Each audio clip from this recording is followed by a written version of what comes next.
Picked up enough to give him time to find George Kittle. Oh, amongst so many bodies, he ripped it away. Touchdown, San Francisco. George Kittle just wanted it more.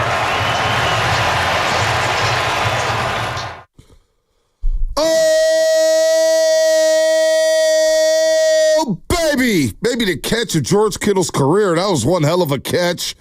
George Kittle, good to see him back on the football field. The Niners handled their business against the Patriots.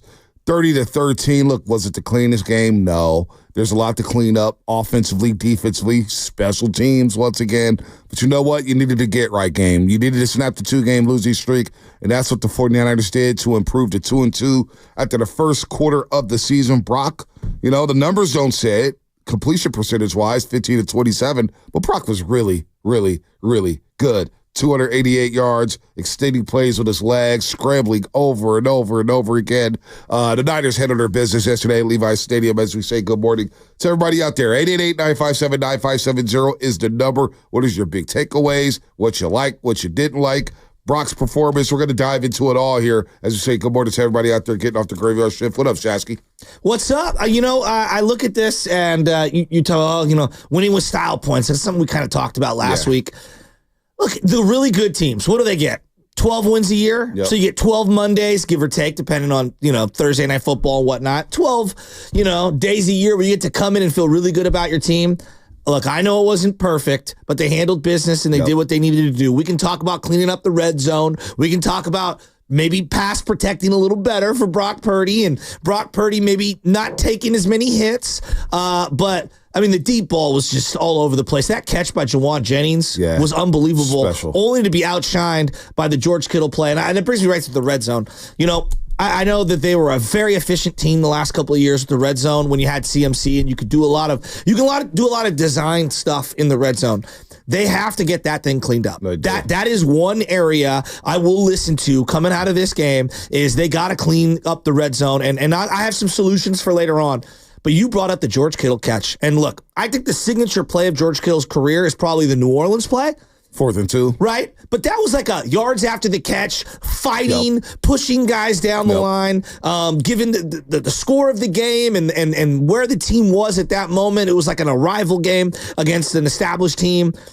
That's the best catch of his career thus far. Maybe you go to the Dallas Cowboy playoff game one because of the magnitude of a fourth quarter catch like that. But Bonte, to high point that ball over those two guys and then get his feet down, I thought that was a hell of a catch by George Kittle. It was his best catch of his career. There's no doubt in my mind, and they needed that. Look, there's a lot going on with the 49ers in terms of trying to get everybody in sync and trying to get everybody on the football field. The positives, Debo played.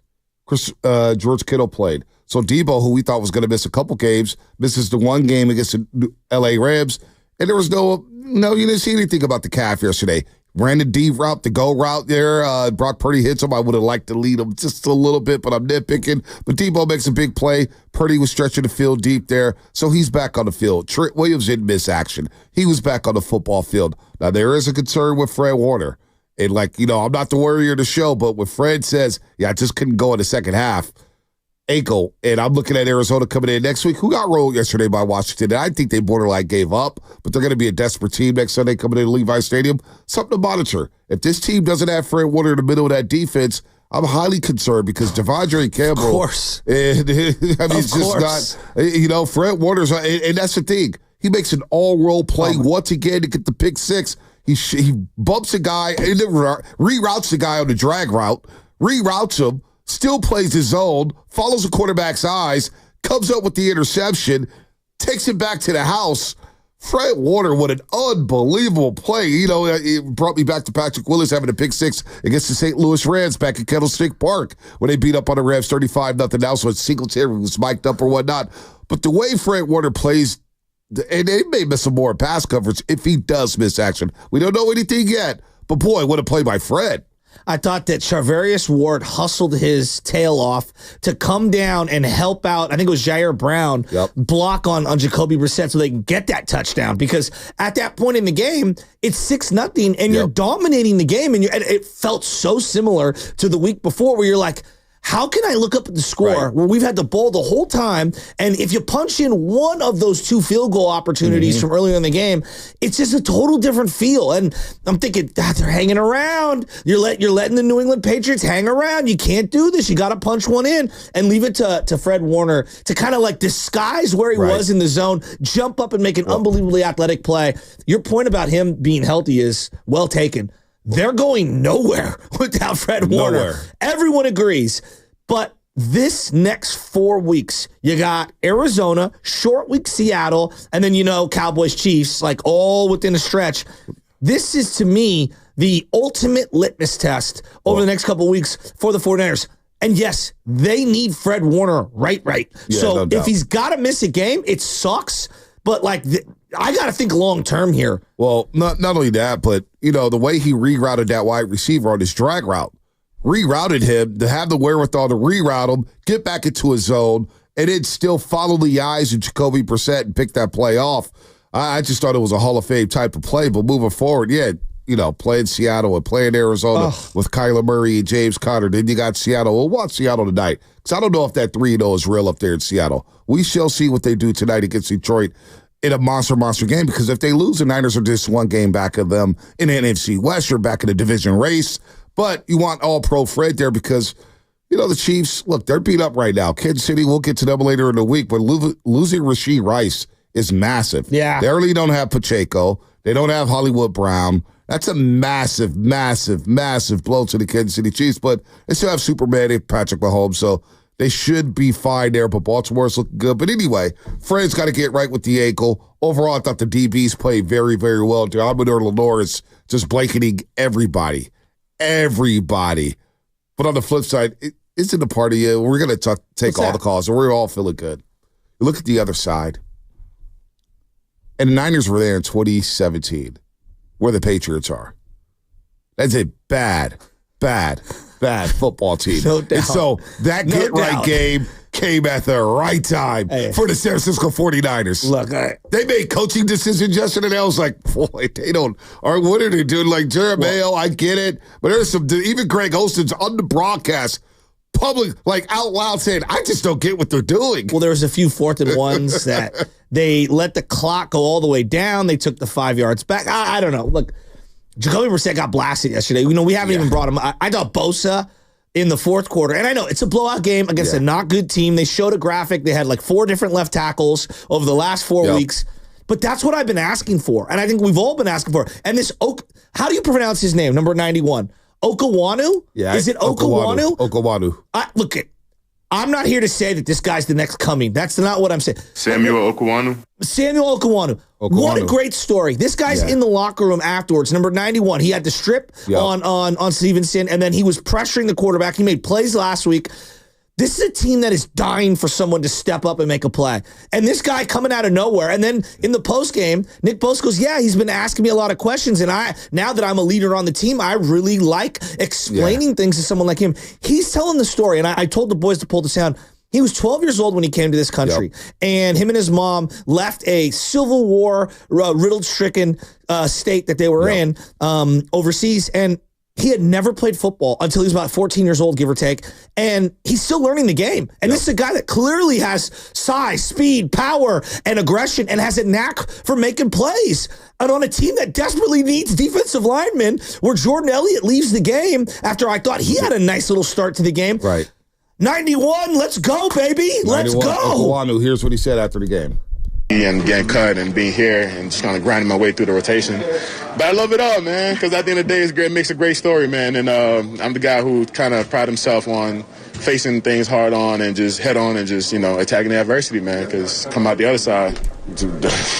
I always knew what he had in his body, and he came in last year late, and then you see him in camp. He had a really strong camp, and then he had an injury, I think a hamstring or something, so it kind of set him back. And, he probably played no more than 15 plays and probably affected 10 of them. So to have a guy like that, to give some of our starters a rest and make an impact like that, it's huge for us. Quick trigger there on the buttons, but that was Nick Bosa when he was asked about Okawanu, and this guy's going to get reps. He's going to get a lot of reps on this defensive line that doesn't have Javon Hargrave, and we'll see about Jordan Elliott. So Okuwadu stepped right up. And the latest reclamation project for Chris Kosaric. We had a call, I think it was BPA, talking about Chris Kosaric and the defensive line and whether or not he's had a good year or bad 2-year stretch as a defensive line coach. Look, Okuwadu looks like the part, and this is what Kosaric does. He knows how to develop defensive linemen, so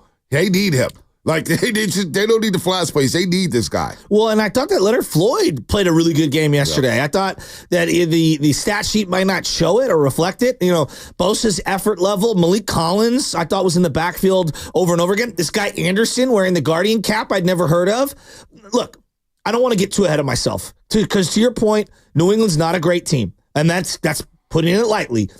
But I needed the defensive line to show up. And in a game where Fred Warner left in the second half, you know, I thought that the defensive line showed out in the late third quarter, early fourth quarter, as they should with a 2-touchdown lead. But that's what you're looking for. You know, the drive of the game for me is when New England came down and made it a game because special teams was a special right at the halftime, right? Isaac Garendo runs into a teammate on a kickoff return. Fumbles the ball. I mean, it's just like special teams. Jeez. Just right out of halftime. What was right that? Out of halftime. I came out of the bathroom and I go, what happened? Right out of halftime, right? I couldn't believe it. So you fumble a kickoff.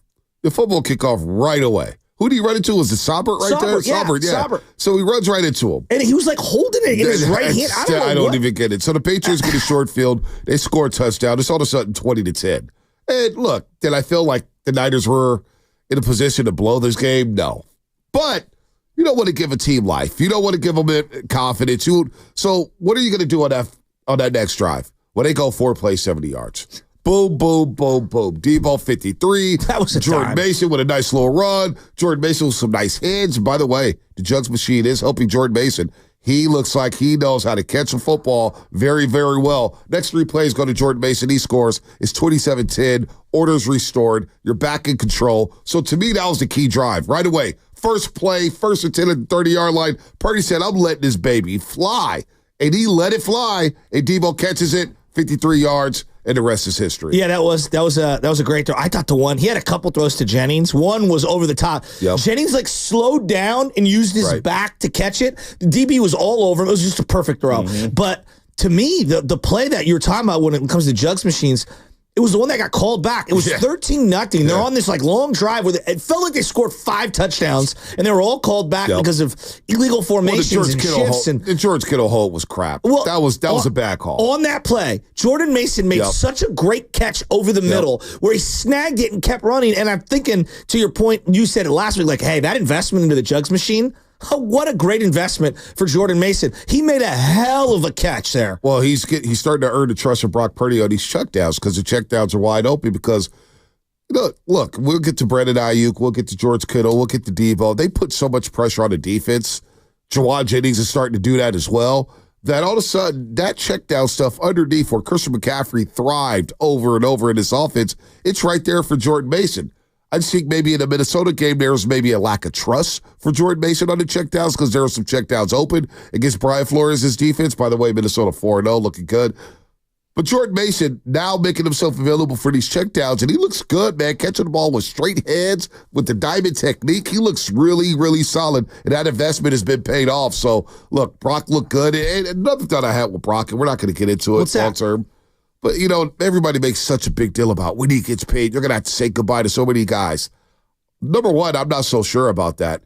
And number two, I'm good either way because Brock is showing that he's a guy you could build around. Totally. Franchise guy, he looks the part. Whether it's last week against the Rams, whether it's this week against the Patriots, if he gets his full complement of weapons, Brock is a very elite quarterback. He's elite. He's a top 5 guy. So whether he gets paid, he's starting to get to the point where he's in his third year, he could elevate guys around him. Well, that's the next step. Run the right route and be where you're supposed to be, and he's going to hit you, right? I mean, that's kind of what he's proven.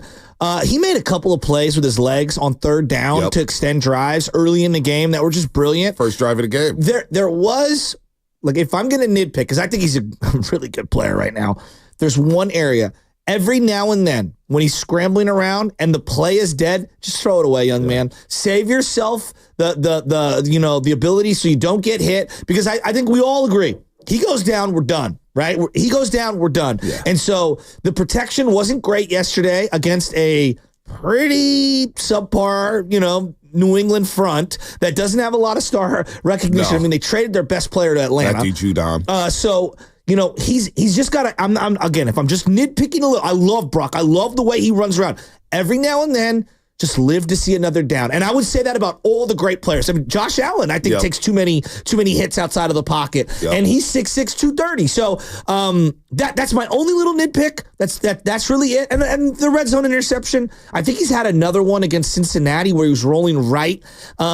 Yeah, he had one. That was the one. I thought he forced that. The one against Cincinnati was right at the end of the third quarter last season. Was that in the red zone? No, yes, it was in the red zone. And then Geronimo Pratt, I believe, picked it off. And then the next play, he had back-to-back throws in that football game against Cincinnati where he threw picks. That one, he forced it at the end of the third quarter. So that was inside the 15, I believe, if I recall correctly. I couldn't remember another red zone turnover. I thought he was a little late with it, and then he threw it up, and it was double coverage. Not the greatest play. I love that the guy goes for the gusto. Again, these are small criticisms of what I think is just a really good player in Brock Purdy. He's been outstanding, and seeing him run early in the game, you referenced, I got 1, 2, 3. I mean, like 3 different times on third down in the first half, he's running for first downs when there's nothing there. How about the play where he goes, hey, George Kittle, come on over on whatever, 3rd and 9 or whatever it was, and Kittle stops his route, comes over. I thought I would have thrown the challenge flag. They ended up only getting a field goal anyway, but that was a great play by Purdy on a rollout play. Yeah, the first drive of the game where they go down the field, and I know they had to settle for 3, and we'll get to the red zone inefficiencies, because right now that's a problem. Last year they were really good in the red zone, but he made 2 scramble plays on that third down where he had to have it. Using his legs a little bit more, that's the next evolution in this offense. Yeah. And that's what makes this offense, it takes it to another level. You see Josh Allen, you see Lamar, you see all these guys, Patrick Mahomes. When you can extend plays in this league and make accurate throws, that puts you in another stratosphere. So right now, Brock Purdy's playing on another level. Right now, Brock Purdy, Fred Warner, probably your most consistent 49ers right now, alongside Jordan Mason, who had another big-time game. So we'll talk more about him. Mason. 888-957-9570 is the number. Shout out to our friends at Flowing Water Plumbing and Drain. If you're going to call it to the roast, better bring it, because if you don't, you will be flush. Brought to you by Flowing Water Plumbing and Drain. It is a Victory Monday here on the Morning Roast. We'll talk all about it here. Brought to you by Frontier Ford. The end of summer sales event is on at Frontier Ford on Stevens Creek, in Santa Clara. Now's the time to get a great deal on a new 4-car truck or SUV. So stop by or visit frontierford.com for incredible savings and drive away in your dream Ford at Frontier Ford or frontierford.com. I'm optimistic like BPA.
Brissett giving time over the middle. He gets picked off by Warner.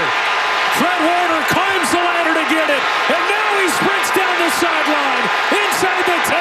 He won't be denied. Touchdown, San Francisco. This is Oreo Cookie from Oakland, California. And it's plain to see, you can't change me because I'm going to be a roaster for life. What up, Oreo Cookie? Victory Monday. I want to hear from Niner fans after the win yesterday.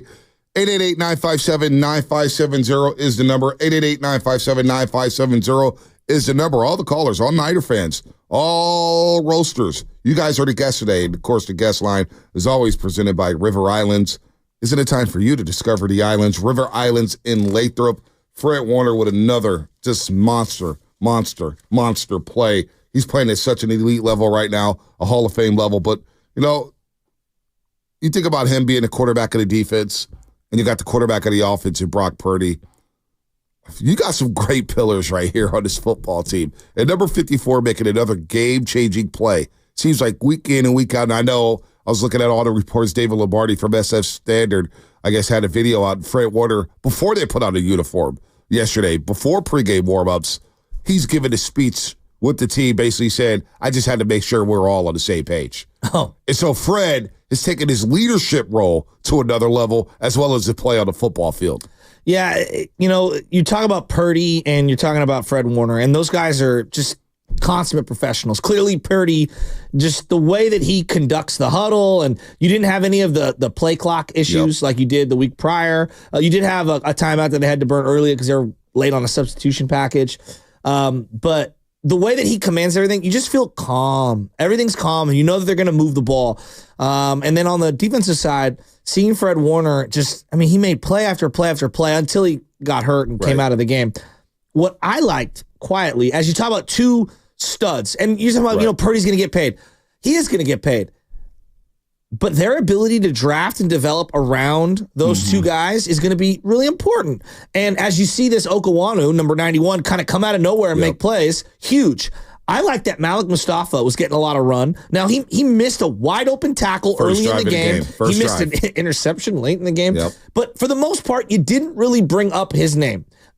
He's playing. I like that. Renardo Green, in and out of the lineup, but he was playing. Yadam and him were kind of going back and forth. So you're playing that young player. And then you're going to get Pearsall back on offense. And Dominic Pooney, who came out of the game and then came back into the game.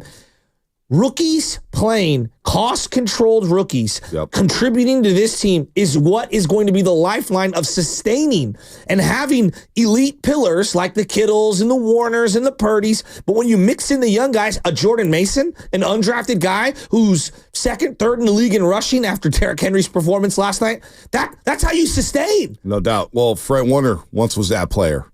George Kittle was once that player, right? Brock Purdy, I guess, was once that player. Jawan Jennings was once that player. Guys you're drafting and developing, and then you bring them along slowly here to where they're contributing in big-time wins. That's what they've done under John Lynch and Kyle Shanahan. They've done a really good job. But I want to hear from Fred Warner because we all believe he's playing on a different level. Yeah. He was asked that question yesterday after the game. I mean, I'm just trying to do my best, whatever that takes for the team, honestly. And, the play today, I've been talking about that for weeks now. Coach Staley does a great job in our ball meeting, and he's made it an emphasis that if you score on defense, you have about 100% chance of winning the game. And so I'm like, we got to score on D. And for us to get that play, obviously we won, and we got to keep it going now. You brought up Coach Staley. That would be Brendan Staley, who's controlling the ball meetings. What does he do? Stop asking that question. Does anyone know what he does? Well, he just said the You ball don't meeting. have to ask that again. Hey, listen to it again. He'll kind of Fred Warner explains it right here. I mean, I'm just trying to do my best, whatever that takes for the team, honestly. And, the play today, I've been talking about that for weeks now. Coach Staley does a great job in our ball meeting, and he's made it an emphasis that if you score on defense, you have about 100% chance of winning the game. And so I'm like, we got to score on D. And for us to get that play, obviously we won, and we got to keep it going now. So they have a ball meeting, and Brandon Staley apparently is sitting there, hey, you score on defense, we're going to win 100% of the time. Staley loves his analytics. So scoring on defense, Fred Warner scored on defense, Nick Bosa coming up with a sack fumble, which is what's going to take him to another level when Bosa Yeah, I know. You see that? That's my cousin right there. Bosa get after the quarterback and forcing turnovers is his next evolution. But the injury, we're all concerned about Fred Warner's injury. He was asked about it.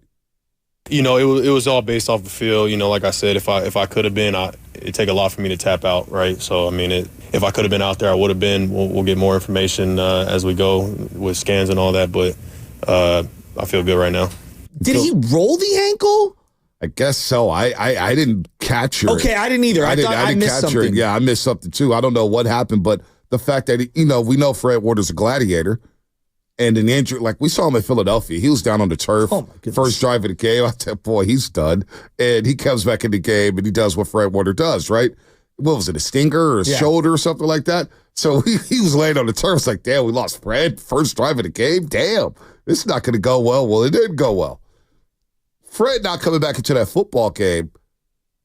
I sat there the entire second half. I was like, damn, Fred's not playing. Right? He has to really be hurt.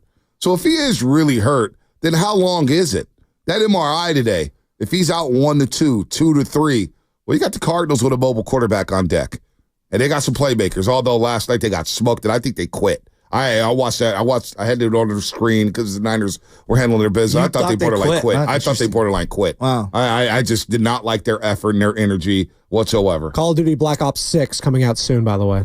Well, they didn't have Trey McBride. They're probably going to have Trey McBride back next week. Arizona. They had to play without their tight end. Yeah, so he's nice. You got Arizona. Then you got Seattle on a short week with all their playmakers and their studs. But they're missing 4 players. Kenneth Walker the third.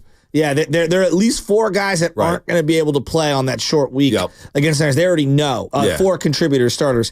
Bonte, Nick Bosa made a play yesterday. You've been talking about it. I've been talking about it. I can't remember too many times where he has gone for the sack, stripping the guy, and then recovering the ball was incredible. But the fact that he went around the edge and then did the strip sack thing, I thought he played with his pants on fire in the entire second half, and that's what I wanted to see from him, and it was great to see. We've all been asking for it and begging for it, and it felt like he understood the assignment yesterday. No, he did. And he's been swiping at it. He tried to swipe at Darnold in week 2 on the sack where he's going for the football. So he understands the next evolution to his game and what makes a great pass. The Reggie Whites, Derek Thomases, Lawrence Taylors, J.J. Watts, the T.J. Watts, Von Millers.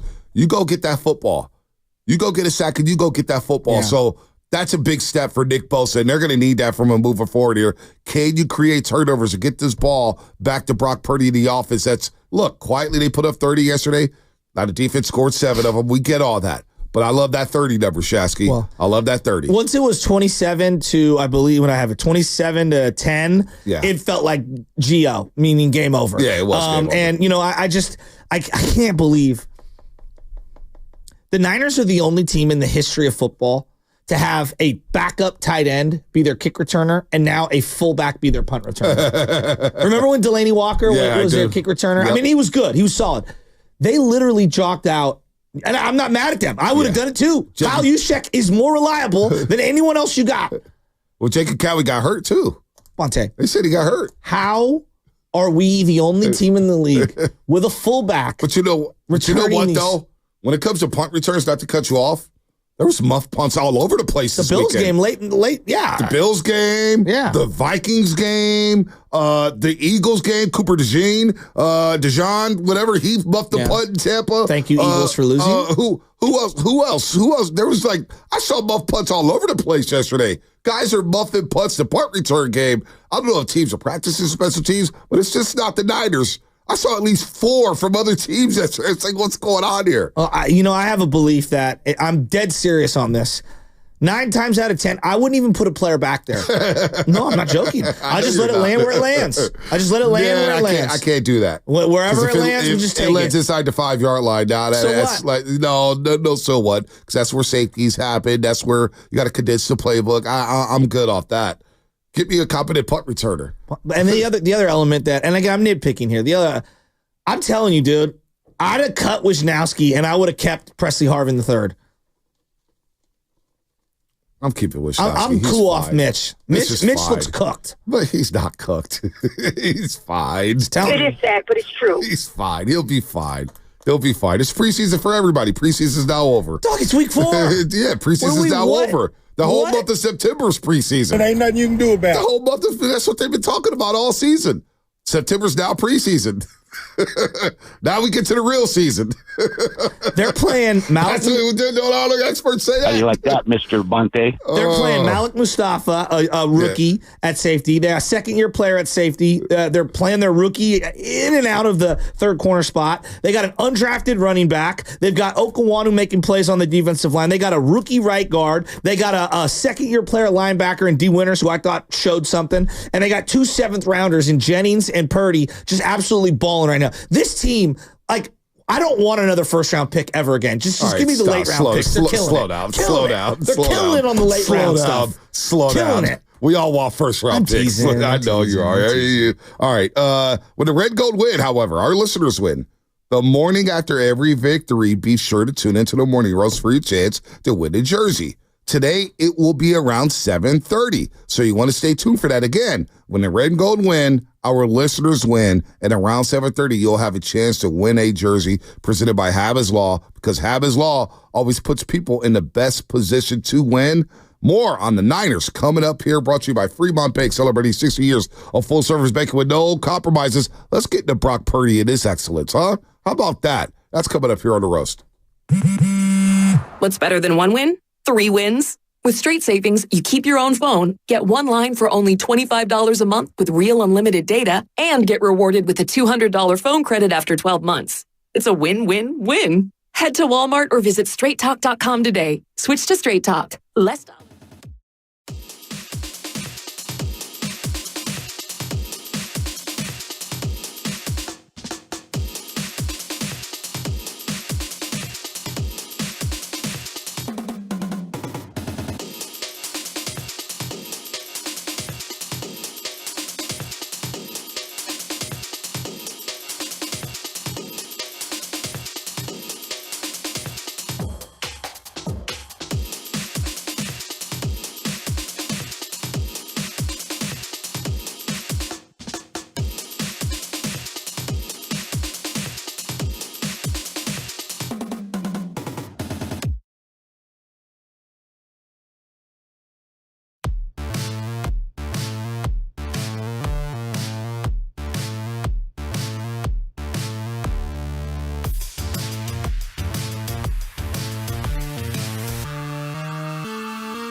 All right. Hey, check this out. This is San Leandro Mo, and you're listening to 95.7 The Game, the Morning Roast with Bonte and Shasta.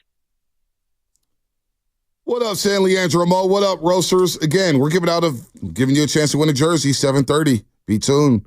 Be tuned. This segment is sponsored by Golden State Lumber, serving the Bay Area for 3 generations. When you succeed, we succeed. Visit goldenstatelumber.com. Before we get to, I got some thoughts on Brock Purdy, and I'll read some stats on what he's doing here. And it's really, really amazing what he's done. I'm happy with Brock Purdy. I am happy. I'm very happy with Brock Purdy. You see the quarterbacks around the league? Boy, I'm very, very happy with Brock Purdy. It could be Carolina. It could be Cleveland. It could be a lot of these the Raiders. You know, shout out to the Raiders. They got to win yesterday. They got to win. Shout out to the Raider Nation, 2-2. You love to play both sides when it comes to the Raiders. Who's the Raiders out? Who they have next week? Bo Nix and his 67 yards passing. Raiders would be 3-2. That defense is real, though, at Denver. They got a legit defense. That's a horrible loss for the Jets, by the way. Horrible. Zerline's done. You want to talk about cooked? You want to get on with now? Greg Zerline's cooked. Legatron? Oh, yeah, not no more. Not anymore. How about the guy kicking a 63-yarder yesterday? I know, Sly with the guns. With the guns? Actually, I thought the guy with the guns was the referee yesterday. The head referee had cannons. No, my guy was jacked, bro. They hit the weight room. They hit the weight room tough. Referees now, like somebody's, Darrell Wright. Shout out Darrell Wright. He sent me a video of Gucci Man, James Williams, because the NBA's back and media days today for the Golden State Warriors down at Chase Center. So basketball is going to be here before it's today. God, the NBA's coming back way too soon. Steiny and Guru will be live at Chase Center today for media day. I think Mike Dunleavy Jr. is going to, Mike Dunleavy, excuse me. Mike Dunleavy is going to stop by. Yay! Kyle Anderson is going to stop by. Buddy Hill's going to stop by. So they're going to talk. They're going to be down there at media day at Chase Center. So James Williams, Gucci Man, huh? What makes you say that? You were really excited when you said his name. Just promoting the show. I don't. Yeah, I'm excited. We're buying stock in Buddy. I'm definitely buying stock in Andrew Wiggins. I'm buying stock in Andrew Wiggins. Oh. Andrew Wiggins. We have no other choice. No, you have choices in life. You don't have to. You have choices. You don't have to. I know I am. Speaking but listen, hold on. Before I get to start, James Williams, you got me sidetracked here. Gucci Man. You talk about referees with guns. Well, NBA refs now, like, they're right. Gucci Man was wearing earrings. He had like ice in his ears, and he was saying, there was a video where he said the ball does lie. The ball lies all the time. And he goes on this little rant. I'm like, too many referees are getting airtime these days. Does he have his own social media account? He was on some podcast or something. But James Williams, a.k.a. Gucci Man, had like ice in his ears. Like he had 2 big fat earrings. I'm like, man, I need to get my fat ass into shape and become an NBA official. They get paid well. Ice in the ears, wearing chains, fresh cuts. Gucci Man's never had a bad lighting, has he? Never had a bad lighting. Haircuts are always fresh. All these referees that you read when you read their stuff, and we'll get back into the Niners, but whenever you read them, like, I like to go to Italy. I like to go to Paris. Like, I'm not surprised he's got ice in his ears. Yes, I know. I mean, like, they're living the life. They're living the life. You know, and the fact that they're all, probably, on the take. On the what? On the take. What's the take? What's that? I don't trust any of them. I've seen the Donaghy doc. All right. Do you trust Brock Purdy? Because, of course I do. In his first 25 career starts, he's got the highest passer rating for a quarterback through his first 25 career starts since 1970. Look at this list. Number 5, Deshaun Watson. Number 4, Dan Marino. Wait a minute. You can't just gossip. Deshaun Watson had the highest in 25 starts? No. That was number 5. That's what I'm saying. Like, wow. Top 5. Wow. He was really good. No, he was good. We forget. We forget. Watson. Things have gone sideways for him, no doubt. Number 4? Dan Marino. Well, that's a name. Yeah, that is a name. Okay. Number 3, Kurt Warner. 106.2. Yeah, that doesn't surprise me. Number 2, Patrick Mahomes. Wow. 112.5. And number 1, Brock Purdy. Wow. Now, how about this? Highest completion percentage through the first 25 career starts in franchise history.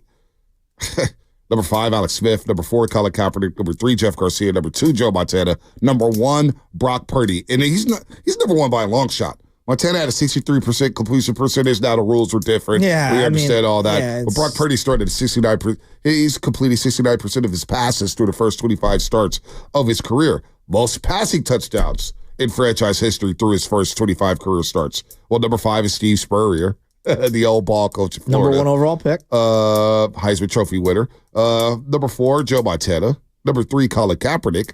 Number 2, Jeff Garcia. Number 1, Brock Purdy with 47 touchdown passes. Number 2, Jeff Garcia had 41. Now, highest passer rating through the quarterback's first 25 starts is Brock Purdy, and it's not even close. Basically, what I'm saying is that this guy is rewriting the record book with the San Francisco 49ers, a place where John Brody and Joe Montana and Steve Young and Garcia and all these guys play quarterback. Brock Purdy is excelling at an unbelievable level. And that makes me, as we talk about Fred Warner last segment and discuss him and being the defensive captain, well, we know we've got a quarterback. And there's no doubts about it. This guy's a pretty damn good quarterback in Brock Purdy. It's not the same regarding all the numbers, because those numbers you cited, they all pass the eyeball test, right? Which is the number one thing. Like, he passes the eyeball test. But, like, and I know, like, for the 3-point shots now, you see all the numbers that are being thrown up, and it kind of dilutes how great a Reggie Miller was or a Larry Bird, because they just didn't shoot the volume that these guys shoot now, right? It doesn't mean those guys weren't great. It's comparative to their eras. So all those things that you referenced, like, I know that the stats are going to put him at the top. I would just say look amongst his contemporaries and look around the league and look at quarterback play and look where it's going, okay? And you tell me, this guy's an upper echelon quarterback. Yep. There's just no other way around it. Is he the best player in the league? No. But he's closer to that than he is in the middle. That's for sure. And I look at the thing that you didn't cite, which is, to me, using the legs on third down to be able to move the chains, whether it's running for first downs, whether it's scrambling or rolling left or right to get first down throws on like broken plays, or creating an angle to get a throw to a specific route that was called in the huddle. He just does a great job of keeping this team on schedule. To me, and I was looking into the advanced numbers, to me, the area where they're really excelling as a team is throwing on second and short. Yeah. Second and short, the whole playbook opens up, and this is by design, but also Brock Purdy's gunslinger mentality of throwing it deep. They're crushing it on second and short right now in terms of passing. It's a great down to throw on, because you know you have third down in your back pocket. If you don't take a sack, you're going to face a third and short, even if it's an incomplete pass. Just don't want to take a sack, have a penalty, intentional grounding or whatnot, but they have been aggressive, but at the same time, the numbers cite that they've been basically like this for the last 2 seasons, and that's a good sign. That is a very good sign. They still want to get to the 30 carries, but the leash is off of Brock Purdy in terms of where he can throw the football, pardon me, and he's throwing deep down the field. He's throwing down the field. He's taking shots. He's stretching defense, so that's the evolution, too, where a defense knows, man, we can't just guard the first 15 yards or within this 15-yard box. We got to guard the entire field, sideline to sideline, deep down the field. So Brock Purdy's played at an excellent level. That right there, throughout the last 2 weeks, I know they lost last week, but that calms the waters when you know your quarterback is going to keep you in the game or is going to put you in a position to win, and he's going to make valuable plays for your football team. That calms everything for me. After seeing what we've seen through the first 4 or 5 weeks, it does make you kind of think about the allocation of money at wide receiver going forward, because Juwan Jennings has been so good. I love the 3 wide receiver sets, and I know because you got Ayuk, because you got Debo back, and Jennings, the first play of the game, you know, Mason was on the sidelines, and they threw a little toss to Debo Samuel because they put Jennings and Ayuk out there. I just need to find ways to get Jennings on the field. Right now, Jennings is a winning player. I'm not saying the other guys aren't. It's just I got to be creative. And so these 3 wide receiver sets are, I think, dynamic for them right now. And I did not think that was going to be an element heading into the year. And seeing Juwan Jennings and how physical he is, and the big body that is just so unique to the other 2 wide receivers that they have, and even Cowings and Pearsall. Like, I gotta continue to find ways to get him out there. Also, if teams are going to play man-to-man, he gives me a guy that can win a one-on-one matchup, even if I'm Jennings and I'm being clouded by someone. I know as Brock Purdy, I could throw the ball his way because his catch radius is really good with a guy draped on him. The other element of going when teams go man, because that's what a lot of the New England did. They went man on him. Purdy has to run. He's got to be willing to gash them via the run, and he did it a couple of times yesterday in specific spots where it's like, all right, you're going to man us up across the board, and we're going to run these deep routes. I've got to be the beater on being able to scramble outside of the pocket and pick up first downs, and he's shown that propensity. Well, stick it on Jennings for a second. You see it in Buffalo where Josh Allen's throwing to Keon Coleman, and he's just getting in position, being a big body wide receiver. And it got me to think, like, boy, Anquan Bolden was like that, but he wasn't as tall as Juwan Jennings. Then the 49ers haven't had a guy like this in a very long time where you can't throw the ball in one-on-one situations and say, hey, Juwan Jennings, go make a play. And his ability to go make a play, his confidence is through the roof right now. Kyle Shanahan mentioned after the game, he's always had the confidence. But being a big body wide receiver who could high point the football, who's going deep down the field and positioning himself very well like a power forward, grabbing a rebound off the boards, off the glass. Juwan Jennings could do that. And so now you have that element. You know, that element of having a 6'3 guy, 215, 220, who's nasty, who's physical.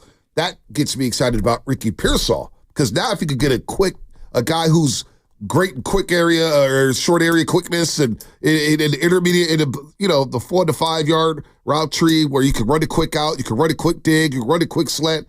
Now you get Pearsall in here. I'm very eager to see what Pearsall is because now I got this element of Juwan Jennings. I have Brandon Ayuk running routes. Deebo Samuel's just a playmaker. Boy, they've got weapons, man. They've got weapons, and I think this offense is slowly starting to crank up, man. And so, yeah, Juwan Jennings, I think this guy coming along here, getting the 88 yards yesterday, they just haven't had this in a while. Did you think they were trying to force some stuff, Brock and Kyle, to Ayuk yesterday? No, I don't. I thought it was all natural? I think it was all natural. So I was listening to Kyle last week because obviously we're going to get to Brandon Ayuk. And when people say 2 for 48, they're going to say, why'd you pay up $30 million? He only had 2 for 48. Well, it seemed like they were spreading the ball all around. Juwan Jennings had the most targets with 6. Brandon Ayuk and Deebo Samuel have 5 targets. Kittle have 4 targets. Mason had 3. Collie had 2. You check out 1. So nobody was force-fed necessarily yesterday. Kyle mentioned last week that he believed Ayuk had his best game against Minnesota. Now, Tornick and I were like, huh? What is he talking about? But this is why the coaches know a lot. They watched the film over and over and over again. They got data that we're not privy to. And he mentioned how Brandon Ayuk broke open that Minnesota game. They didn't hit him. He was missed. The quarterback didn't see him. And then Kyle mentioned that, look, we're not going to force feed anybody. We just want to hit the open man. Our offense isn't designed to say, hey, give this guy 12 targets, give this guy 10 targets, give this guy 8 targets. Our offense is designed to hit the open man. Okay, that's fair. But if that's the case, and your money allocation at the wide receiver position, and you have a quarterback in Brock Purdy, I don't know. But I think Brandon Ayuk's going to come along here. It's just a very interesting dynamic in a way, a very different offensive philosophy that Kyle Shanahan. Because like you look at McVay and Puka and Cooper Kupp, it seems like they get force-fed, right? They're going to get their targets no matter what. But that's that offense. That's that offense. Which I mean, look. We're nitpicking here in a big win, but like the reality is, and we were talking about it all off season. It's like there is no number one in Kyle's system. If we're going to run Kyle's system, and that's a system, the number one receiver is the open guy on a given play, whether that's tight end, running back, whether that's wide receiver, whatever.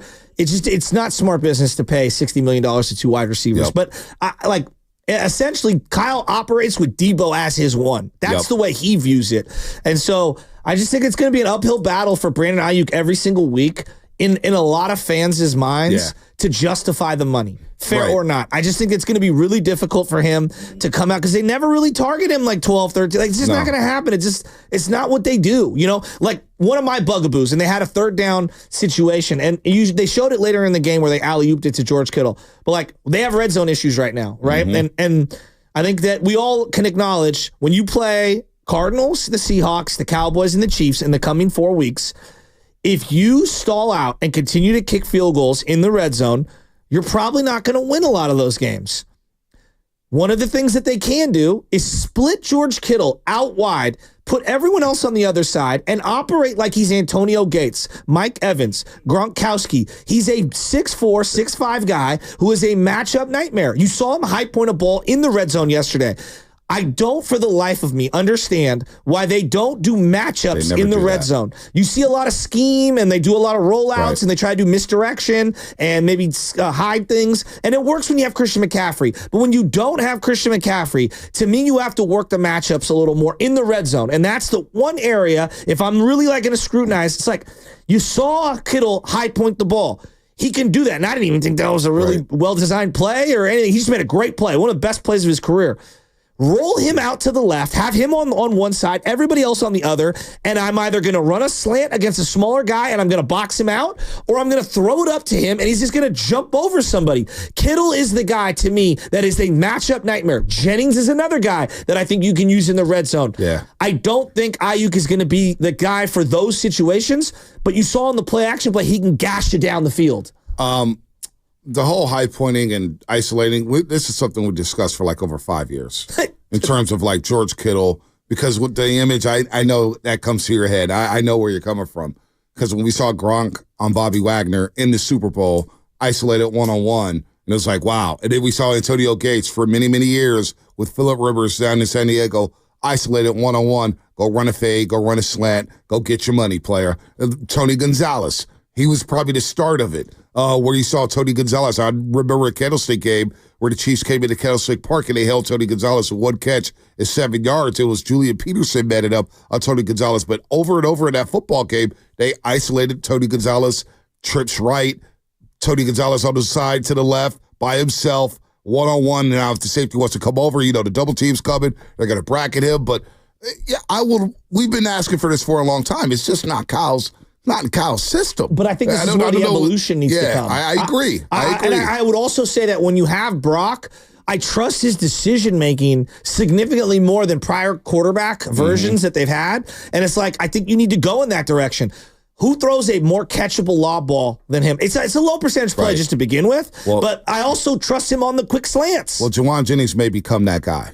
He may become that guy because he's a big body wide receiver, a guy they haven't had in a very long time, but that's something they would do. Now, when it comes to Brandon Ayuk, obviously they wanted to get him involved.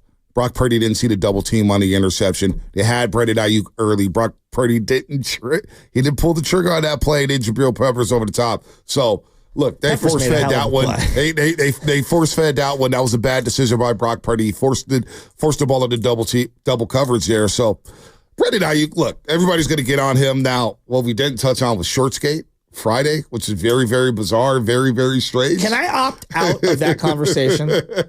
Why? Because I just think short skate? Look, it's pretty simple to me. You don't have an opt-out bill in your contract. Farhan didn't negotiate it. Sorry. It's pretty simple to me. I know we got people calling. I'm fired up. Here's my thing. Like, wear the right color shorts. Like, if everyone's wearing one, just wear the right color shorts. I'm not gonna analyze kicking the other pair of shorts. I almost feel like after that win, the last thing I want to do is go back 3 days prior and talk about the color of someone's shorts. I'm over it. Oh man, that Brooke Durr-Willard and Diz, boy. Oh my gosh, what a field day that was for them. It was like we're not. No, I said, I'm opting out. Like, wow. I'm opting out. I was like, wow. I'm opting. It's pretty simple. Just wear the uniform. It's whatever it is. Just wear it. For a second, I thought he was going to get punished, but he didn't. You're listening to 95.7 The Game, KGMG FM and AC1 San Francisco Odyssey Sports Station. Always live on the free Odyssey app. I will ask Baldy about that tomorrow, though. What's the weirdest thing you've seen in practice? Have you seen anything like that in practice? What's going on? The way he kicked the shorts off, it's like, Brandon, come on, man. Look, all right, I went to private schools, and you had to wear your sweater and your tie on game day, and there was like certain uniforms you had to wear. Right. Like, the uniform is there for a reason. It's pretty simple, and I'm not arguing it. It's just wear what everyone else is wearing. Keith and Barry out of Georgia. What's up, Keith? Hopefully you're fine in Georgia, man. Keith, hopefully you're not a Bulldog. That's a tough loss down there in Tuscaloosa, Alabama. Nah, bro. I'm from Northern California. My dad was stationed at Travis Air Force Base. That's how I became a Niner fan. Oh, beautiful. Oh, that's awesome. Yeah, Travis right up the road here, about 2 hours away. Bang, bang, Niner gang. I just want to say we're not dead. This feels like a tough season that's coming versus last year where I thought we were the favorites throughout the year. I thought that was our year. I'm an 80s baby, so I became a Niner fan in 88 through 94. I had a great childhood winning all the Super Bowls. But I think this can be like an Eli Manning type of year, if that makes sense, where like you're 9-7, 11-6, 10 and whatever, and then you just get the job done. I have faith in Brock Purdy. Like, I think we're going to have to pay him and all that, but I think he's the guy for our franchise. And I just think going forward that's what it's going to be. And I don't know. That's just where I'm at, guys. Yeah. What do you think, Bob? Yeah, nah, Keith, you know what? I'm okay with Brock Purdy getting paid. And I don't worry about, well, you may lose this guy, or you may lose that guy. Well, I have Brock Purdy. And I'm stabilizing the most important position in all of North American sport, which is the quarterback position. And I could build around Brock. It's obvious you could build around Brock. Last week we saw it against the Rams team where no Debo, no Kittle. He was just fine. All right? This week he has a full complement of weapons. He's trying to figure out where to get the ball to. He's got so many playmakers. Paying Brock Purdy the money, I don't worry about it anymore. I really don't. You will be able to draft and develop, and guys, I think guys around the league will say, you know what, I'm going to go sign up and play with that guy. We're winning a lot of games. We're throwing up great, points and yards and stats and all those things. New England they just drafted Drake May, number 3 overall. They're praying to God he's as competent as Brock Purdy. Are they not? Absolutely. And we'll see. We'll see if he is, right? And I think you could do a lot worse than this young man, and clearly he's got the right demeanor. Yeah. I think he's a winner. Staying healthy is the number one thing for him, right? And that's why in a game like yesterday where he's running around, I'm saying, all right, pass protection's got to shore itself up a little better. And also, just a little nitpick, a little tiny nitpick is I just want to see him when a play is dead, right. just live to see another down. Not all the time, because I do love when he runs around. Well, yeah. But there are times where he took a shot to the back, and I'm saying, hey, dude, live to fight another down. It's okay. Look, it's okay. It's pro football. You're going to get hit, No, right? I know. Josh Allen, Lamar, Joe Burrow, Mahomes, they all extend But you got to plays. protect yourself. You do have to protect yourself, and he's getting better, but you're going to get hit from time to time, and you can't do anything about that. Here's Brock Purdy before we take a break, asked about taking a lot of deep shots yesterday. I mean, that's the case for every game is we're ready for if they present a certain coverage, then we have, a shot or an opportunity ready, and we just got to execute and capitalize on them. And so for this game, there was a couple plays where, their safeties were low, and when we had guys going deep with Debo and JJ, and so for me, we talked about it on the sideline, and I was sort of aggressive to seeing that and let it rip and trust those guys to get under it and make plays, and that's what they did. So it was nice to be able to connect on, those deeper routes and stuff like that and put that on tape and give us all some confidence moving forward with the deep ball. There's not a lot. Obviously, there's a lot of sloppiness yesterday against the Patriots, but you get the win. You love Fred Warner. You love the way Bosa got after the quarterback late in the game, and he forced a fumble, which is what we want to see around here. And you didn't hear the secondary's name called much. Patriots are a bad football team. But I got to say, waking up this morning and then watching the game yesterday, it sure is refreshing to know that the team you root for has a quarterback. I mean, it's straight up. I mean, the Niners have a quarterback. We don't have to worry about a quarterback. We don't have to worry about the position anymore. Watching football yesterday made me realize when you don't have that guy, you're pretty hopeless. You're hopeless. And I look at a Washington Commander fan this morning, and they're saying to themselves, we think we have a guy. Oh, and yeah. The amount of hope they have is now through the roof. Craig Hoffman, who does or he works at our sister station out there in D.C., was texting with him. He goes, the feeling out here in D.C., we've never been this alive. We haven't been this alive in over a decade. They've got a quarterback. But the Niners do too, and it feels pretty damn good. Will and Marin, Manny on the Dumbarton Bridge. We'll get to everybody here. 888-957-9570. Plus, you want to listen around 7:30 because we will be giving away something special because Red and Gold won. That's all coming up. Brought to you by O'Reilly Auto Parts. Stop by O'Reilly Auto Parts for the power, performance, and reliability of a new Superstart battery. Visit O'Reilly.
shoulders of the offense, and Brock Purdy, who's looking long. He wants Deebo Samuel, and he's got him in stride.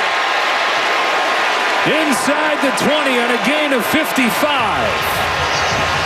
Hey, yo, it's Zuchi, man. You listening to the 95.7 The Game, the Morning Roast with Bonte and Shasky. Oh, baby. Joe Davis on the call for Fox Sports. What up, Zuchi, man? I saw that he stopped by Freebies Appliance where Spadonia Loveman were holding it down. Good job by those two guys Saturday afternoon. What up, Zuchi? Look, that was a big-time play right there. Joe Davis and Greg Olsen. Greg Olsen's such a good broadcaster. He's awesome. And Brady right now, it feels forced. Everything feels forced. It's just, I'll leave it at that. Well, I'll say it. And I love Brady. But Brady, bro, stop manicuring everything you say. You can't think about what you say before you say it, or it sounds awful. And so, Brady, just call it what it is, bro. He doesn't want to rip anybody. He doesn't want to critique anything. Well, he can't go into meetings, right? He can't go into production meetings right now, which I think hurts him. He just doesn't sound authentically himself. Well, the ownership part of it with the Raiders, it hurts him not going to those pre-production meetings.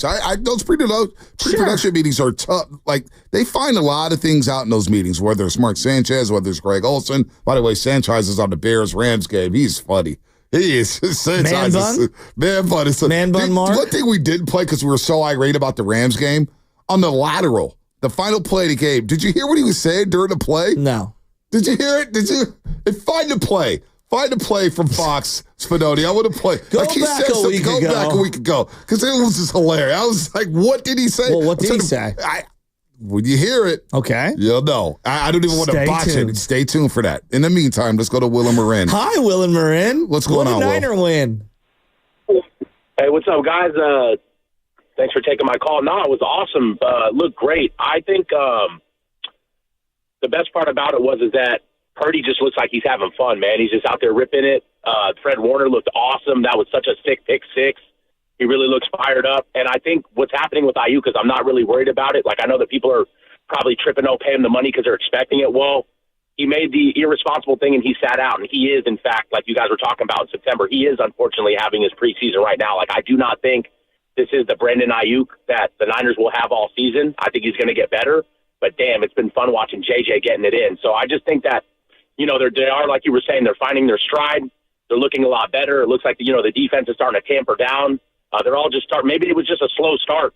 And you know what? I've kind of realized the last few seasons when the Niners have gone on a little losing streak, they got punched in the mouth. They kind of take business more seriously and they do better. So hopefully they could just turn this win into a nice little momentum thing and it looked good. And another thing that you were talking about, Bonte, I don't want Kittle on an ISO. That's not his game. My favorite play is when he comes up and chips a D end and then cuts loose that little 2-yard slant and just comes across the middle and punishes people as a ball kicker. That's how I want to use Kittle, because Kittle punishes people rather if he's blocking or running with the ball. That dude's the Incredible Hulk with a mullet. He's a savage. Will, when you're jammed up against the red zone, right? When the area is a lot smaller, having some space to operate and be a matchup nightmare, to me it matters. And this is the analogy I would use. Steve Kerr's passing system for the Warriors is excellent. Then you get into the playoffs, right? You get into specific moments, and it's yo, you got KD, run a high pick and roll, ISO, get out of the way. You know what I mean? I understand during the regular season and in certain stretches of games, but there are certain situations where you just got to kind of give it to the Jimmies and the Joes, and it's not about the X's and the O's. And so I would say to Kyle Shanahan, same thing. All that stuff works great in the 80-yard space from 20 to 20. Once you get into the red zone and it's 3rd and 3 from the 3 and you got to punch one in, I do want to isolate and create some space and just go matchups. I think that there's a time and a place for everything, and that's just a small little nitpick, just my personal opinion.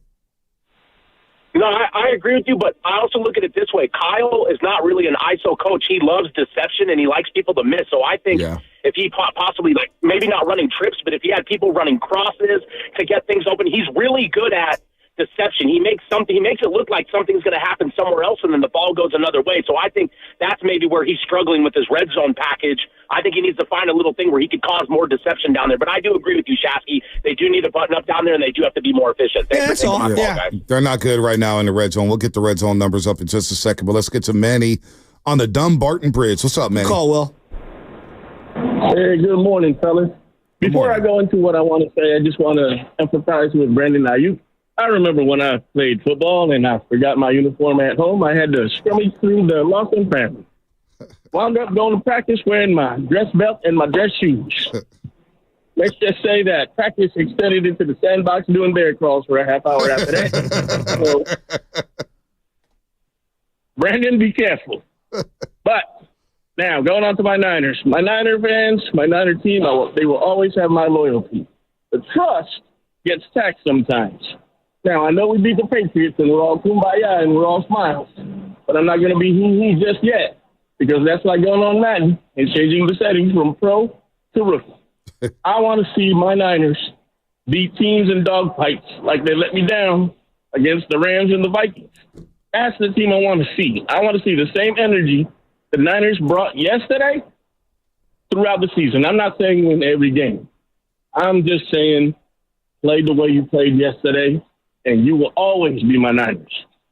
That's all I got, fellas. That's fair. Keep the season on. That's fair, Manny. That's fair. Look, we understand it's just the Patriots. Beggars can't be choosers. And you know what? That team had a long week, mini bye. They come out on that first drive. I don't know what they were doing on the third down nor the fourth down. It just didn't make any sense, and that's their problem. That's what they're doing. But win is a win. You win by 17. You cover the spread. A lot of gamblers are happy. How many wins do the good teams get? 10, 11, 12? Hey. So you maybe get 10, 11, 12? There's always going to be an ugly win. Exactly. I'll take it. It's refreshing. I'd much rather have that than, dealing with another Rams loss like we did last week. And then, by the way, seeing the Rams lose to the Chicago Bears is like, oh, my God, how did we lose to that team? Like, honestly, ticks me off. Well, they blew it. That's why. That's how they lost. Off. And this is how they lost on the final play, but I want you to focus in on Mark Sanchez in the This middle. was last week? This was last week. Okay. Purdy, hook and ladder. Bell gives it off. Here comes Somber. Pitchy woo-woo. Ayuk. Uh-oh. I guess I missed that. Yeah. Quixie, woo-woo. I never heard anything like that, so I kept listening. It was like, what is he talking about? Here it is again. What? Purdy, hook and ladder. Bell gives it off. Here comes Somber. Pitchy woo-woo. Ayuk. Pitchy woo-woo. What? Hey, Mark Sanchez. Sounds like something I'd say to LJ. We were so angry last week, and I was like, man, I kind of want to get to the pitchy woo-woo. Like, what is that? Do they practice that? I've never heard of that before. Did you guys see the play on third down that New England ran yesterday with the hook and ladder? I did see that. That was excellent. Wow, that was a great play. Dallas tried that in the wild card game. I know. They tried that in the wild card game on like their first possession. Look, I don't know what Gerard Mayo is going to end up being as a coach, but when they were like doing the first quarter kind of like montages where they have like the not prepackaged stuff, but the stuff that they know that they want to say about this team and what they're going to say about that team, they were talking about how Mayo built a staff of he wanted people from outside the building because he didn't want just New England influences, and he tried to get people from all over, and he wanted people who would question what they've been doing for the last 20 years. He just didn't want to have just a Belichick, roster. And so when I saw that play, that specific play on third down, I was like, I like that play. Yeah, That's a nice play. No, I don't know why more teams don't do it. Some teams have tried it, but it's a risky play. It's a risky play. But I remember seeing that against with the Cowboys. The Cowboys did that against the Niners in a wild card game that I was down. I was like, wow, that's interesting. It was Tony Pollard to CeeDee Lamb. Now they didn't get the first down on that play, but I was like, wow. That's creative. It is creative. The Brandon Ayuk thing. Look, he's a really good player. He had a great season last year. I do think that the dialogue's going to be all year. It's like, but he's just not going to live up to the money in year one. It's just not. It's probably not going to happen, and that's okay. It's a long season. I'm sure he'll have a bunch of good games at some point down the stretch. But this is just not a team playing a brand of football right now where he's going to throw up historic numbers. That's just not how. That's not how the offense works. That's not how they're dialed in right now. Like. Again, they're struggling in the red zone against the New England Patriots. Yeah, they're 8-16 overall in the red zone this year. 8-16 overall, 50%. We're seeing way too much Jake Moody than we want. Well, fantasy purposes, I'm not mad at it, but hey, listen, no, seriously, 50% is not good. You got to cash in it, but that could be the CMC effect. But it's also, they're not just that in the red zone. The other element on the offense that they showed on the broadcast, top of the league or near the top in YAC, year after year after year. This year, not. Not at all. Not even close to it. I think they were 29th or 30th. And so those are very telling stats.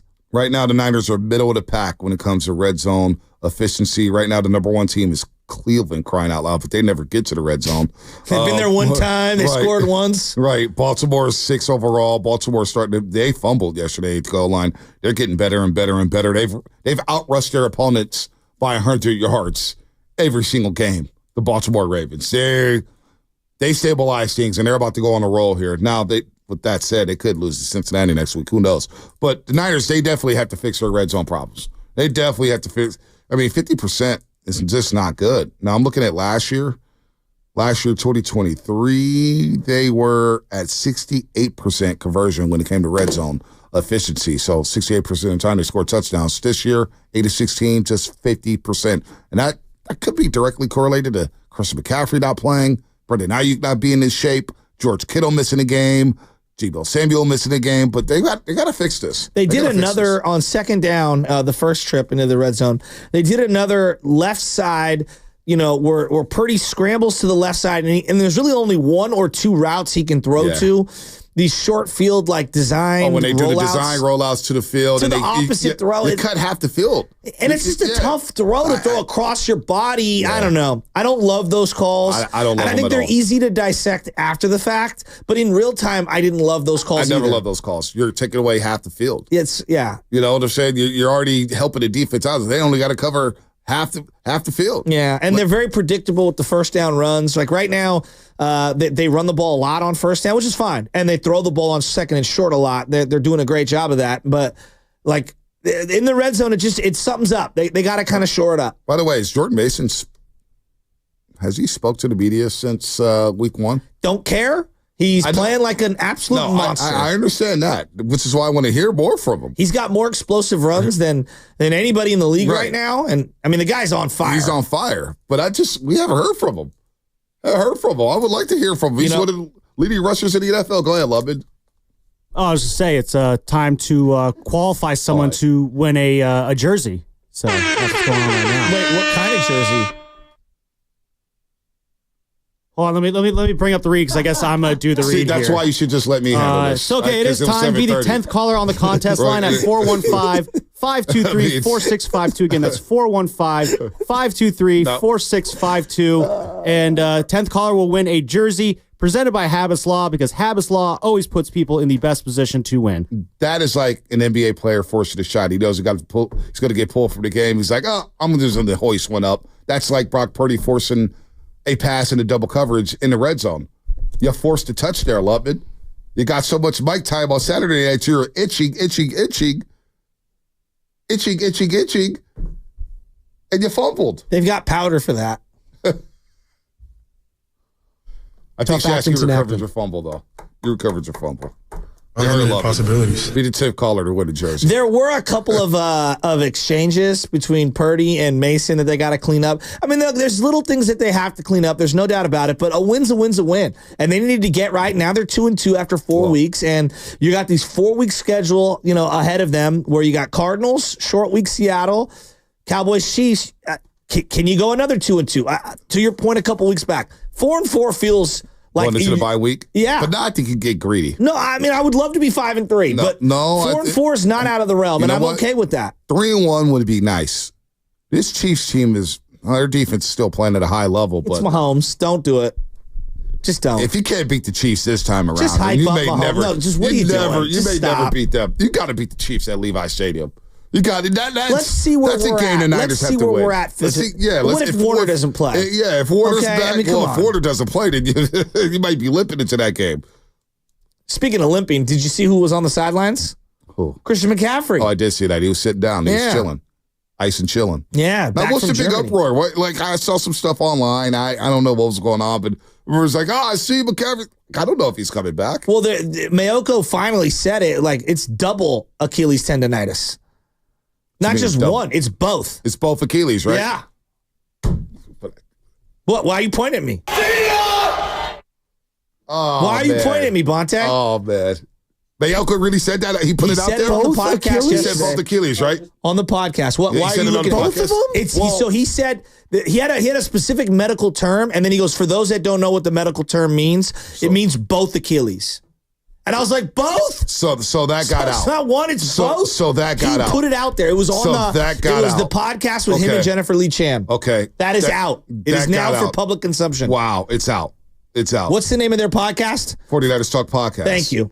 So, which I listen to, and it's excellent. No, it is excellent. It's almost as good as Garlic Fries and Baseball, guys. So I'm looking. Me and Sam Lubman subscribe because you never know what might happen in Giants world. Yeah, well, Farhan. Heard something might happen today. Farhan might be gone. Why are you excited that I brought up the Christian McCaffrey thing? But I didn't bring it up. Mayelko brought it up.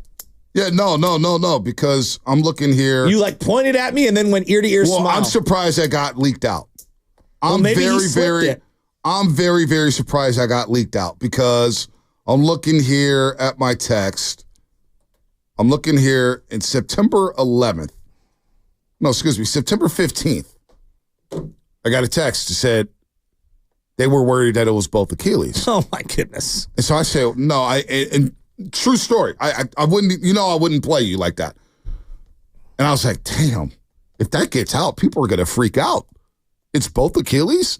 And so now that Mayelko's put it out there, I guess I'm okay to say that, yeah, I heard it was both Achilles a few weeks ago. And that's why I kind of say things and you pick up on it later. But when I mention that, hey, if we get anything from Christian McCaffrey, it'll be a bonus in my mind.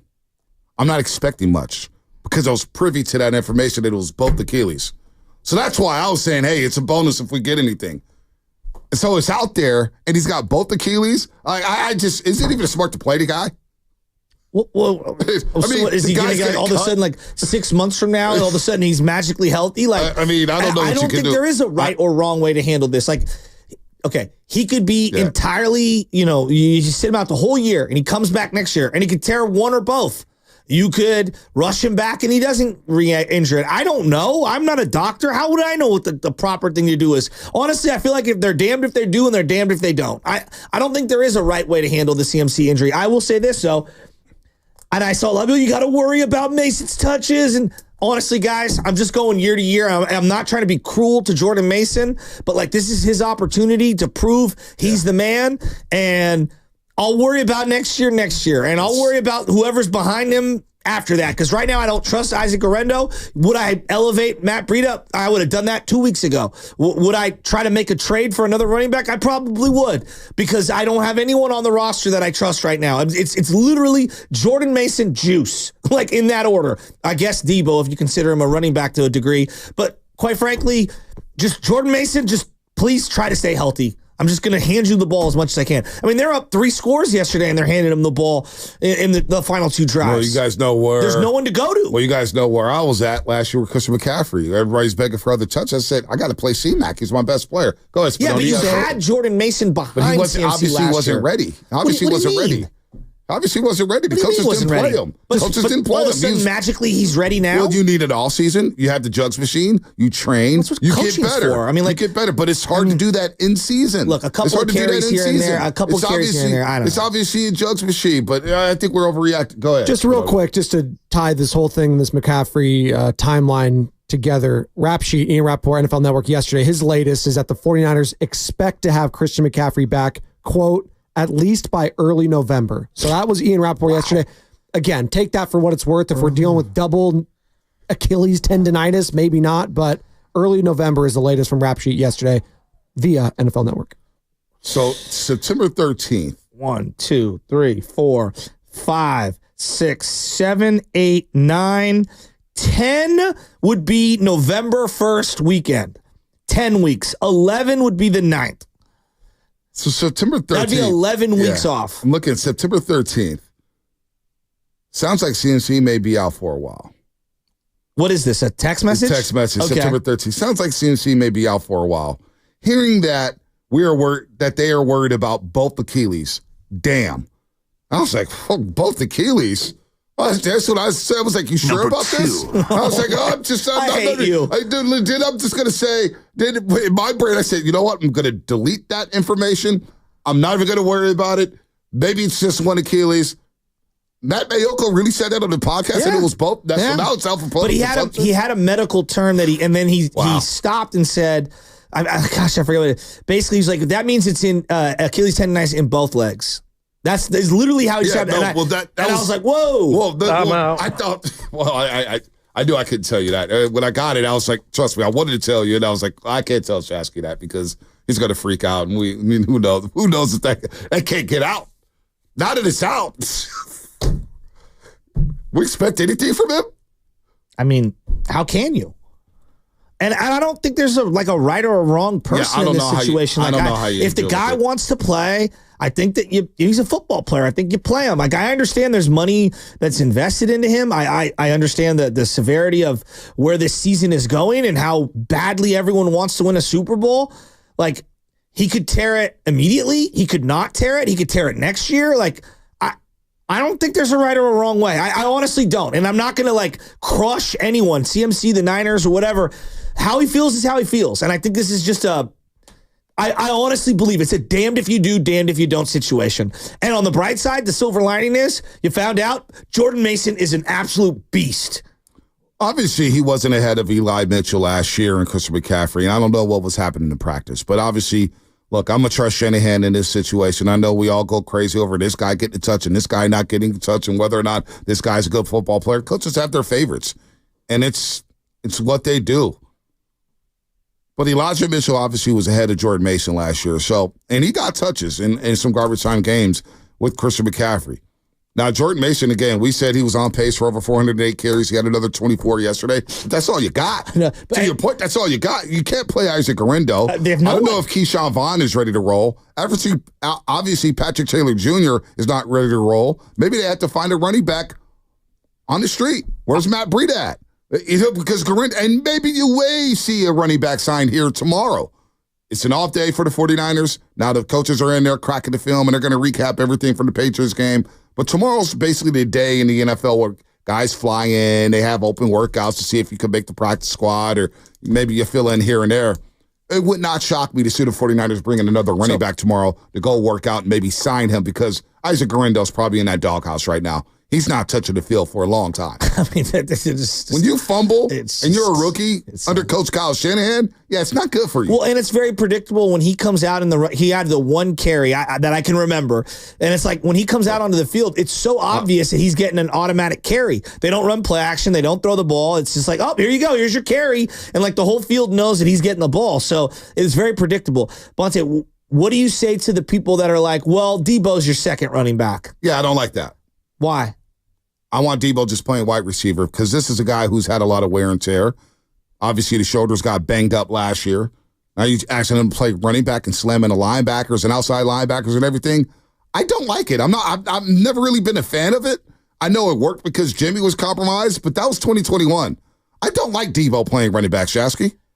So on the second drive, after a Purdy scramble, he gets the first down.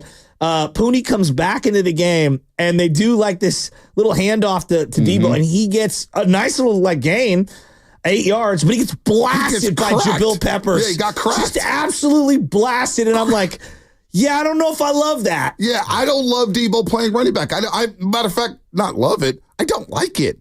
I don't like it at all. But I feel like Shanahan thinks he's he's the second running back. Well, here's the deal. I'm trying to think what Shanahan's thinking. Yeah, no, I don't know if I like it either. I don't know. No. I loved it a couple years ago. You know what Shanahan's thinking? I can't trust Isaac Guerendo. I can't trust Patrick Taylor Jr., so I'm going to put the ball in somebody's hands that I do trust. And obviously Shanahan has a lot of trust in Debo Samuel. Now, I'm just kind of mind blown that the Achilles thing got out. Two Achilles, What about, is there any way that Elijah Mitchell can come back off IR, or is it? He's on season ending. So it's season ending. There's no, because I thought there was one or two guys that you could designate to return off the season ending thing. I guess there's no way. Now, on the Comcast Business Text line, Chicago Jason, what's up, Chicago Jason? Pass protection is still a concern. Purdy should not be having to make off-schedule plays so many times during the game. And Greg Olsen mentioned that after halftime. He actually had a very astute point about how Purdy was playing. And he goes, look, man, this is all fine to see Purdy make these Superman-type plays and highlight reel plays, but you can't live off of those. You have to get protection. These guys have to protect them. The offensive line is definitely still a concern in pass protection. When teams heat up the quarterback, when they blitz and they come after him, they get home a lot on the 49ers, man. They've got to do something to shore up this pass protection. It's not good enough. It's just not. And Greg Olsen was right on it. Maybe we pull it for tomorrow, and I'll figure it out where it was. I'll watch the game over and mark it. But when he was talking, he was discussing it, saying Purdy can't live off of this. Here's what they called it. 602 is texting in. Bilateral Achilles. That's what he said. That was the term that he said. And then after saying that, I had never heard that term, so I'm not pretending like I know. I'm just saying, like, Mayoko says it on the podcast that I was listening to last night. Bilateral Achilles, and then goes, that means that there's tendonitis in both Achilles. Yeah. Is that correct? Do you have thumbs up on that? Correct. Yeah, I'm bilateral. I had never heard that. You ever heard that? No, I never heard that, but I'm surprised that it got leaked. I'm very surprised. Because I'll show you the text during the break. I was like, oh boy. And I started thinking about everybody. I was like, oh boy.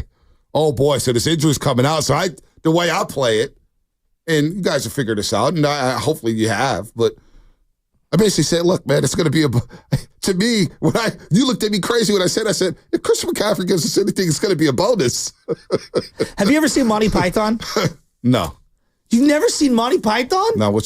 Oh, my gosh. You've seen Monty Python, right? Well, Monty Python is a group of British comedians from way back when. There's Monty Python and the Holy Grail, The Life of Brian. But there's a group called Monty Python, famous British. The Life of Brian. They've got all these different. Anyway, so the point being, music, not it's like 70s, 80s. Like I don't even know. But anyway, there's the Black Knight where he comes up on this guy. It's basically like a Robin Hood meets the Holy Grail. Blah blah blah blah. So King Arthur, Sword in the Stone type of thing. And he chops off both arms of the knight, and then he chops off both legs, and he's like, "'Tis but a flesh wound." And that's what I feel like McCaffrey is basically dealing with right now. He's got, no legs, no arms, and he's like, yeah, it's just a flesh wound. I'll be back in November. I am shocked that got out. I am shocked. 'Tis but a scratch. I am shocked. The Knights who say knee. So now if you're a fan out there listening, and you hear that on the 49ers Talk podcast with Matt Mayoko and Jennifer Lee Chan, NBC Sports Bay Area, how can you expect it for, this seems, I don't know, man. How is he going to cut, start, and stop? Well, I'll say, I don't think he's playing this year. Yeah, my Achilles flares up every other day, and it feels like that. Like the other day, I woke up limping, I was like, damn, this thing, boy, whoa. You might need to get one of those shoes like the Penguin has in maybe. In that I fell asleep on that episode yesterday. Please don't tell me. But I'm not going to say sounds like a great season. Have you watched it? Well, he said he fell asleep, so it's it was late. When it gets around 10 o'clock, I start fading. I fade. 10 for you. It's like 7:30 for me. I did, right? I'm in bed at 7. I got the. You're not in bed Bills. at 7.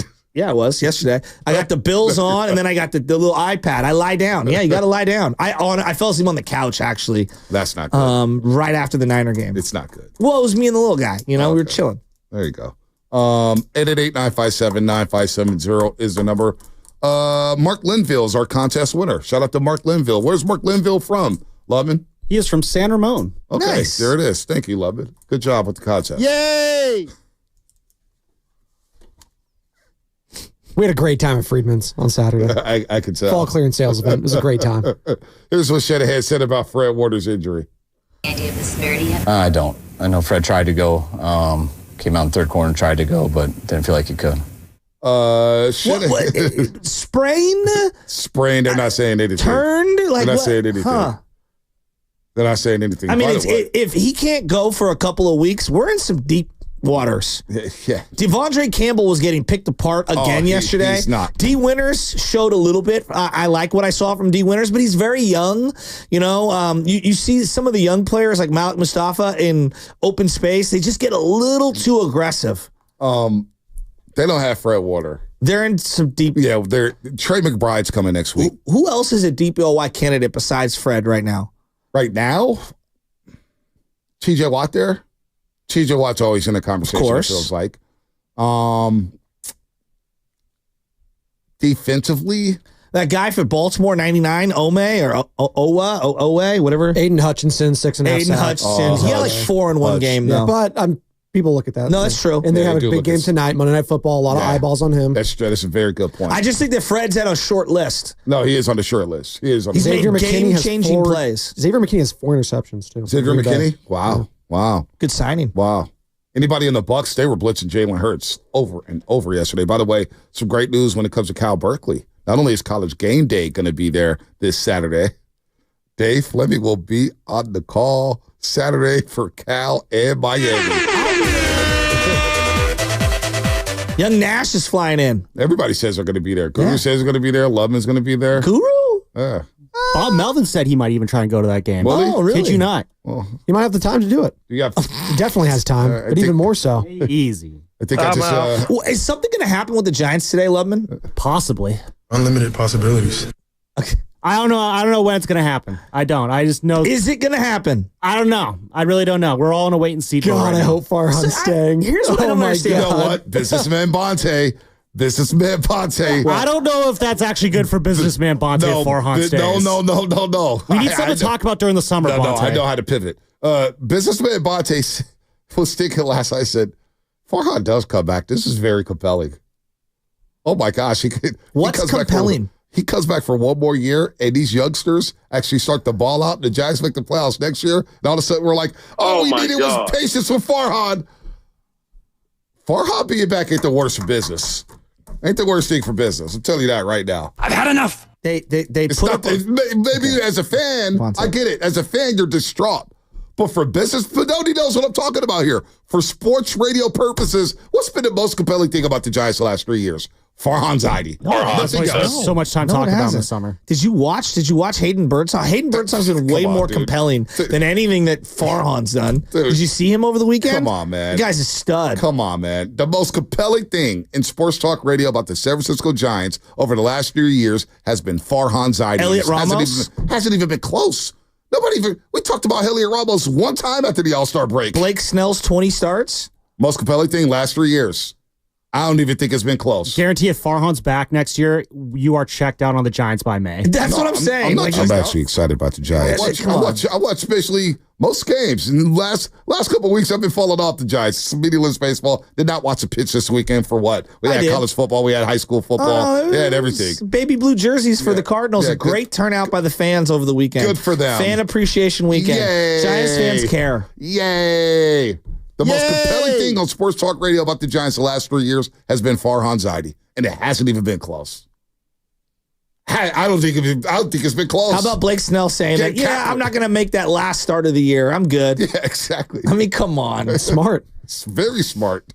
That was a hell of a $33 million to spend on 20 starts, and I think 13 of them were really good. Let's get more bang for their buck for $30 million. The Giants with Blake Snell, or the 49ers with Brandon Don't Ayuk. go ripping Blake. Don't go ripping Blake Snell when he carried his pitching staff in the second half of the season. That's not right. Pitched like a Cy Young Award winner. He had 13 great starts. I'll give you that. 13 great ones. Amazing. Great. $33 million for 13 starts. What was his ERA? What was his ERA? I'm not saying he wasn't great in those 13 starts. We're saying bang for buck. You will be begging to have him back. So stop. Don't start ripping Blake Snell. That's what I'm saying. I'm not ripping Blake Snell. Who would you rather have $30 million for, Snell or Ayuk? Both. Well, that's not the question. It's an either or. You got to pick. Both.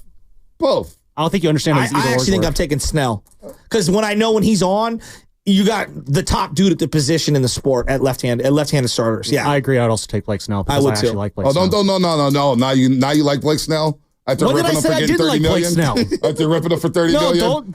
I'm not scared. Don't let your fandom Don't get in put the way. words into his mouth. Don't let being your real with you, fandom get in the way. The fandom I never has to said I sit at didn't the like kiddie Blake table. Snell, all right? You don't want to be at the kiddie table talking Don't be about this putting words stuff. in my mouth. I'm not Mark Willard. No. Don't be ripping. The most compelling thing. Spadoni, what's been the most compelling? You're an A's fan. What's been the most compelling thing about the Giants in the last 3 years? Well, Brandon Belt coming out with the captain hat was pretty cool on opening day. Stop. Love it starting to piss me off. No, but it's probably been Farhan's side. But it's compelling in a way that it's just fun to just see the fan base slowly turning on him to the point where it's just all 99. Like, is there anyone still on the Farhan? McCovey Chronicles. Oh, God. Yes, there are definitely still pro Farhan. The top 1/10 of the 1%. Shout out Bernie Sanders. That's It's just there are a few out there, and I'm just like, You guys are morons. I don't even know what to We're say. still going to be monitoring that, by the way, 95.7 the game, because we got Warriors Media Day today. We got if anything happens with the Giants, we'll obviously discuss it. Niners are the big story, but if anything happens, just letting all the listeners out there, we will discuss it. Who's waiting for it more, me and Bonte or Gabe Kapler? We got some breaking news, man. Like on a serious note, on a very serious note, this is sad. This. Should I hit the sounder? You can. I mean, we got a lot of basketball fans here, but 95.7 The Game breaking news. One of the great ambassadors, one of the great men when it comes to representing his country and representing his community. Basketball Hall of Famer Dikembe Mutombo has passed away at the age of 58 due to brain cancer. You talk about one of the good guys in the NBA, coming where he came from and what he did for his country.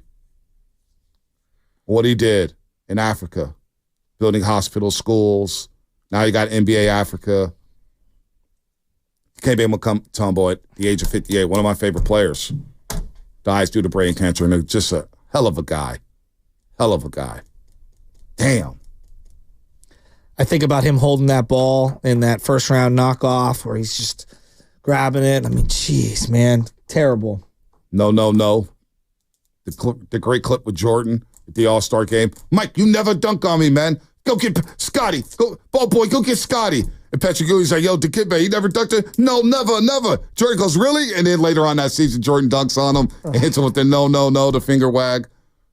Damn, man, that's sad. Is just way too young. Yeah, way too young. He died due to brain cancer. I know he was sick before, so, man, that stinks. That really, really stinks, man. Wow. All right, with that said, let's get to the injuries.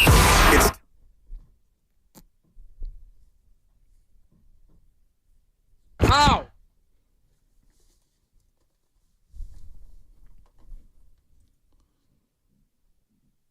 We met Fred Warner, forced to miss the second half of the win yesterday over the Patriots with an ankle injury. Warner played his case to take the field, but was overruled by Kyle Shanahan. He'll undergo an MRI today to determine the severity of the injury.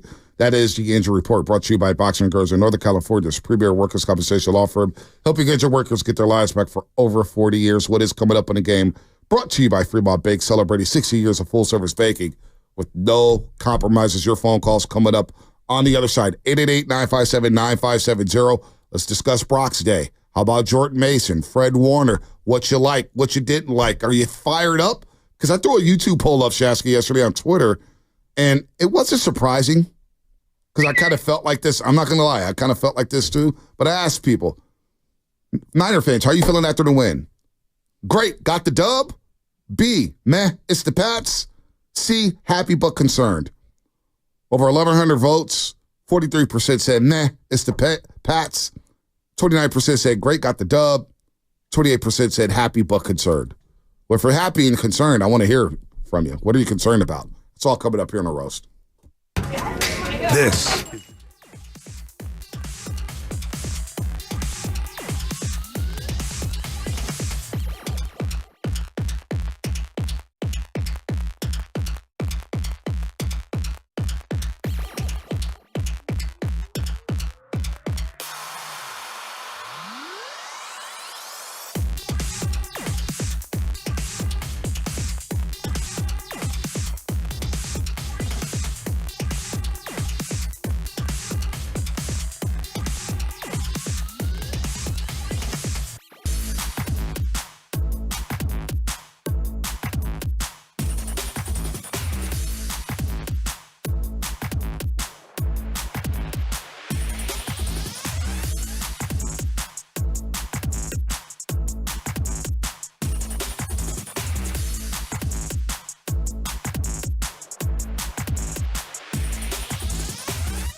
can't argue with you.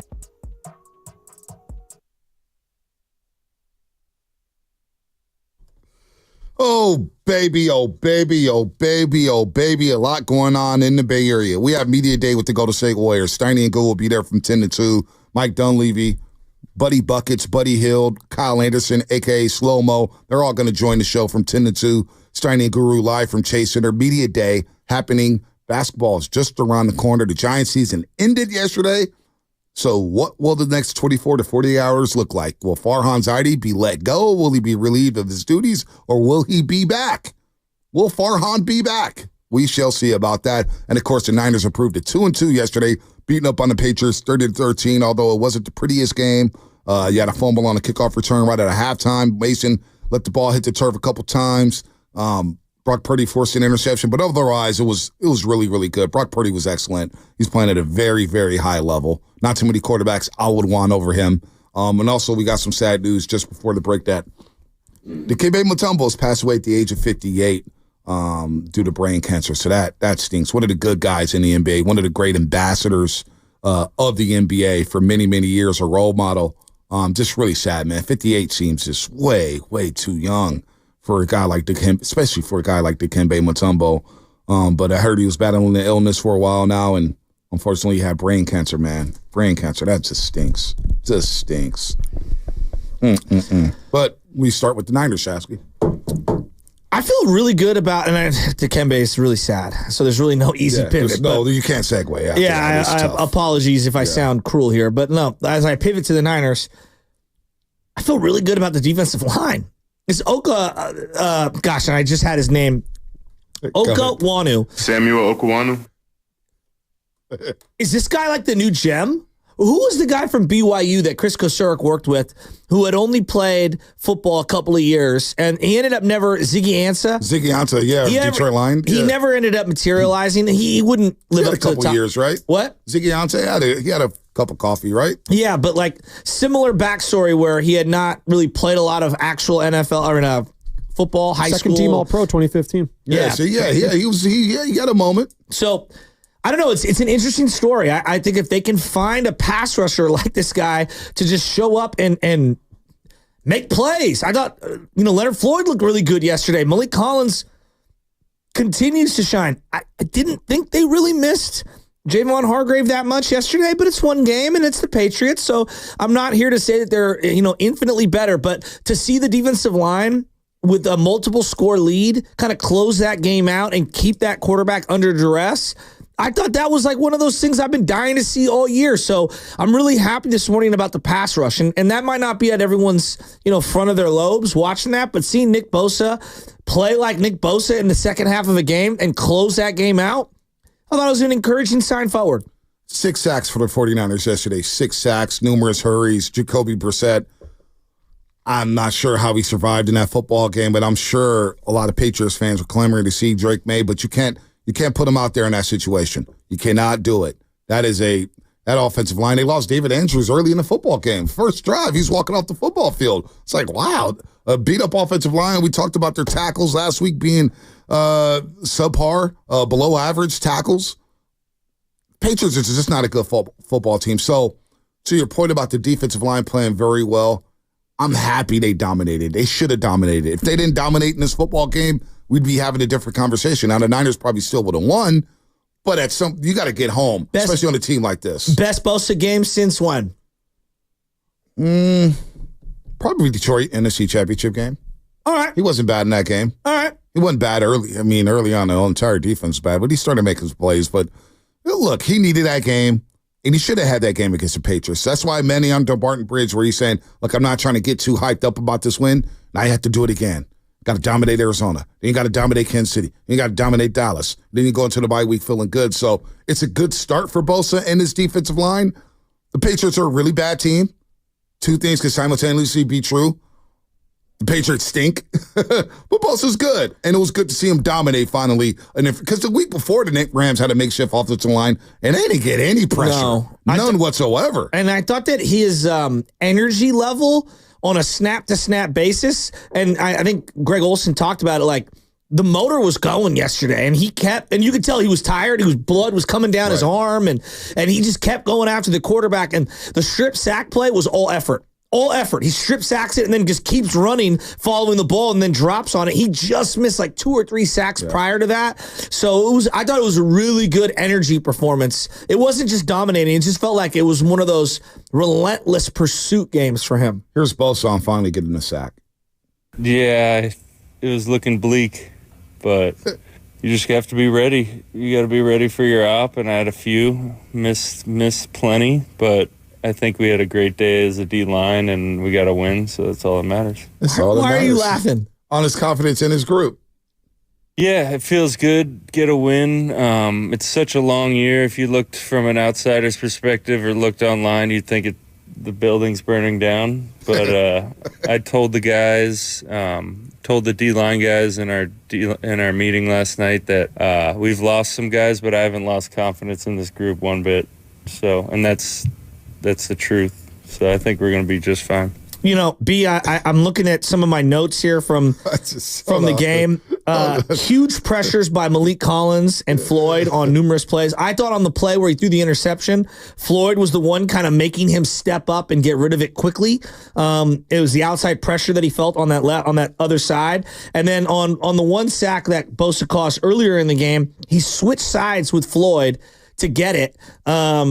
I thought they did a really, really, really good job mixing and matching personnel and throwing different things at him. They did blitz Malik Mustafa and Charvarius Ward, and both times the Patriots snuffed it out.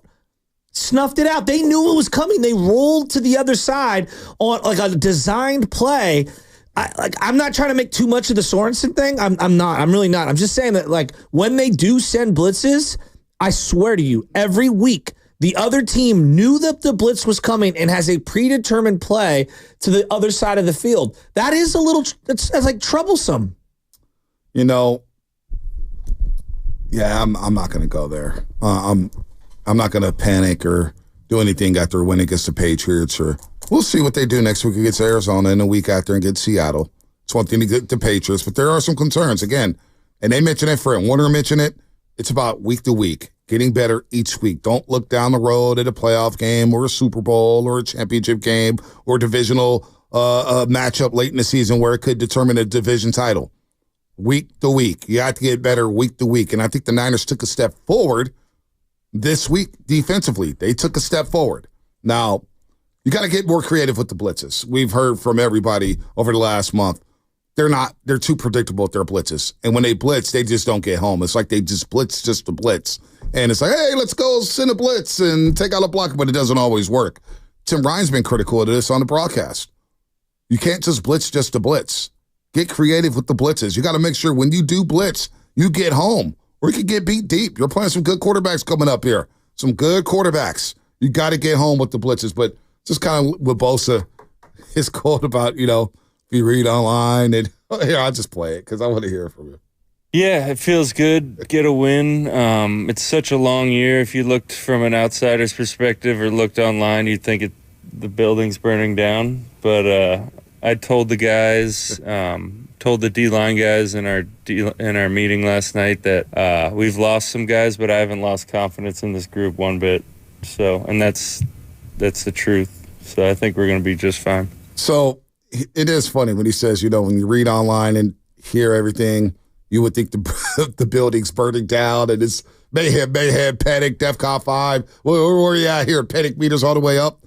And the energy from last Monday to this Monday on this show, for example, a loss and the lines are lit up all 4 hours.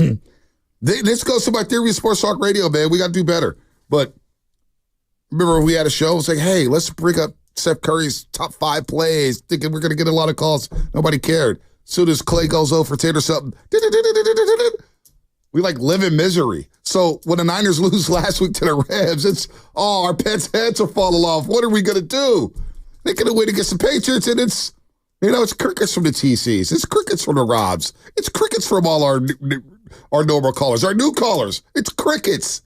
Are we just happy? The downfall is near, and it's coming hard. I want to hear about the happiness. What are you happy about with this win? It's just crazy to me how this works. They win. Purdy looks great. Warner looks great. And everyone says, whatever. Well, it's probably more of an indictment against the opponent than it is anything else. I think if this win had come against Buffalo, Cincinnati, a team with more sexier, lineup, even though Cincinnati's only 1-3 this year. Mm-hmm. But you get where I'm going with this. And I think maybe against an NFC opponent, you would take a little more from this. Right. It is an AFC East opponent that we all think is going to be drafting top 5. So I do understand being a little more reserved. But I'm not scoffing at it. A win's a win's a win. 408 is asking, maybe we can do this in the 9 o'clock hour. 408 is asking, can we get a Shasky Neighborhood Watch 3-on-1 weekend report? And by the way, the RV talk took off so much. Anna goes, Bonte, you should stop laughing at Shasky because he's right. The RVs, and I forgot there was an RV parked across the street from her parents' house at one point. Oh, my God. And they got the RV up out of there. Now, that's in the neighborhood. Interesting. That's on the neighborhood, in the middle of the neighborhood on Cabrillo Street where they're letting stuff out. That's bad. That's bad. I've got some watch. I'm watching right now. My $30 million wide receiver is on pace for 55 catches and 700 yards. Is that good? I'm out. Got a bevy of got embarrassment of riches on his team. What you expect? Is it on him? Honestly, is IU catching passes and putting up big time numbers? Is that all on him? No. Do we need to play the that. Randy Moss monologue again, or the opening monologue from the receiver, Doc? We spent all offseason talking about 29 million, 30 million, 27 million, 24 million, 25, and it's like. It's a run. We've been saying it's a run first team. This is not how they're built. They're not built that way. And like I know everyone's like, oh, they're going to evolve into this great passing team and this and the other. It's like no, the number one wideout is whoever's open, right? And like it's a byproduct of. I get he was a really good player last. He was great last year. He's a really good player in general, but like. This is what their offense does. Their offense is not going to just throw to one or two guys. They're going to throw to a bevy of people, and it's kind of next man up, and it's just how they are. And I'm saying to myself, like, I'm not faulting Brandon Ayuk. I'm saying to Kyle, didn't you know what you wanted? Like, didn't you understand this? Like, you kind of knew. You kind of knew that you weren't going to force feed any one player. Let me ask you this: on this football team, on this roster. Do you feel better having Ayuk on the roster than not having him on the roster? Well, could I use the $30 million that I'm spending on him in other areas? It was too late by the time you gave him the money. But no, if you're asking me, like, independent of that, like, would I have rather have the draft picks or whatever? Like, honestly, I'd probably not paid $30 million for a wide receiver on this team, and I would have spread the money and the picks or whatever to other positions. So that's probably what I would have done. You would have traded knowing this coach and how they run things. You would have traded him around the draft then? Probably. I probably would, knowing what I know now. All right. That's fair. But again, like they got so far down the road, like this was their only option. Yeah. I feel a little bit of empathy for him because he's never going to be able to live up to the money in year one. It's just not going to happen. No, it's not going to happen. The only way he finds a way to justify this in year one is he has to have a monster postseason and they win it all. Last year he had 7 100-yard games. And again, go back and listen to Shanahan where he's saying, look, we're not going to force feed a player. We're going to hit the open man. Now, to that point, 510 discussing Jawan Jennings on the Comcast Business text line. Jawan Jennings is my man. Dude said it all in his interview. Absolutely trusted. But Kittle was always held in due to scheme. I wish he ran more routes. This is just the way the offense is built. And so there could be movement. Look, I wouldn't hold out a trade. Look, the Ayuk thing on Friday. I know you don't want to talk about it. We'll get to the calls in just a second. Well, it's not that I want to. I just find it to be so dumb. Shanahan was asked about it after the game, and I want to comment on this. Yeah. I didn't see what he threw. Maybe he was just joking, laughing about throwing a shoe. Maybe he didn't like his shoe. I didn't interview him about his shoe toss. But I hate some of the clothes I got to wear out there also. But it is what it is. It is what it is. So I guess they have a uniform code or whatnot. I would not rule out. And I know people say, well, how can you move the money? We've seen a lot of things happening in the NFL. I don't put it past any. We just saw a big trade in the NBA. Karl-Anthony Towns going to the New York Knicks for Dante DiVincenzo and Julius Randle. Big money gets moved all the time, no matter what the contract looks like. There's a will, there's a way. It would not shock me with the way Ayuk is going about his business because Friday was a bit embarrassing. It was. Why do you say that? You just don't do that on the field in front of your teammates. You know the cameras are rolling. Just a little thing like that because now it leads to, there's friction. And I'm sure inside the locker room, they've handled it already. but it's more for outside noise and outside fodder. Just not a good look. It's just not a good look, right? So I wouldn't put it past the 49ers to revisit trading Brandon Ayuk in the future. Could happen midseason, could happen in the offseason. Who the hell knows? But I think Ricky Pearsall not playing, not participating in training camp due to injuries really set them back to the point where it's like, you know what? We can't go into the season not knowing who Pearsall is. Jawan Jennings, okay, is he ready for another little role? We don't know. I didn't know. We didn't know. Nobody knew. They didn't know. Yeah, I didn't So know. we have to keep Ayuk because he did ball out. He knows the system, and he's a really good wide receiver. Is he a top 5 wide receiver? Probably not. Is he a top 10 receiver? I think he is. But this offense has so many mouths to feed, and so you're going to get stat lines like yesterday, and we're going to overlook a play where, you know what, he makes a diving catch there, which is sweet, right? A sweet catch. I would say it's one of his best catches since the butterfly catch. I mean, if am I missing another one? I mean, it's one of the best catches of his career. It's an unbelievable catch off the dirt, gets the first down, boom. And then he had the play-action play earlier where he was wide open, and they ripped one down and on the little sail route that they like to run. Yep. So, I mean, I think it's just a matter of time. Shanahan said, look, this guy played really well against Minnesota. I'll take him for his word about the Minnesota game. And we did mention that Brock Purdy wasn't seeing everything because Brian Flores could confuse the best of them. So, you know, Brandon Ayuk's in a tough spot right now, and he's in a tough spot with the fan base. But that diving catch on 3rd and 9 was really critical, I thought, to keep the ball, keep moving, keep eating clock, extend the drive, keep the Patriots offense off the field. So we'll see with Brandon Ayuk, man. But it's he lost a lot of Q rating, man. Can we agree Friday?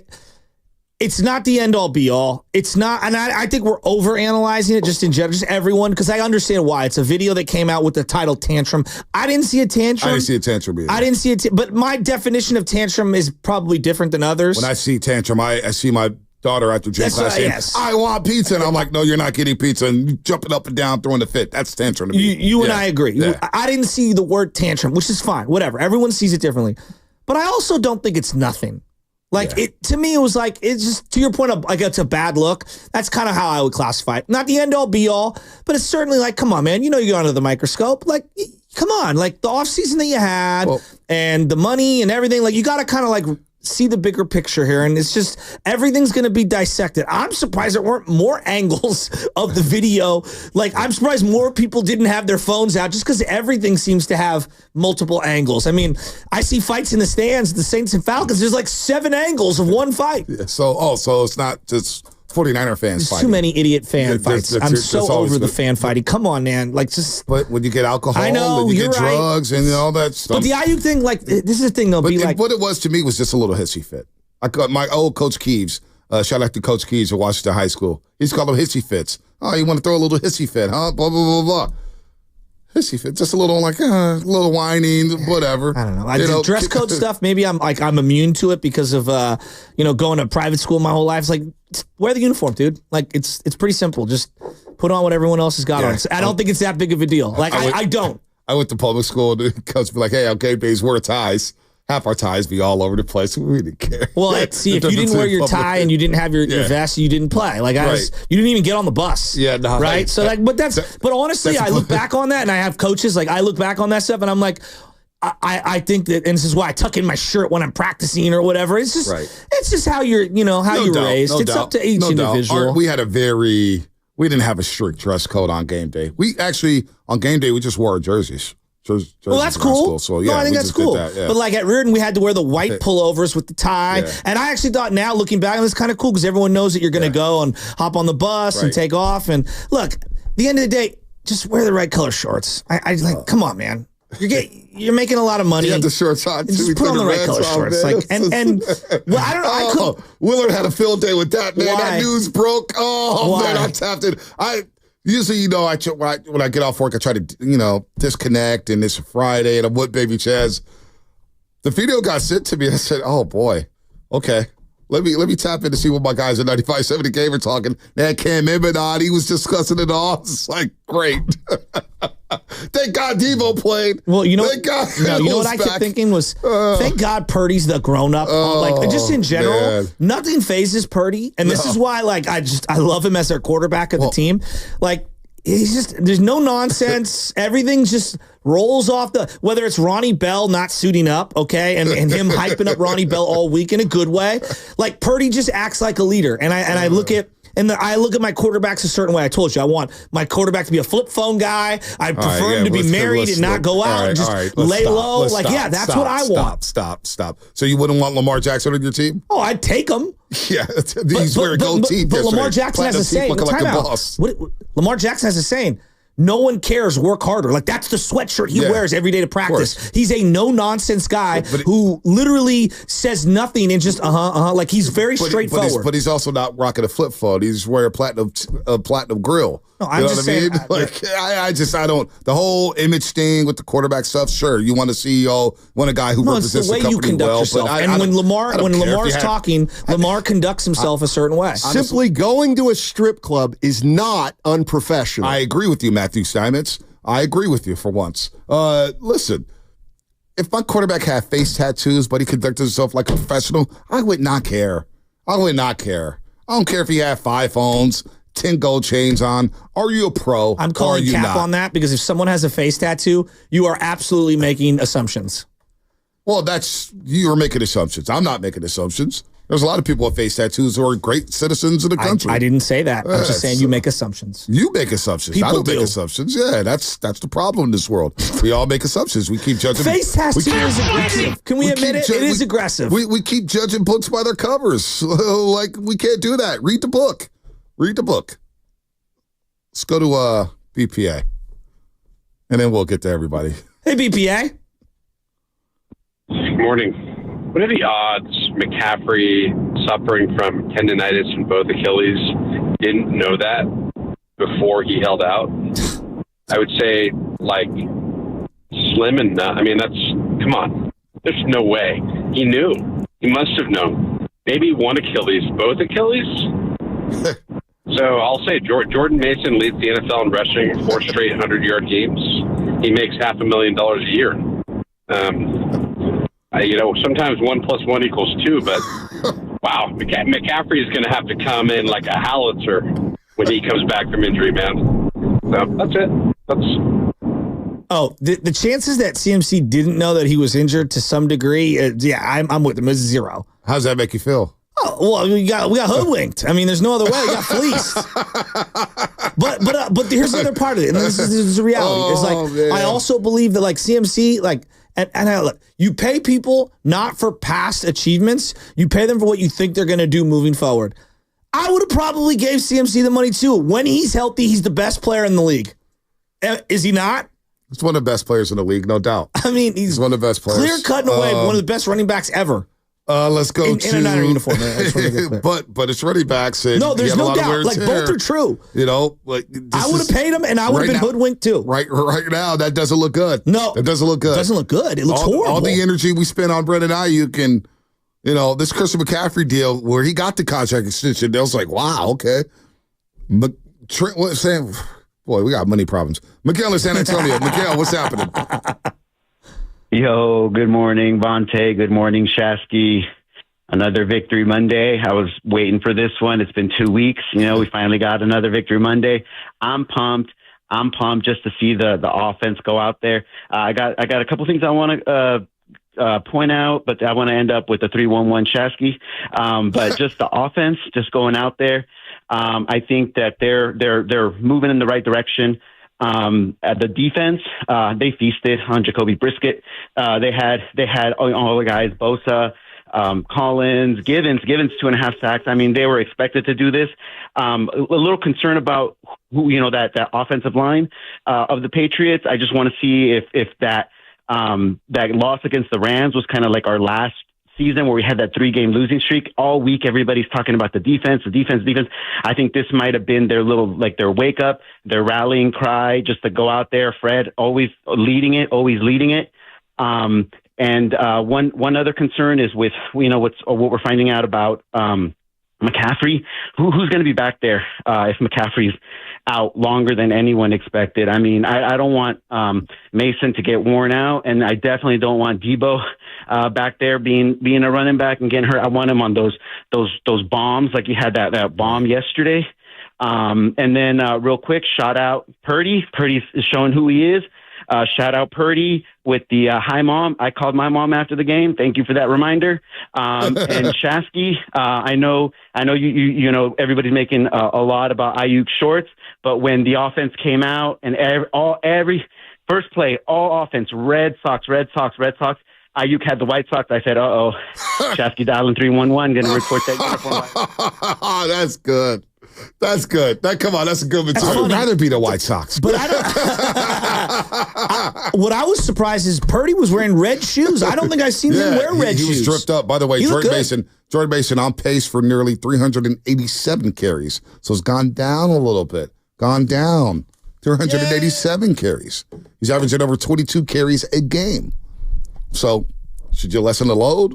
I kind of like the way he runs, man. Again, I like good players on the field. Guys get hurt in football. It's football. It's pro football. Guys get hit. It's a violent sport. What do you want? You think everybody's going to be, think injuries are off? Guys get hit. That's what happens.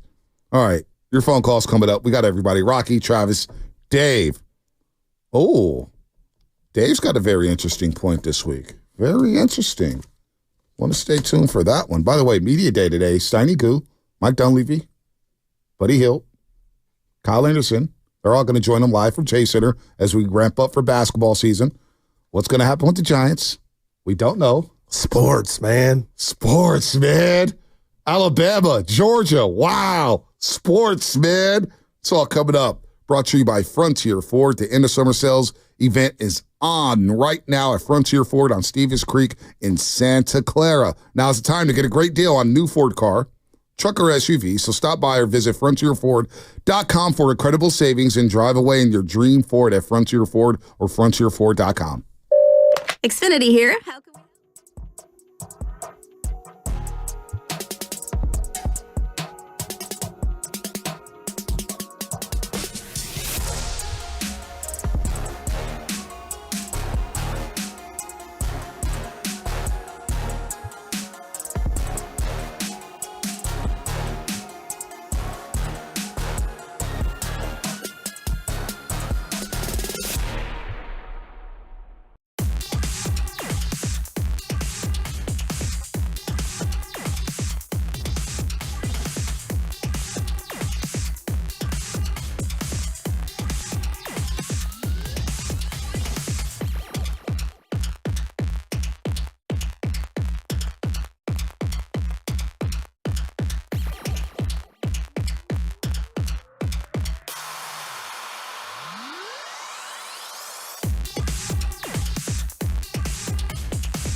watch. I don't know how many others out there hate watch. I'm a sick individual. What up? This is Turtle Pie Turtle from Frisco. If you're anything like me, you're getting hella roasted every day on the morning roast with Bonte and Shasky on 95.7 The Game.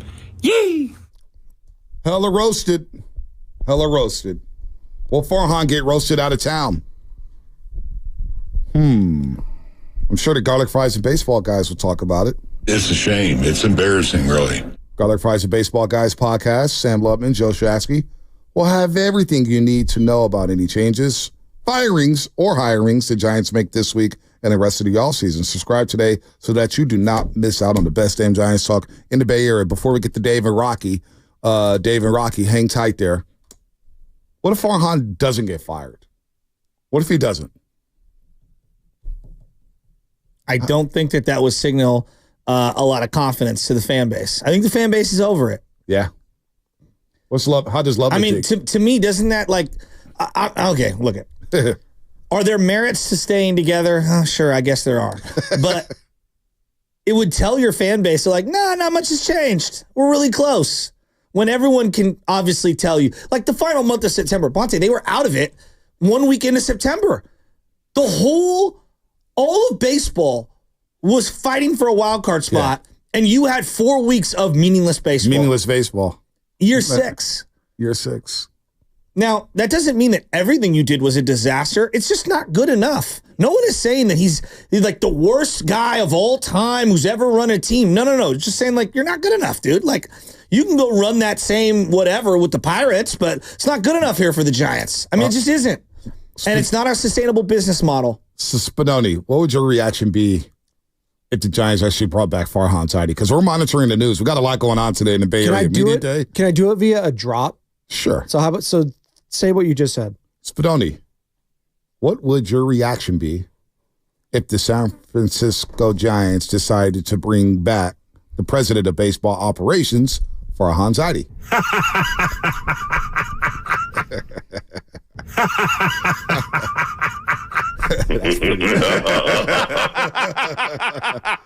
You have to laugh through the pain too, right? Like if you're a Giants fan, like, are you serious? Like they are primed. Like A's are gone now. It's all San Francisco. All the eyeballs. Not that many were on the A's, just as it being a dumpster fire and a joke of an organization, but literally, you have a perfect moment right now to wipe the slate clean, start fresh, start new, recapture some audience you might have lost. And this is what you're going to do? Just stick with the guy that everyone's just loving to hate right now? So yes, part of me, the business person, the pregame Joe Spinoni would love to talk about it. But I'm not going to lie, Bonte. I see his face during Giants season, Joe Shasky's, every single morning. He's just, it pains me to see him so upset. Does it pain you, or does it make you laugh on the inside?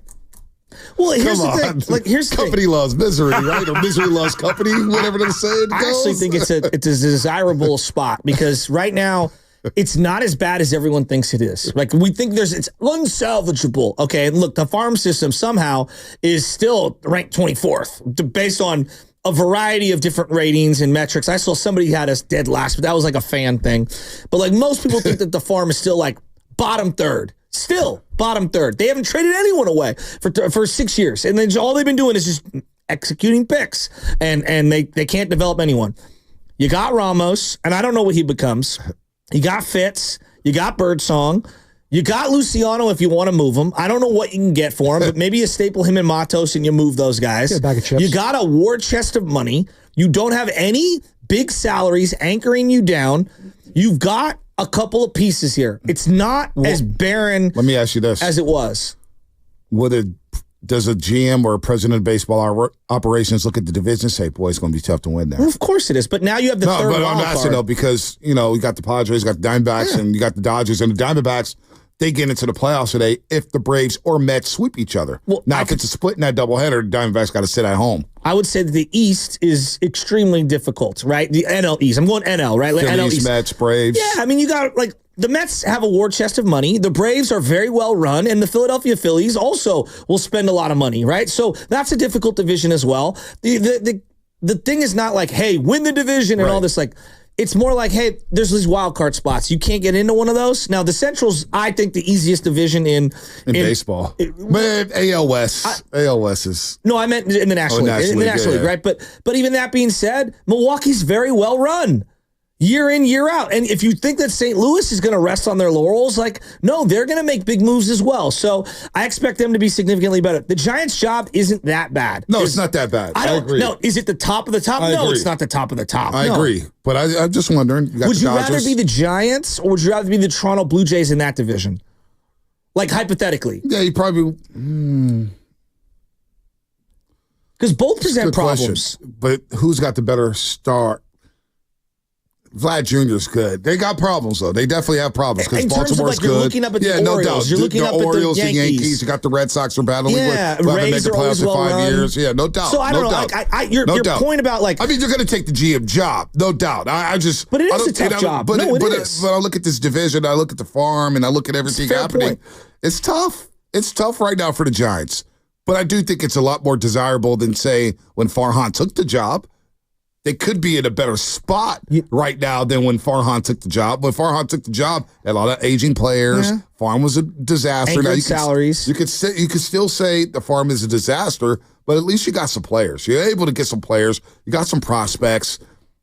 Life could be worse. No doubt. Life could be worse. Your point is well taken that it could be a lot worse. And no one is saying that he was awful at everything. We're just saying it's not good enough.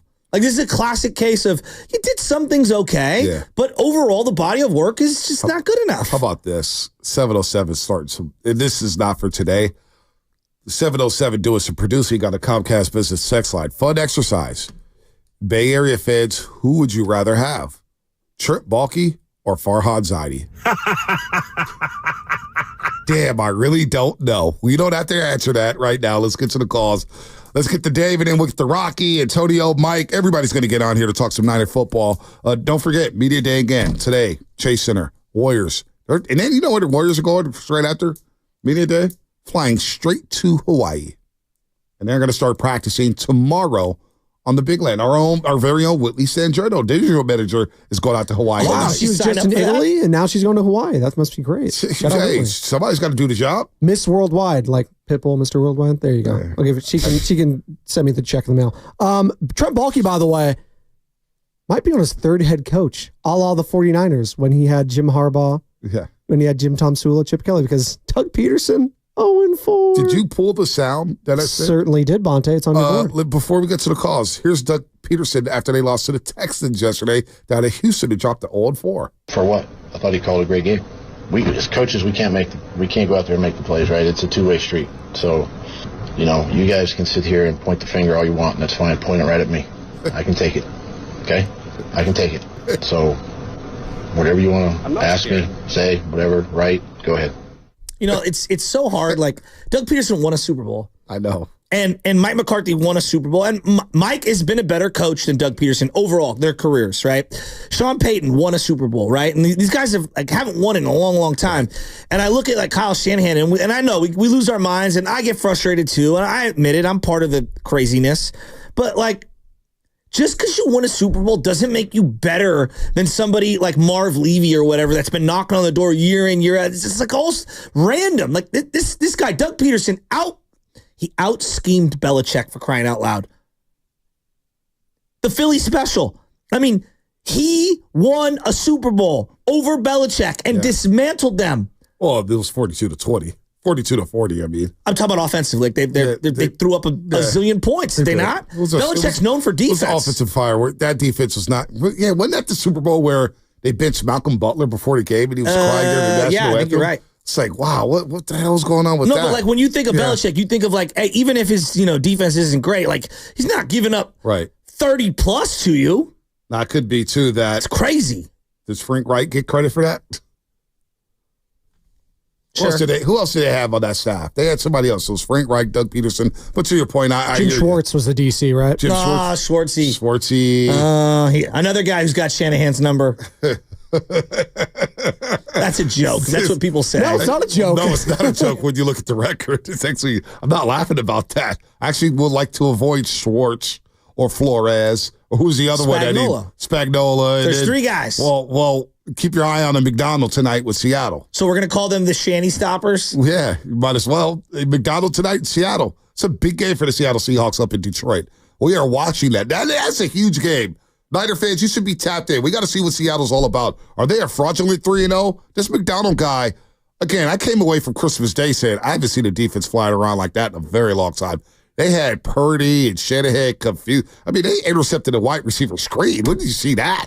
I mean, wide receiver screen, bubble screen, boom, popped up in the air, interception. It's like, damn, that team was everywhere. So this guy's got schemes. I'm eager to see his scheme tonight. David Frisno, what's happening? Yeah, hey, a couple little nuggets from yesterday, and I'll get to Bonte's favorite player, Brandon Ayuk, in a second. Just real quick, yesterday, how's that my favorite player? You know, with Garindo fumbling yesterday, this kind of ties my both points together. Special teams, again, wow, you know, that's every week. And then also with Garindo fumbling, they might want to bring another running back because you were saying earlier, let the best players play. Well, 400 touches for anybody is kind of wild. So if they're not going to use Garindo because after now you fumbled, they're bringing somebody else. But back to Ayuk, you know, you kept saying all summer, we got to bring him back. You know, you kept bringing off his numbers, 75 catches, 1,300, 7 TDs. He's an elite player, right?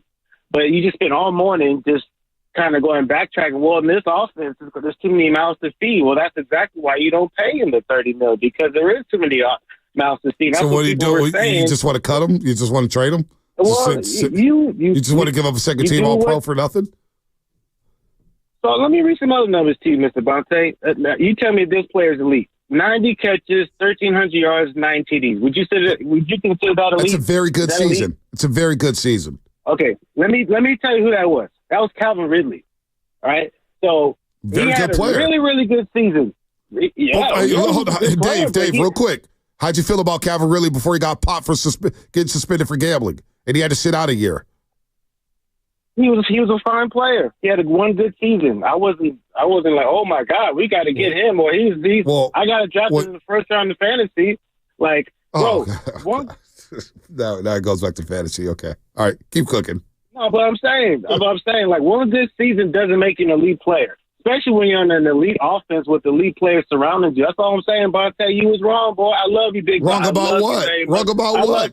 Back-to-back 1,000-yard seasons? Now we're scoffing at with the 49ers and all the crappy-ass receivers we've seen over the last decade, we're now scoffing at back-to-back 1,000-yard seasons. A guy was second in franchise history with 7 100-yard games in the season, and now he's just a bum. And now Calvin Ridley's just a bum, even though 2 other teams have paid Calvin Ridley for crying out loud. I didn't say he's a bum, Bonte. I'm just saying not worth 30. Hold on. Hey, Dave, real quick. Since you're on the fantasy football, what was their average draft range for Brandon Ayuk this season when it came to fantasy football? For me, I'm in a few like 3rd, 4th round. He wasn't going that high. He was going in the top 40, right? I guess, yeah. I guess. You know it's true. He was going in the top 40. Where did he go in your leagues, Spadone? I got him as a steal, actually. I think I got him like in like the 5th or 6th round. Because everybody didn't. He wasn't signed. Yeah. He wasn't signed. It hasn't been a great pick. I think his point is an interesting one.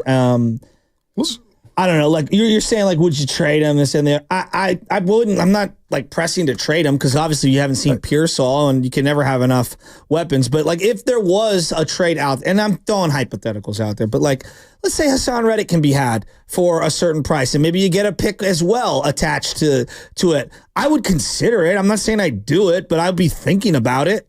I mean, you know, I'm sure the Niners aren't thrilled with the way the whole thing went down. And, you know, we'll see. Like, living up to the contract, Bosa's still trying to live up to the contract. One game does nothing to live up to a contract. One season doesn't. You have to judge these things over years, right? And so we're obviously 4 games into what we assume to be a 4-year deal. We'll see after a year or two. How did he become my favorite player? FYI, I don't have a favorite. McCaffrey would be my favorite player on this football team. If anybody, I don't. Anyway, Rocky and Vallejo. Rocky, be careful what you wish for with Brandon Ayuk. What? Hold on, real quick. When Ayuk starts exploding, when he starts balling, I want y'all to keep that same energy. Just remember what y'all saying in the first 4 games. Just keep the same energy. Wait, what energy? Keep the same energy. What This do you mean? Brandon Ayuk, this energy that we just Can I got ask from you, David where's Frisco. his energy? His energy's not there yet. I know. He's ramping up. He's ramping up. Ramp it up. We do this. It's week 4. We do this. No, we but do. I think what did Herb say? It's going to take him 2 to 3 weeks. This. You're saying you're telling fans to keep the same energy. This guy had a certain energy last year, and then this other energy in the offseason. Trying to get himself and then the back. guy that we're seeing on the field looks like he's going through the motions. I don't think it's fair for fans to get a little frustrated. He didn't look like he was going through the motions yesterday. He just doesn't have the same He didn't look like he was going through plays. He didn't look like he was going through the motions against Minnesota. When Kyle Shanahan went in there on the podium, started out playing well. A lot of people who see it, everybody's saying like it just doesn't look the same. Quarterback's got to throw the football to him. The quarterback's got to throw to him. Receivers don't control the targets. He got the same amount of targets yesterday as Deebo Samuel. Same amount of targets. I don't know, B. George Jennings had one more target. I agree. The energy's not there yet. Okay, it's not there yet. That's what I'm saying. But keep the same energy when he does start balling out. Did you want to go? Honestly, 49er fans, did you want to go into the season without Brandon Ayuk? No. Knowing what we knew about Ricky Pearsall? Once they didn't make the trade, right? Like you only had so many other options. So yeah, once they didn't move somebody on draft day or leading up to draft day, like you were kind of up against the wall, right? Quite frankly. Also, what was the reaction when Brandon Ayuk did sign the contract? Yeah, we were relieved. We're ecstatic. Yeah, we were relieved. We're ecstatic. Rocky Vallejo, what's happening? What's up, man? I'm going to try to keep the positive energy going over here. So let's talk about the O-line. You know what, Rocky? Go ahead. Rock, real quick. Keep the positive energy. This is Sports Talk Radio. We swim in negativity in Sports Talk Radio. Absolutely. No, but I don't want to do quality control after a win. You know what I mean? So, the O-line, run block, great. Pass block, decent, And obviously, it looks like Shanahan is trying to get Brock ready for the playoffs where the refs let the DBs hold. That's why he's letting him do all these off-script plays and all that stuff. So I think that's good. It's going to prepare them for the playoffs. Defense, number 91, Sam O. Man, he's a player. Sneaky player right there. We got the rookie Green. He has some good plays. My only negative, outside the special teams and a few other things, but number 45, Flanagan Flowers. I hate to put this guy on blast every week, but this guy's not an NFL player. He can't tackle a mannequin out there, man. Put him on special teams and put him on the practice squad, man. Hey, I've seen this guy. He falls down. He can't tackle nobody. Yeah, he's not very good right now. Special teams is not very special this year.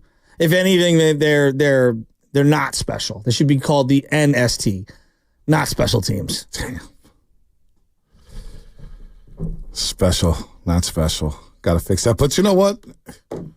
Saints had a muff. Eagles had a muff. There was a muff last night, Sunday Night Football, correct? It's not just the muff. It's not the muff. It's bad. No, I get it. You got a punt blocked. You've given up big returns. I saw Tampa Bay yesterday. They got an extra point brought back by the Eagles. Special teams hasn't been special around the league. I don't know what the hell's going on with special teams. Let's go to Brandon Ayuk really gets people triggered this year. Well, I think the way the whole thing went down, I think it's you leave yourself open to be criticized when the timeline plays out the way it did, and then the Friday thing with the video and let me ask. It's weird. Can we admit it's weird? Let me ask this: was Bosa's weird? Was his year a season ago weird? Yeah, and we crushed him. Not like Brandon Ayuk. But here's the difference between the two players. Would you have rather Brandon Ayuk just held out and just stayed away and then signed a contract like Bosa? I think we can't talk about them like they're the same player. Bosa is, even in a down year, considered a top 5 guy at his position no matter what. Bosa has 25 or more teams willing to pay him $120 million guaranteed no matter what.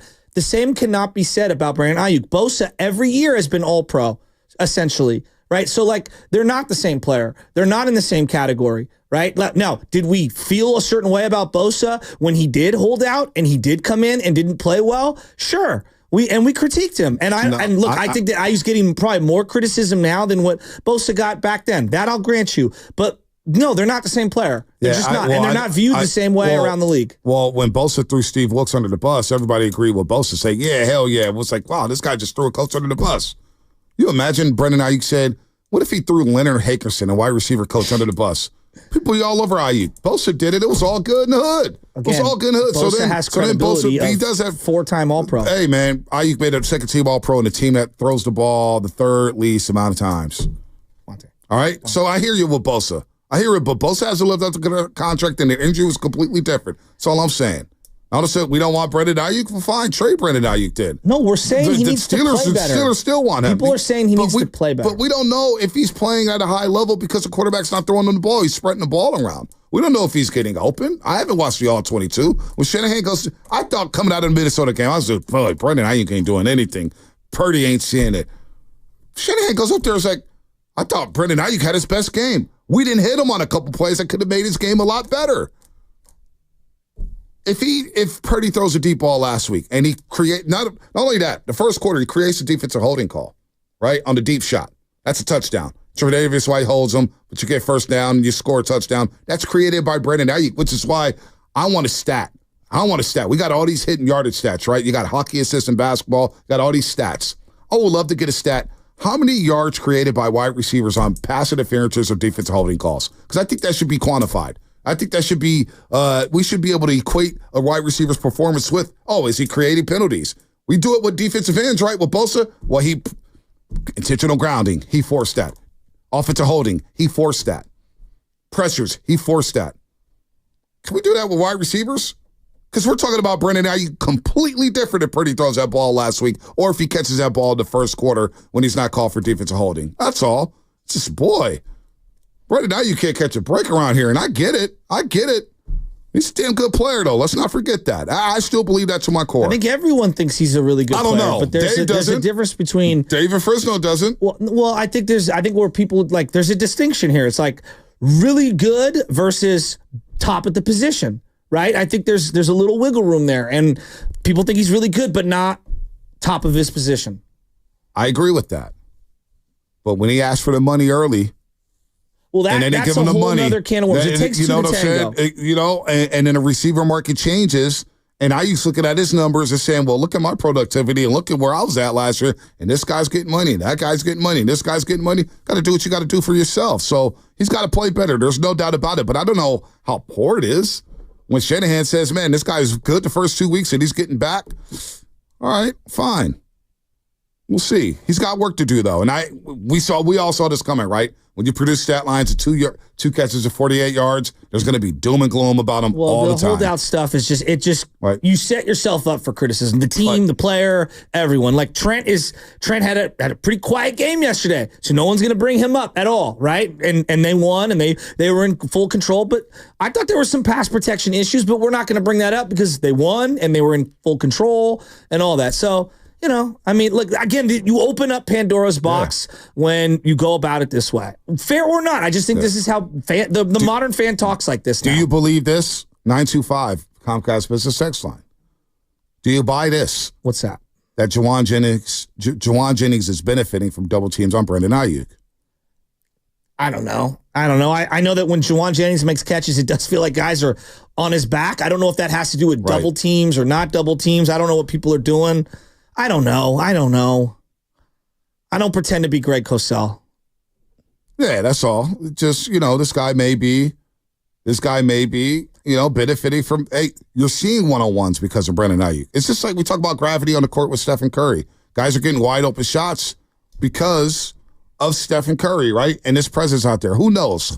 But I think we all agree Ayuk has to be better. He has to get better, and the holdout, we knew the hold in was going to set him back, which is why we didn't want him holding in. But I'd be careful with trading him and saying bye-bye to Brandon Ayuk, man. This guy has put together some good seasons for the 49ers. Let's go to Mike in Santa Clara. Mike, what's happening? Hey, happy Victory Monday, guys. What's up? Good win yesterday. I would actually just like to say, I kind of considered this Sunday more of like a tune-up game since we had everyone back. And it looked like minus McCaffrey, of course. But it looked like, we did finally see some glimpses of like what Ayuk can do, especially with that diving catch, man. That was an awesome, and yeah, like you said, Bonte, that was a critical play also. As well as like, finally seeing Trent Williams, and maybe he got it during the half, like maybe he didn't have to get an IV this time. Hopefully he didn't. And then, the only thing that really did kind of scare me was like when Fred Warner went out with that ankle injury. But I think it was kind of smart for them to kind of hold him out for a little bit, just making sure, especially with the lead that they had. But just overall, I do still have some concerns with the offensive line whenever they're trying to do a pass at that point. I still think they need to get that buckled down a little bit more. But it was a lot better compared to what we've seen in the past. And one last thing I got to say is just on the Patriots side, man, Christian Gonzalez, man, that guy is a baller. Mm-hmm. Yeah, I mean, he is turning out to be a really good one-on-one corner, like man-to-man coverage. So last thing I got to say, guys, is vote Joe Shasky 2025 for council. Christian Gonzalez, they were showing some of those like cut-ups of him staying with guys. His hips, his feet. He really is good. a very good player. He's really good. They should not let him go. He's going to get paid a lot of money in the future. Belichick's great pick. I really like him. Antonio in Oakland. Antonio, what's happening?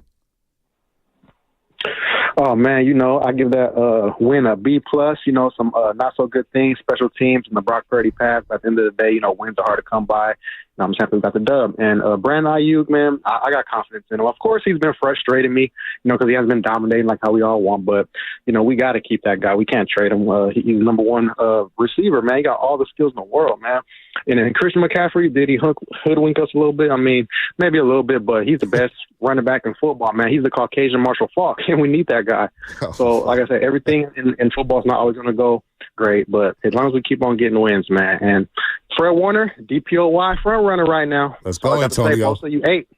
Let's go, Antonio. Hey, Antonio, I know you're watching the Seahawks closely tonight, right? Yeah. You get your scouting on. You think they're a fraudulent 3-0? No, I think they're kind of serious. I mean, they're not like second-tier serious. I'm not going to say they're phonies, but they're a really good team. They're going to be right there and think of things. But Niners are going to beat them and pass them up, so I'm not tripping off them. But it comes down to Geno. Like, I think a lot of people just don't believe in Geno. Like, they really believe in Geno. They like the story and whatever. I just think it comes down, and fair or not, I just think a lot of people are like, yeah, I don't believe in Geno, and so they kind of, like, discredit the Seahawks.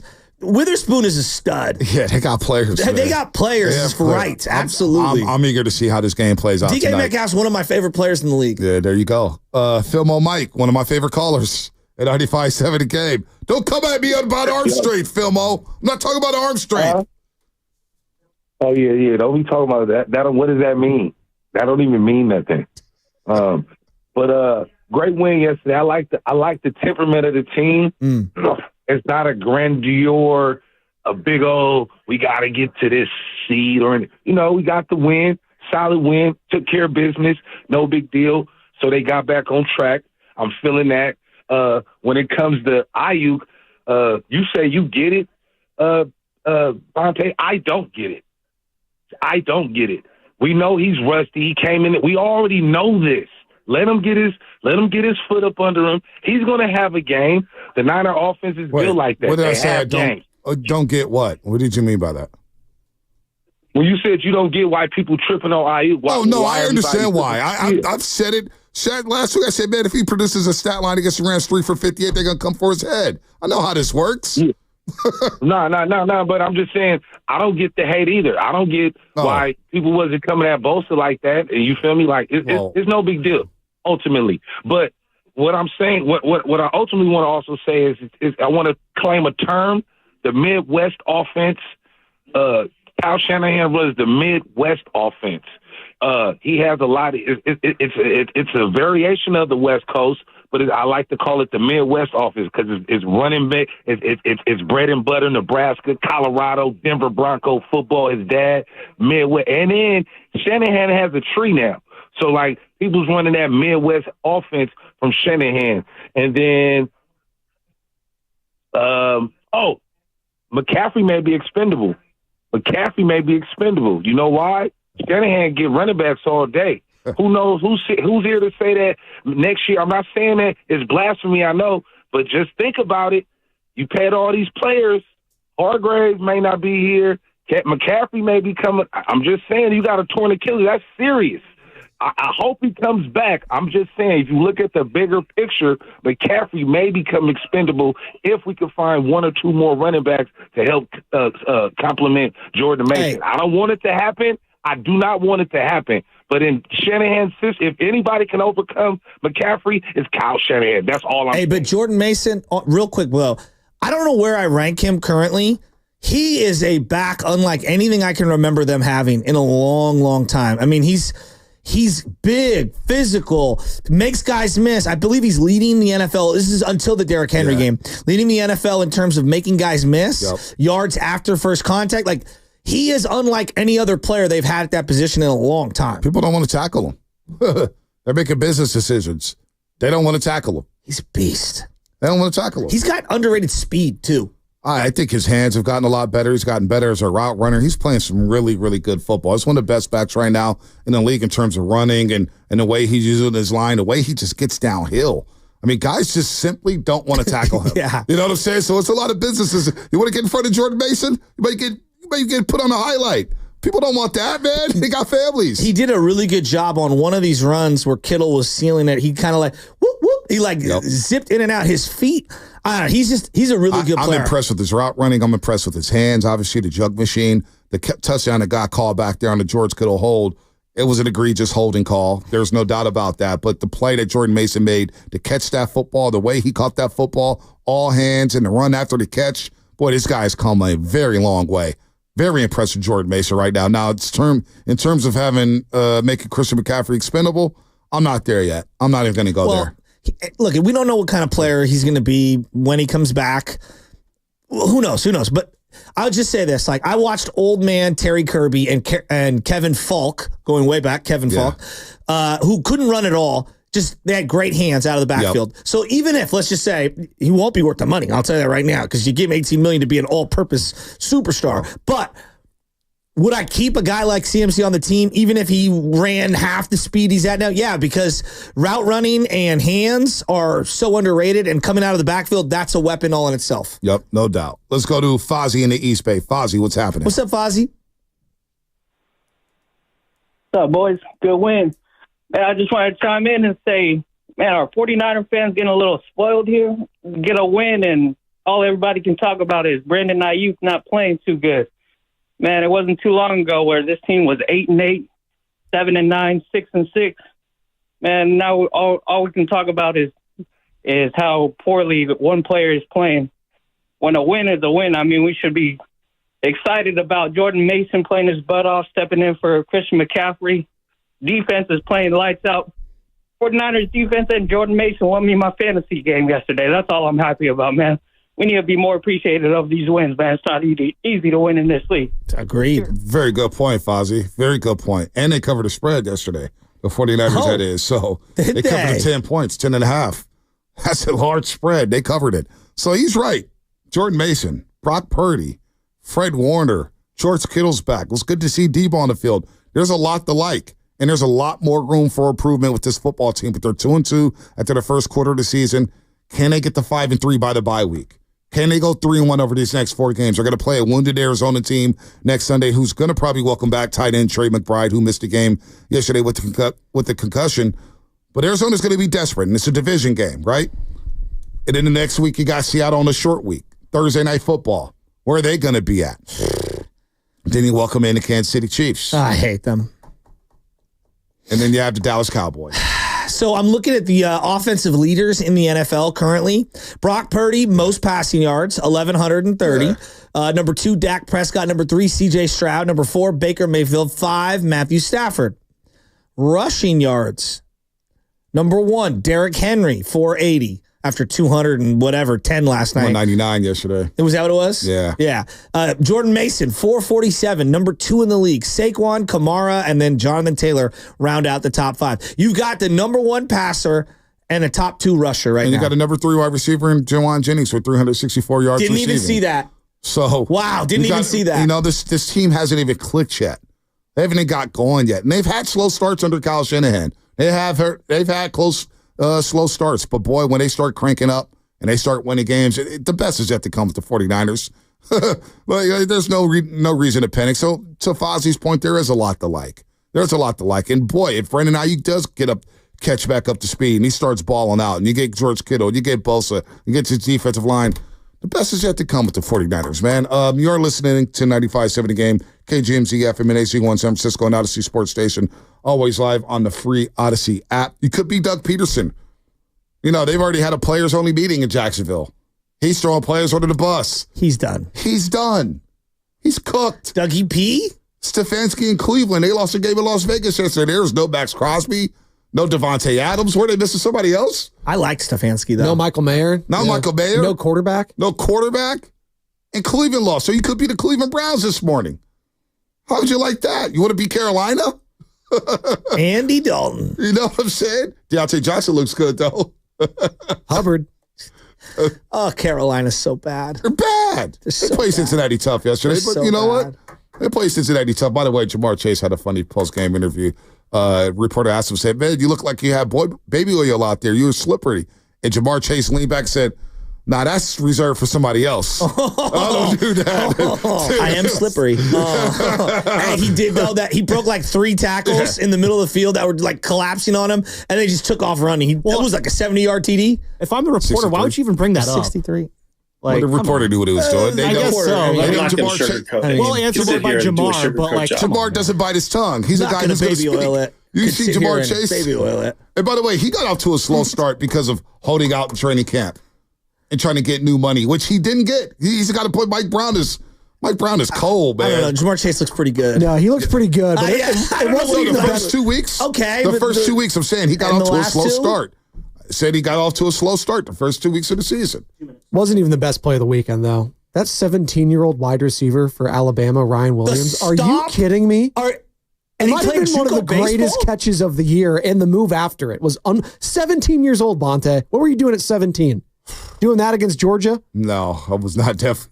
I was playing with Georgia on the NCAA Game Breaker. Champ Bailey, I would play him on both sides. That's what I was doing at 17. Champ Bailey at Georgia. I played him on both sides. Play him corner and wide receiver. Who was the no Sean Moreno was the other running back I loved. But they had Robert Edwards at the time, who was rookie of the year. Georgia. But Robert Edwards was rookie of the year with the Patriots. They had Quincy Carter. They had some ballers on that team. Quincy Ballers. Carter? Now that's a name I haven't heard in a long time. That's what I was doing at 17. I was playing with Georgia, not against Georgia. Oh, what a game that was. What a game. All right, how many minutes do we got to a break, 2? Jamar Chase, 300 yards, 3 touchdowns. Yeah. Yeah, he's looking pretty good. Yeah, I just said, first 2 weeks he got off to a slower start. He didn't come out of the gates. CeeDee Lamb also held out 32 targets. Yep. Looks like 20 catches, 316 yards, 2 touchdowns. There's a lot of guys playing really well right now. They also get force-fed, right? Would you say they get a lot more targets than Ayuk? Well, yeah, that's how their offenses are. Yeah. You know, I mean, that's differently. Yeah. They're built differently. Brian Thomas looking good for Jacksonville. Remember Brian Thomas, Jacksonville wanted to trade for Ayuk, and at that pro day, I sent you guys a video where they sat down with Brian Thomas and they sat down with our boy Malik Neighbors. And who was it? Cameron Wolf was interviewing these guys down at LSU Pro Day. And Cameron Wolf goes, I just talked to an executive, and they say you, Brian Thomas Jr., reminds them of Brandon Ayuk. Remember that? Yeah. I said, they was like, oh, wow. So maybe they just said, you know what? We can go get Brandon Ayuk right here at 17 overall. It is interesting, though, because all these receivers, Nico Collins, who's leading the NFL, has almost 500 yards, 2 touchdowns. You know, all these guys that got new contracts, that a lot of them are playing really well right now. Nico Collins, top of the list of receivers right now. Malik Neighbors, number 2, who was a rookie. Jawan Jennings, Justin Jefferson, number 4. Jaden Reed, 5. Godwin, 6. CeeDee Lamb, 7. Chase at 9. I mean, there's a lot of guys that we talked about all offseason getting money, and they're all at the top of the leaderboards here. You see, Brandon Ayuk, 31st in the league in targets. He's had 25 targets so far.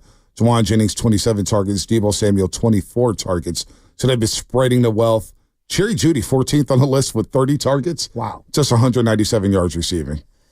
Not good. And he got paid. Drake London, 31 targets, 200 yards. But you look at Malik Neighbors, 52 targets. Nico Collins, 43. Deontay Johnson, 39. Got Cooper was 37.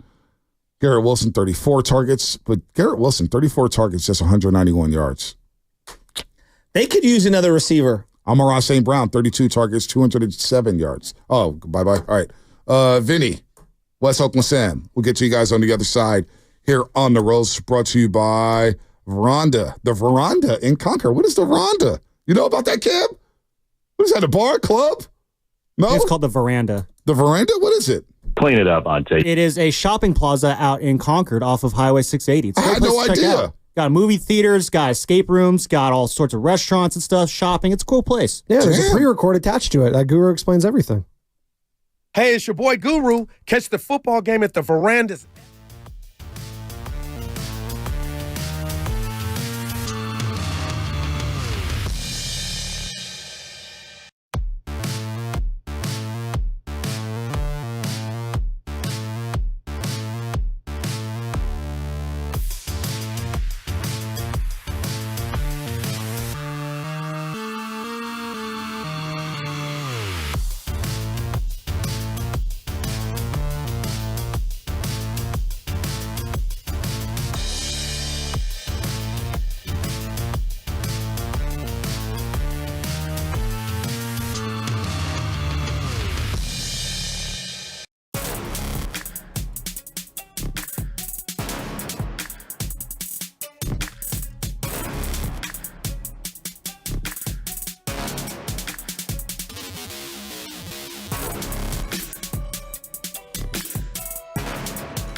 Come on, man. You got Larry June in the building. You listen to the Morning Roast, and we're doing numbers, man. Good job, Morning Roast. Sock it to me. Hey. Yee! Listen to the story I'm about to tell. Usher was in the Bay Area this weekend. Was he? It's at the Oracle Arena. These are my confessions. E40 came out with him. And everybody got dolled up. I saw it on Instagram, man. A lot of people went to I think Casey and D-Lo drove down from Sacramento, got out there. It was where? Oracle Arena. Oh, it was at Oracle. Oh, okay. Yeah. Very cool. But it was, Usher's doing this tour thing, and I was just, I was thinking, it's like, damn, things could go down very, very soon. What do you mean? Well, he deleted a lot of tweets. Is he part of the Puff thing? Yes. Uh-oh. Well. So much baby oil. You talking about Usher here? Yeah. Well, he was connected with Biebs. And then there's that whole thing. I didn't know that. Okay. Yeah. Or maybe I knew it and I didn't. There ain't nothing you can do about it. Not good. Yeah. Clean it up, Auntie. Not good. Why do I have to clean it up? You know what needs to clean it up? The Puff Daddy estate. That's what needs to be cleaned up. I think it has been cleaned up. Shut up. I watched the McMahon doc. I'm a couple episodes in. Please don't say anything. I'm not. I just want to say, whenever the Puff one comes out, I don't know. I think it's going to be popular. Well, I think the Puff didn't 50 Cent?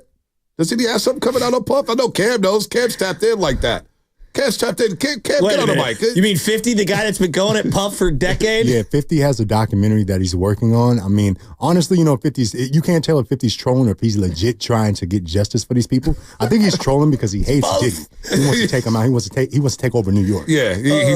So Diddy was on the Breakfast Club one time, and Charlamagne the God was like, so what's this, 50 Cent beef? He goes, well, he's mad. I want to take him shopping.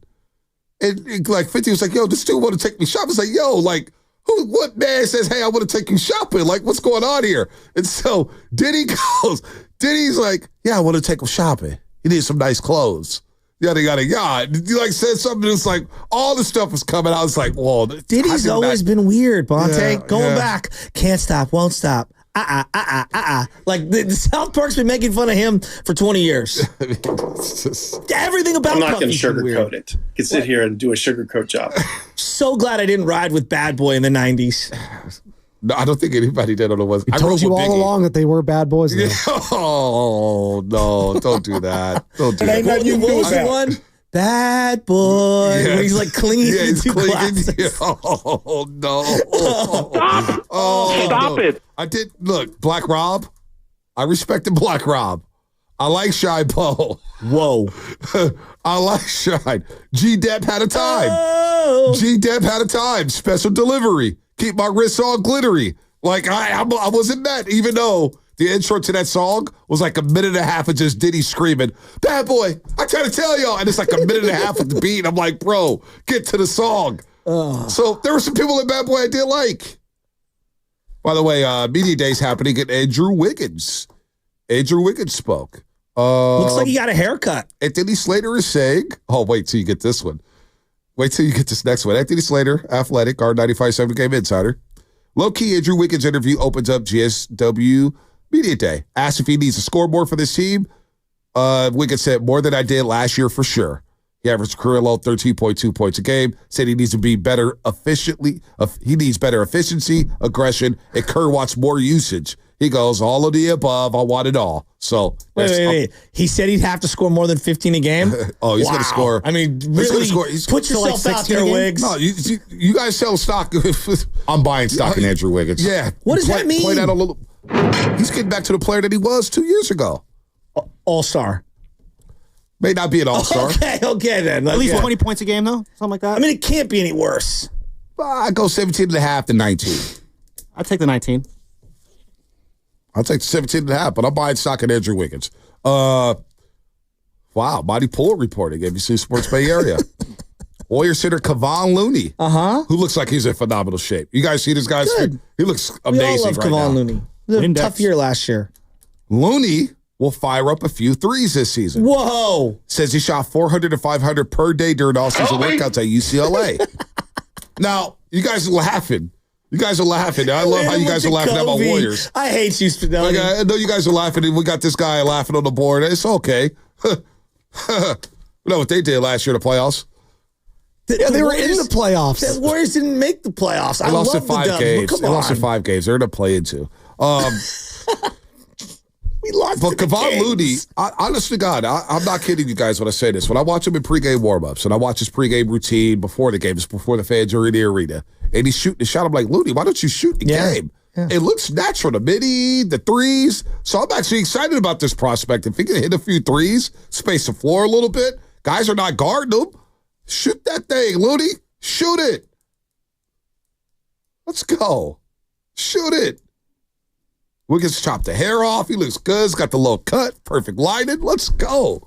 Let's go. I live with these people. I love these people. They're part of my family. So cue up the Steiny. Can Kuminga and Wiggins coexist as perimeter scorers for the Warriors? Well, Tuesday, October 19th. They did coexist last year.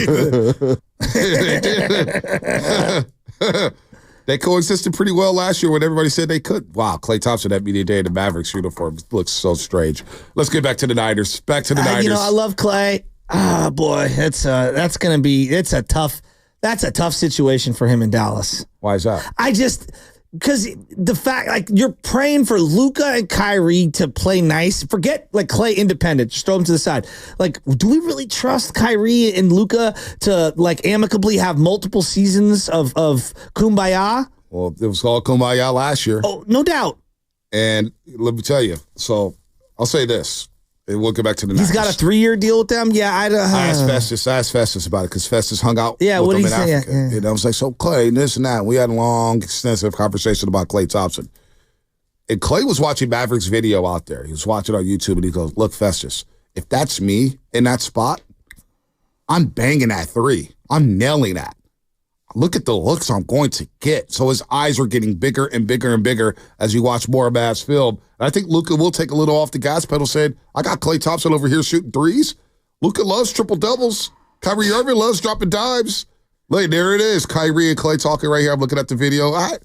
It's a good spot for them. I think it's a good spot for both teams, Warriors and the Mavericks. So we'll see. I don't want to be a hater. I'm not trying to be one. That's not what I'm trying. I'm just saying I have a hard time seeing him play out all 3 full seasons. That's long term. That may not happen. That's all I'm saying. That may not happen. But I think it's a good fit. And I feel like a hater saying that out loud. Well, I just, if he doesn't finish all 3 years, trades happen. Karl-Anthony Towns just got traded over the weekend for crying out loud. You think the Warriors are in on that? Dante DiVincenzo was traded after a season with the New York Knicks. They just gave him a contract last year, and he's already gone. In the words of Tony Soprano, Dante DiVincenzo is an American hero, and in this family, he's respected.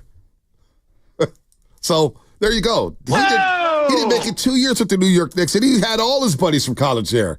So if Klay Thompson finishes with the Mavericks, it would be a surprise for 3 years. But for now, he's with Luka and Kyrie, and I think he's going to see some wide open threes. Wide open. 40% from the three-point line is not off the table for him. All right, back to the Niners. What's Oakland said? What's happening? I'm excited about basketball. We got everything going on right now, man. This is my time. Hey, what's up, my brothers? What's up? What's Uncle Sam? Hey, man. Shout out. First and foremost, I want to say rest in peace to Dikembe and Mutombo. Yeah.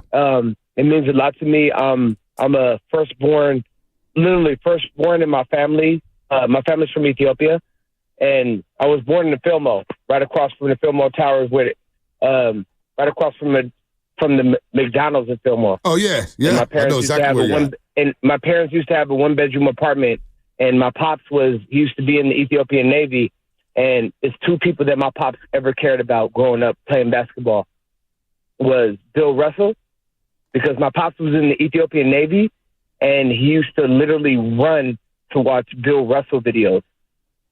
And the second player that my pops always used to talk about was Dikembe Mutombo, because of what he did for Africans, period, in terms of basketball. And so my pops used to coach Ethiopian basketball team where we would get ready for the Ethiopian soccer tournament every year.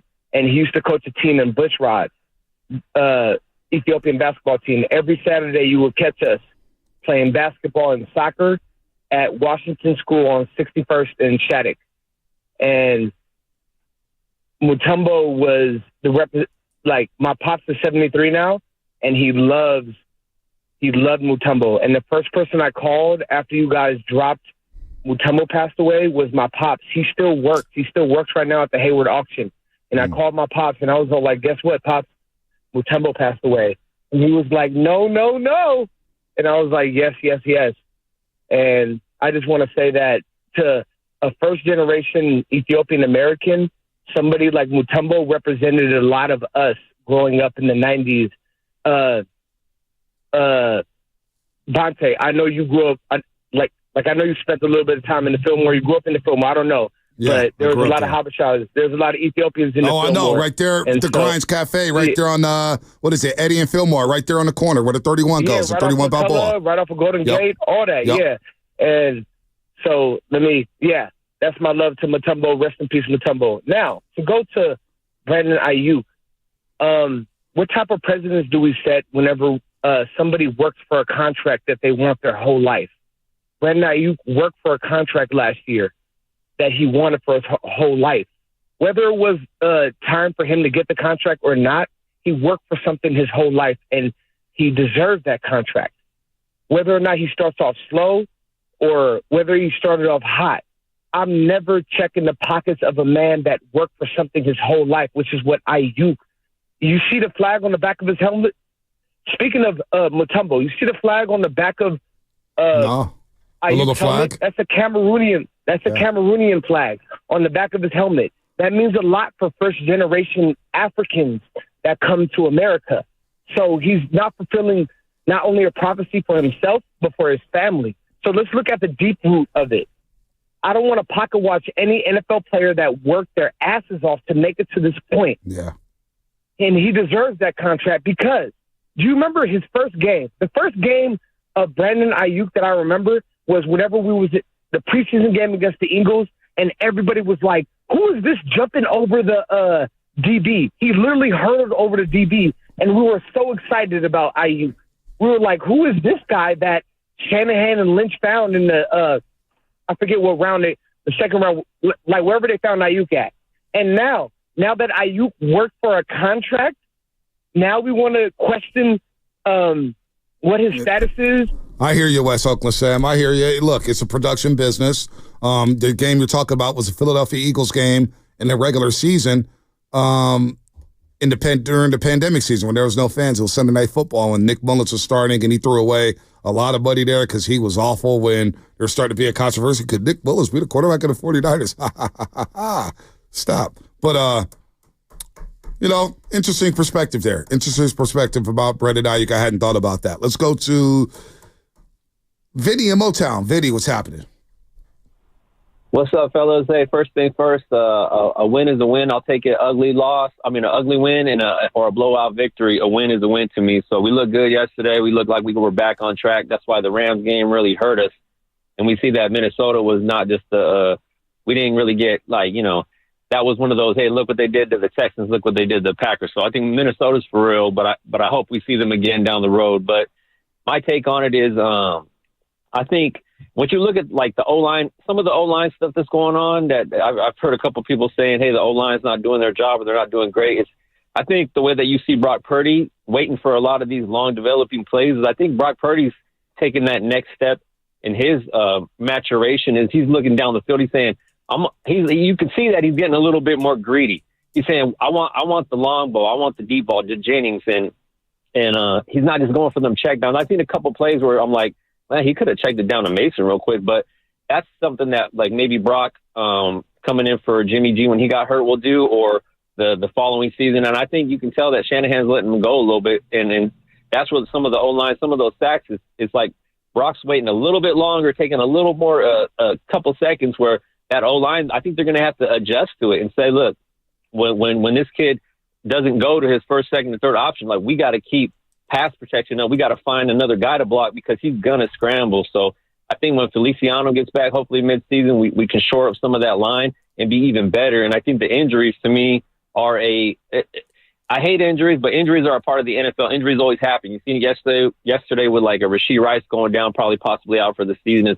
That's just part of the game. But injuries where people are I've seen a lot of people on Twitter, 49ers reporters over the summer, 49ers got some depth now. 49ers got some cornerback depth. And I just feel like those guys, the Ronaldo Greens or the Mustafas that are coming in and are backing up and playing right now, I think it's crucial that they go through some of these growing pains where, hey, maybe they are a little hyped up on a special teams when they're supposed to get down there and make that tackle and they miss, or they blow through. Like I think Mustafa blew through one of the lines yesterday and couldn't make that backfield tackle. I think he's just a little juiced, and getting that on footage for them to say like, hey, we need to step up for long term in the end of the season is going to be valuable, because you don't want guys getting hurt going down and then they got to come in a big crucial moment in a playoff game and they're not battle tested. They haven't seen it. They haven't got the video footage to correct some of those mistakes. So I think the injuries, they suck, but they could be a blessing in disguise for the long term. And just to top it off with Ayuk, I feel like, yes, $30 million for a receiver. That's just one of the going rates. I really wish he would have accepted that offer earlier in the summer, so we could not miss skip a beat. But you could just tell, like, and that's one thing I heard you saying earlier, Monte, is when we're not going to force these. Shanahan's offense is not going to force you to play just because he got paid. Brandon Ayuk could step up in other ways. Those downfield blocks when we got a lot of those running plays, he's huge in that part of the game. And the catch he made on, I think it was the third down crucial catch where he did that diving Superman catch, was a huge play. And I just feel like he's going to prove his worth some point in the season, and it's going to be a big moment. And then are we really going to say, man, what did Ayuk do in September? You know, are we really going to go back and revisit that? If he makes a awesome catch in the Super Bowl or a playoff NFC Championship game like all will be forgotten. All will be forgotten. And our last couple callers brought to you by the River Islands Guest Line. Go ahead and visit Lathrop. I'm telling you, man. Gotta go see what the islands will do for you. There ain't nothing you can do about it. Nothing you can do about it. Go visit the islands in Lathrop. River Islands in Lathrop. It's going to be hot on the islands this week, boys. It's going to be toasty. Got to stay hydrated. 99 up the river this week. All along the Bay Area. What is going to be in Berkeley Saturday? What is going to be in Berkeley? Well, it's going to be a night game, right? So it's probably going to be perfect. Did you hear about what they're going to do, College Game Day? Did you hear about the celebrity? No, who's the celebrity? I heard they were going to ask Bonte Hill to be celebrity picker next to Lee Corso. Oh, that'd be awesome. Well, when you come to the Bay, you got to get the king. Well, that'd be awesome. They Dude, give me a call. This is why. Hey, you know what? No, I'm seeing 93 degrees right here, but that's during the daytime on Saturday. So it's going to be cooking. You know what? They should have me pick, because I've been hitting in college football. K-State -6 over Oklahoma State. That was free money, baby. Free money. Free money. I love it. Just free money. Avery Johnson did look good. Hood. I saw the vision that Fleming had with this quarterback at K-State. He looked good. Just looked a week after the loss. Just after the loss. You know, it's a weird game. I saw the vision. They should have me as a picker. McAfee did have a great line on game day last week, though. They were picking the Bama Georgia game, and Miss Terry, Saban's wife, was there, and it was McAfee's turn. He goes, I had dinner at Saban's house last night, the fine establishment, and this school has had the bear, the goat, and now they have the boar. Give me the time, baby. And I was like, that's pretty good. That's a line. That's pretty good. That's pretty good. I will say the college facilities are out of this world. When they followed the camera down the tunnel into the Alabama, because it's an old stadium, but the inside is completely brand new. They renovated it many times, and it's crazy. When these schools put out the locker rooms, they'll tweet out pictures of the locker rooms and the locker stalls and everything like that. It's just different in the SEC. It's different in the Big Ten. Wait till I show you. It just means more.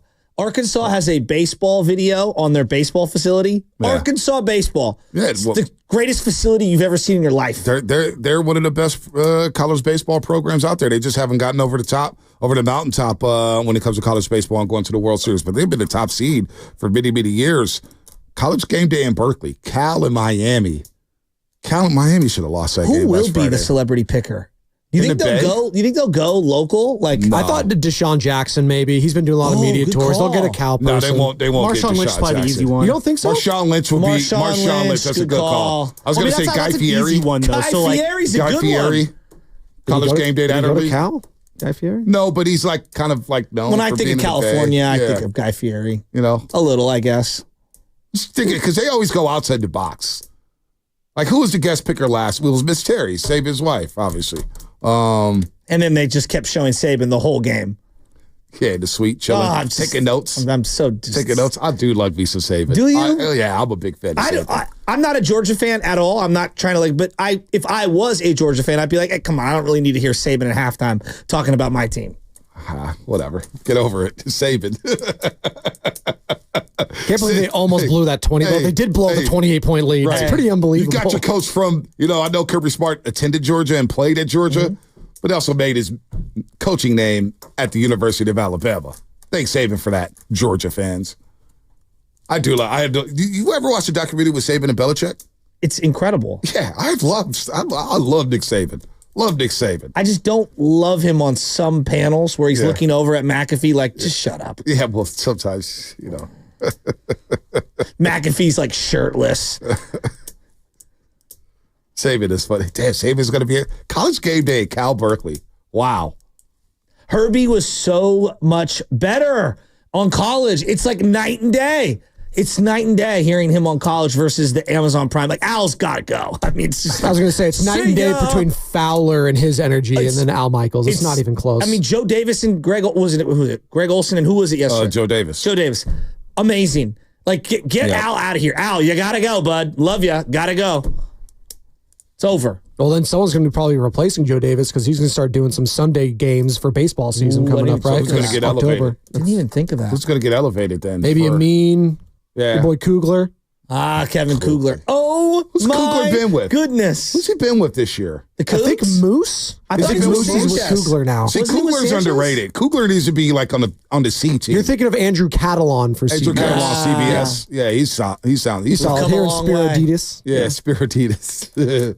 All right, Eagle. Damn, Cal Miami, 7:30 at night. That's gonna be a long game. Long game. On 2nd and 5, this is Eno Benjamin. A little hop step, and he struck Drake Kirkpatrick and takes it in for the touchdown. Oh my goodness! How many interviews? Cardinals next week. Yeah, how many interviews do you think Kugler does? Because we may be the only radio station to give Kevin Kugler an interview. He accepted it quick too. He was like, "Yeah, I'll come on with these guys. We can't get a Fox play-by-play announcer to save our lives." I'm like, "Go get Kevin Kugler." 2 hours later, Kugler tomorrow 8:30. It's like, man, underrated. We had Olsen last year. He was really good. We did have Olsen, and he came by in the C championship. I was like, "Hey, Greg, man, thanks for coming." Came over, shook the hand, like, "Come on anytime." We tried to get him last week. That was a lie. He will come on anytime. He's a busy man. He's a busy man. We're all over the place. He was just really coming off that high of that Miami win over Virginia Tech. He was. He's feeling it. He was at the Swamp when they beat up the Gators at the Swamp. He was on the sidelines. And he was the star of the McCaffrey wedding, boys. He was. Well, Shanahan was the star of the McCaffrey wedding. Did they know about the Achilles before or after the wedding? I mean, I want to know, was he dancing in dress shoes? Was he limping down the aisle? How's his footwork? Did they know he had a bilateral Achilles tendon thing? Achilles tendon. I can't believe that got out, man. I cannot believe that got out. Unbelievable. Do you think he even plays a snap this year? Shasky, what did I say? No, I know, but I'm asking. Do you think he even plays a snap? No, I told you, whatever we get from him. No, it's not that. That's a different question. No. It is the same question. Will he dress up and try to get a carry? If he does that, it is a bonus. Okay. I think he's going to try to suit up. Yeah, well, no doubt he is. Oh, how about this? I think he's going to be in Hawaii, though. Guest picker on College Game Day. Stephen Curry. But I think he's going to be in Hawaii. He's almost too big. Think Aaron Rodgers joins through Zoom or something to be the picker. I mean, it's Pat McAfee hosting, so I thought he doesn't like his time at Cal. Well, no, he's back with Cal now because he's friends with Justin Wilcox. I think he donated a lot of money to their renovated locker room, whatever. Okay. I know you guys love him. It's a big loss yesterday. Him and Salah don't get along, huh? You see his post-game press? Oh, who could have seen that coming? Salah said... Aaron Rodgers not getting along with someone? That's never happened before. Well, Salah was talking about the cadence, said we need to shorten up our cadences. Shorten up our cadence. And then, Rodgers gets up there and says, well, we've only had one false start this year, so cadence has been fine. He's been doing his own research when it comes to cadences, so really he knows more than a lot of these coaches. Yeah. In a dark room. The best jersey I saw, Jets, week 1, a guy had a ayahuasca jersey in front of me with a number 8. That's pretty good.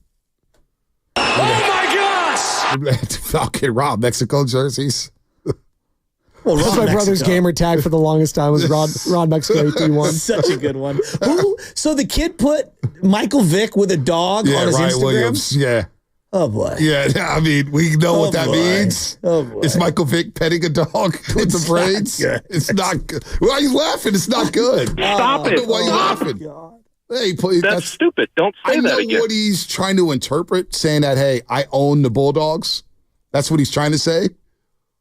I own the Bulldogs, but it's, he's 17 years old. Kids make mistakes. He probably wasn't even alive when that happened, right? Sam, I don't know if you know this, but over the weekend, Bonte went out to a game Friday night, and I went out to a game on Saturday, and I've identified the next 3 offensive linemen for the San Francisco 49ers. It is the Reardon offensive line. These guys looked like they were, twice my age, and they were like 6'6", 300. I don't know how big these guys were. It's the largest human beings I've ever seen. Their offensive line is amazing. Well, SI has an offensive lineman coming next week who hasn't played yet due to transfer rules. Okay. And he's getting scouted by SEC teams. Really? Yeah, this guy is legit. This guy is... Reardon was up 49-14 in the second quarter. The big game of the weekend was Sarah SI. SI first win against Sarah since like 2017, 2018. 21-20. You were there, huh? I was there. How was Friday the Night weather? Lights. Oh, it was great. Great vibe. It was unbelievable. I love high school football.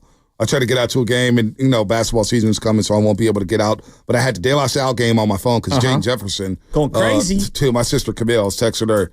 Her son's just doing unbelievable things. So I'm just like, this guy's playing on another planet, and a lot of guys were at that game. My boy front office, my guy Darius Bright, they're all at that game at El Cerrito. It's like, yo, that kid is cold. And then the SI is like, yo, this Jane Jefferson, everybody knows about him. This guy's a star. So anyway.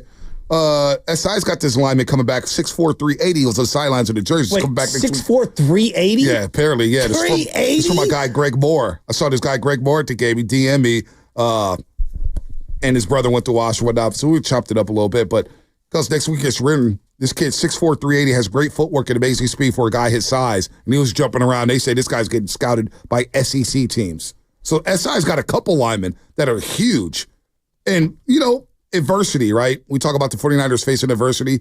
Those kids from SI was down 20-7 in the fourth quarter. Looked like the game was getting away from them. And they hung in there, and they still at the end. Mr. Hogan, Mr. Hogan, I saw him after the game. He's running so well. He was basically a player of the week. Had the game-winning touchdown from 30 yards out. They had a corner, Wiley. Dante Wiley's cousin. Dante Wiley's cousin plays corner for City Nations. Dante Wiley, a roaster here. I didn't know that. His corner had 2 picks. His cousin had 2 picks in that game. So it was fun to get out there for high school football, man. I love high school football in general. And it sets the tone for the weekend. I felt like the SI Sarah game in Miami v Tech, of course, set the tone for the entire weekend. Love football season. Gosh, I love it. Woo. How do you like that, Mr. Bonte? What? Who do you need to hear from today at Warrior Media Day? Steiny and Goo are going to be on from Chase. Who do you want to hear from? Shot, you talking to me? Oh, I didn't even think about him. We're going to hear from everybody. Actually going to jam down there right after the show. See what's going on down there. I got to make my rounds. Yeah, the Kings got to, roll the carpet out. Got a whole court. What was that? Got a whole court, Got a whole court. I mean, he is also not just the king, but the unofficial mayor of Chase Center, so need that presence. You said it, not me. You did say You said it, not me. You said it last week. No, you said it, not me. You're the one who said last week that you're the unofficial mayor of Chase Center. No, I didn't say that. What You do you guys think? said I'm just coming up with that term on my own? Yes, I am regurgitating what you said. You guys make up a lot of things on the show. Make up a lot of things. Like there's people out Bonte there. Hill will never lie. No. There's people who say, "Who gave you the king nickname?" I said, "I don't know. I don't give myself nicknames, man. That's what the phonies do." Bonte Hill will never lie to you ever again. You know what? Y'all want to piss me off? Oh, to piss me off, huh? You know what? I know how to leave this building with a smile on my face. Let's go out to the lines. The River Island guest line. Let's hear from my homegirl, Tony in Oakland. What's up, Tony? Bonte, good morning. Okay, this is a prediction I'm putting in. Does that quarterback Beck play for Mississippi? That dude's the real deal. Jackson Dart? What? They lost the game, Tony. They lost. But it doesn't matter. It doesn't matter. That dude is coming. That dude has such a presence, it's not even funny. Right. Okay, and what I also want to say is Purdy. See, he's going to have to vie with Beck one day. But Purdy's got it going on. And also, O'Connell, as Sam told me the last name, I had O'Donnell. Anyway, O'Connell, that dude is a QB whisperer. Look what he's doing with Sam Darnold. That dude's name that Sam Darnold is unbelievable. We just need one of those college coaches with all that vigor to replace Shanahan in the fourth. I mean, those guys, it's like Shanahan is dead compared to these college coaches. Wouldn't you agree? Yeah, I'm with you, Tony. I'm always agreeing with you. It's hard to agree when I don't understand. Well, you know what, Tony? You hung up on her? Why'd you hang up on her? She was done. She hung up. You don't agree with her because you're never in the zone. You got to get in the zone, Shasky. I'm like Ayuk. I'm trying to get ramped up here. Yeah. Well, he did. He had the first down catch, and he was doing the first down mark, and he's showing some swagger. You got to get in the zone like my boy Soren Helmel. The game-winning drive for SI, 83 yards to take the go-ahead lead. I'm high on my SI Wildcats right now. Sacred Heart, shout out. Tough one for you, Twan and Pat Holmes. Did you stand on the SI side? I was under the scoreboard. I was you were neutral. I was staying low key. You were like Birdie above the rim. Listen, I was staying low key. The bleachers were packed. Standing room only, packed. I needed some time to breathe a little bit. Just wanted to watch football because it's tough. When you're out and about, people want to chat and you want to chat back and talk Warriors, but I want to watch football. It's a time and place to talk Warriors.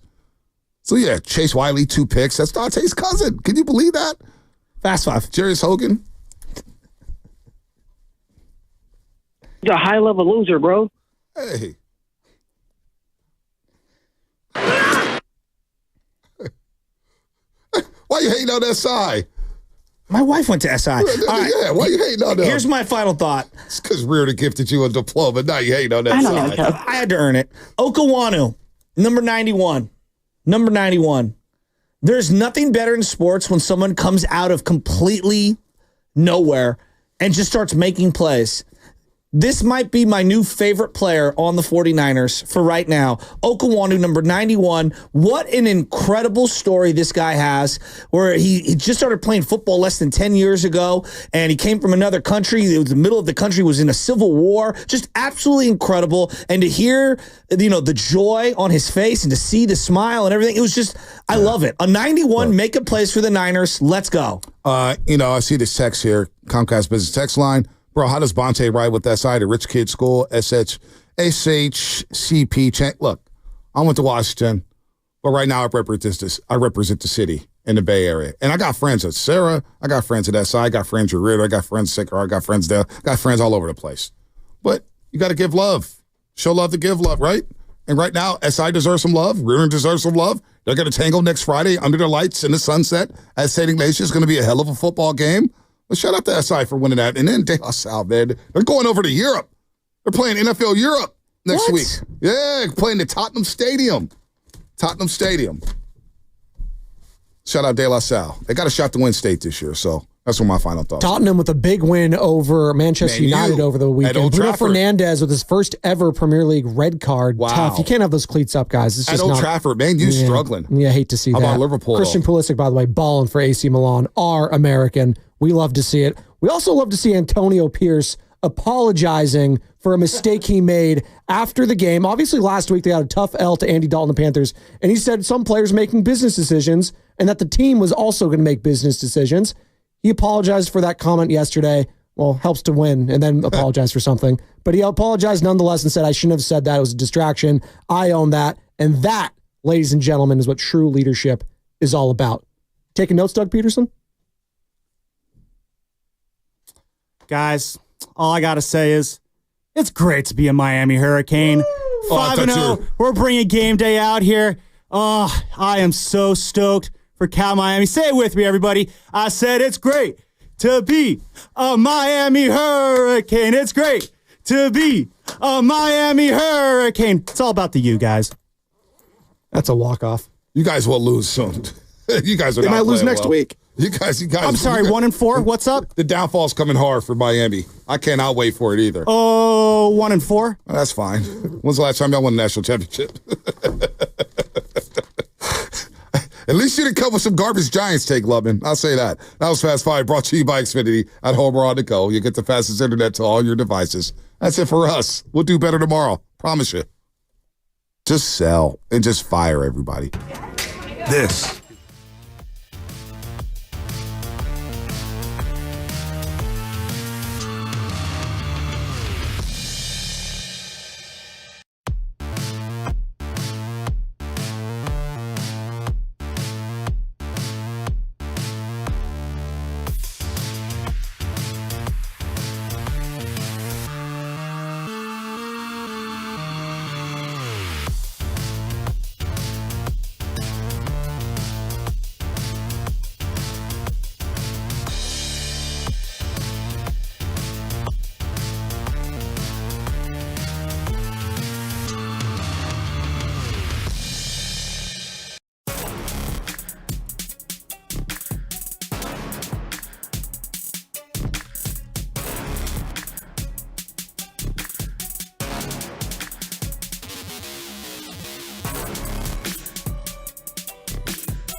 John Sally.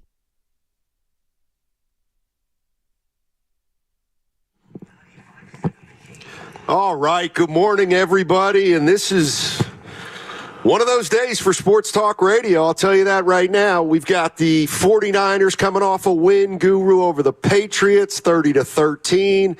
We are at Chase Center for Media Day. The team will meet the media, then head to Hawaii for training camp, and there's word now that Farhan Zaidi's tenure may be coming to an end. I'm looking at Susan Slusser's tweet right now from the San Francisco Chronicle. Wow. And she's writing, it sounds as if the Giants are close to announcing a parting of the ways with Farhan Zaidi. We'll give you that news as soon as we get it, if we get it. But, boy, we got a lot going on. And let's start with the San Francisco 49ers, Goo. They're 30-13 winners over the Patriots. Not a lot of drama in it. They were up most of the game. Pretty solid performance all the way around. But I guess they won't get a complete pass because it was the New England Patriots. But I'll say this, Donnie, and good morning. We're here live from Chase Center, another Warrior season upon us. That Farhan news has me fired up for Giant fans because I hope it happens. I don't want anybody to lose their job, but when you're not good at it, you got to go. But when you're 1-2 like the Niners were hosting the Pats, Donnie, look around the league. It's not about style points. Was that their best effort? No, but the defense showed the pulse. I saw Bosa. So at the end of the day, it's about survival. And through 4 games after this shellacking of the Pats, 30-13, Stoney, I'm in here feeling like, okay, Niners, you're 2-2. Now I am concerned about the ankle that is or belongs to Fred Warner. Nobody, and I know you're a worry Wargoo, but I am concerned about their arguably best defensive player on the team not being available. But Stoney, they handled business, 6 sacks by the defense. They got after it, and another rat on the table early, brought to you by Atco. I'm enjoying watching Brock Purdy play football. Stoney, we're watching him evolve right before our eyes with his legs, and it's like he listens to the show or the station.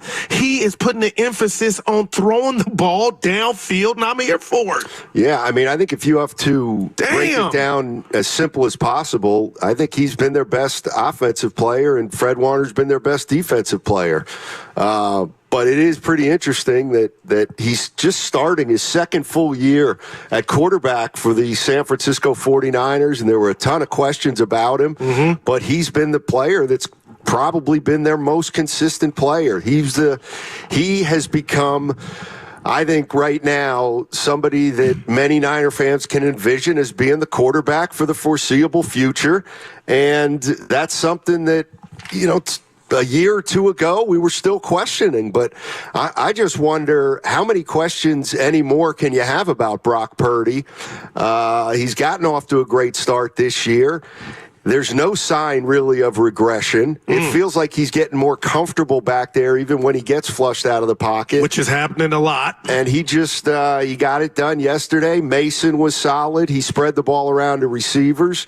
And I think it was the kind of game that 49er fans, I think, were looking to have after the last 2 weeks. Yeah. 95.7 The Game. Breaking news. All right, Jeff Passan reporting that the San Francisco Giants have fired Farhan Zaidi, their general manager, after 7 years. 7 years with the Giants. Farhan Zaidi has been fired, and I'm looking at it right now from Passan and Pavlovich. The Giants have parted ways with Farhan Zaidi and Buster Posey. Wow. Buster Posey is going to be the Giants' new president of baseball operations. Wow. Oh, my. Yeah. We were all kind of under the impression that, well, it might not be something Posey's interested in, but clearly that's not the case. And, man, if you're a Giants fan, you got to be excited about Buster Posey. Yeah. You're probably not excited about the decision that you knew was coming, but I think you have to be excited about Buster Posey. He's the new president of baseball operations for the San Francisco Giants. Steiny, and I'll say this for Giant fans, is October baseball postseason is upon us, and they won't be participating, but I think we all can look each other in the face and say the Farhan era was a failure, but the fact that you hand the baton to Buster Posey, one of your own, and I think of our own Bonte Hill, who a year ago was alluding to the Giants as an organization needed a guy like Buster. Would he be willing to do it? And now he's been named the president of baseball operations. So to me, I brought up the playoffs because it's almost like I would take that exchange rather than limp in as a wild card and you really don't got a shot. Now you got a guy that's done it 3 times, is a World Series champion. I mean, man, Giant fans got to feel like a change is here. Yeah, they finished the season 80-82 yesterday, and a little controversy on the way out. Blake Snell chose not to pitch on Saturday.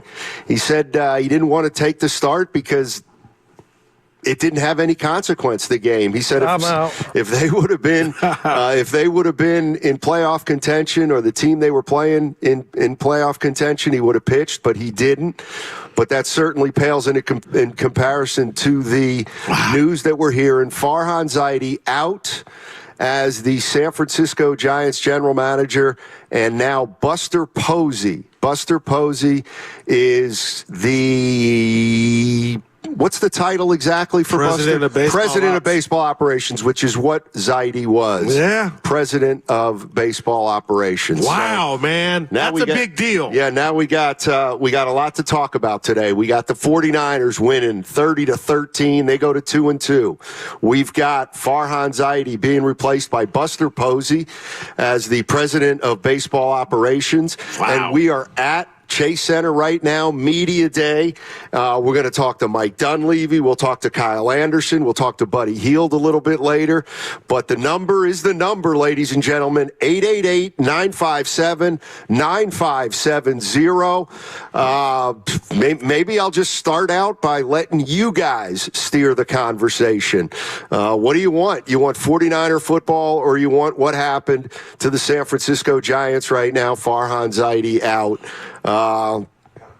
Guru, it's just I think we all thought it might happen, but today's the day where the Giants are going to make a change at the top. Now, would you tell me or any Giant fan out there to slow down if I'm putting at the doorstep of one Gerald Buster Posey? The fact that now I feel like if they have a meeting with a possible free agent, that the sales pitch will be better. It may not work, but I feel like it'll be better. And I talk about my trip and rendezvous to the Bay Area Sports Hall of Fame with Bonte this year, and I got to see Farhan in the room, and I was spying on him, and I just felt like, there was no hustle to him. There was no, there was no, what word am I looking for? Attraction, that magnetic personality. And now you got Buster Posey taking the job after, being a father for the last couple of years. And obviously he's still going to do that. But now you got a salesman to sell a team that means everything to him. So, again, signing possible free agents, recruiting, selling the city instead of pointing out his flaws. I mean, that's got to be exciting right there. Yeah. I mean, it's going to be interesting. Buster Posey, one of the greatest players in San Francisco Giants history, clearly. Many feel he's headed to the Hall of Fame. He is the new president of baseball operations for the San Francisco Giants. Farhan Zaidi's 7-year tenure comes to an end. Yeah. One postseason appearance for Farhan Zaidi and one 107 win year. But other than that, not a lot of success in the Farhan Zaidi era. And now Buster Posey takes over a team that quite frankly is hemorrhaging. I wouldn't say hemorrhaging. Well, you haven't won a playoff series in a decade. From that standpoint, I would say hemorrhaging. I mean, I just look at them as they've been a 500 team the last 2 years. There's been a lot of teams worse than them. They haven't been able to generate any excitement. And the reality now is it falls on Buster Posey to upgrade this team in whatever way he can. And I think you're right, though, Goo. People are going to want to see if he can come through and get this team a free agent, a big-name free agent. How about Blake Snell right there? Is he going to remain in the Giant uniform? That might be his first project. Now, call me crazy, but I don't think I want Blake Snell back. Please explain, my Roxy Bernstein. I mean, can you pitch for us? Can you pitch for us when it's your turn to pitch? Well, I mean, I know. I mean, what do you mean? What do you mean? Well, tell the people what we're talking about. He was scheduled to start Saturday, and he said the game had no meaning. So had it had meaning, he would have been out there. But we can't ignore when he was out there how phenomenal he was in the second half. So to me, if you think you're a player, coffee is for closers, and Posey has some what is there, Folgers? Yeah, that's the coffee moms and pops used to drink. So he's got a cup of that right now to make him a big glass of coffee, Steiny. Can he live up to, getting some free agents here? All right, 888-957-9570 is the number. I'm going to throw I'll throw 3 topics out there right now. You want to talk 49ers, Patriots? We can do that. 49ers raised their record to 2-2 with a solid 30-13 win. Farhan Zaidi out as president of baseball operations for the Giants, and we are at Chase Center to start the Golden State Warriors season. 888-957-9570. Going to be a big sports day in the Bay. Don't spend it anywhere else. What's coming up on the game is presented by Fremont Bank, celebrating 60 years of full-service banking with no compromises. BMO knows that for business owners like me, time is money, so BMO moves fast.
I actually just got off the phone with the White House. I called to ask if negotiating 3 deals with Scott Boras in one offseason qualifies you for a Presidential Medal of Freedom. Now back to Steiny and Guru, live from Warriors Media Day. Brought to you by Xfinity on 95.7 The Game.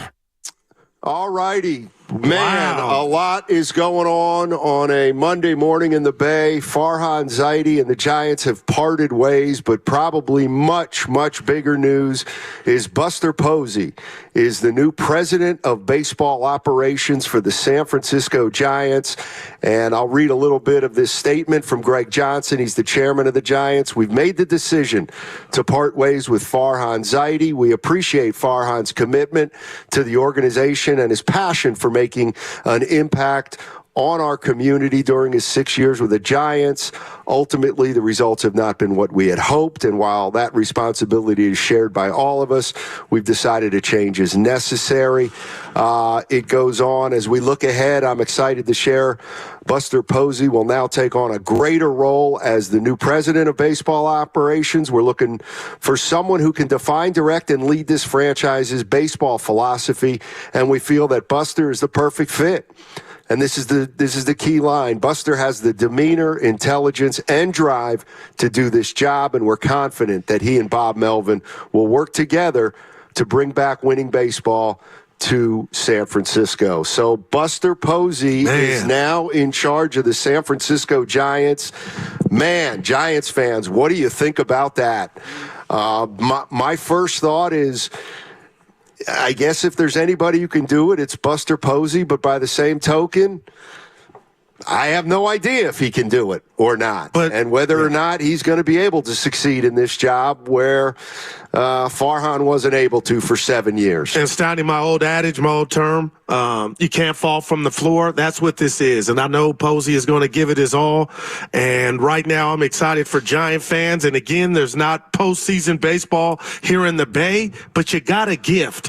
And the gift is, a guy that I believe belongs in the Hall of Fame, a catcher with 3 World Series titles, is now running your team. He can sell it and maybe close a deal with one of the big free agents that Farhan, failed to do at every turn. 888-957-9570 is the number. What do you think, Giants fans? I'm sure on the one hand, you figured it might happen, that Farhan Zaidi would be relieved of his duties, but I'm pretty sure none of us really had Buster Posey taken over on a daily basis. I mean, the one thing we heard about Buster Posey is that, does he want to do this day in and day out, come to the ballpark, come to the office, be on the phone, have meetings, assess talent, set up the minor league system, and we'll find out whether or not that this decision has benefit. Obviously, it makes the story of the Matt Chapman signing in The Athletic a little more believable, for sure, that Buster Posey had a hand in the Matt Chapman extension. Yeah. And it was only, less than 2 weeks ago, Goo, we were mentioning that Larry Baer and Buster Posey had a long meeting downtown, and now you look back and think that must have been what they were talking about. But Buster Posey, the new president of baseball operations for the San Francisco Giants. How you feeling, Giants fans? 888-957-9570. Yeah, and I just feel like the faceless ownership that I was throwing darts at, that were sending a message by keeping Farhan on, to me, made it feel like they don't care about the orange and black. They don't care about the team and the fact that they hadn't won a series in a decade. And out of nowhere, not even 48 hours after the season is over, they make this move. So check that box. 1, they care. That statement you just read from Mr. Johnson, 2, they care. And Melvin will still be flying the plane, because I don't think he should have went down in it with Farhan, because Farhan had made mistakes, Donnie, and, Tom Cruise, all the right moves. He made all the wrong ones as he oversaw trying to bring the Giants back to prominence. But, man, I know I'm crazy. It's postseason baseball. The Giants aren't in it, but now I feel like they're in it. Well, they're not. But they got hope. Well, for the future, you know what I mean? Come on now. Well, to me, this is vintage. You and me, and that is, I'll throw this at you. Be careful what you wish for. We've now got one of the most popular guys in franchise history who's going to run the team, and I get that some Giants fans probably feel like now we're in good hands, but the reality of the situation is when Farhan Zaidi took the job, he had experience. Yeah. Buster Posey has absolutely no experience as it pertains to running a team. He was among the most cerebral players who played the game. But the question now becomes, does that translate into what he's trying to do right now? I have no idea. Like, this is where I don't give him the benefit of the doubt for being a player. I don't take anything away from him because he's been in the game as a player. Let's see how he does. There was a lot of excitement about Farhan Zaidi when he got hired by the San Francisco Giants after working for the A's and the Dodgers, two winning organizations at that point. He wasn't a player, Stoney. So, and why would a player be better? I'm not telling you at a managerial type of position. And I hope I'm not coming across telling you that he is. My point is, fan is short for fanatic, and the fact that this guy is basically Buster Posey pulling a Derek Jeter, but Derek had to go to Miami, a different organization, to try to turn that franchise around. Buster is about to try and do that with the team that he was a big part of that won championships. So it all starts with hope, right? That's the engine to being a fan. So we'll get those answers, but I'm sure not telling you up here it's going to work, but it's damn exciting. Yeah, it certainly is. And now Buster Posey's on the clock for the San Francisco Giants after an 80-82 year.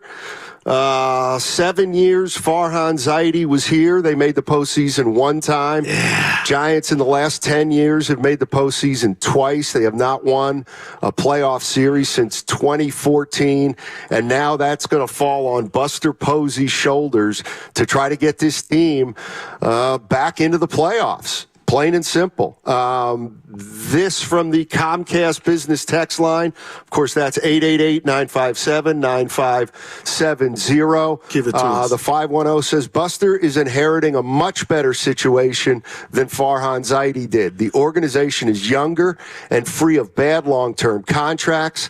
And then the last question is, can Buster Posey sign himself? Well, no, he probably can't. But my question is, how you feeling about the Farhan Zaidi era? Yeah.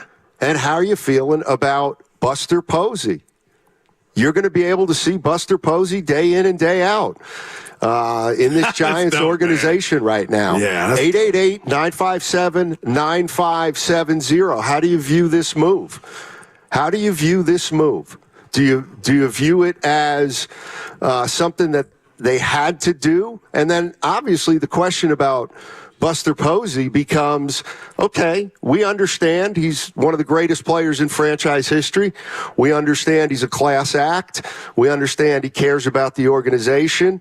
The question is, give it to can he get it done? Yeah. And that we don't know anything about. And Stoney again, and that's what makes this all more interesting, fascinating, and intriguing. But the fact that you, I, and Evan and the listeners were coming up with names, what's Theo Epstein doing? All the guys that have had success turning around, morbid franchises. And I'm just saying the Giants had their own issues, obviously winning and adding stars when you're in a division with the likes of Tatis and Ohtani and Betts and Freeman. So, again, I know he's not going to suit up, but who knew, Stoney? Who knew last week that Buster Posey was even a possibility?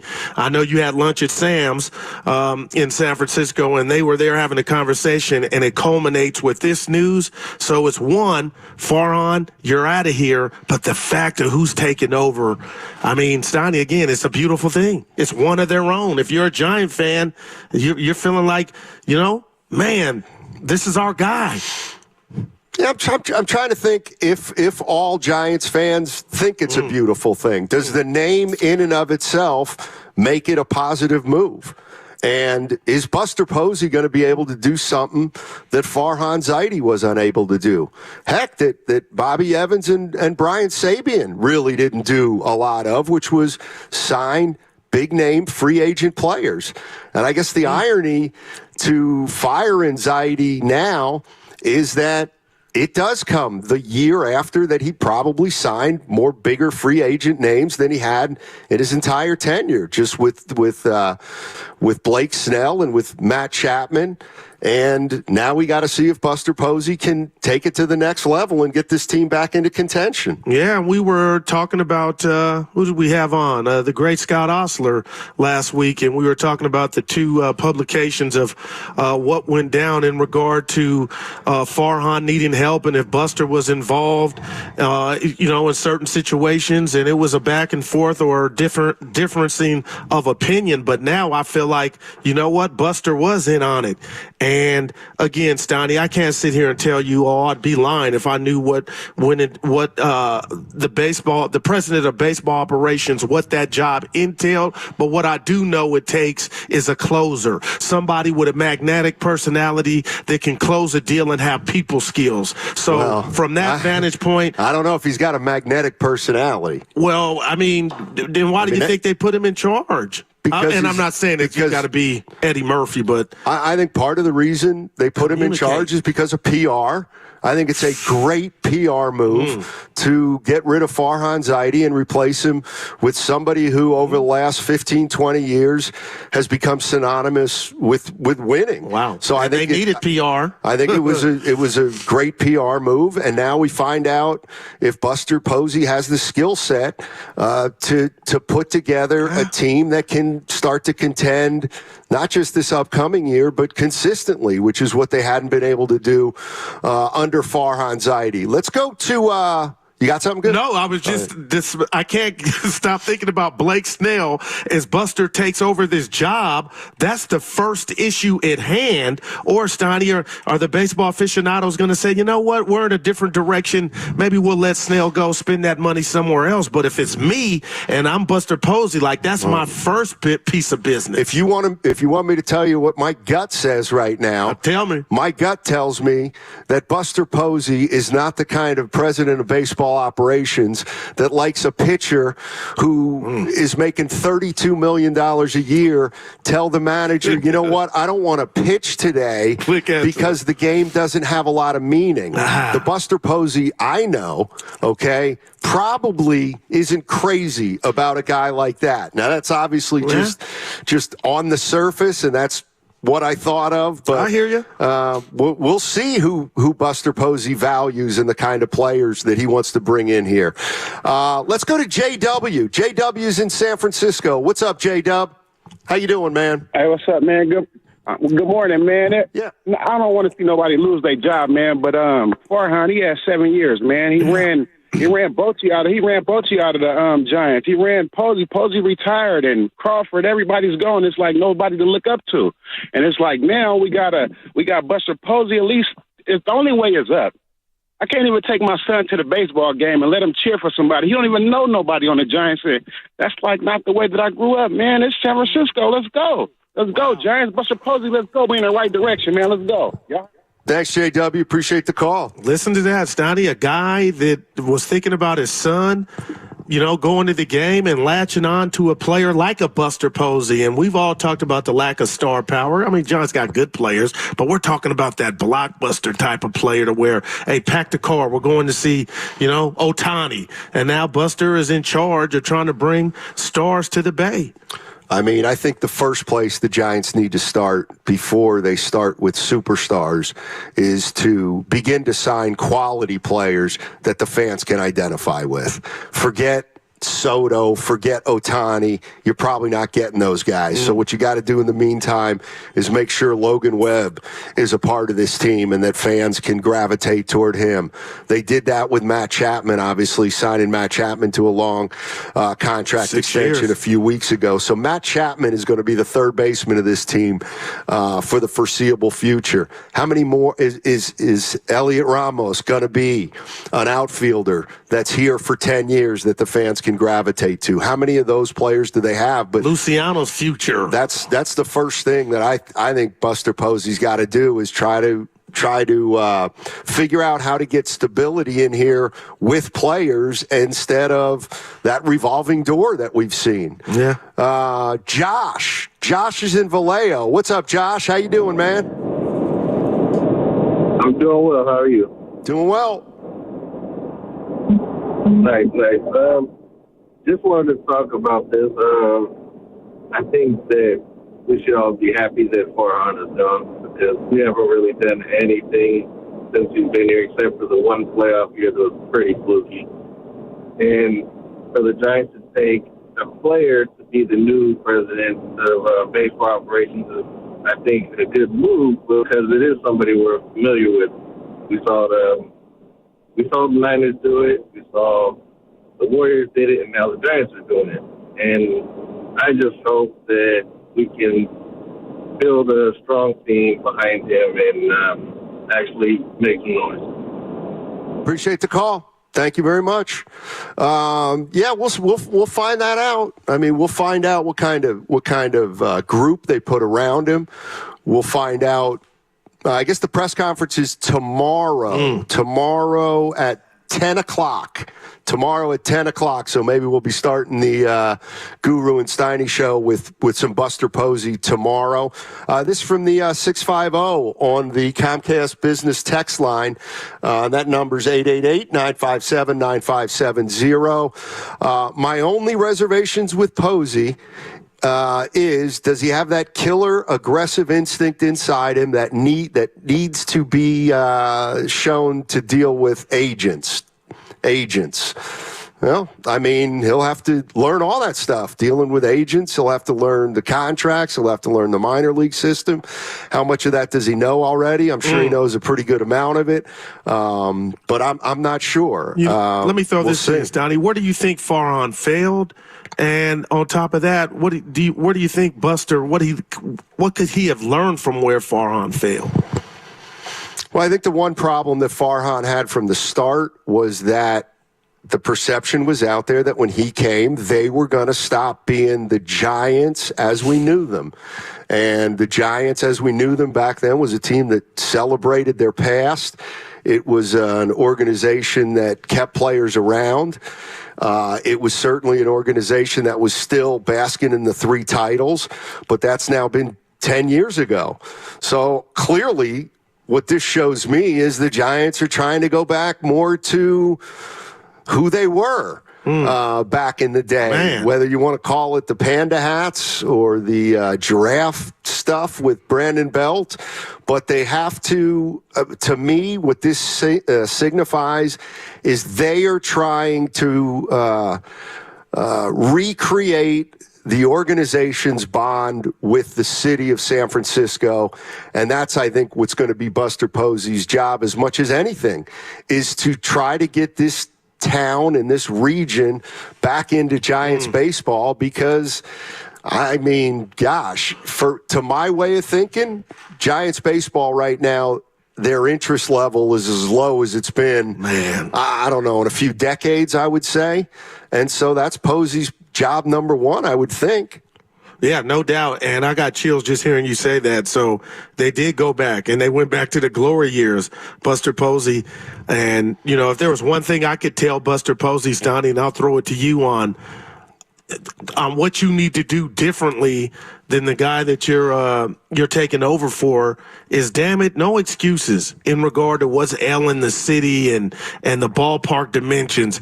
And who better to do it than Buster Posey? You got to go out there and sell what the Giants are, their rich history, what they've accomplished, this city. All that goes into this pot of stew and gumbo. And I have to believe on this Monday, Buster Posey knows that. He feels like he can do it because he wouldn't have said yes to this job. Well, here's a different perspective from the 408. I'm concerned. PR moves buy you some time, but they don't guarantee success. This feels like a Band-Aid. until they figure out how to move forward. You know what? What would the Band-Aid be, though? The Band-Aid the PRs, we're happy, but you got to play games. The Band-Aid is that Posey does this job for 2 or 3 years and maybe gets this back on track, and then he steps aside. That's I think, what a Band-Aid would be. I mean, I've got to believe that if the San Francisco Giants felt confident enough to hire Buster Posey as their president of baseball operations, I would hope that they have confidence that if it works out, he's going to be around here for, I don't know, at least 5 or 10 years. Yeah. I don't know how you hire a guy just to be an interim type person, but 888-957-9570 is the number. The San Francisco Giants have fired Farhan Zaidi, and they have hired Buster Posey as president of baseball operations. Buster Posey is now in charge of your San Francisco Giants. Farhan Zaidi's tenure comes to an end after 7 years, 1 playoff appearance, and Buster Posey is now going to be the president of baseball operations. We are at Chase Center today for the start of the Golden State Warriors season. They have media day. They're talking to the press today, and then they head off to Hawaii for day 1 of their training camp. We got the San Francisco 49ers. They win 30-13. Just all kinds of action early on a Monday in the we're Bay. here for it. Let's go. Let's get it. Absolutely. This from the 650. Of course it feels like a Band-Aid and a PR move. But the thing is, we need to see the job evolve. It's a Band-Aid PR move regardless of what he does. But we need to see him try to get the job done. So we will see how Buster Posey fares. And Steiny, it's not an easy job. Even if, Jesus Christ took over, there's a lot to do on this to-do list for the Giants. Yeah. The Giants are, to me, right in the middle. They're just right in the middle. But when it comes to stars, team. I think they're behind the middle. Well, they're like, when I look, like I said, you look at the state of the National League West, there's no Judge, there's no Ohtani, there's no Betts or Freeman. So from that standpoint, you're right. You need quality, Steiny. But at the end of the day, Buster's number one job for me, is to get talent here in the Bay. So a guy to accept, I'm putting on the orange and black, and I want to live out this rich history that Barry Bonds put, Buster Posey himself. Like, that's what it's about, and that's what they're lacking. See, I feel like asking him to do that is asking him to do something that other GMs have not utilized. I mean, the Giants, I guess that's what you're saying. We'll find out whether the San Francisco Giants have a free agent problem, or a stadium problem, or a city problem, or an ownership problem, or a management problem. 888-957-9570 is the number. Buster Posey is now the president of baseball operations for the San Francisco Giants. If you could ask him to bring one thing to this team, one thing, what would it be? 888-957-9570. That segment brought to you by Safeway. Head to Safeway this week for these...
without him is too much for me. Now back to Steiny and Guru, live from Warriors Media Day. Brought to you by Xfinity on 95.7 The Game. All right, we are at Chase Center for Warriors Media Day. Mike Dunleavy going to join us in about 10 minutes, but up until that point, we're going to talk about the big news involving the San Francisco Giants. Buster Posey is the new president of baseball operations.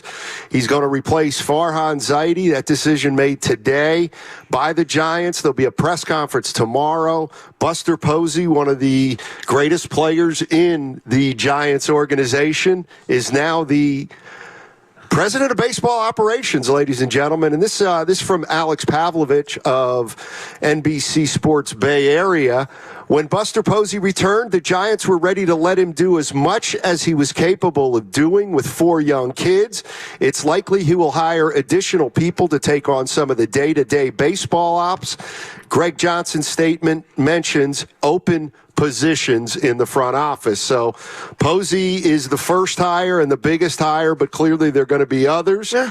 And let's just see how it all falls into place, and more questions will get answered, tomorrow during that press conference at 3rd and King. Yeah, and again, I'm just excited for Giant fan. And again, if this was Tom Thumb and he was getting the job and we didn't know about him, the bottom line, Steiny, is the proof is in the pudding. We'll find out. The Giants got to win ball games, and they probably got to win some of their fans back, because let's be honest and put the rat on the table, brought to you by ATCO early on this Media Day Monday. The Giants have become boring. Nobody likes boring. You know what I'm saying, Steiny? Your phone don't ring when you're boring. You don't get invited to stuff when you're boring. People want to come out and they want to be entertained, and right now the Giants are lacking. And Buster Posey, I believe, has everything taken care of at home on the home front in regard to be able to put this due diligence and time and blood, sweat, and tears into his new job. And it's funny, Evan came in here during the break and I asked you on air, Derek Jeter didn't actually get to do it for his team. He had to go somewhere else and do it. But George Brett took a crack at this. So did the great Nolan Ryan that oversaw 2 teams go to the World Series. So Buster Posey, Steiny, kid, I know he's got doubters and this is a PR move, but that lasts so long. At some point, we're going to find out if he's good at his job.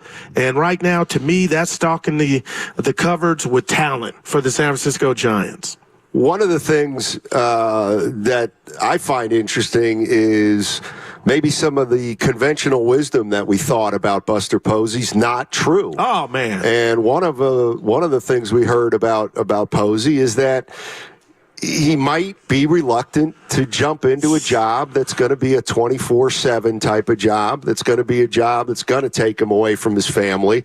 And there just seemed to be an understanding, it felt like, in the media and with the fans, that no matter what Buster Posey would end up doing with the Giants, that likely wouldn't be something where he's there day in and day out. But obviously, that's changed. And Buster Posey is now going to be smack dab in the middle of the Giants organization. Yeah. And the other thing that this clearly indicates to me is that the Giants are feeling the effects of losing the passion of their fan base. And one way to try to get that passion back is to hire somebody like Buster Posey. I do think if you're, and you were just saying that, Goo, if I were a Giants fan that had been turned off for 5 years and they announced that they're going to hire Buster Posey, I wouldn't necessarily need to see what he does before I jump back on board.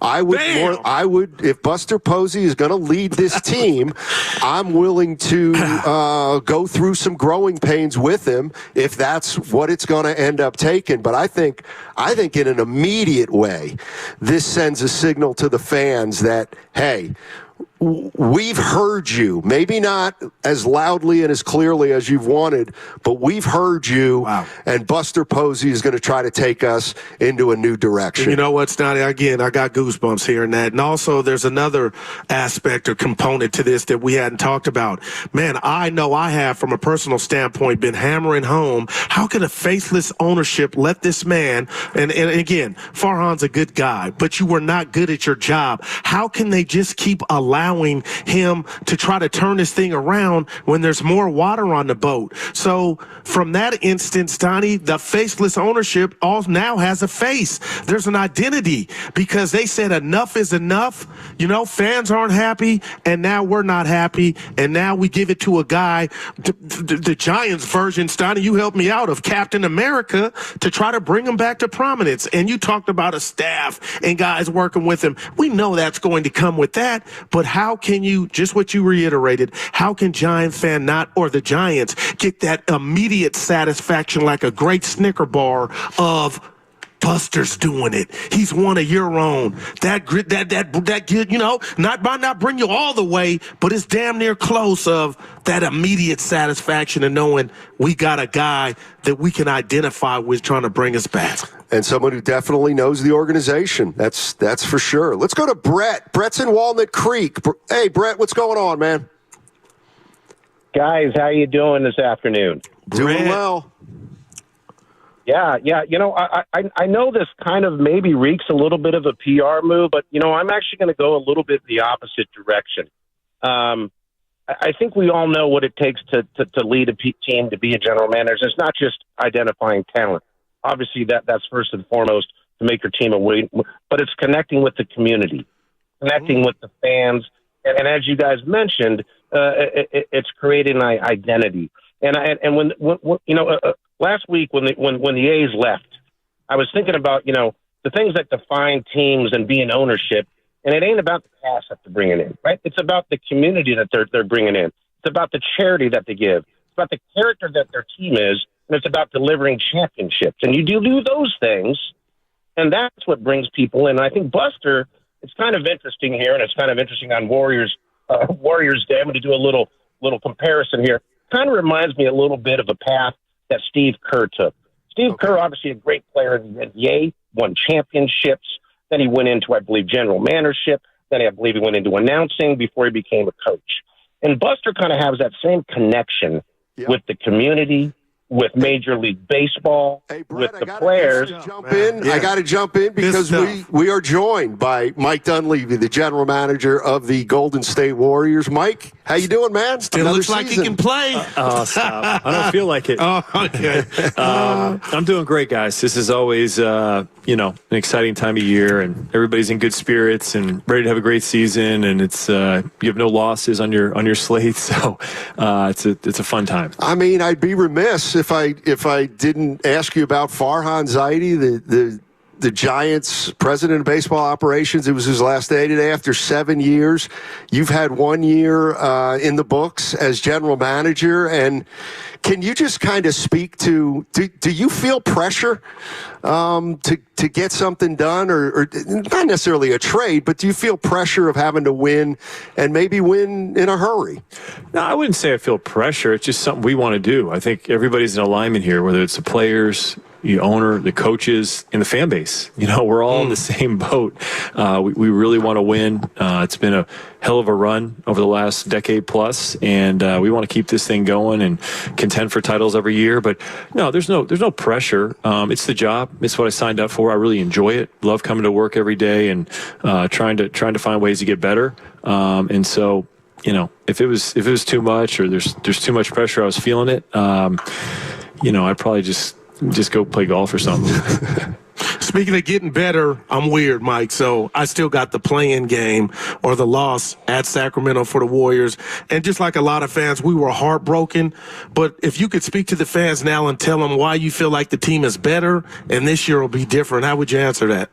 Yeah, I mean, obviously we've lost some pretty significant pieces, couple Hall of Famers, future Hall of Famers. So it's a little odd to say, you know, with those departures that, hey, we may have a better team. But I think on the whole, with the guys that we've added and really the internal growth that we've had from our young players, which you'll see, that is really the recipe to have a better season. So we're excited about it. We'll see what we can do. But I think getting off the ground here, heading to Hawaii and, you know, have a 5-6 day training camp over there, play an exhibition game, and we got to hit the ground running. Mike Dunleavy joining us, courtesy of the River Islands guest line. Isn't it time you discovered the islands, River Islands in Lathrop? Do you guys set internal goals for a season each year, or does it happen once in a while? you have any goal? Like, what are the goals for this season? Yeah, it's a great question. I think for us, last year, you mentioned it before with, losing the play-in game. I mean, first and foremost, we want to get in the tournament, the real thing. You got to start with that. So if you have any aspirations higher than that, you got to cross the first thing off the list, and that's being in the playoffs, and that's going to require, a really good, solid 82-game performance. We can't pick up 30 games in and say, hey, we got to catch up now. So we got to get off to a good start. And I think we'll evaluate this team in camp, see where we're at, and that'll kind of dictate some of the goals and aspirations we have. But I think overall right now we feel pretty good about this group being a really good basketball team. Love it. Mike, let me ask about Draymond Green, because it's obvious he's the heart and soul of this team. And you guys are a different team when he's not out there. I believe last year, if he's not out there, you guys are in the tournament. That's just me.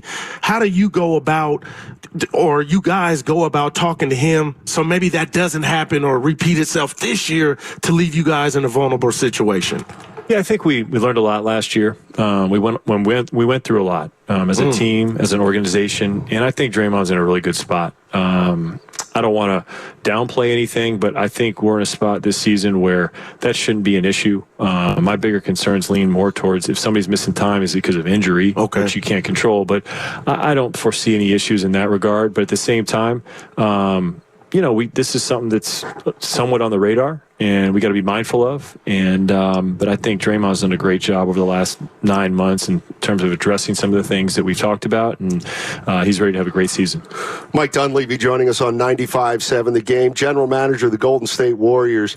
I mean, one of the things, I've been around for a while, and I've been trying to tell Warrior fans, like, if you look at a dynasty, whether it was the Niners when they won 5, they had a little dry spell after. The Giants, they won 3 in a row, or 3 in 5 years. Now they've gone on a little break.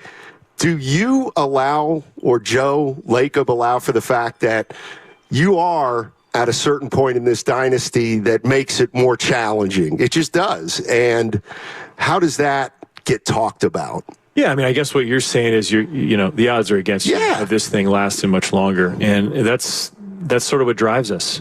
Can we have that long-term sustainability? Can we turn the corner?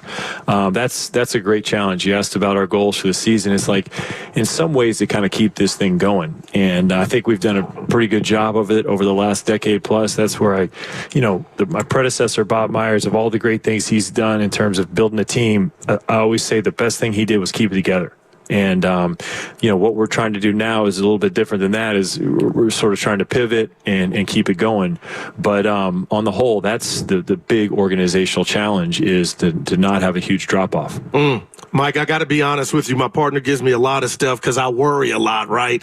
So when we found out Steph was going to play in the Olympics, I'm like, but man, we don't want to, we want to wait for the season, save him. But when I sat up there and watched what he did in front of the world, I thought to myself, oh my God, I brought it back to Golden State, like, we have that dude. He's ours. I mean, can you just take us through watching Steph just mesmerize the world and how that applies to, we got to still be in this thing if we're his home and we got that guy. Yeah, for sure. I mean, I think with Steph, you saw in the Olympics, you've seen in so many moments here at Chase or throughout his NBA career, he just never blinks. When the moment is at its biggest, he never falters, and that's what he showed in Paris this year and enabled our country to win a gold medal, which is incredible. And look, that guy's got a lot left in the tank. Right. The way he puts, the time he puts in with his work, his off-season stuff, day in and day out, and we're going to try and support and help him as much as possible with the roster and the needs that he has. But hey, the one thing I'd say is right now, enjoy it. Enjoy it. This guy's the greatness is apparent. And, nothing lasts forever. But in the meantime, he can still do it at a high level, and we should all be enjoying it.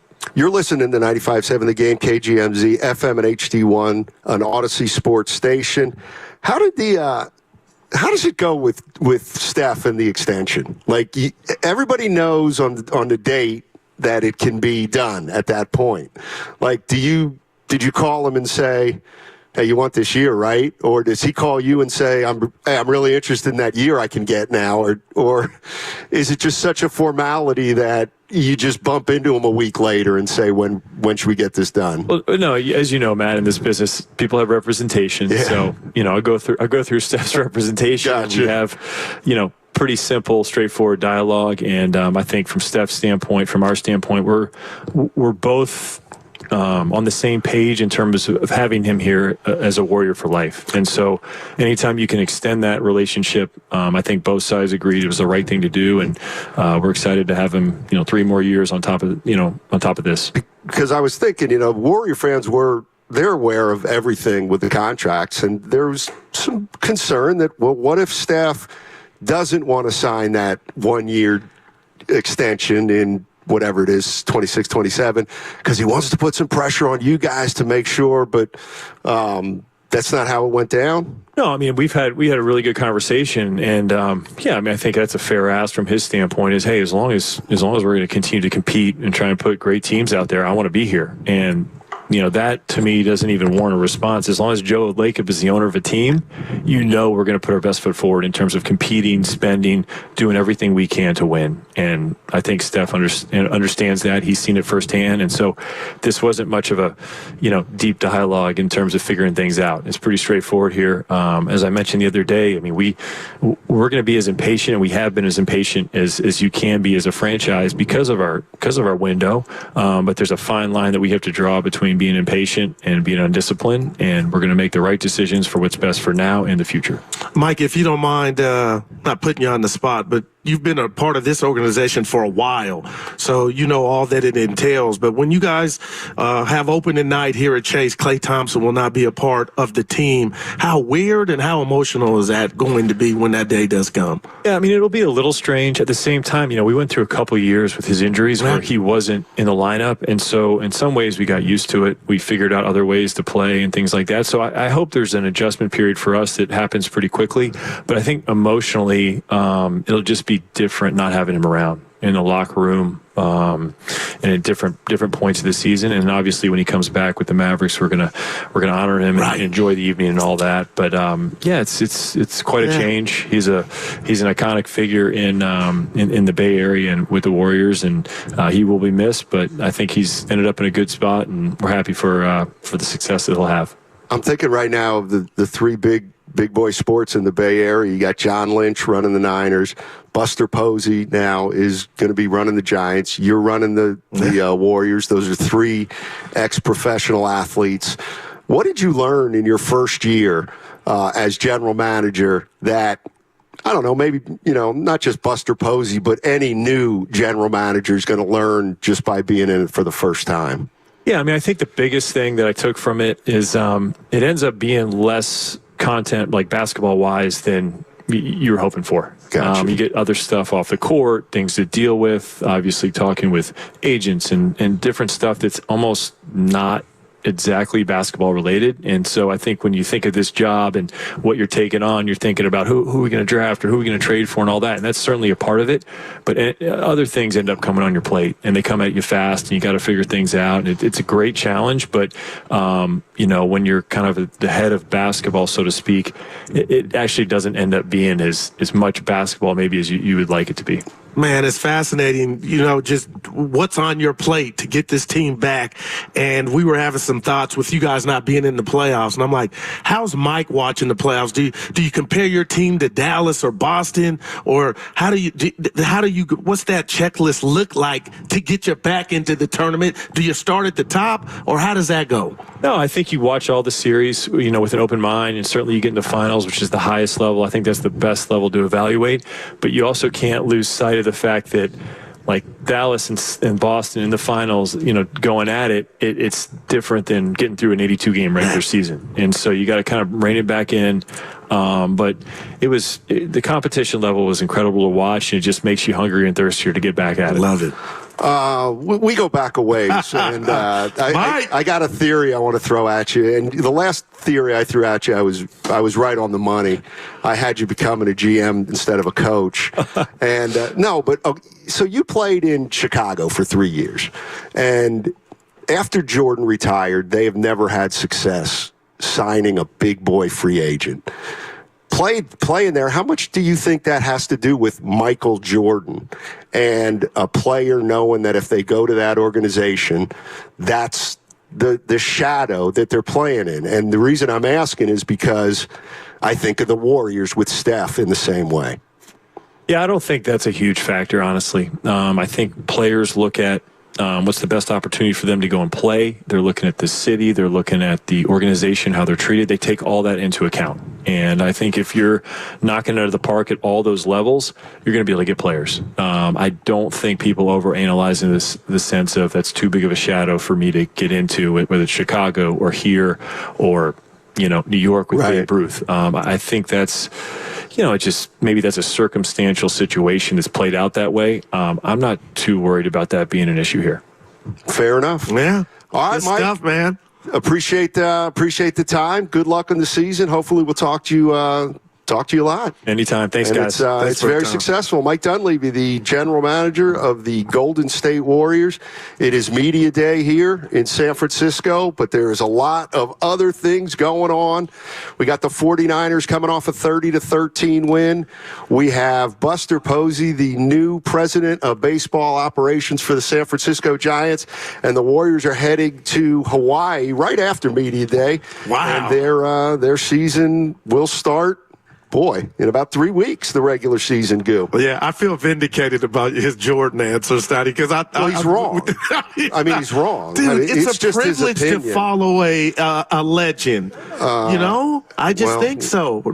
Well, how come can nobody differentiate? Like Stotty was so great, but Tim Jordan tried. I think some people want that challenge. Who wanted it after Jordan in Chicago? See, that's by default, Stotty. They had a draft. Now you're talking about free agents. Exactly. They got D-Wade. I'm reaching. Okay. Bad defense, but yeah. I mean, Spadoni. I just that's just something that I've always. Well, like he said, let's enjoy Curry. We got years before that's even on the radar. Yeah, that's true. Yeah. That is true. All right, 888-957-9570 is the number. Buster Posey is the new president of baseball operations for the San Francisco Giants, and Farhan Zaidi relieved of his duties today.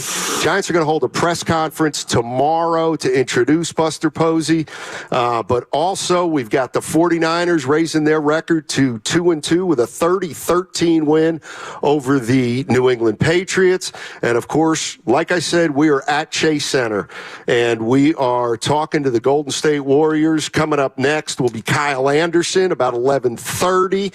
We're also going to have Buddy Hield joining us a little bit later in the show. We're going to be fluid, though, most of the day, because we're going to be joined by people on the spur of the moment, but Guru and I can handle it. Let's go. Don't you worry. 888-957-9570. Download the Odyssey app directly from our QR code on both YouTube and Twitch. Brought to you by First NorCal Credit Union for a low-rate auto loan. Apply online or just ask for First NorCal financing at the dealer.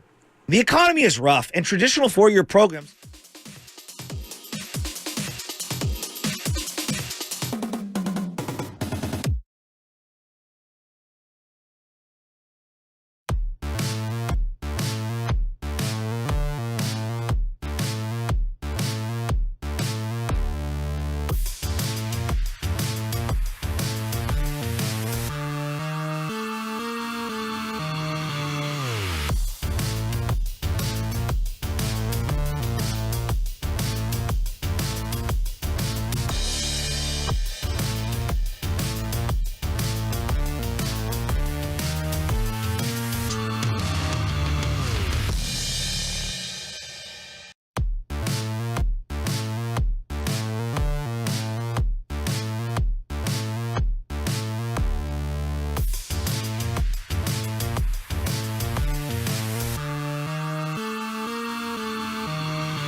on, Kyle. How you doing, man?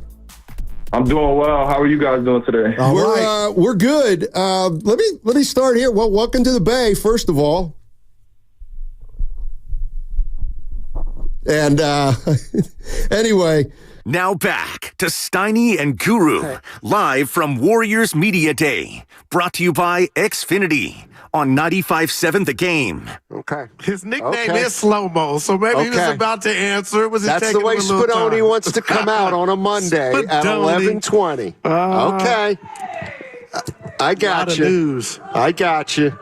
All right. Big news. A lot of it today. We are at the Chase Center, and the Golden State Warriors Media Day is today, and then they fly to Hawaii, so their season is getting underway. The 49ers go to 2-2 with a 30-13 win over the Patriots, and the San Francisco Giants have just announced that Buster Posey will be their new president of baseball operations. And Goo, I have to bring this up. Okay, I'm here for you, buddy. And it's because you continue to talk about hopefully he can close a deal. Yeah, coffees for closers. And let's just not forget that it wasn't very long ago that Buster Posey once said this. Okay. Something I think is noteworthy, something that unfortunately keeps popping up from the players and even the players' wives, is there's a bit of an uneasiness with the city of San Francisco itself as far as the state of the city with crime, with drugs. Whether that's all completely fair or not, perception is reality.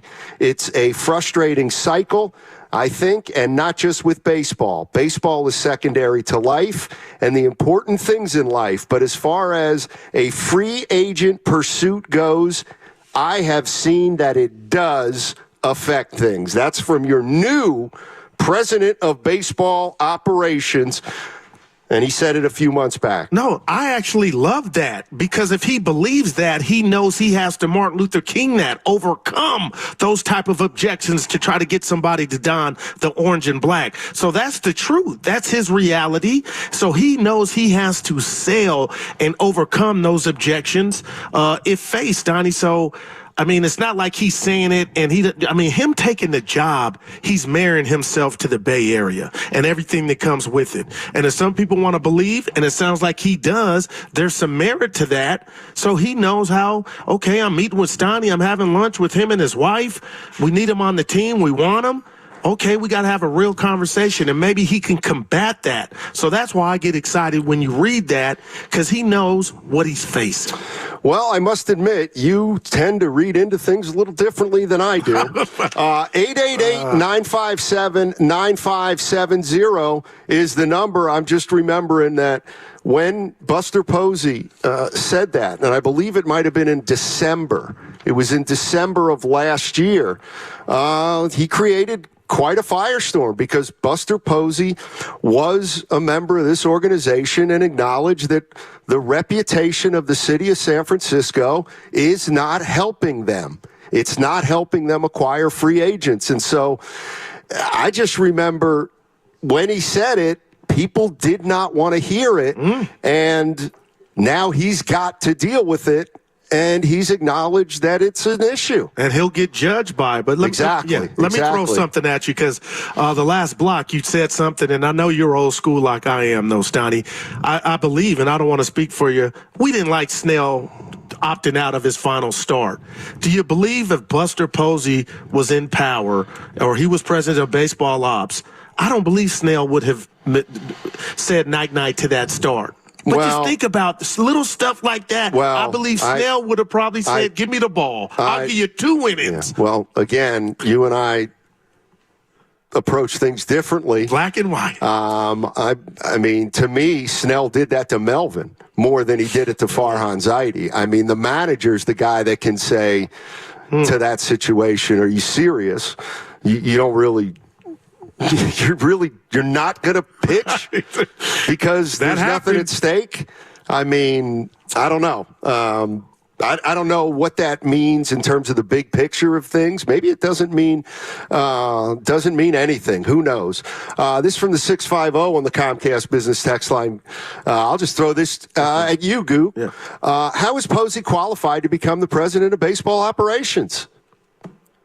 Well, one, he's a player, and I always feel like a player knows the inner workings of everything that goes on to building a franchise and maintaining a stable and successful franchise. So we can sit here and act like the game's not different or the opportunities are not different for said athletes, but they are, as opposed to regular Joe. So to me, right there, Buster Posey knows what it takes, what it entails. He knows, okay, what Sabian was special at, what Bobby Evans was special at, what Bochy was special at. So all those ingredients, I believe, he takes from that, Steiny, and that puts him or any guy like him, former player, on the fast track. Just like we could say about George Brett, Nolan Ryan, Derek Jeter. And I know, it didn't have the best results, but at the end of the day, I just really thought the Giants ownership was throwing the middle finger to the fans, and we're going to let Farhan continue to fail and fail the city. And the fact that they just didn't give him his papers, because the one caller, I'm with him. Nobody wants to see anybody get fired, but we're talking about pro sports, and when it's time for you to go, don't let the door hit you. And then to double back and replace him with a legend that hadn't even been retired 6 years. I mean, it's a win-win, and here we go. I know we got the Braves and Mets playing today, and postseason baseball upon us. I feel like in a crazy guru way, this is the Giants. This is a series win for them, because now you can hope that Buster can turn this thing around. 888-957-9570 is the number. If you're just turning the radio on, Buster Posey is the new president of baseball operations for the San Francisco Giants. Farhan Zaidi is out. Buster Posey is in. And if you're hearing that for the first time and you're a Giants fan, my question is simple. What's going through your mind right now? I think that most of the Giants fans out there that I've talked to thought it was time for a change. And so Farhan Zaidi, after 7 years and 1 postseason appearance, he's out. And now Buster Posey is in charge of running the San Francisco Giants baseball operations. And boy, he was a player who, at the end of his career, we all just kind of assumed would walk away from the game and not miss it and enjoy his family. And we'd probably see him once or twice a year at the stadium for some kind of anniversary. But as it turns out, Posey retired. He stayed close to the organization. He's moving back out to the Bay, or he has moved out to the Bay again. And he is going to be involved in the day-to-day. And I think that in and of itself is a little bit of an upset. And I think a lot of Giants fans didn't think that was something that Posey was interested in. But here he is, and now a new chapter in the Giants starts. Yeah, and how many athletes do we talk to, or former athletes, Donnie, where we talk to them and they talk about that inner fire, that challenge that they need? And, sometimes those thoughts get the best of the said athletes, but a lot try to take on another role. But since we just had Mike Dunleavy on, who is overseeing getting the Warriors back into prominence, a big part of it, let me just ask on the Steiny meter, are you more shocked that Mike is in his job when he was a player as you are Buster Posey leaving and becoming? I'm more surprised that Buster Posey is back in that kind of role with the Giants than Mike Dunleavy with the Warriors. Just because Mike Dunleavy came from a basketball family. His dad played in the NBA. Mike played 17 years in the league. It felt like a natural transition for Mike, just because he was always not that Posey wasn't, but he was always a very cerebral player. And I always thought that, he's probably going to stay in the game to some level. Interestingly, I believe Dunleavy, like Posey, has 4 kids too. Okay. Maybe Mike has 5, I'm not sure. But what I'm getting at is I just didn't think Posey was that interested in that kind of a job. I think many of us were under the impression that he wanted to he wanted to pop in and give advice, maybe be more of a consultant. But if he's going to be the president of baseball operations, he's going to be around, and he's going to be around a lot, and he's going to have a lot of responsibility. And let's see how he does, because he's one of the most beloved players in franchise history. And now he's got to try to do it as a president of baseball operations. Yeah, and I'll say this about baseball and why I love it so much, Donnie. It is the sport of all the big three where you can go worst to first. And the fact that the Giants were 2 games under 500, 80 and 82, Steiny, nobody likes that. That's stinky. It's sorry. You didn't qualify. But it's not like they were the Chicago White Sox. You know what I mean? So, again, we saw Snell get off to a slow start, and everything went with it, the bats.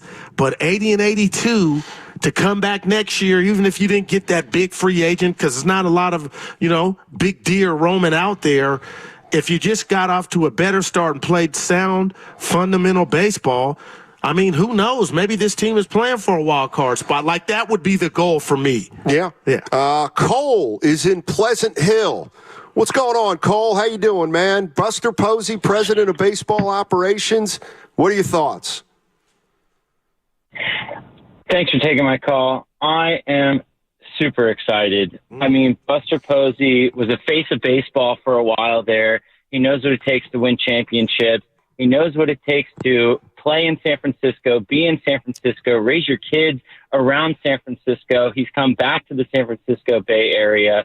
I mean, this is our guy. This is a born and bred San Francisco Giant through and through, a Giant forever.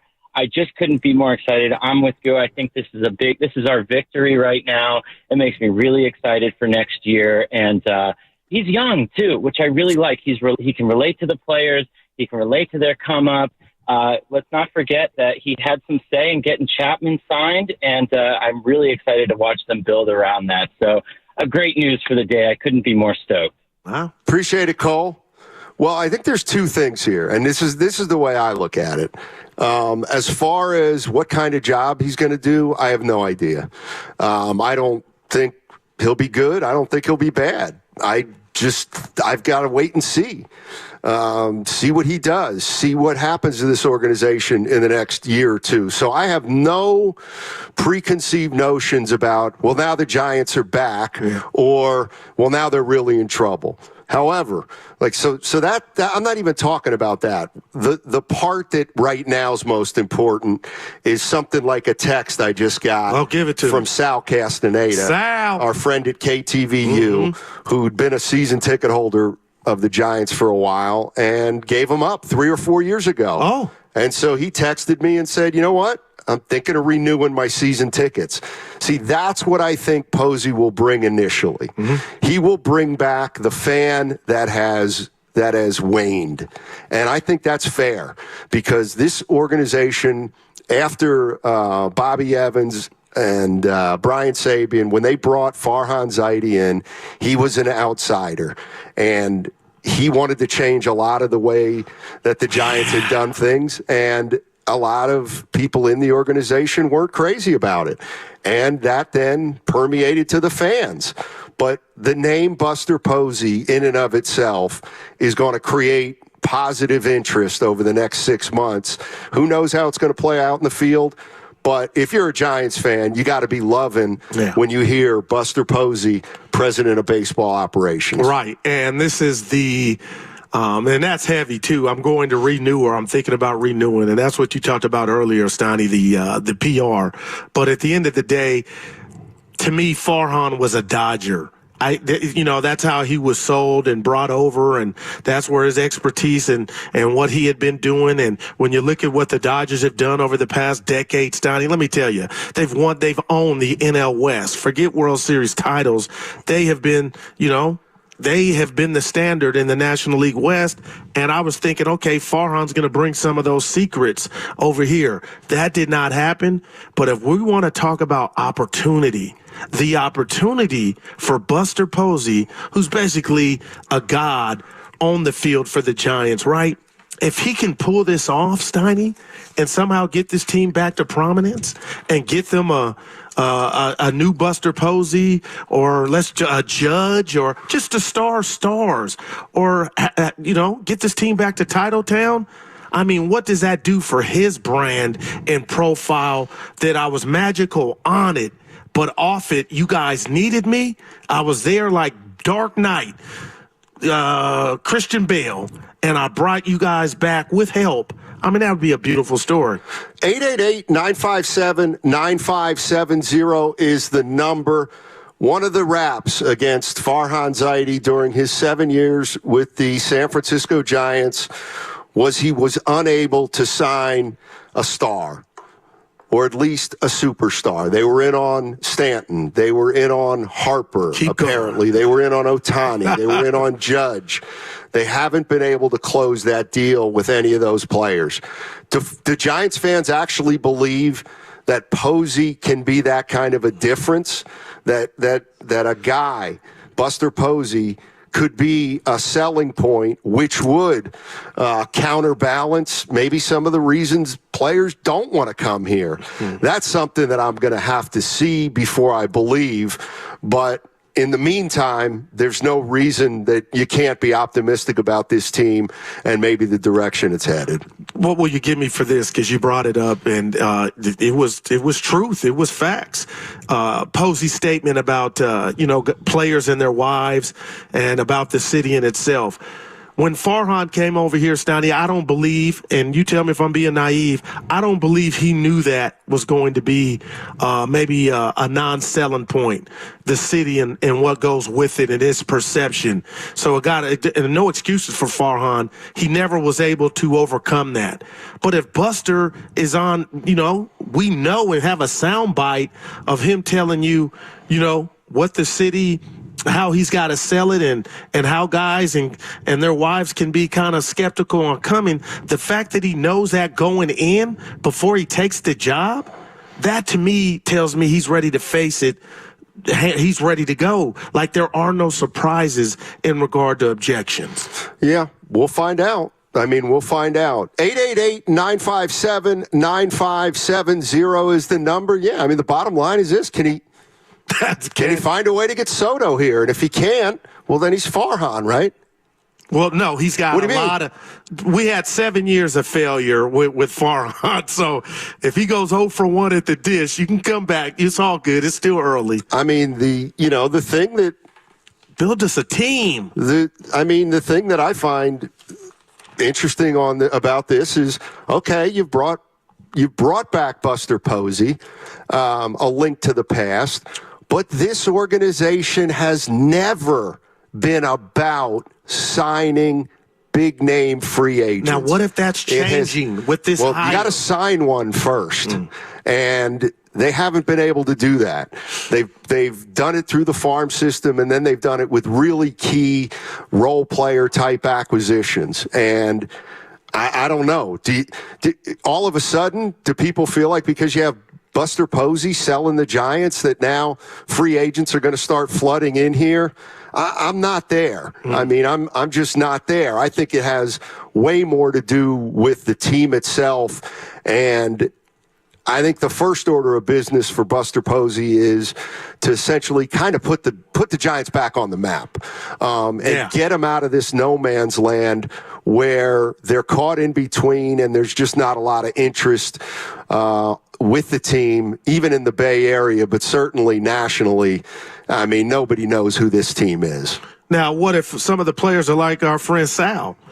Sal says, you know what, I might renew season tickets. And I know that falls under the fan umbrella. But what if you got a guy with no personality trying to get you to put on the orange and black, but then you got a champion, a guy that might be headed to the Hall of Fame, that has multiple rings.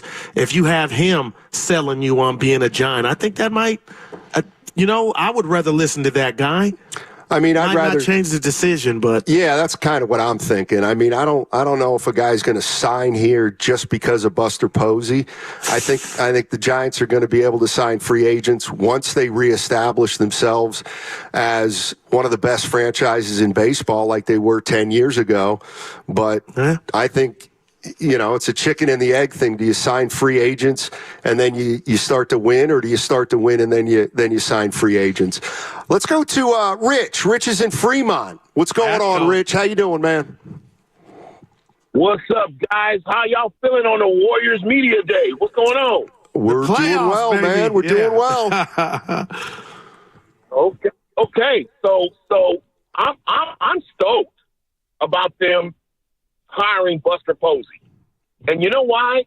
Because at the end of the day, Farhan was just stale, dude.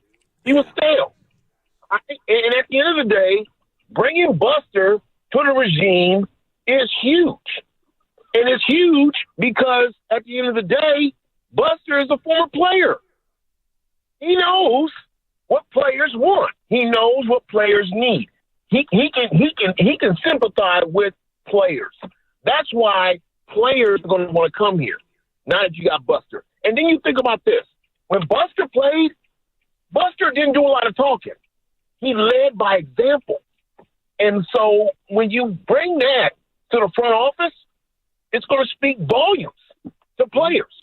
They're going to know, hey, we got a former player in the office. That's huge. That's big. Okay? I remember when Buster was playing for the Giants, I can't even remember the players, but they got into a fight. Both benches cleared, but Buster stayed in the clubhouse. Because Buster knew, guys, this is not the character we want to put out on the field before our fans. He knew it. And so now that he's president of operations, that's what you're going to have. You're going to have that same character. And any player who want to play for an organization where the front office has character. Thanks, Rich. Appreciate the call. Buster Posey, new president of baseball operations for the San Francisco Giants. How's that sound, Giants fans? Farhan Zaidi out, Buster Posey in. Mike in Castro Valley. What's going on, Mike? How you doing, man? Hey there, Stanley and Guru. How you guys doing today? Hey. Yeah, so loving it that Buster's taking over president of baseball operations. Although, it's hard to say whether or not he'd be able to get one of these all-star free agents or not. One of the things you know for sure is he has the respect of the entire league. He's a quality person, top-notch character, and I'll tell you what, we cannot do wrong in any way, shape, or form. I also hope that, that when he comes in that we'll start to get away from some of this platooning nonsense and use the metrics as a training tool, not a dictation for the lineup. Yeah, use it for support and not reliance, if you will, Goo. Yeah, because Melvin kind of, I thought I was like, oh, this relationship might not be the best when he talked about when Bags did the piece in The Athletic, asking him about, were the lineups yours, were a lot of the managerial decisions yours, and I felt like Melvin was bucking the system, saying or alluding to the fact that it might not be. And maybe he has that underneath him, but off of his back. But I'll say this. What if Steph Curry, we talk about the greats, what if he was announced that he was the president of the operations for the Golden State Warriors? I mean, that's sexy, Steiny. When you have a champ, and it might be a long shot. It might not pan out, but just think of today, right now, this announcement, when you have a winner overseeing your team to put them back together. Yeah, I mean that, like you said, PR, but what if it works, though? Well, I mean, it's a double whammy. I would like to think that they believe it will work, not that they're hoping it'll work. But no, I mean, these are days for the fans to be excited. Yeah. You have just replaced Farhan Zaidi, somebody that just had lost the fan base, at least the support of the fan base, and they've now hired one of the most popular players in the history of the organization, and people should absolutely positively be excited by that. Now, a lot will come afterwards. We'll see if it was a good decision. Yeah. We'll see if Buster Posey can start getting this team back to relevance. But yes, for today, I sense a ton of excitement with San Francisco Giants fans, and I would expect that. And if I were a Giants fan, I would be gung-ho also about this title, or about this change of title at the top. No what doubt about skepticism? Do you think there's a portion of the fan base? Because I'm seeing some tweets just from. Yeah, I mean, you understand it. Like, yeah, part of me is like, okay, what is this guy going to bring to the table? I mean, I've seen players succeed. I've seen players fail in the front office. And I don't necessarily think there's a rhyme or reason to who succeeds and who fails other than who deserves to succeed and who deserves to fail. But 888-957-9570. This is a day to feel good about the San Francisco Giants. Quite frankly, it's a day to feel good about all three pro teams. Warriors at Media Day, they start their season. They go to Hawaii. The 49ers coming off a 30-13 win against the Patriots. And now the San Francisco Giants have hired Buster Posey to be president of baseball operations. What's coming up on the game is presented by Fremont Bank, celebrating 60 years of full-service banking with no compromises. Is it possible to count on your network?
I've been watching a show called Below Zero.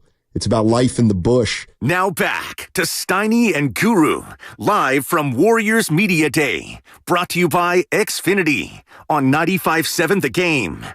All right, we are live from Chase Center. Matt Stein, Matt Darrell, the Guru Johnson. Man. And we are awaiting an appearance from Kyle Anderson, Buddy Hield, two of the Warriors' newest players. John Sally. John Sally will not be here. Maybe for the season, though, we can have something with him. But his fellow Georgia Tech buddy, Dennis Scott, is here, right?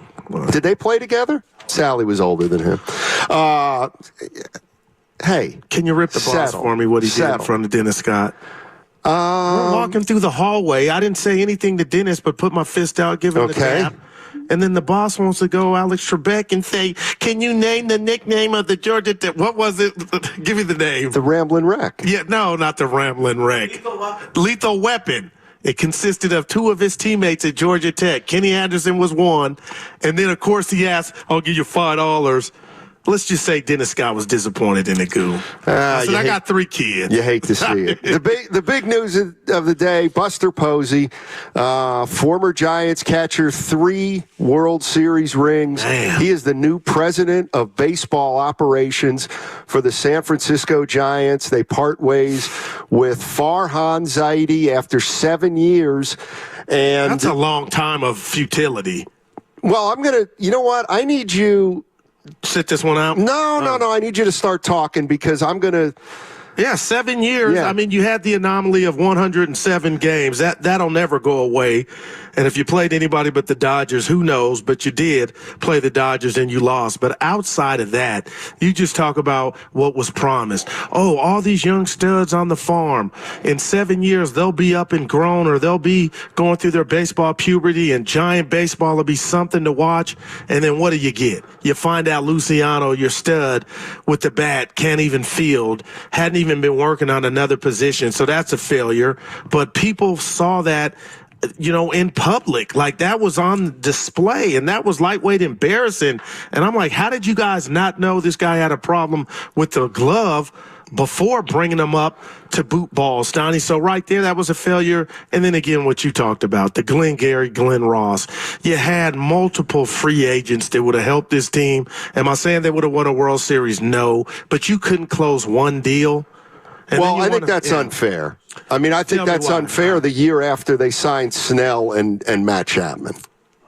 Well, that was down. I mean, that was kind of at the end. And the only reason I feel like, hey, you got to get credit, but the relationship that Melvin had with those two guys in San Diego and in Oakland is why those two guys put on Giant uniforms. Well, but I'm talking about the big boys, Donnie, the big enchilada of the Harpers, the Judges and all that, him coming to town and us running promos, and Willard and Dibbs and Linden, his hometown, because we're thinking, oh my gosh, he might. And who was thinking that? The station, a lot of people here. Come on now. I mean, to me, it would be... I left you on Fridays, and we were like, "Goo, by Monday, he might be here." Well, I mean, I'm just not going to buy into... Well, now all of a sudden, they're going to be able to sign superstar free agents. And I guess because of a general manager. I'll give you that. But the hope has gone up, though. You know what I mean? To me, the hope has gone up that they start to be a better baseball organization. And once you start becoming a better baseball organization, then maybe the free agents will come. But I don't think this one move either salvages the Giants' reputation that they've had over the last 6, 8, 10 years, or changes things where people all of a sudden, in the snap of a finger, think that this is all of a sudden a destination. That's valid. That said, it's a heck of a lot better than it was yesterday. And... in regard to free agents, what do we have this year in regard to boppers? Alonso and Soto, and I think Soto's born to be a Yankee, but, not a lot to choose from. But I'll stand by this.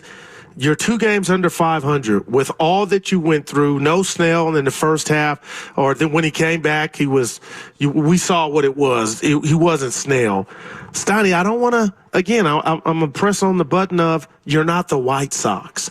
So, with better baseball and more availability, who knows? That's without Buster Posey. I mean, the bottom line is in the Farhan Zaidi era, the San Francisco Giants went 526 and 506. They were over 500 in Farhan Zaidi's 7 years here. Now, a lot of that, obviously, is the 107 wins. 107 and 55 4 years ago. But one playoff berth in 7, right? One playoff berth in 7 years. One playoff berth, 7 years. 888-957-9570 is the number. If you're a Giants fan, how excited are you about this move today? Farhan Zaidi's been replaced, but not just replaced with a no-name. He's been replaced by maybe the biggest name in Giants history the last 15, 20 years outside of Barry Bonds, and he is now the new president of baseball operations for the San Francisco Giants. They head into the offseason after winning 80 games. They were 80 and 82, and now we'll figure out what Buster Posey can do to try to get this team back on the map. Carlito in Alameda. What's up, Carlito? How you doing? Hello, gentlemen. I'm doing well, thank you. I'm going to go ahead and take my victory lap. I've been calling for Buster Posey to the Giants. Now I'm going to say this. I think this is a great hire, Buster Posey, but I'm going to say this. This is a monster division. You got the Dodgers, you got the Padres. His work will be cut out. And I'm going to ask you guys this. In my opinion, a successful season is winning a playoff series. Steiny, what is a successful season? Guru, what is a successful season with this hire, in your opinion? Thank you.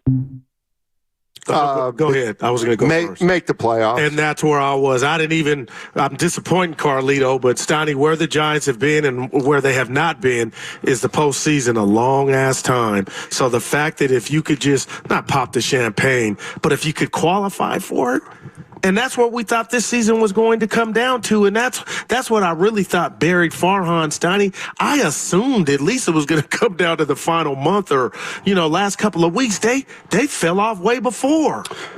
Sam is in Sacramento. What's up, Sam? How you doing, man?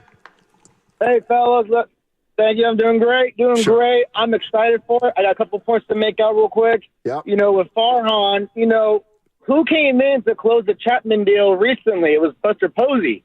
Farhan could even close a re-signing of a guy that's already in the house. That's how you knew that this guy wasn't going to last long. And what if Helio Ramos and Fitzgerald didn't ascend like they did? Could have been gone maybe even sooner. But I'm very hopeful about Buster Posey because he's still pretty fresh into retirement. But also, look down the 101. You have John Lynch. Player turned clarinet for a couple of years, and then next thing you know, he's the GM, and they've had a lot of good, successful years. I think if, players will respect him and what he's done, and, he got to attest to what it's like playing in SF, and that fans are craving a winning team, and they want a franchise player there. Yeah. Appreciate the call. Let me ask you this, Tony, because you've had, how you just embed some stuff to me, and I'll just keep bringing it up. But when you talk about PR, could you possibly see a family going to a game just because Buster Posey is a part of the organization as if he played the position? Just the fact that he's affiliated with the Giants now and he's responsible for putting it together, I feel like in the crazy, deranged fan way, that's like Buster still playing on the team in a sense. I mean, I think they'll get a bump for sure, but I don't think it's anything that's permanent. But I do listen. I try to put myself in the place of a fan, and I know how Giants fans have been. I've been here 30 plus years. They had an unbelievable run 10 years ago in 10, 12, and 14. There have been nothing but lean years, 8 of the following 10 years after the 14 title. I know that a lot of fans have become disenchanted. All it takes is a person who goes to one game to not go at all. It takes somebody who goes to 3 games to stop going to 2 of them a year. And I think that's what I saw with Giants fans. If, the people that were seeing 20 games a year were only seeing 5. The people that were seeing 5 were only seeing 1 or 2. And that's the one thing that I think they'll get the benefit of the doubt about right away.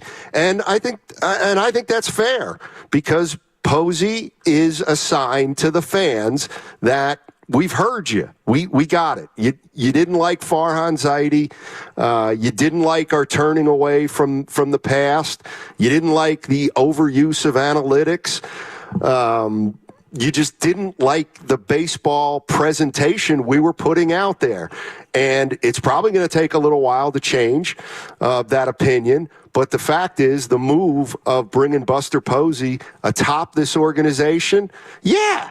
I mean, if I'm a Giants fan who hasn't seen a game in a couple years, I'll see a game now because of Posey, and we'll worry about if they're better in a year or two. Love it. And, Steiny, you don't know this about me, either does a boss, but I really wanted to know baseball and hear somebody talk about the game and teach me, I go to Bob Costas, right? So I'm going to act like you're Bob Costas right now. But being that it's Buster Posey, being the guy taking over, I hope fans give him ample time to turn this thing around, or because he's a former player and he's Buster Posey, are we going to hear people squawking in year 2? Because if you want to talk about Farhan, what he could say on his way out is they gave me every chance under the sun to turn this baby around. 7 is a long time. Maybe he should have been gone after 4, but I bring all that up to ask you, how long are you giving Buster or any baseball player of ops president time to turn it around in the game of baseball? Well, I'm giving him 1 year to make the playoffs. This team is a 500 team. It's in a better spot than it was when Farhan took over. All they got to do, what are they? They finished 5 or 6 games out of the playoff spot. I mean, I don't think it's crazy, and he doesn't even have to. It's not like he has to go out and sign 6 big free agents. It's a 500 team. How do you get to 87 wins? How do you get a half a dozen more wins? And is that something that you can deal with internally in the organization with what Gary St. Jean used to call internal development? Is Ramos going to take the next step? Is Bailey going to have a bounce back year? Boy. Can Chapman have another year just like he did? Where does Birdsong fit in? All those players have to get better. The young ones in particular. 888-957-9570 is the number. What do you think when I tell you that Buster Posey's the new president of baseball operations for the San Francisco Giants? You're listening to 95.7 The Game, KGMZ FM, and HD1 San Francisco, an Odyssey sports station. Let's go to John. John's in Walnut Creek. What's going on, John? How you doing? Good, guys. Thank you for taking the call. I just wanted to say I'm incredibly excited about Posey, and I was thinking about his position on the field. As a catcher, literally the only forward-facing guy, seeing everything at once, I think the data analysis and preparation in that position any established catcher has to do is a different world of preparation for their own pitchers, minor league pitchers that may be coming up on any given day, familiarity with the other team's complete lineup, top to bottom. And he did those things at an elite level. Then you get to his hitting, knowledge of the opposing team's pitchers, top to bottom. So I think for a guy coming in who also then carried those things into extensive postseason runs, you really couldn't ask for a better guy to hit the ground running, to be able to churn through the volumes of information he's going to see and make those hard-edged decisions like no BS. That was his role on the team of like, can a guy play or not play? And we got to get off this field, in under 3.5 hours. So I'm really excited. So I just wanted to express that. Yeah, no reason for Giants fans not to be excited right now. There you go. No reason not to be. It's funny, though, if you were to ask me, well, what would you be worried about with Posey, or what are the challenges going to be? I do look at a guy like Farhan Zaidi, and he's been with the A's, he's been with the Dodgers, now he's been with the Giants for 7 years. And I know it's easy to say, well, he didn't win, so he didn't really know what he was doing, didn't know baseball. But that's the part where I wonder how much Buster Posey knows. And I guarantee you, if we had a conversation with Farhan Zaidi, he could talk about his minor league teams other minor league teams. You have to have a sense of who the talent is on other teams at lower levels. And that's the part that I think Buster Posey's going to have to figure out. I just can't imagine that Buster Posey, maybe lately, maybe the last few months, but I just can't imagine that since he retired, he has been immersed in baseball data and what other farm systems look like and who might be in another farm system that he might want to play, that he might want to be on the Giants. I think that's going to be the part where you hope he probably surrounds himself with some people who know their way around scouting and other personnel on their team's talent. Yeah, and, just to piggyback off of that, you think about the proudness that former players like the Niners, Randy Cross and Jerry Rice and Ronnie Lott. Hell, you think Jerry Rice still plays on the team because he loves being around the game, but how they root for the current teams, the Steve Youngs. And I think about that with the Giants. All the pride that the OGs take, the Sergio Romos, all the guys that were a part of a championship team watching this team down bad. And I bring that up, Stoney, because I wonder if Buster was watching this team even when they won 107 and the year after they kind of returned back to reality and then, kept missing the playoffs. If at some point he's watching the game, like they're leaving a lot of meat on the bone, damn it. I played the game long enough. This ain't even about the minor leagues, Stoney. He can get that help and get guys and gals in positions to help him with that. But watching the big club maybe falter or not play up to their capabilities to his liking, that's what triggered him to get off the couch and say, you know what, I need to scratch this itch. This is something I want to do, and I want to be a part of bringing this team back. And that's what's crazy about this whole thing.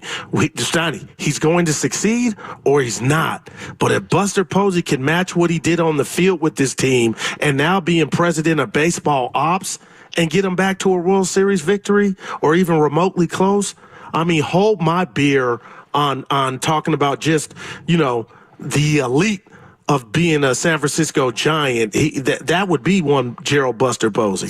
Here's a sentiment a little different. This is the first one of these that I've heard today. Most people extremely excited.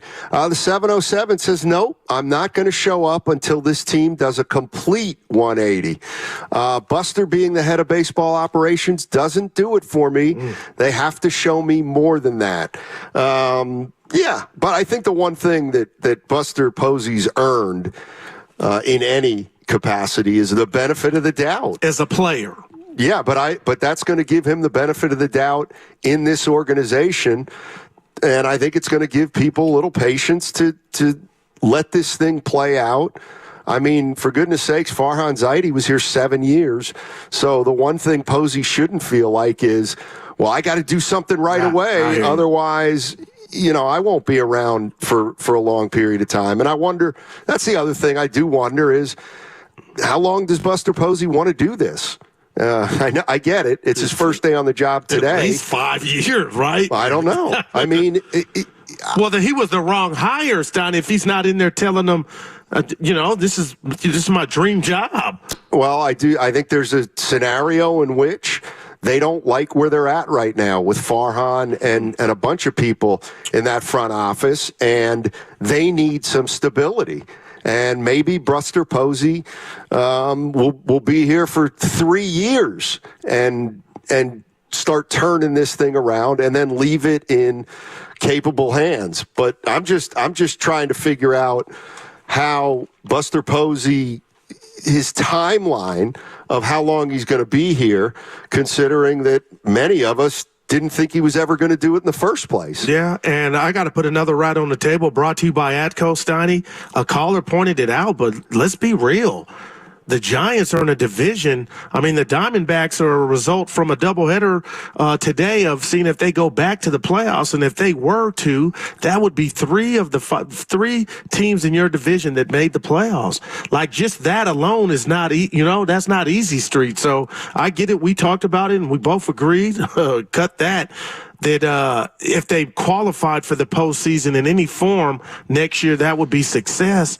But, man, the Diamondbacks were just in the World Series. You got the Ohtani thing going on with the Dodgers and the Padres. Oh, we'll just swap out managers, give you our old one we didn't make the playoffs, and we'll do this and that. So they got their work cut out for them. How about that? Yeah, and the one thing that also is essentially official is that Bob Melvin will be back as the manager of the Giants. He was mentioned in the press release that announced Buster Posey as the president of baseball operations. And how you doing, man? There's people walking in. Yeah, run TMC. Hey, by the way, did you listen? You were listening on Saturday, right? When the boys were broadcasting from Freedman's Appliance? You know what? I was driving from Sac to Union City, and I just wanted to tell you I've never been prouder to be your partner. You were stellar. Spadoni, Lubman, you were great. You were just in a zone. And I just want to tell you I appreciate you. Yeah, I want to thank everybody out at Freedman's Appliance. They were incredible. The store just gets better and better. It sounds like an amusement park. Is that thing that big? I'm going to tell you. Spadoni, you guys are like, it's so big you get chicken and whatever food. Spadone. I said, we need to turn this thing around and go to Freedman's. Spadone, here's one thing I was thinking as I was leaving. Freedman's isn't just an appliance store. It's an activity to do with the family. Dude! Go out to Freedman's, take the kids. Trust me, the kids are going to get lost for 30 to 60 to 90 minutes. All those live working vignettes. All the vignettes. Boy. Spadoni, you were great, man. Spadoni asked you, what's your favorite part of the store? And I'm like, is that place that damn big?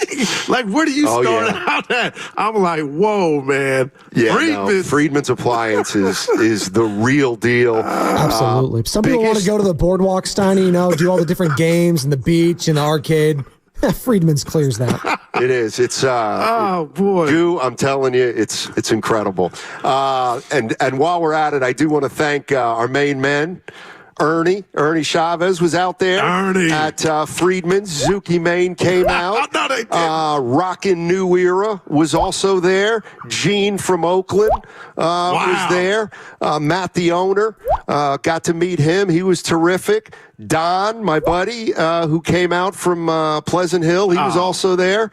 Let me also shout out George Williams. George Williams was there. He introduced himself to me. He's an Oakland guy who played basketball at the University of Minnesota. Then he transferred to San Jose State. Sure enough, I got home. I looked at the stats. He's telling me the truth. He played 82 college games, about half half at what we call the U. That's what they call Minnesota, the U in Minneapolis, and then he transferred to San Jose State. He How tall is he? About 6'8". Oh, yeah, so he was a big guy, and he was a big fan of the show, big fan of the station.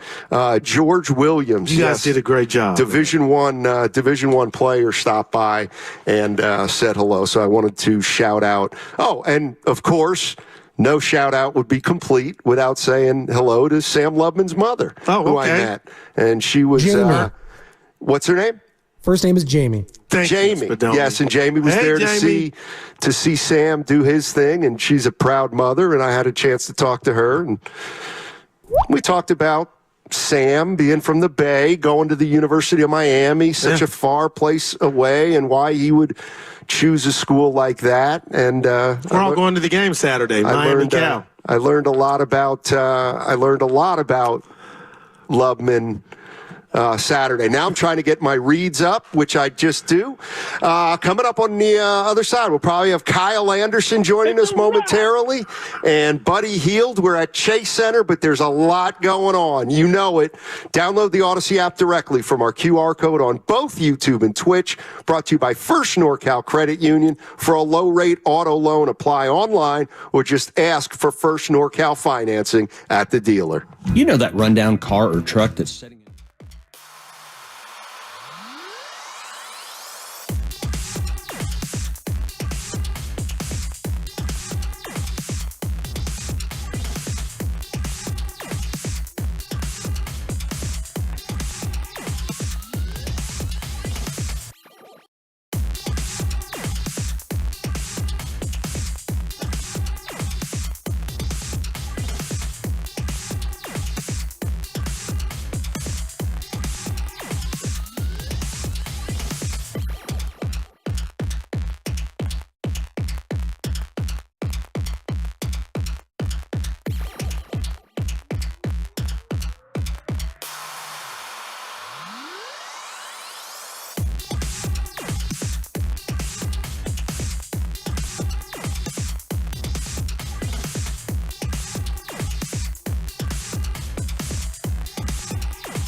Now back to Steiny and Guru, live from Warriors Media Day. Brought to you by Xfinity on 95.7 The Game. Sorry. Just made it back. Had to talk to Steph. What's he talking Guru. about? I told him I needed a double XL on that shirt, not a. What time's he hopping on? He's got many other duties today. Oh no! I guess what basically said is, look, I'll call into the show Friday, or you can have me, or Thursday, or you can have me Monday, and he decided Thursday. Yeah. So we are here at Chase Center. Steiny and Guru with you. The Golden State Warriors season is underway. They're flying to Hawaii after Media Day. We're going to be joined by Kyle Anderson shortly, hopefully in about 10 minutes. But we've also got the 49ers. They won 30-13 over the New England Patriots. And today the big news out of Oracle Park is that the San Francisco Giants have parted ways with Farhan Zaidi and Buster Posey. Buster Posey is the new president of baseball operations for the San Francisco Giants. And if you're a Giants fan, this has got to excite you. It really does. Yeah. You have one of the legends of your organization coming back to run the team. There's no guarantees he can turn it around, but I think the connection between him and the fans and between his old teams and the fans, I think that's going to be a nice little jump start for this organization, and then it'll be up to Posey and the organization to take it from there. But no reason Giants fans shouldn't be ecstatic about this move, particularly if they were at the end of their rope with Farhan Zaidi. Wow. Steiny, well said. And the bottom line to me is twofold, right? One, it's the end of an era, not a successful era. Nobody argue that with Farhan. Well, but the icing on the cake, or the cake, is the fact of who got the job. No doubt. You know what I mean? It's like Buster Posey. And what I can't stop thinking about is, we talked about, there were a couple articles written here in the Bay Area papers last week, and regardless of who you believe, Posey had something to do with something or he didn't. And, in regard to the Chapman extension, and bam, lo and behold, he is now the president of baseball ops. I think it's a good fit. I'm rooting for him, and I just want the Giants to get back to prominence, man. So another year of no Giants baseball in the postseason. Won't even bring a Bay Area baseball in the postseason. But damn, you got to feel good like, you know what? Yeah, we're not in the postseason, but we got our guy. We've identified him, and now he'll get us to the next level.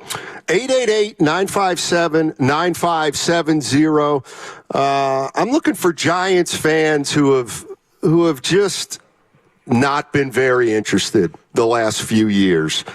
The Giants ran this town up until 2015 or so, when the Warriors began to take it over. But we know that the last 10 years have not been very successful for the San Francisco Giants, and we'll see what the next 10 years hold. All right, we're being joined by Kyle Anderson, one of the new Golden State Warriors, and he comes along with Buddy Hield and DeAnthony Melton as the team's big acquisitions in the offseason. Kyle Anderson, seasoned veteran, and Steve Kerr's always been talking very highly of him all offseason. Kyle, welcome. Matt Steinmetz, Darryl the Guru Johnson, welcome to the Bay. Thank you. I hear you talking about the San Francisco Giants in here, and just made me think of my New York Mets today. Had two huge games against the Atlanta. You were down 3-0. You just scored 3 runs. It's 3-3 now. Bro, top of the 8th. You got run. I'll keep you posted. Yes, please. Like, we have to get one of these games. Yeah. Please, we have to get one of these games. Yes, sir. I'm gonna be upset if we lose both. So you're from Jersey originally? Correct. So are you a Giants fan, Jets fan, Eagles? Jets. We had a bad loss yesterday, and hopefully we get one game with the Mets today. Let me ask you this. Let me take you back to the day you were acquired by the Warriors, and just your initial thoughts. Before you go, you took the lead. You're up 4-3. That's cool. Yeah. I might have to stay here for the rest of the game. Yeah, my first initial thoughts, just going to an organization that does things the right way. They everyone here, they play the game the right way. They compete on defense. They share the ball on offense. Steph and Draymond obviously have, a great past and had great success in this league that, not many people have had. So I'm just, excited to, join an organization like this. It reminds me a lot of being in San Antonio. So we had people at the station. You're not going to answer that, Guru. I go, I am. I ask those tough questions. How did you get the nickname Slow-Mo? That's not offensive to me at all. I was like, he won't get mad. A lot of people think it's offensive to me. It's not offensive at all. I've had the nickname since I was 8, 9 years old. So I explained it to someone earlier today that there's this league in New York, in Queens, New York, called IS8, and the guy that runs it is Pete Edwards, and he talks on the mic for all levels. So he gave me that nickname, but also at 11 and under nationals, we played this Texas team who was like, they've won the national tournament the past 2 years, and we played them. They beat us, but I played really well. And after the game, they were like, "Oh man, you move so slow, but you're so good. Like we gonna call you Slow-Mo." And I'm still friends with those guys to this day. So yeah, they gave me that nickname. Kyle Anderson joining us on 95.7 The Game. When I'm looking at your numbers, you're always playing 20 plus minutes a game, and when I think of you, and sometimes this comes off as not a compliment, but I do think of you as a jack of all trades. Mm-hmm. Do you go into a game thinking that you're going to maybe attack a couple areas, or do you go into a game with your baseline game, which has a lot of different aspects, and then try to kind of impact them all, if you know what I mean? Yeah, I would say baseline game. If you look at my numbers, they're not sexy, they won't stand out, but I think my game is doing a lot of things that doesn't show up in the stat sheet maybe.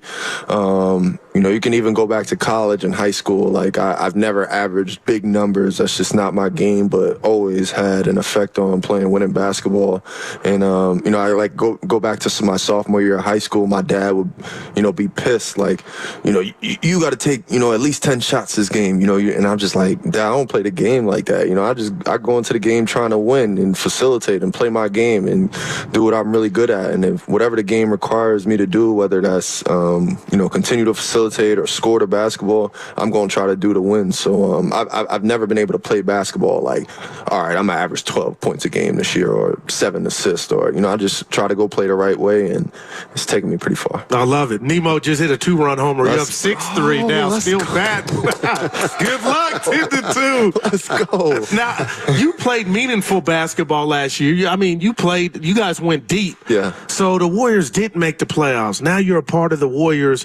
What do you think about, your current team and what's going to change to get them back into the offs?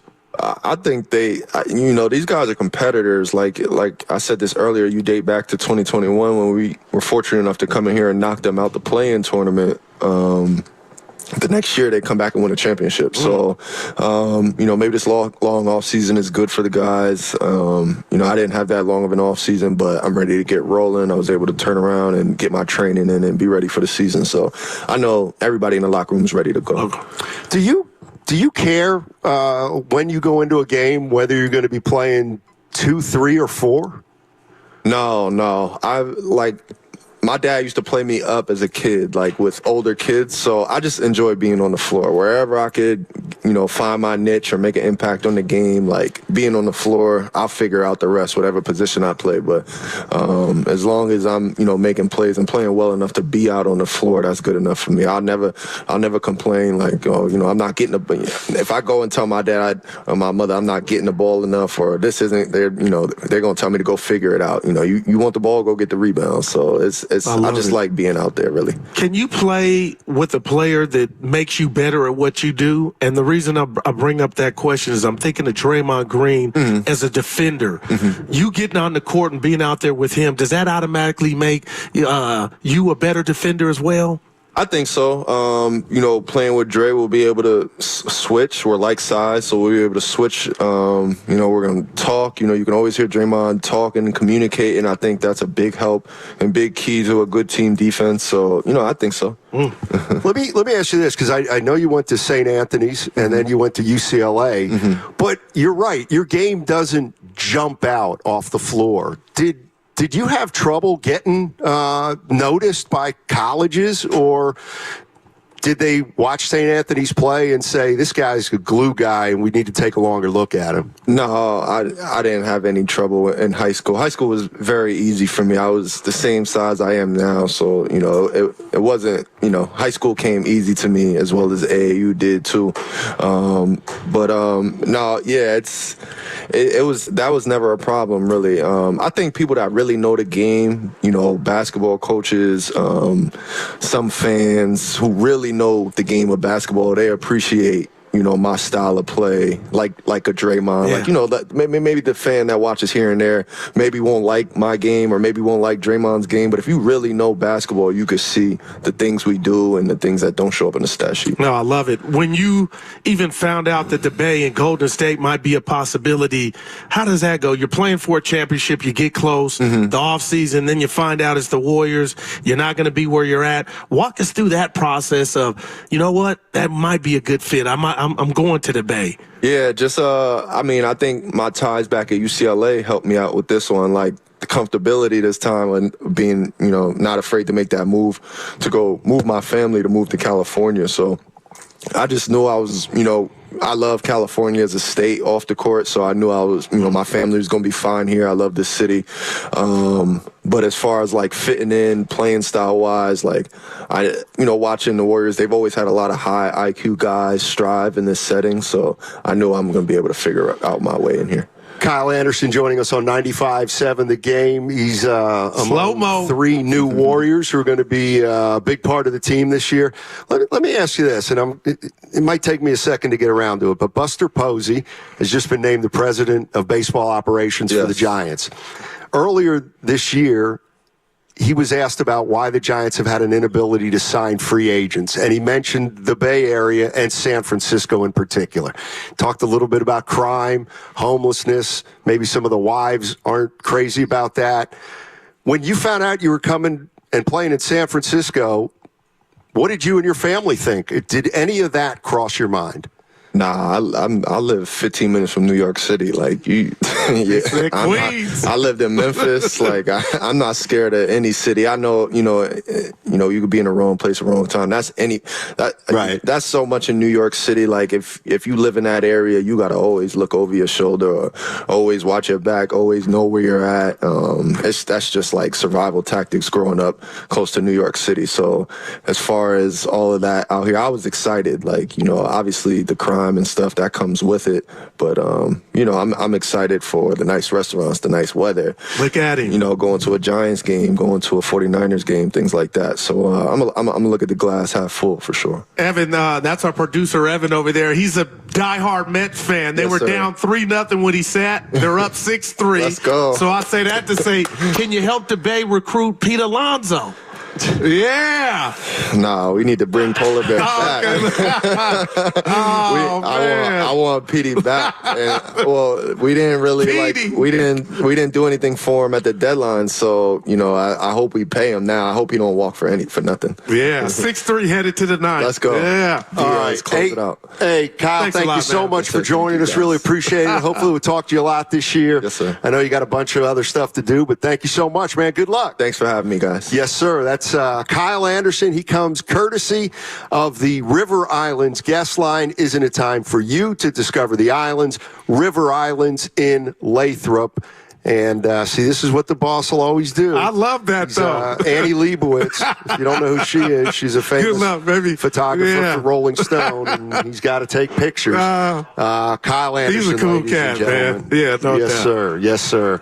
So his New York background, the city's nothing for him. I actually think he's going to help a lot. Yeah. I really do. Mm-hmm. I like his game. He's smart. Doesn't try to do too much. Knows who he is, huh? Yeah, I like him. I think he's the kind of player that this team could have used a few more of over the years. This our guy right here. Yes, sir. Kevon Looney now sitting down to join us. And people have said, he looks a little slimmer. I don't see it. Have you lost weight, Kevon? I lost a few pounds. All right. Yeah. All right. And, of course, Kevon Looney comes courtesy of the River Islands guest line. Isn't it time for you to discover the islands? River Islands in Lathrop. Kevon, what makes this year any different than last year or the year before in your mind? It's a lot different. We got a new group of guys. Clay not being here is going to be a lot different. But, we didn't make the playoffs last year. That's been a long time since that happened. So we got to get back on track. We're going to win a lot of games and be back in the playoffs, be back in the mix. So there was a lot of, I'll say, experimenting last year through the rotations, and I feel like I know you, Loon. So I'm watching the game, even if I'm not at the game, and I'm like, Looney should be in. But your role changed or fluctuated like a lot of other guys. But, man, you were the consummate pro. You never barked. You never complained. I want to know how was last year just from a mental standpoint for you when things like that did happen? It was tough. It's never easy, but it's something I'm accustomed to. The year before I had a really good year. Yeah. And coming in, you want to keep improving on that. And the way our team went, we was up and down as a team. So it was so much not frustrating just myself, just overall. Like we got off to a kind of a slow start. Now we're experimenting. We started winning some games, but we never got on that run that we needed to really, make the playoffs. So it was tough, I think, for myself and as a group overall. We did some good things. We took some bright spots, but overall we didn't have the season that we wanted. So this summer, I think everybody's been locked in. The group coming into this in September, just being around each other, playing around with each other, you can see the different level of focus, and I think guys are ready to do something special. Obviously, we've been watching the Warriors for a long time during this run, and there's certain things that have been staples. The motion offense, the three-point shooting, spreading of the floor, all that kind of stuff. You have a little bit different personnel, and now you got Kyle Anderson and Buddy Hield and DeAnthony Melton. Is there anything that's going to change even subtly in terms of what you guys hang your hat on? Maybe small things, but I think for the most part, the pieces that we got, they're high IQ guys. They all can shoot. They all can move without the ball. They all played in that style of offense before. I think that's the reason they brought them in. I think that was the reason they was attracted to come here. So I think for the most part, our foundation will be the same. But we added a couple of new coaches, so they're going to bring new ideas and probably change a little bit, some small things. But for the most part, I think it's going to be kind of similar. When you got Steph and you got Draymond, you're not going to change what they're great at. They're able to adapt, but we should adapt to them. Looney, I've been hearing the one thing about you over the years, man. You need to see the UCLA tapes. I got 3 kids, so I don't have that much time. But I saw the UCLA tapes. Right. You always been able to shoot, and last year you shot more from the outside. Is that something fans could get accustomed to this year, and even the 3-ball from Looney? Definitely. I've been working pretty diligently all summer at UCLA, getting them a lot of shots, a lot of threes. That's one of my goals this year, to get 1 or 2 up a game. That's something that our coaches want me to do, to be able to spread the floor. So I feel really good about it. Everybody feels good in the summer. I got translated to the when the lights come on, but I'm confident that I can. I just believe in my work. Loon from Deep Stein. I'll tell you what, I got him at 10 for 60 over the course of his career. 16.7%. But I mean, a lot of those end of the clock, half-court shots. Half-court shots. So that really counts. I love it. And I know how Steph does it. He gets stuck late in the shot clock and wants to give the ball up to somebody else. Hey, did you play with Kyle at UCLA, or do you know him from playing pickup in Los Angeles? I know him from being at UCLA. He actually hosted me when I was on my visit a little bit. So, but he left right when I got there. Yeah. That's dope. Yeah. Loon, man, you look like you could get in the ring right now. So what went into? Is it just working out, or you changed the diet, man? You look ready. It was just my approach. I always work really hard in summer. I usually have a clean diet, but I was comfortable at the weight I was at. I felt like I was playing well. But last year didn't go the way I wanted to. So you got to make a change. And I want to be more on the outside. I want to be able to guard better. I'm not banging with as many big post players as I used to. So I felt like, all right, maybe this is the year I can try to, change it, lose some weight. So my approach was different. My diet was a little different, and kind of got it down to the science of how much I was eating every day, how much I was working, how many calories I was doing. So just different stuff like that to come into camp a little lighter, a lot leaner, and I feel good about it. I love it. You look good. Yeah, whenever I think of you guys during that run playing the Houston Rockets, I always envision you getting switched up on James Harden, and you were able, for the most part, to always keep him in front. Yeah.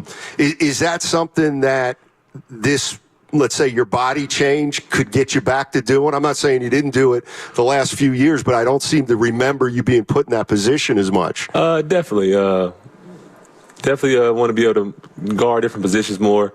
Last year, I think our schemes was a little different. I didn't have to. I wasn't asked to switch as much. We was a little smaller on the perimeter, so we wasn't switching our guards into the post as much. This year, we got a lot of long guys, a lot of athletic wings, and different guys like that. So I think we might be switching. We haven't went over the schemes yet, but I want to be prepared for anything. I feel like when I was younger, I was lighter, but I wasn't as strong. So when I gained weight, I feel like I got stronger. But now I'm a little older. I feel got my man strength with me, so now I can be lighter and I'll be able to hold my own. So I feel good about where I'm at. So if you can, as much as you can, walk us through the life of an NBA player. So you're a steward here. You've won. You're a champ multiple times. And I still haven't gotten over the play. I didn't say that all day today. The playing lost ass sack, the finality of, man, Warriors not going to make it. Right. Then there's Paul George might be coming. Yeah. Then there's marketing might be coming. Right. Were you ever, just living your life thinking, you know what, am I going to be in a Warrior uniform? Could I be a part of a deal? Does that even creep into one's mental? Mm-hmm. Definitely. Okay. Summertime, especially when we didn't have the year that we wanted. We didn't make the playoffs, so changes might happen. Teams want to get better. We want to get better. Everybody else is getting better. And so for me, you never know. Your name's always floated out there, but I've been here for 10 years straight. Yeah. That's rare. So I know that usually doesn't happen. So something could happen, and I see my name. I didn't know if my options going to get picked up. All those different things. You see the different headlines, and you just believe in the work and be prepared for anything. I mean, I'm looking at your career numbers, and you've been here for 500+ games, and you've started in about half of them. Mm-hmm. I'm just really interested. You're 27 now. You've been in the league coming up on 9-10 years, and Steve Kerr has been saying, we got a couple spots open. I'm just curious to know if even though you're a 9-year veteran, if you're like, you know what, I want to start. I want to be the starter. Definitely, you always want to start. But I know how our team works. I experience every aspect of being on the team, from starting and not playing at all to sixth man to eighth to 10th. So I kind of know how things go, and I know how Steve likes to play his 5 rotation. He likes to flip it up, switch it up, likes to go small sometimes. So, but the goal is to start. But for me, it's just be productive in the minutes that I get. If that's 20, 25, if it's limited, I just want to have a role. I want to be able to help close games sometime and just have an impact on winning. So, you come in like, I want to start, but that's not it's not the end of the world if I don't. Like I said, I've been on teams where I didn't start at all, but I feel like I had a great impact and helped us win. So our goal is to win. I'm more about the team. And I know if I do the team thing and we win, I think my individual stuff will come. Man, that's what makes you Loon. We'll be at the local pub, Loon. I swear, we're fans, right? I'm a fan. And we'll be talking at the conversation will be about, man, the West is a bear. Yeah. You got Houston, San Antonio, Ja coming back. Yeah. You play, but I say all that to say is how imperative is it for you guys to get off to a good start, being that the Western Conference is so thick? It's really important to get off to a good start. I feel like last year we had a good first 10 games, and after that we kind of struggled, and that kind of set us back for the rest of the year. Now we're kind of trying to get our footing back. So if we get off to a good start, get off rolling, get our identity early, start defending at a high level early, I think it kind of that momentum carries you throughout the season. And then it happens like if you have an injury, if you got off to a good start, you maybe can be able to battle through an injury or something like that. And you don't want to start off slow and then somebody gets hurt. Now your whole season is in turmoil. So I feel like we got the group to do it. It's good that we're going to know why. We get to spend some time with each other, get to learn each other, all the new faces and everything. So it should be a lot of fun. I guess I buried the lead. Welcome to the Warriors' new stretch 4. You're going to be playing playing some 4? I don't know. Steve don't really like. I don't know. We're going to see. I'm ready for whatever. I'm ready to play the 4 or 5. You look good, bro. I'm ready to guard the 3. Whatever coach needs me to do, I'm ready for it. All right. Kevon, thank you so much for joining us. Really appreciate it. Have a great year. We're rooting for you here at 95.7 The Game. And thank you so much. He comes courtesy. That is Kevon Looney of the River Islands Guest Line. Don't miss the kickoff show next Sunday with Evan Giddings and Lorenzo Neal, 2 hours before the start of the game. You can join us at the Hilton Santa Clara for delicious food, great drinks, and the best pregame show in the Bay. It's presented by Habas Law. You've been wronged. Habas Law will fight to make it right. Call 1-800-INJURED or visit habaslaw.com. Head to Safeway.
Now, back to Steiny and Guru on 95.7 The Game. All right, welcome back. We are at Chase Center. Darryl the Guru Johnson and Matt Steinmetz. It is media day for the Golden State Warriors. Then they hop on a plane to Hawaii for training camp. And there is a lot going on, and we've been talking about a bunch of it. We've got the 49ers. They win 30-13 over the New England Patriots. Buster Posey is the new president of baseball operations for the San Francisco Giants. Farhan Zaidi relieved of his duties. And the Warriors, again, holding their media day. And guys are walking around. We got Kyle Anderson. We got Mike Dunleavy. We're going to get Buddy Hield. We got Kevon Looney. Now, a quick question about Kyle Stein. Well, real quick. Okay. I did have a chance to say hello to Steph and to thank him for. Oh, you ran into him? I did. I bumped into him. Oh, okay. Yeah. So, wow. You jealous? No, Steph. Okay. Why would I be jealous? Well, just because it's Steph and you love the chef. You love yourself some chef. I know how your warped mind thinks, and you'll label somebody a jinx. So Kyle Anderson left our great interview. They were up 6-3. The Mets were. They're now losing 7-6. Oh my gosh. Do you think when he sees that score, there's something? Did I jinx it anyway? He walked in, they were down. They go up 6-3. Now they're down 7-6. Well, you know what? Maybe he's gonna show up in a minute when they start batting. Yeah. In the ninth inning. I think. My bad, Kyle. Hey, we didn't. We got a couple minutes. We've obviously been talking a lot about Buster Posey, but let's talk a little Niners. Let's do it, until we get Buddy Hield in here. I gotta tell you, go ahead, man. Yeah, you were talking about NBC Sports Bay Area's Matt Mayoko after the game. Yeah, and he downplayed the win a little bit. And then our very own Bonte Hill came in about an hour or two ago and said, "Yeah, it was all right. It wasn't a great win." Yeah, what do you guys? And I'll tell you, I know Matt Mayoko, so I can say this. He's a great guy. It's the NFL. Oh, no You doubt. won by 17. What are we doing here? Well, you had your coach do some bad math at the end of the half where on a 3rd and 15 he elected to pass, which stopped the clock and didn't let New England burn a timeout, and they got a fumble after half after getting 3 points from that blunder. Those are the type of things that'll get you beat and have gotten college teams beat on big stages. But to me, Steiny, hey, again, you handle business. You're right. 2-2 after 4 games. We can later on this week, you, Evan, and I give some grades. But the fact that you got injuries everywhere, okay, who doesn't? It's football. I know that's what you're going to say. But I'll be honest, the one thing I took from that game is Fred Warner could not come back after halftime. And everybody's talking about it's an ankle, nothing to see here. But this is the one team where I have PTSD or ITSD injuries, trauma, because every time you think something's minute or, it turns into something. But defensively, I saw Bosa, Steiny. They were getting after it. And I don't know how much to say. Brissett and that offense stink, but the Niners handle business, but they got a red zone problem. And I don't understand how you got the number 1 rusher, running back in regard to yards in Mason. You got the number 3 pass wide receiver in regard to yards with Jawan Jennings, and Purdy number 2 or 1. I just don't understand how you got a red zone problem. And to me, that's what I take away. Last year, 67%. This year, 50%. If you want to say they got no McCaffrey, okay, hey, nothing to see here. But that will get you beat kicking field goals. Well, they didn't have McCaffrey for the first 4 games. Deebo Samuel missed a game. George Kittle missed a game.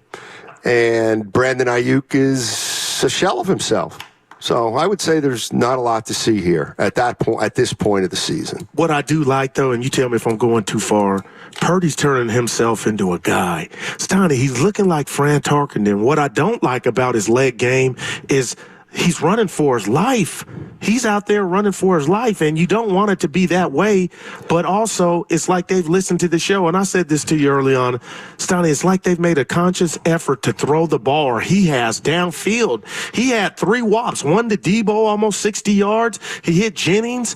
He is looking to throw the ball deep, and my question is is that a byproduct of teams are figuring something out and take away the intermediate or the deep crossing routes? I don't know.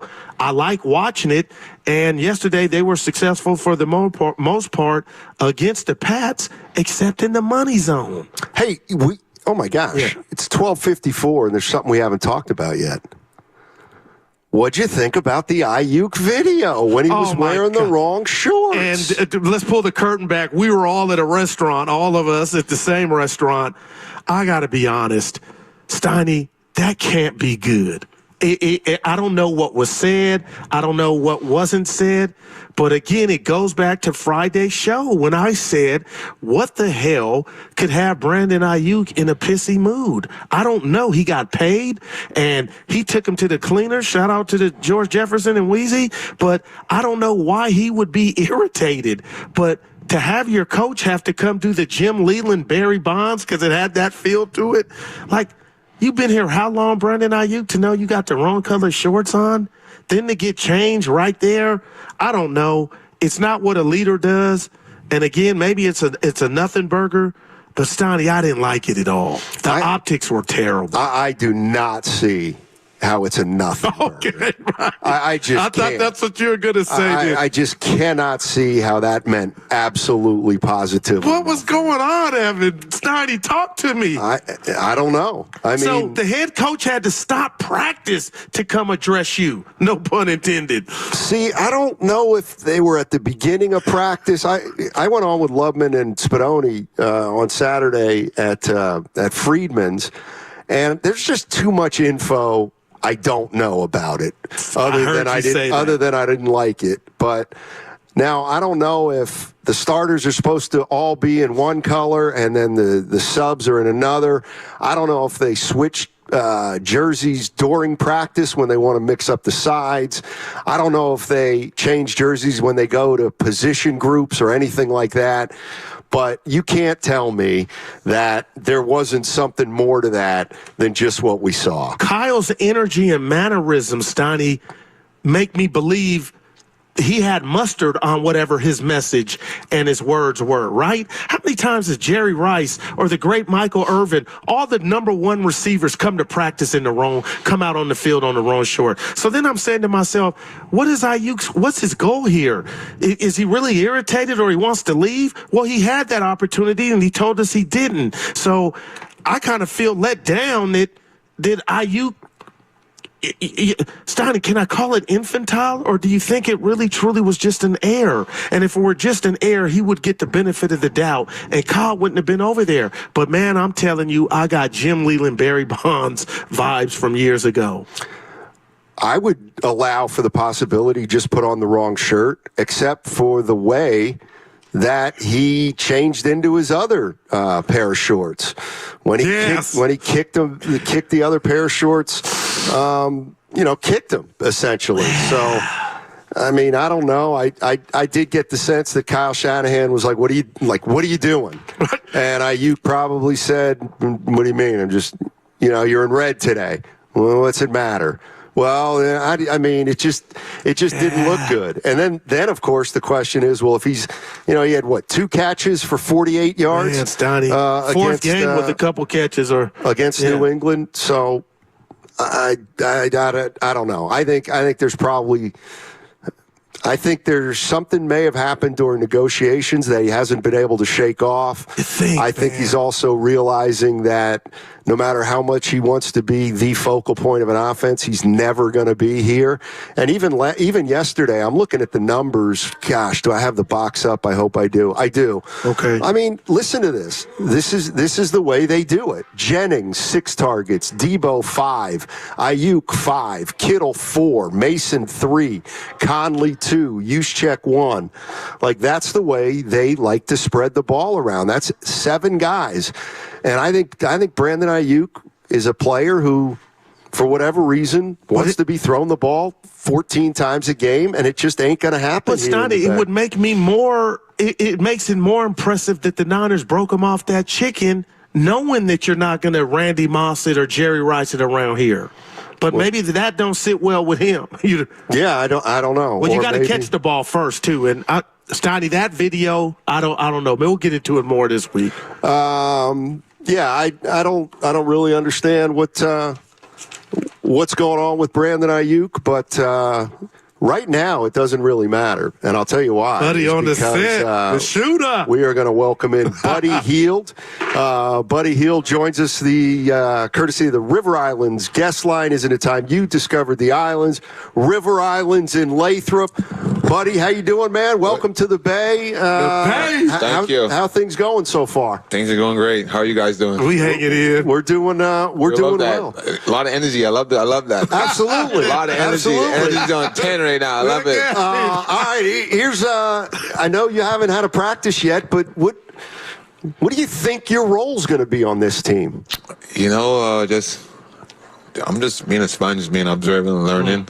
I think I already know what my role is. You know, what potential, what it is, and just if I potentially build off that, I build off that. But just coming in and being myself and learning from the vets, man. Learn from Steve and Draymond, Steph, Andrew, and just being a sponge from those guys. And Loney, the championship caliber guys, and they're eager to get back to that where they were once for us before. So I already know what the mood is. I know how everybody's season locked in. So I'm just being observant, learning, and adding my Buddy Hield love it to their style of play. Let me ask you this, buddy, because I can't speak for you, but you can shoot with the best of them. Right. The Warriors had the Splash Brothers. They won chips, and we all know Klay's not here. He's in Dallas.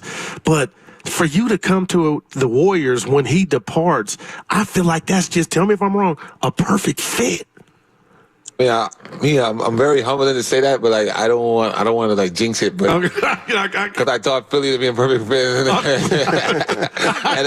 I don't want to jinx it. I guess I jinxed it too. I hear you. You know, but it's the way they move and the passing, cutting, shooting, making a react offense. That's just where I want to be at. It's fun to play at, and obviously Steph he's a musician at it. You know, he's the best at it. I learned from him. You know, I always tell everybody if probably wasn't for Steph Curry, probably wouldn't drafted so high because the shooting ability, what he put on this game, you know. So had perfect timing. But I'm just being a sponge, but I'm learning, and I'm gonna see what I can steal from Steph and learn and where I can add to my game, and just be fishing for this offense and for this team. Wow. You're listening to 95.7 The Game, KGMZ FM at HD1, an Odyssey sports station.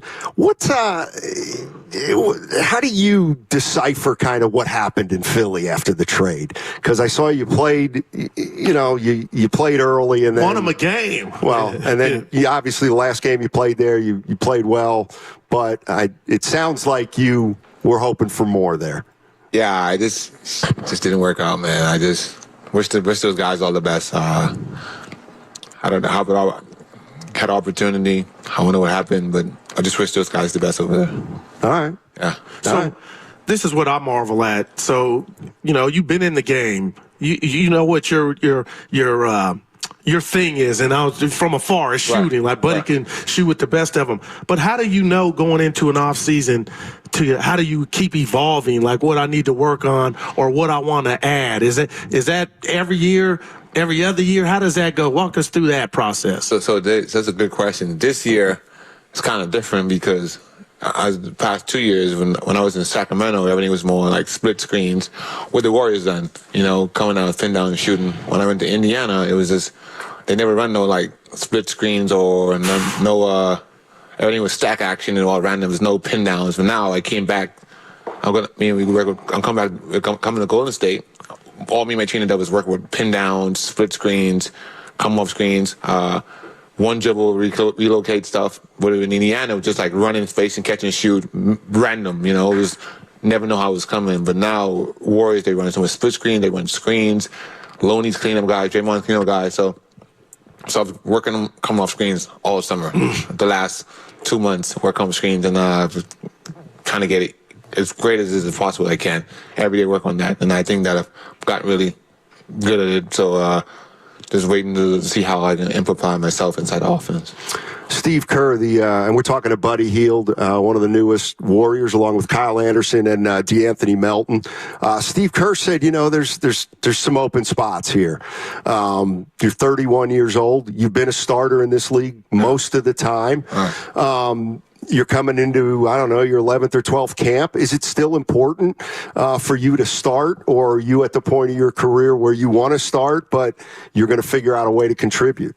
Want to win. Everybody says that you want to start. I think that basketball finds energy. If you deserve to those, if it works out good for you to play with the starting lineup, the energy is there. If it's not there, it's best for you to come with the second group and still play starter minutes. It's the source of energy that all about finishing games. Everybody want to finish games. At the end of the day, starting is big, but everybody wants to finish games. There's a lot of guys that started and don't even see third quarter, So finishing games is big for me, and being that key guy, because the guy that Steve can trust at the end of the game to make plays, make shots, and make the right defense reads, whatever he needs me to do. I'm just available for that. Man, I love it. And, I know you don't follow the whole league, you may, but you were vying for a championship last year, and the Warriors didn't make the playoffs. Right. From afar, did that shock you that the Golden State Warriors, led by Curry and Dre, didn't make it? And how do you feel about this year's team, doing one better than last year? I just feel like, I mean, you look at the record, they're above 500. That's true. That shows how tough the West was. And they're like, 2-3 games off from the 7-8 spot or the 4th, 5, 6 spot, whatever it is. Facts. So it's like a couple games away from being a 3 seed, 4 or 5 game in 3 seed. So, you just get to add more experience on the bench too. And Anthony Melton's a great player. Kyle Anderson, he's shown he's a Pro Bowl winner. His game is slow, but it's hell of effective. We just had him here too, yeah. It's hell of effective.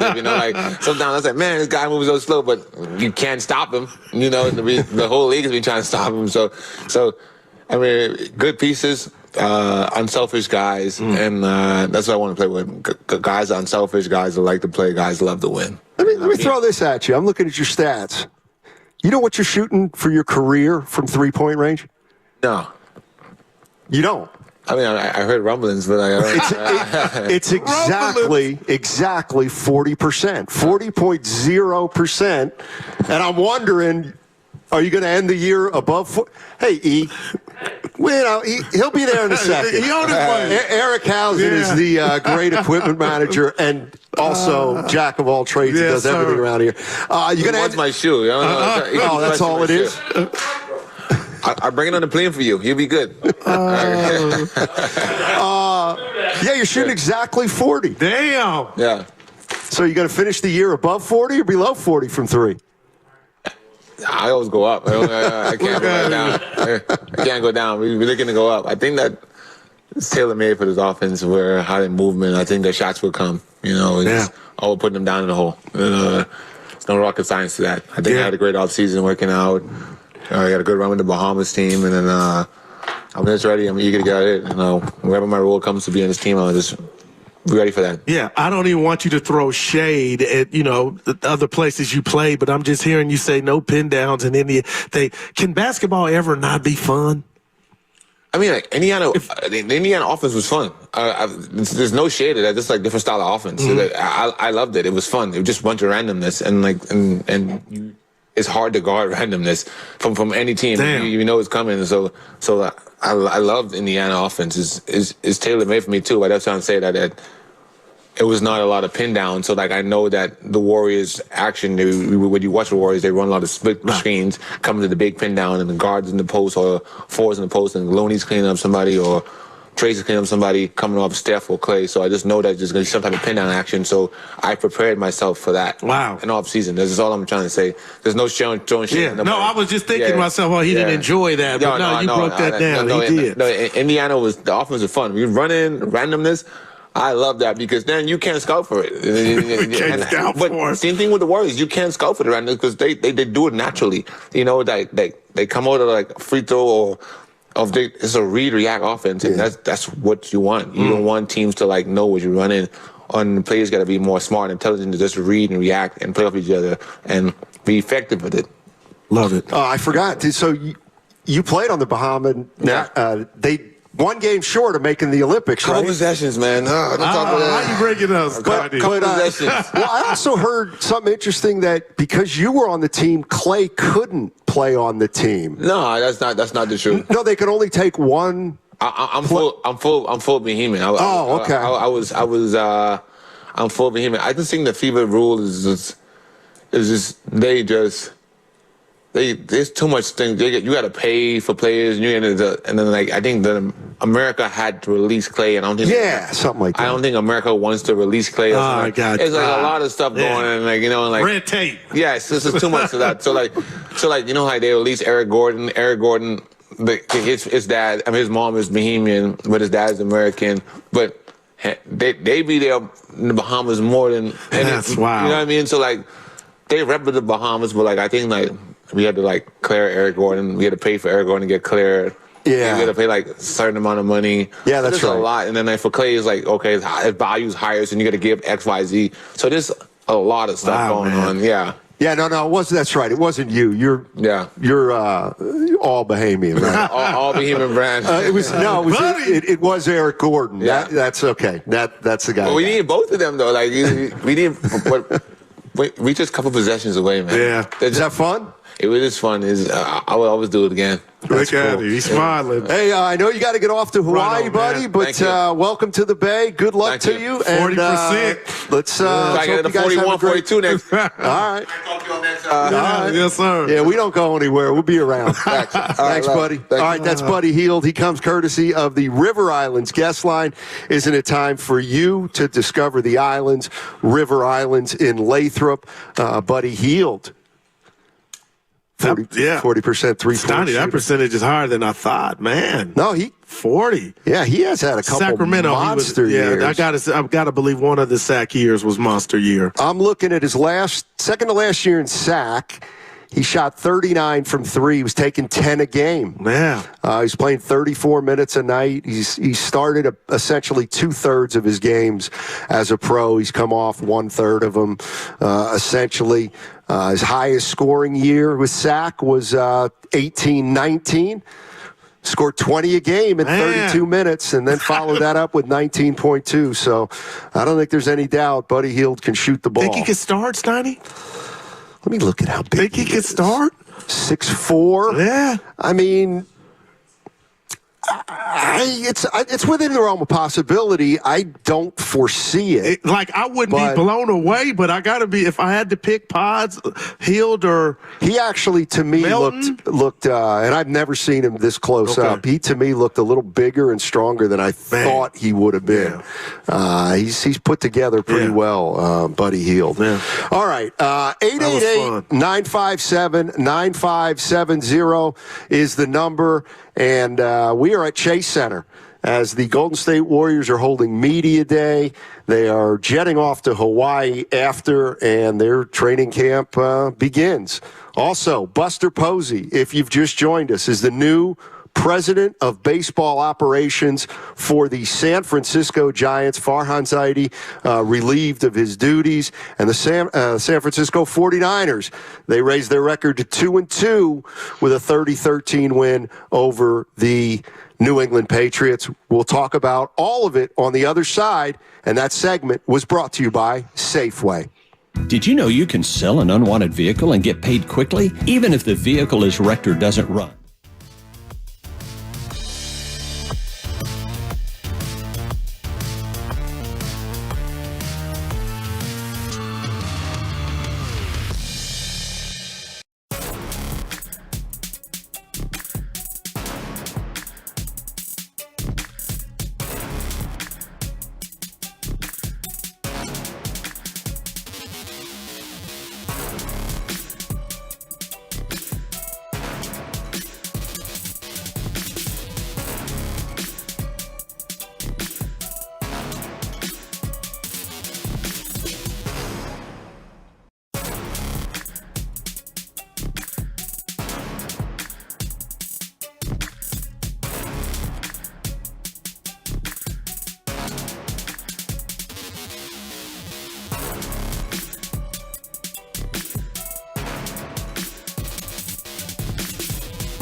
Now, back to Steiny and Guru on 95.7 The Game. Here's a little story. About what? If this song, NWA, I get fired if I said the lyrics. So we don't want that, right? All right. I think you don't want that. No. We're good with slow-mo. The Mets have come back and won the game 8-7. So we are still good. Thank goodness. Yeah. Thank goodness. What a wild That also game. makes producer Ken happy. Yeah. I'm sure. Listen to this. Oh. Evans, he's been holding stuff. His name for Ken on the show, him and Devon did a wonderful job. He calls him Jersey Ken. I know. And I was mad while I'm driving around, like, why didn't you tell us that? I like that. So he is Jersey Ken. By the way, if Devon and Evan Giddings were absolutely on fire on Saturday. It was incredible. Devon, you're great. Should I give you one of Evans? Yeah, give me one of Evans. I'm sure he used it on the air, but I saw it somewhere else.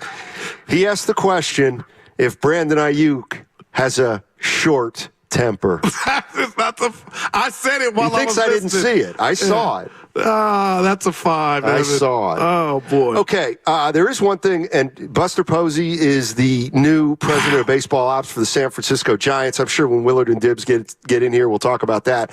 I do want to talk about something about yesterday's game with the Patriots. Well, give it to him. Because Kyle Shanahan, I'm looking at the end of the first half, and I don't think you can say Kyle Shanahan is conservative or Kyle Shanahan is aggressive. He's like everything all rolled up into one.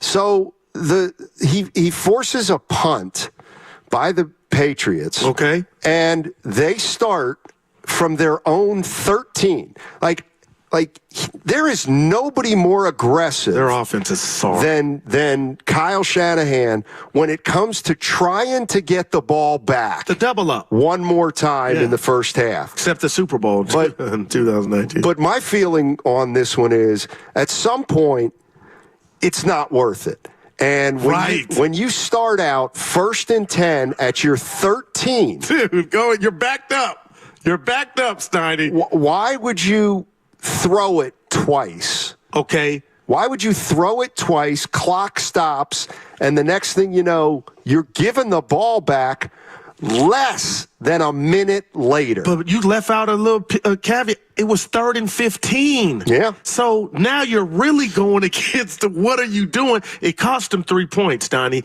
And Garendo fumbled. On the ensuing kickoff after halftime, they scored. It cost you 10 points, but those are the little, I don't want to call it minute, but that's the type of stuff that have people at your doorstep are like, what are you doing? You're being ultra aggressive. Yeah, I wouldn't say it cost them 10 points. I'd say it cost them 3. Garendo's fumbled. Yeah. I mean, Garendo's going to fumble probably no matter what happens there. Evans throwing his face. Oh, no, hey, don't do that. Hey, where's Garendo? No, I want to see Garendo. But is Not that anymore. on the whole special teams unit? I just thought of the coach. Yeah, he that's ran into his own guy. Yeah, no, that's on another guy. Three Stooges. That ain't nobody's fault. But he goes, special teams. Well, you don't hold the players accountable, you can blame that on somebody else. You know what? Let's 80 meeny miny mo catch a tiger by the. Well, let's blame it on Fred Warner. No, I give the Niners. What if I told you this? Overall, I give them a C+ for the game. I don't like the non-red zone taking advantage of the red zone. Like that stuff is going to get you beat. That was New England. I make no distinction between a red zone offense and an offense. I just don't. Don't say that out loud. I do. No, Stoney, come on, man. That's the money zone. That's when, and if Kyle can dial it up, what happens? Do you? And I'm not blaming. And my Kyle. feelings are the good teams who they're a good team. who move the ball will move the ball down there. It'll add up. It'll all even out. Well, maybe, and we got to put some respect. They were the number one team in the red zone last year. And you know what? And that's where I was going. True Detective, Woody Harrelson's down there, the best season of all of them. And Matthew McConaughey. They don't have McCaffrey, so that's why they're bogging down. The other thing is, if you start at your own 5 and you drive 75 yards to the 20 and then you sputter there, I'm sorry. I just don't think that's a red zone issue. You already moved it 75 yards. Sometimes you have to take a field goal. But you do understand the touchdown is worth 6 points. Of course I understand that. So you got to keep going. No parades for getting But you're never going to get a touchdown every time. Well, you got to live up to your standard. And last year they were 67%. Right now it's early through 4 games, 50. I think that could be a byproduct on no McCaffrey. But this is why I came in. I was saving this. Let me ask you a question. How do you fix a red zone problem? Either the coach is targeting the wrong players or not. I don't know. Exactly. If I did, I wouldn't be sitting next to you. Exactly, and that's my feeling. Nobody knows why a red zone team is good or bad. Well, how about this? They tend to mirror what they are over the course of a game. That's just the way I feel. Everybody, Tim, Jordan, Evan, Steiny, you guys tell me in this room if I'm being overzealous with this take. Maybe you need to start throwing the ball to 85. And this is the take. That's one of the greatest catches on the NFL season. Him in the end zone. Maybe if we utilize and Kyle throws to him more, he ain't no little dude in the end zone, you might be able to bring that number up. Just a thought. That was an incredible He ain't catching touchdown. That ball against any other team. Now, what would make you say that? New England stinks. No, they got a couple players in their secondary, Stoney. Come on. Please. Purdy threw a bad ball in the red zone, got picked off. I know, but he's been a gunslinger. I really like what I see from him, man. To me, Kittle, that was a catch, That's man. everything. It was a great catch. To me, that's everything about what's wrong with football right now and the way people watch football. The 49ers were 10-point favorites. They won by 17. Yeah. The game was never remotely in doubt. Now, they got it to 2 touchdowns and had the ball. Oh, boy, 2 touchdowns. You score another one, you're down 1. Right, and then if they score another one, they would have been tied. I'm not. My point is they won 30-13. They did. They did. Your rookie running back fumbled a kickoff that gave them a score. All right.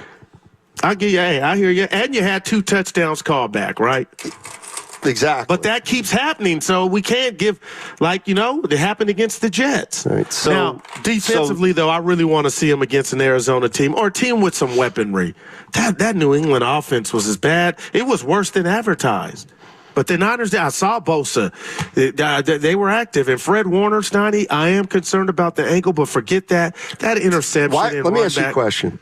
Why would you be concerned with the ankle? Because he said when we saw him on the sidelines the entire second half, and he certainly wasn't worried about his ankle. I mean, see, this is where I got to be careful. I love my job.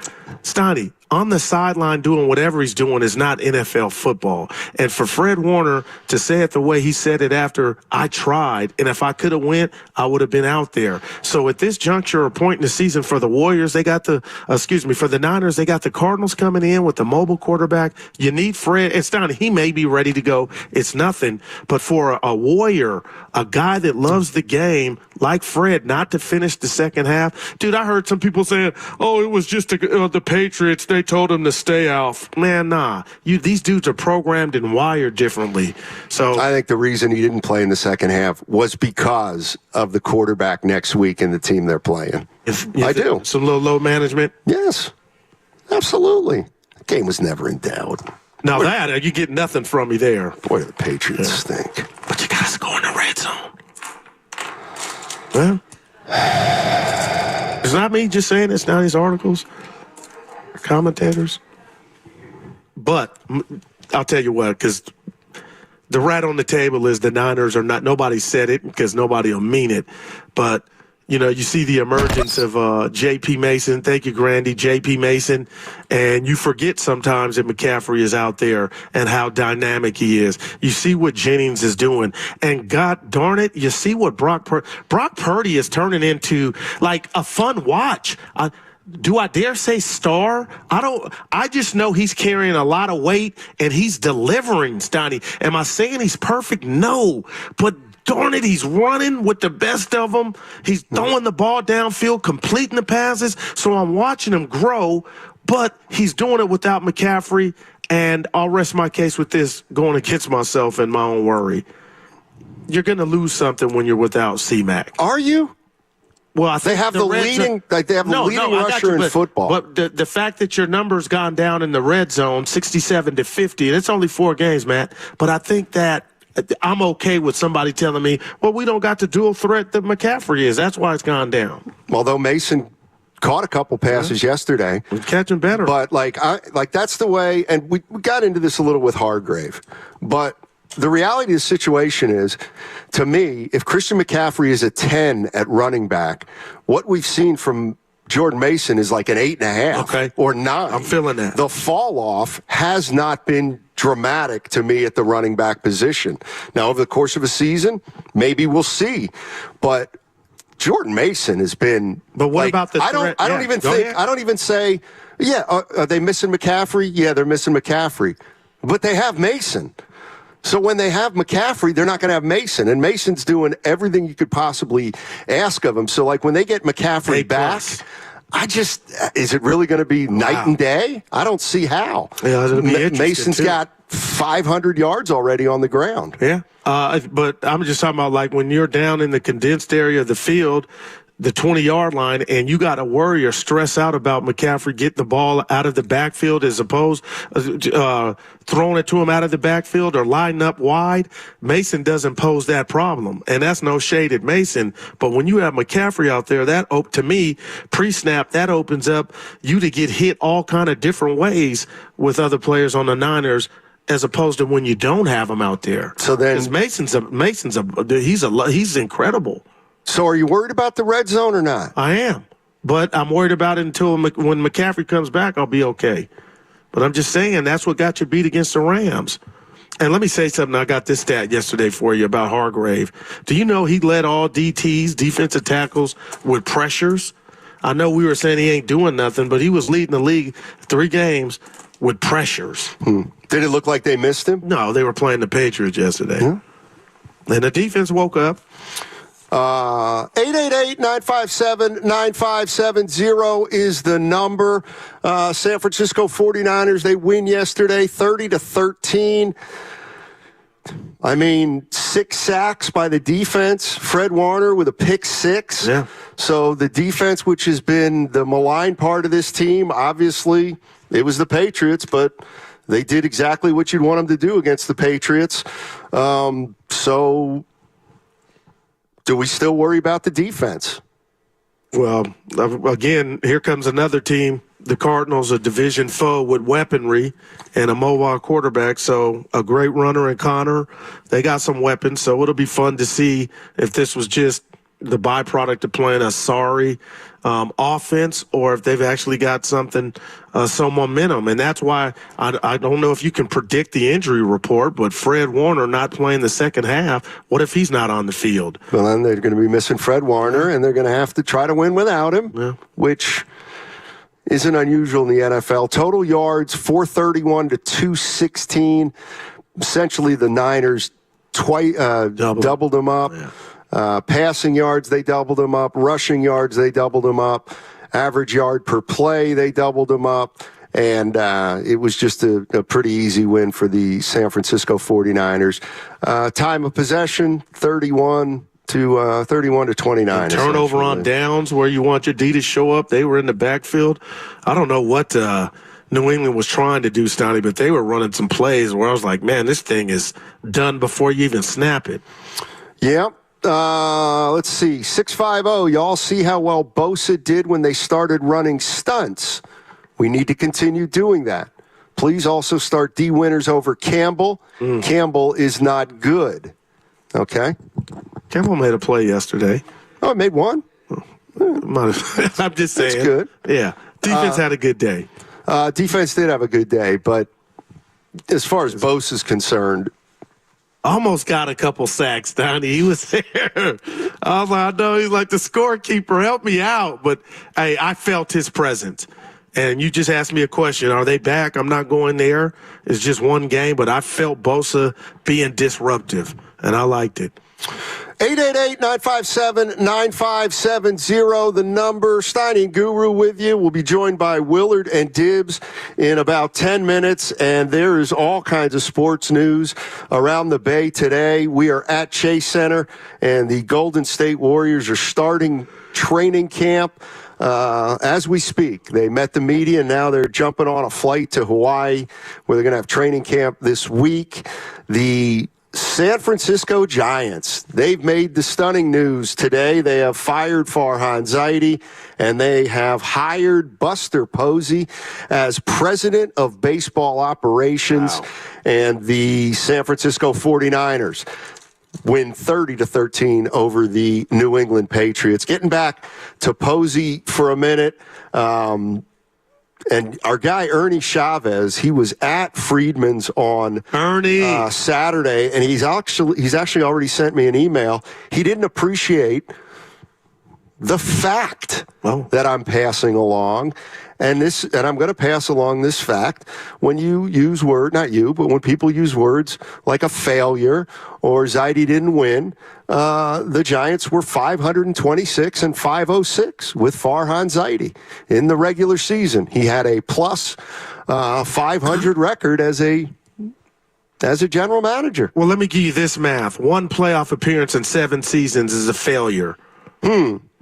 And that's why you got ran. You get fired when you don't meet quota. Well, but if you want to spin it, and Ernie, it was all good. Hey, that's what you do. I'm just telling you, in my world, that'll get you ran, and he got ran. I'm just saying, 20 over 500 is 20 over 500. One playoff berth in 7 seasons is not 500. Well, you don't get to make the playoffs half the time, because they don't take half the teams. You know what I'm saying? No, I don't. Well, if there's 32 teams and you take 12 to the postseason, then you shouldn't be expected to make the playoffs every other year, because most teams don't make the playoffs every single year. You know what I'm saying? So, in other words, it's an uphill battle. You're fighting for your life. Just the one playoff berth in 7 seasons speaks volumes, and that's why he got fired. Yeah. Gosh, Ernie, I didn't call him a name. I guess so. The Giants fired him. No, he didn't like. He said nice try when I said Farhan's over. Okay, my bad. So I'm taking it out over 500. Yeah. How much time you giving Buster Posey? Let me guess. I asked 7 years earlier. I mean, they should make the playoffs next year. I mean, you only were 2 games under 500, and again, woulda, coulda, shoulda. If Snell would have got off to the. Would you get off Snell? He stinks. Okay, he's mad at him that he bypassed his last start. You weren't in here. When he pitches, he's pretty good. In the second half, Evan told us. What were his numbers this year? Yeah, I just know. See, it's the eye test. Okay, so you want to pay him and re-up him for 20 starts? No, it's what he symbolizes to me. I don't know if he's going to be that first half Snell. I don't want him around. But when he was dominant, we all saw it. That's who he is. He's the guy you have to have around. But what if Buster can change him? Like, if we're going to even try to keep you here, that stuff has to stop. You know what I mean? Like, I'm with you, Steiny. I'm just telling you, he looked like the best pitcher in baseball for 3 months. There was, yeah.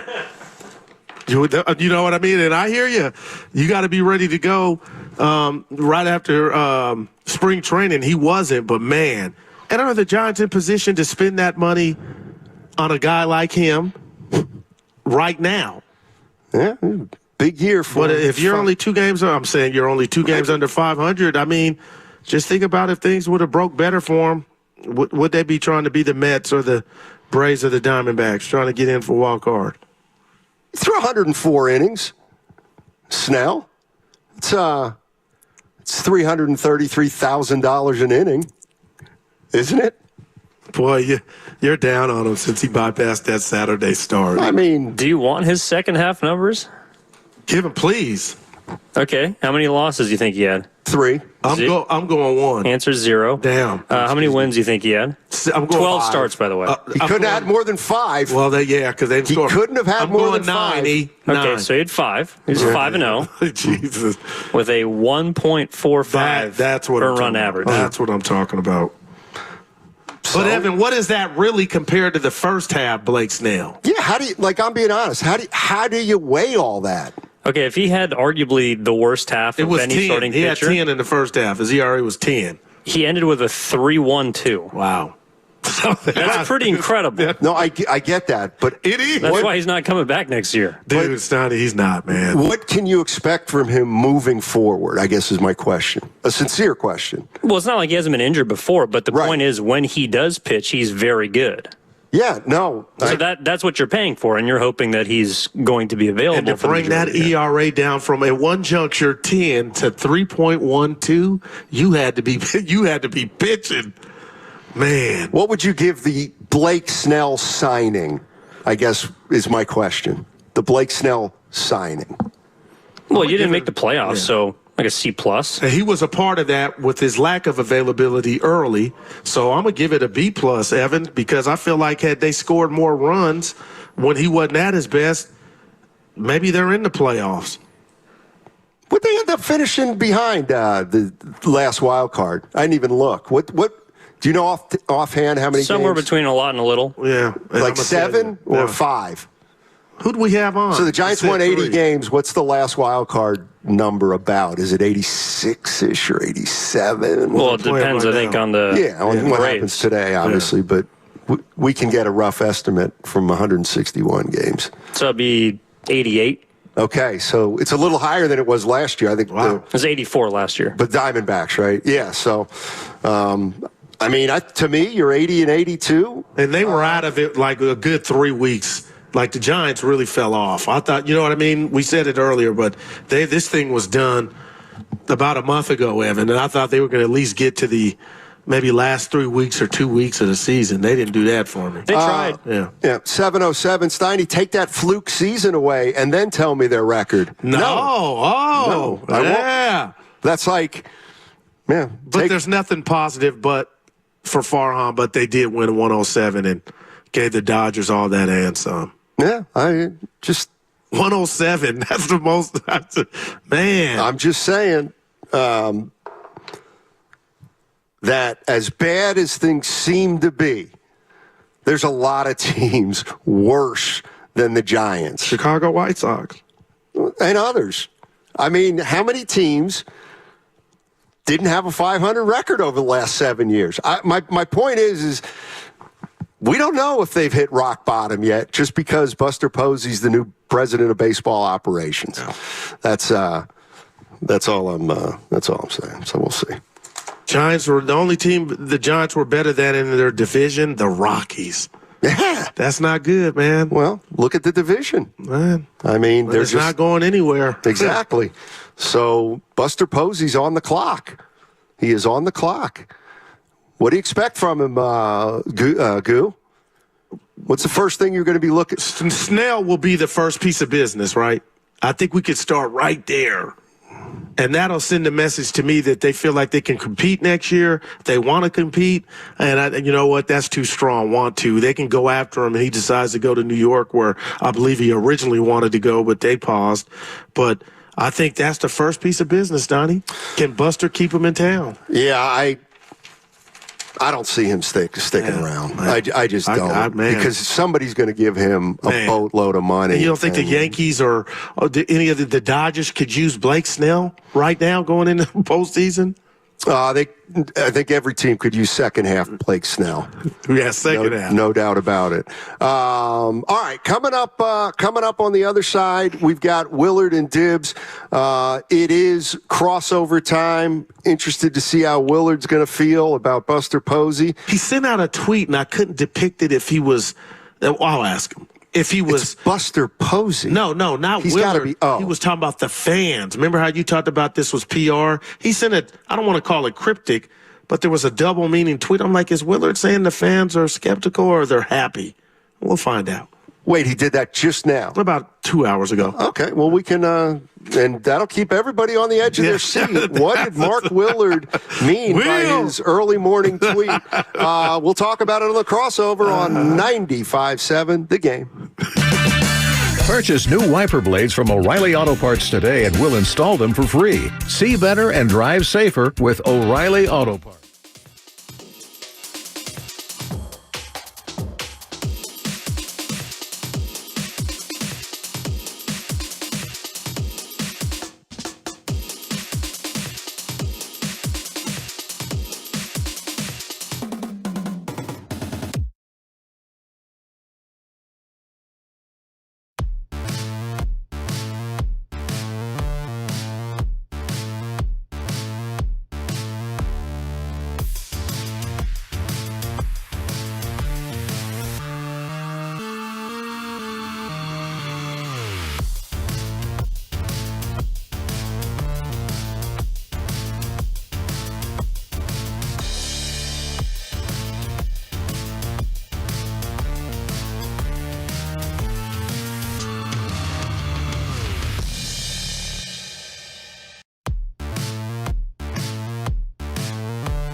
crossover time, and let's bring them in. Our guys. Let's wheel them in. Mark Willard and Dan Dibley. The fellas. What's up, gentlemen? How are you? We've got some action in the Bay. Oh, just a little bit. And nobody knows how to party on Victory Monday with Giants breaking news than Steiny and Goo tucked into a suite at Chase Center. Awesome. Awesome. You know. Goo, what do you think that meant? That's my guy. What do you think he's trying to say there? No, I'm saying you guys. No, he was saying hello. Yeah, like hello. only Willard can. Come on. If I can't poke fun, then you're not my boys. Hey, Will, we brought you up, and I brought up your tweet, so you got to pay off the tease right here. Let's go. You tweeted, every Giant fan, I took it this way, will be happy with the move of Buster. Was that you running material, or some would be skeptical? No, not running material at all. And Steiny, I think you've hit this point a number of times today. Something can be a very correct move and also be a lot about public relations at the same time. Like, this was a situation where the fans, I don't know if y'all feel this way, but you drove the bus. Like, Farhan Zaidi became so unpopular, and Buster is so popular, and all you have to do is look at the way they did this. Normally, when someone gets fired, the press conference is the next day, and the first question is, what are you looking for in terms of a replacement? The replacement is already going to host the press conference. It was 2 minutes between Farhan being fired and Buster being announced as the replacement. That tells you they're trying to speak to the fans and spark some excitement, obviously. Yeah, and this is the player to do it. Obviously, he's a president of baseball operations now, but look, you can't say Giants titles without mentioning Buster Posey, and I would be ecstatic. I think, and Dibs, I don't know what you think about this, but it also feels like it's a nod to, you know what, we're going to try to go back to before the new era was here, because we do have a past that we want to embrace, and we think that embracing the past doesn't necessarily hold us back. Well, especially when you embrace this part of the past. And I was talking to Mark, and we had a big powwow in the kitchen outside earlier with look, Matt Nahigian and Director of Sports Lucas Alexander, and I mentioned that Buster Posey is on the Mount Rushmore of San Francisco Giants. You go Mays, McCovey, and then where do you go? You get to Buster as number 3? You very likely might, based on 3 rings, and he has a Cooperstown resume. I'm not sure if he's going to get in. Many people think that he will. You got Buster Hugs. You've got a great name. You've got a tragic injury and a dramatic comeback. He's homegrown and all the rest of it. So if you're going to do this, you're going to do it like this, where Farhan Zaidi is not a bum, and he's not a failure, and he's not a dummy. And now it didn't work out here. So when it doesn't work out here and you have a great degree of fan lethargy, gentlemen, the way you eliminate the lethargy is by bringing back one of the all-time favorite Giants. Yeah, and I'll say this to that, Dibs, it makes perfect sense. And if I'm a Giant fan, I'm super excited, because if it was Tom Thumb getting this job, right, you still got to wait it out to see what moves he makes. Can he close a deal? But my thing is, and why I think they hit it out to Park, Willard, is I thought this faceless ownership now has an identity. I don't believe, and I'm you can say, oh, Goo, you're falling for the banana in the tailpipe, but that's Buster Posey. I don't think I'm falling for the banana in the tailpipe, because they said, you know what, 7 years of futility, I don't want to be too harsh here, failure, or us making the playoffs once out of 7 seasons is not good enough. Farhan, you got to go. And then the doubleheader, the Ernie Banks of this, hey, Buster, it's your job. If I'm a Giant fan, I feel like, you know what, like Allstate, we're in good hands. Well, a few things here. And first thing I want to mention is Hunter Pence is going to join us in 40 minutes. So I wanted to announce that to everybody. Yes. Yeah, that'll be fantastic. So Hunter Pence's reaction to what has taken place today is coming up in 40 minutes at 2:30. But, Goo, to what you're saying, I think there's no way around it, but this is a mistake that we make as a sports society whenever we're assessing any team. Tell me. We love to make it about one person. It's exactly why, like, NFL teams are all about the quarterback or the head coach. And now the baseball team is all about Farhan Zaidi, and now we're going to make it all about Buster Posey. Buster is not going to do this by himself. He's never done it before. He still has 4 kids. I do think he's got some other interests. And you can see the beat writers reporting right now that they're already talking about assembling a team beneath him. And so the reason this is such a good move for the Giants, though, is that while Buster won't be acting alone, it will sort of feel that way to the Giants fan. Right. And how the hell are you going to come down Buster Posey's road? So this buys everybody a whole lot of time. I do think they have confidence that they're following an act that they can follow, right? This isn't like when Farhan came in and it's like, okay, you're following Bruce Bochy in 3 rings. Make sure you're good. Now you're following this. So there's going to be some time, some space, some room to breathe, and obviously someone who will forever be loved, no matter what happens next, is now the person we're going to look to. Yeah. Yeah, the one thing I kind of want to know is, because it felt like it was conventional wisdom, was that, well, he doesn't want to do this because he's got 4 kids and, he doesn't want to be working 24-hour days and be there all the time. But this tells me that maybe he's willing to take on this challenge, or at least he's willing to be the figurehead of it. The thing I do like is that from now on, every time you talk to somebody in the front office, it's probably going to be Buster Posey.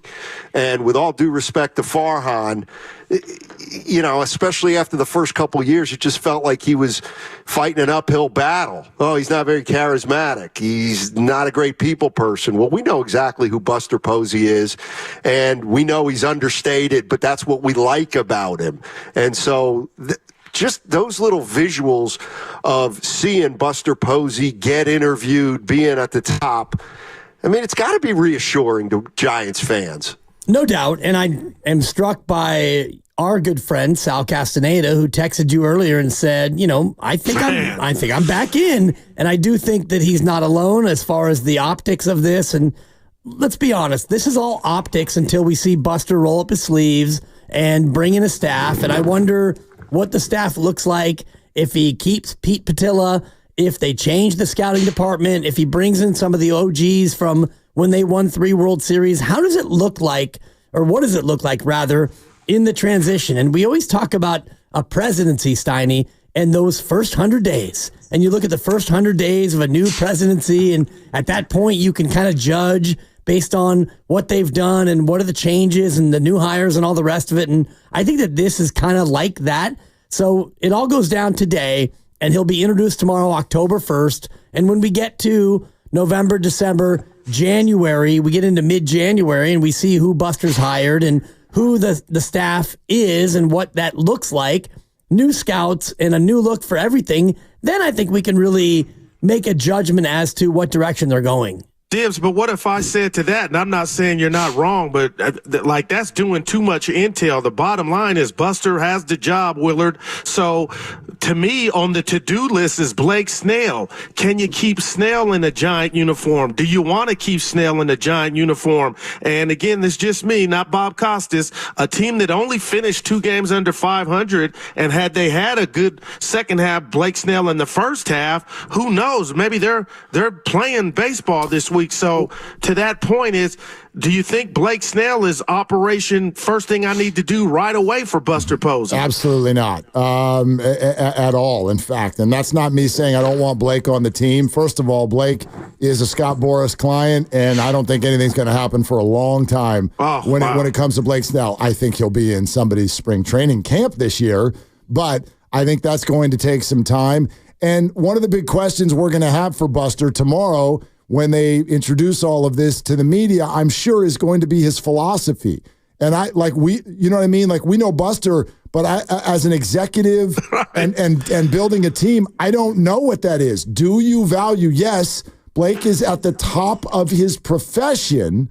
However, he's expensive. He's in his 30s, and he throws 5 innings, 6 innings on a great day. And Buster may look at that and go, that's not how I want to allocate resources. I don't know. And I know this is going to trigger the hell out of everybody, but the Giants reporters right now have openly stated this brings Juan Soto back into play. I don't buy it. I don't buy it. I don't buy it. I'm not going down the he's leaving the Yankees route again. I'm not doing that. But wouldn't you? Or if that is in play, or Pete Alonso, that's option one, isn't it? Well, I would think. Yeah, and it's officially Fakes now. Is his name? That's a he didn't even bother to take the ball and pretend like he cared. Steiny's hot at him, Dibbs. He's hot. Steiny, you and I are in lockstep because unbelievable. Wait a minute. One thing to not Come on, Willard, help really, him out. Take the ball, dude. Take the ball. How's that any different than a kid skipping the bowl game when you went 7-5? How's it any different? It's a lot different because you're getting paid $32 million.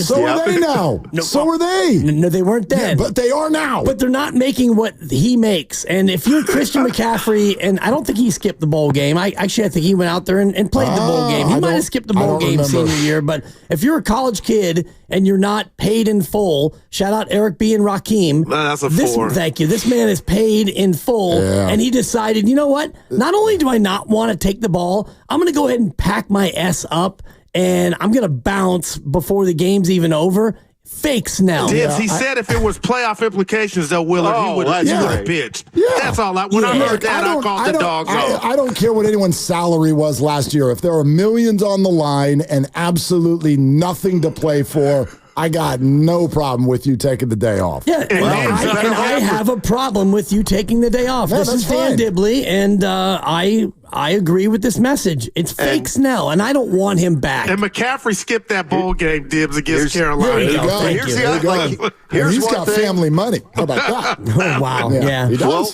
I mean, the important question is whether or not Buster Posey cares that Blake Snell did that. I mean, you're listening. I think so too, Mark. You're listening to 95.7 The Game, KGMZ FM and HD1, an Odyssey sports station. Looks like you got are your guys' passports updated?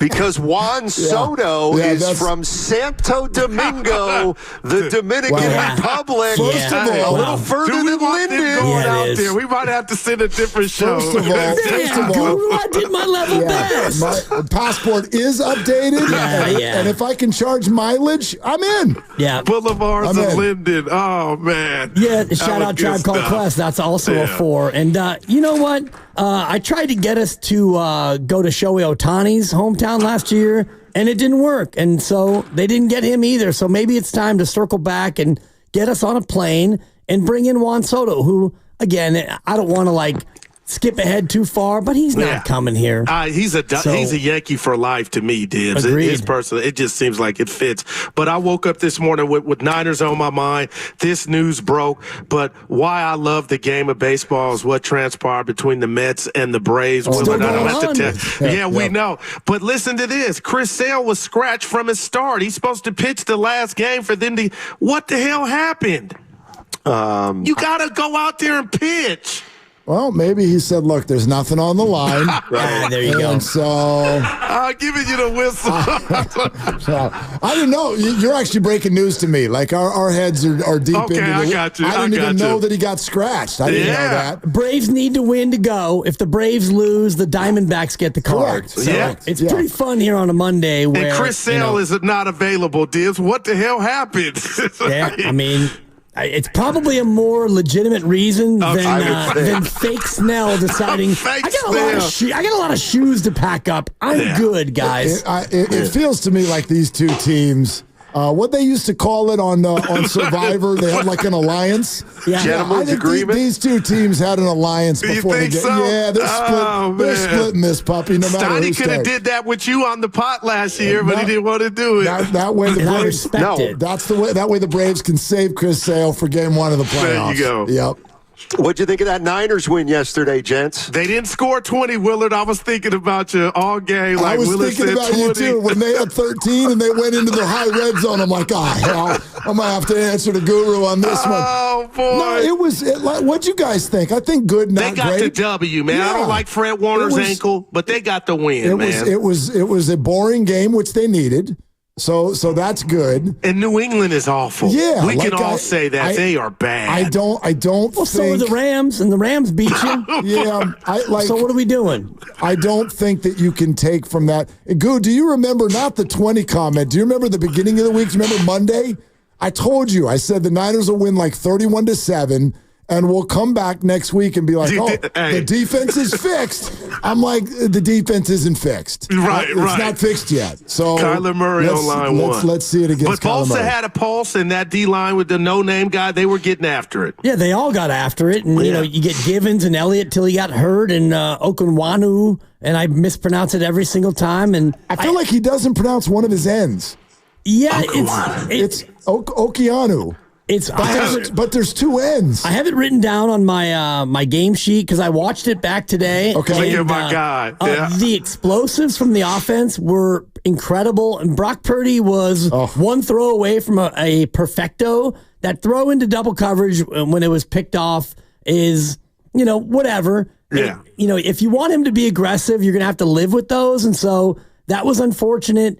But the explosives. He had two called back, too. Two got called back. Yeah, and you know me, I'm a big-time defender of the officials, but I thought that officiating crew, they scuffled a little bit. There were some calls that I thought were a little bit ticky-tack, and I thought that, and one thing that the NFL is focusing on is that illegal shift penalty. Come on, Dibs. What are we doing, man? What we're doing is we're trying to clamp down on what is referred to as cheater motion, where guys are going to the line of scrimmage before the snap. And in this case, they called them for two men in motion at the snap, and I thought they both had come set. Whatever. It didn't matter. I love the defense. I thought the front was good.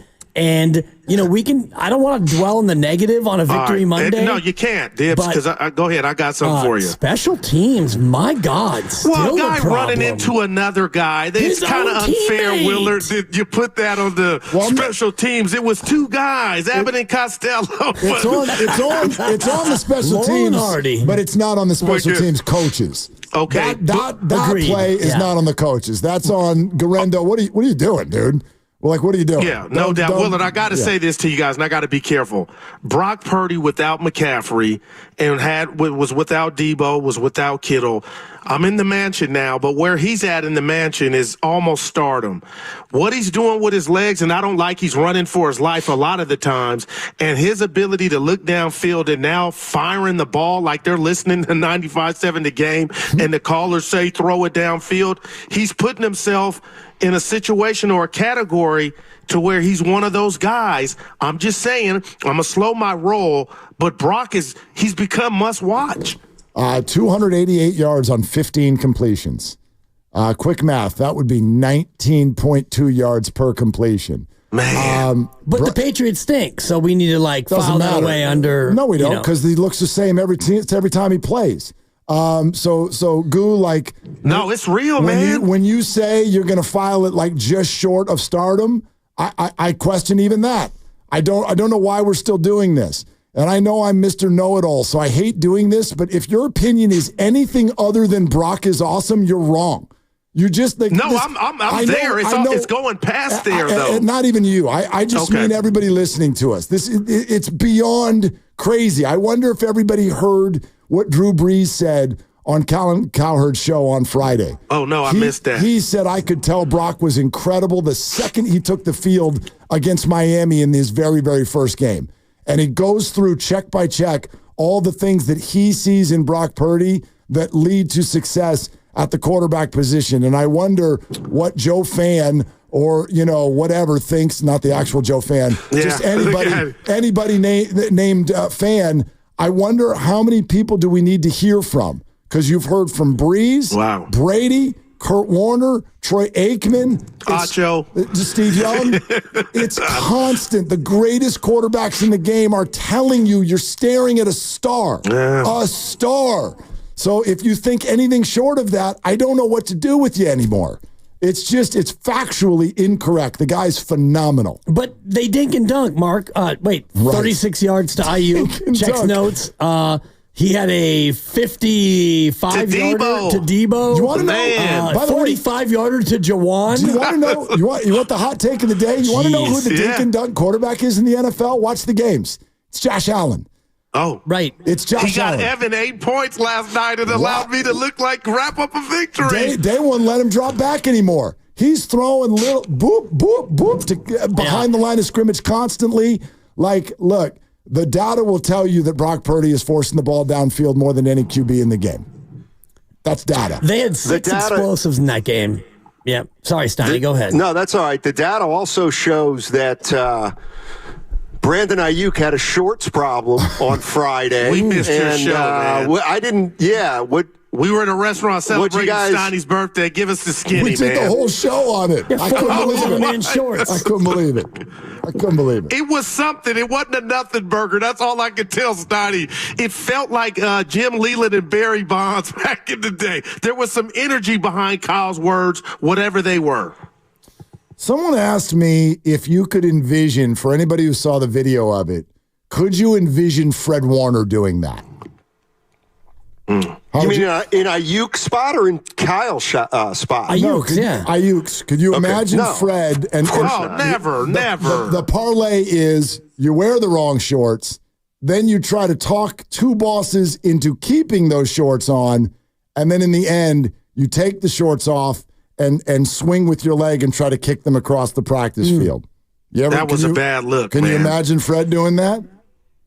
No. Can you imagine any other 49er doing that? No, Jerry Rice would never.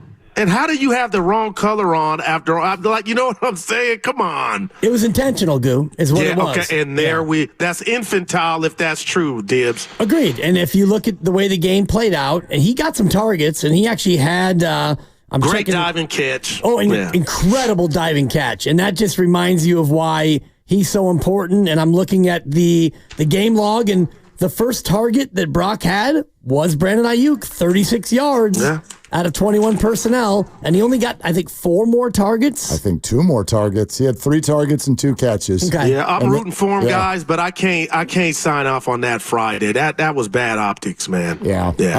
I don't know, man. Like, look, he's a fantastic player, and if you only throw the ball at him 3 times, then you're only going to get 50 yards. You know, even if you're lucky, but.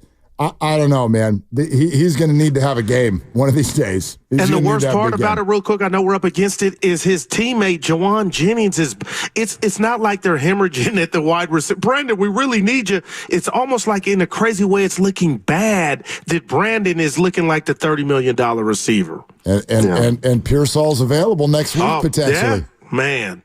Yeah, it's going to be interesting. All right, gentlemen. We'll see you tomorrow. Bring it home from there, and we'll see you tomorrow on 95.7 The Game. Are they the smartest show in the Bay Area? You guys are an intellectual feast for the smart sports fan in the Bay Area. Wow. You're pretty much the smartest guys on the radio. I agree. Good Lord, how big is your ego? Are they the funniest show in the Bay Area? Give it a laugh. Come on. You're a funny guy. Come on. Give me a laugh. You are funny, dude. Hit that S again. Are they the coolest show in the Bay Area? Hey, no white boys.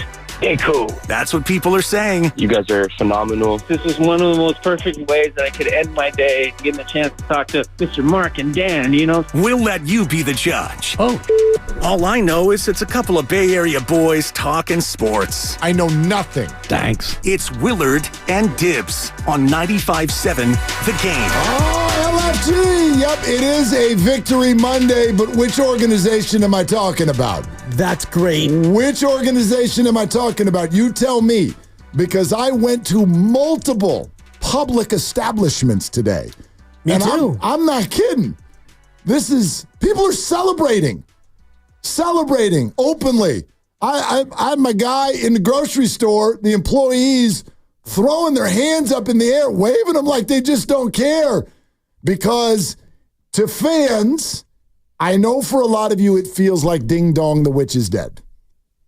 And I did. I went and saw Wicked last week. So nice. Yeah. So look, we get it. It is a Victory Monday. There will be some Niner stuff. Hunter Pence is going to join us in 20 minutes. But I don't know, Dibs. To me, it's kind of like what we just said on the crossover. Two things can be true at the exact same time. One, this is very much about PR. Two, it's absolutely the move to make. And part of sports is the fan base. Doesn't mean you do what they tell you to do, but my gosh, businesses have to think of their customers. Right. And we ended up clearly at a spot where change was necessary. The fans were calling for it. There has to be a different feeling around this organization, and there's absolutely nobody better to bring that than Buster Posey, probably the greatest full San Francisco Giant there has ever been. I know people will say Barry Bonds, but I'm talking Willie Mack. Wins and losses. Wins and losses. Sure. Yeah. And when you want to talk about the Rushmore, it's Mays, McCovey, Bonds, and Posey for me. And you can throw in other pitchers if you're so interested or so inclined. But I think that Buster belongs on that Rushmore. And I think about an Italian restaurant that used to serve a great calzone, and then they decide after some time, no more calzones. We're just going to go with pizza and pasta, and the fans, they want that calzone so bad. And after 6 years of mediocre Italian food, and I'm looking at the record under Farhan, 455 and 417, inflated by the 107, but you are what your record says you are. And then you announce, hey, you know what? The calzone's coming back, and fans cannot wait to get back there. Yep. And so that becomes the question for all of you. And with Hunter Pence on in 15 minutes, we encourage you to call in right out of the gate and simply respond to this. Does this bring you back? 888-957-9570. Are you back? I know for some of you might be like, I never left. But you kind of did. Even those of us who have basked in the sunshine of Oracle Park, it was a great summer weather-wise. It still is. Hell, it's 80 degrees out there again today. But you can bask in the glow of Oracle Park, and you're still not really there. It's kind of like when your kids are talking to you, but you're staring at your phone. That's the comp that I would give Giants fans for the last couple of years. You might have gone.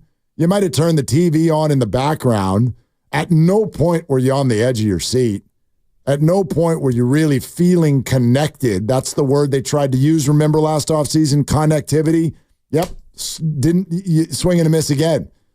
And so that's what I'm wondering. Does this bring you back? Does this put you back on the edge of your Giants seat? 888-957-9570. And I want to put out a second invitation if it's okay, Dibs. Please. I really do. Yep.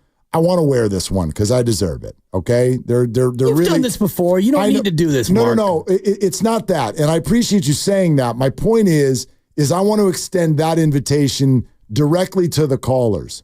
I have very much. I thought this regime would go differently than it did. Yeah. I really did, and so I have been until I don't know when it was at some July. point. Yeah, toward the beginning of this year. Yep.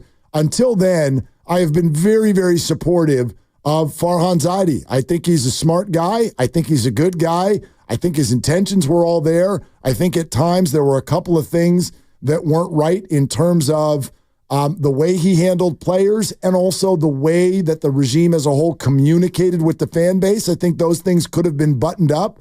But anybody who's interacted with me on Twitter, on the radio, anything over the last 5-6 years with regard to Farhan Zaidi, if you want to get that off of your chest, I'm right here, and I'll accept that and wear that because I was absolutely wrong about the way that that this one would go.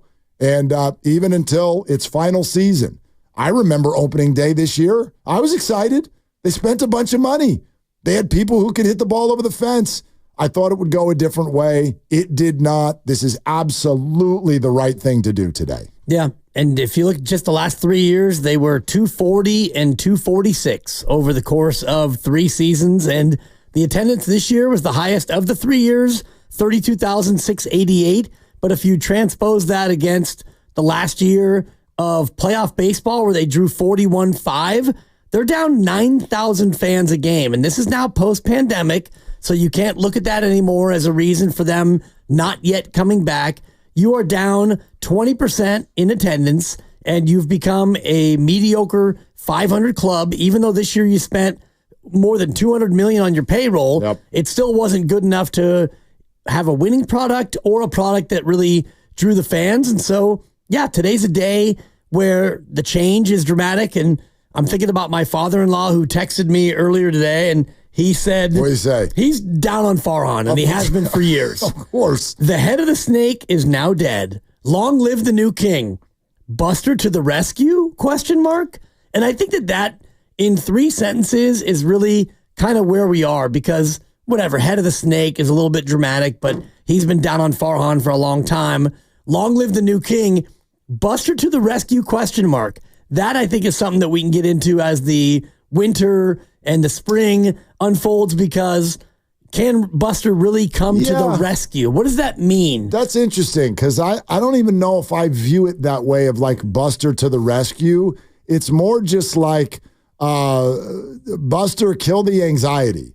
Like that's the way, and that almost sounded like I was saying Buster killed anxiety. No, that was close. Buster killed the anxiety. Yeah.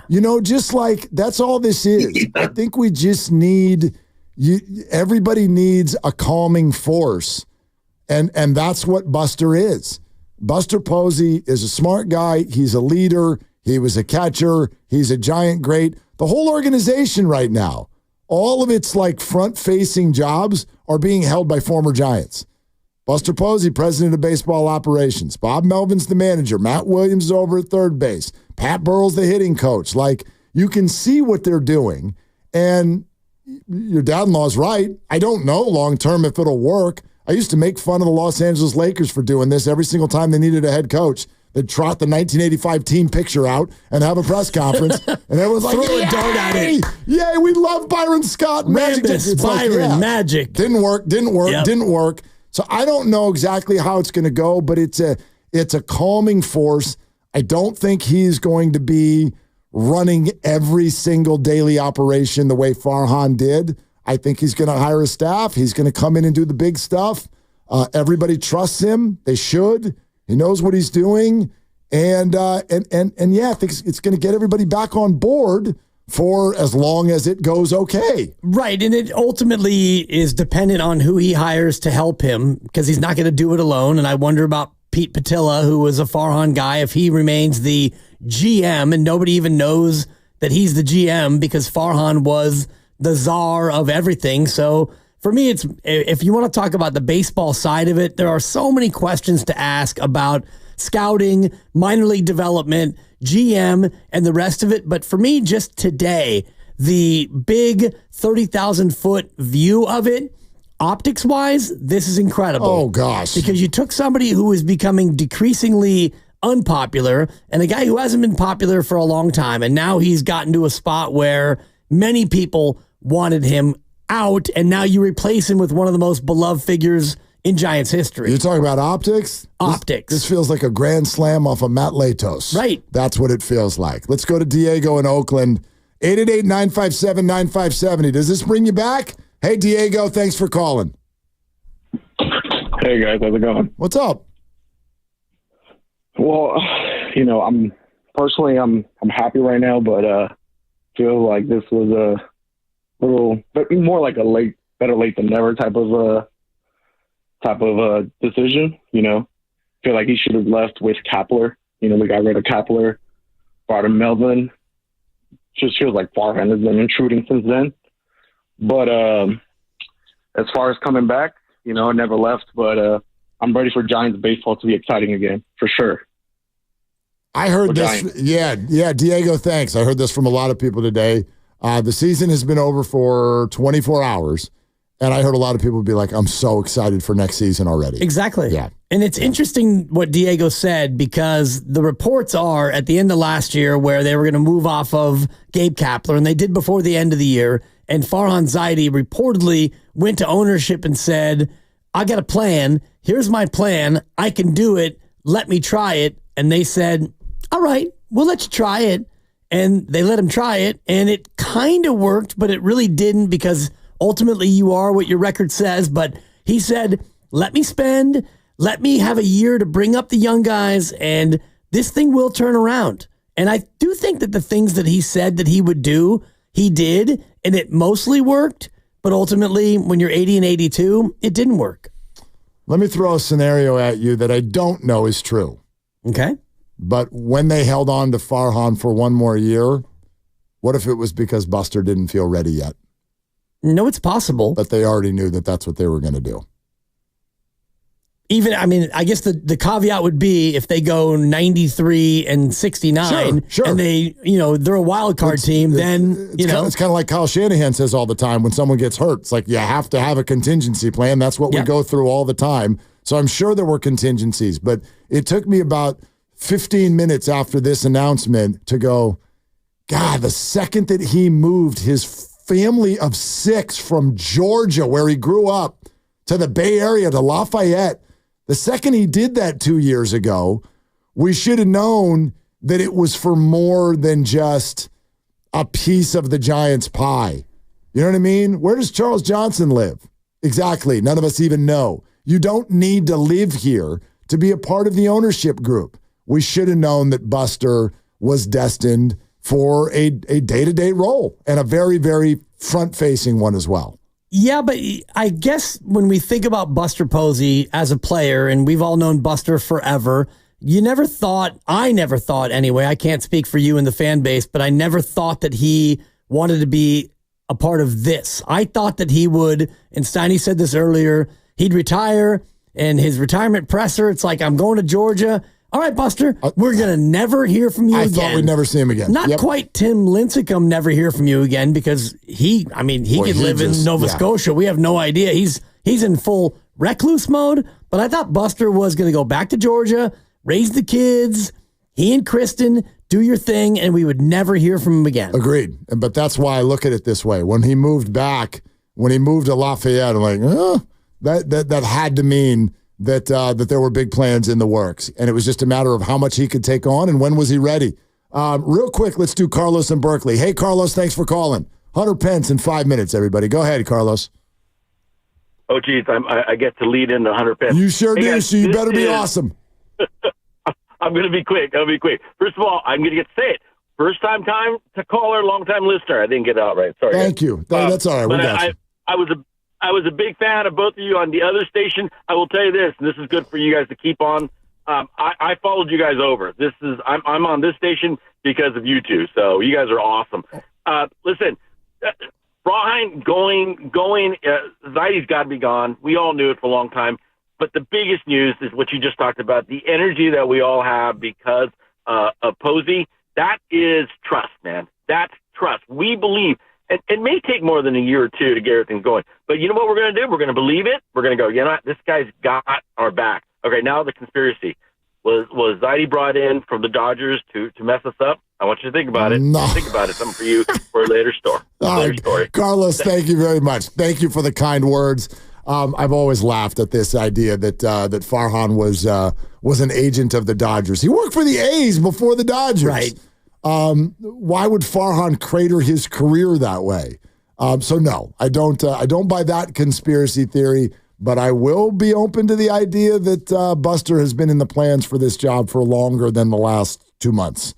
That I buy. Yeah, for sure. And I mean, he did come back here. I don't think he came back here just to live in the Bay Area. Yeah. He came back here with a purpose. All guests on 95.7 The Game appear on the River Islands guest line. Isn't it time for you to discover the islands? River Islands in Lathrop. And we got a pretty big guest coming up next on a big day for the Giants. Hunter Pence joins us next on Willard and Dibs. Farhan Zaidi is out. San Francisco Giants have fired Farhan Zaidi, and Buster Posey is going to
the Giants have regained the lead.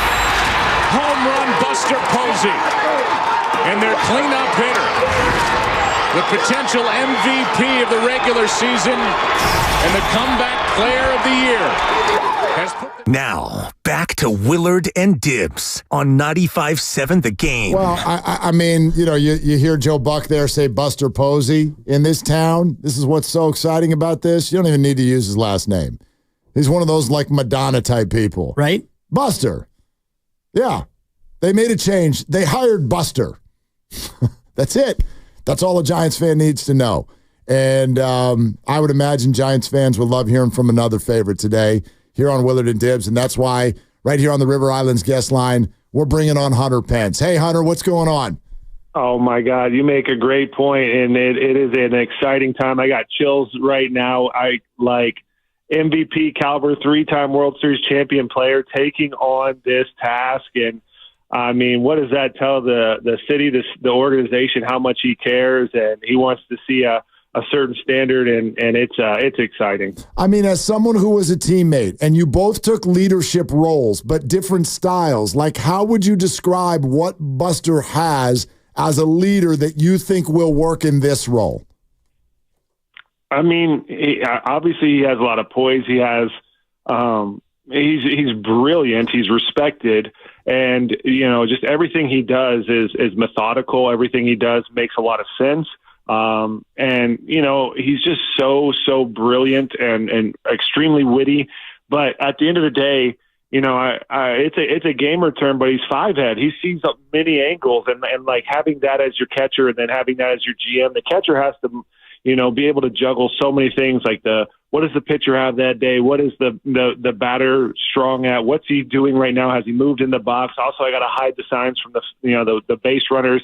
And he did all of it like effortlessly and gracefully. And he is also like leading in the clubhouse, like every single person. He kind of sees what's going on and has a way of like pushing the right buttons. I mean, for me, and I'm rambling here a little bit and just giving you a Twitter version of so many amazing things I saw from him.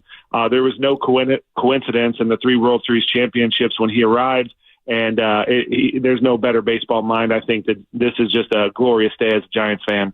How much does his gravitas and his reputation around the league matter when it comes to wooing free agents? I think it does matter. I think it matters a lot, to be honest. And, I think players that are free agents and players around the league are now kind of, and you got to believe that there's going to be a system that kind of makes baseball player sense. And there's a difference between, and not to like say anything bad, because I think, Farhan is brilliant and amazing, but like, it doesn't really jive that much. A lot of the things that are asked and the moves that are made, there's kind of when you're in the thick of things and how things are run, that like, you watch kind of the way the Braves go about business. You watch the way, some teams that have been doing great, successful things for a long time. And there's a human element involved, and there's a certain, standard. And I think that that's going to be expected on the Giants now versus like, always. There's matchups, and matchups matter, but there's everyday players. There's certain things, and Farhan was listening and moving to that. But I think players want to play for that. Players want a chance to pitch more than 4 innings. They want to show that they can win a game, throw a no-hitter, do something spectacular. They want to play every day, and I think just getting that opportunity and having a system that wants you to go and be as great as you can be. And once again, I just think that Buster has a certain standard that players are going to want to play for 100%. Hunter Pence with us on Willard and Dibbs. And yeah, Hunter, I think we gather what you're saying, and nobody wants to, kick Farhan in the butt as he's on his way out the door, but I want to make sure I'm hearing you correctly. How do you think players dealt with the idea of, well, you're brought here to be an everyday, now you're platooning, or the up-down to Sacramento that seemed to be something that was constant during this last 6 years of baseball? Is it fair to say players did not really jive with that? Yeah, I think it's easy to say that. And you just got to like put yourself in a player's shoes, right? Like you're a teammate and it's a revolving door. Like every time someone got sent down, it is like a massive life change, and it's a massive change to everyone in the clubhouse. Like, we feel the pain, and obviously, yeah, someone's coming, but like, you know, there's just certain things that you just don't do, like, and like, you can't really get a rhythm or a culture or a purpose, because, you know, and even just biting into that, you can't play versus righties, you can't play versus lefties, and all of that is like, it's like a message that we're not good enough, and a message, you know, like even like, for instance, and nothing against that, because mathematically, like, if we were all robots, it should work, but we are humans with emotions, and we strive with, like, purpose lifts us up, and you know, there's a lot more intangibles throughout your numbers going on with, like maybe one day you go 0 for 4, and, you know, and this was off right, but you figured out how they were getting you out, and you come back the next day with a little bit of knowledge that you can use as an intelligent player against them, and be like, oh, they got me like this, I'm going to be ready for that, prepare the next day, and then boom. But now you're benched because it's, you know, not the right matchup or whatever. So, but at the same time, it's more the family element of, like, you lose a little purpose, you lose a little spirit when you're doing this revolving door. You're trying to, you know, catch every little deal. And I don't know how Buster's going to GM, by the way. But I know that there's a certain thing that he understands with regards to, you know, the Sabian and how he handled things with.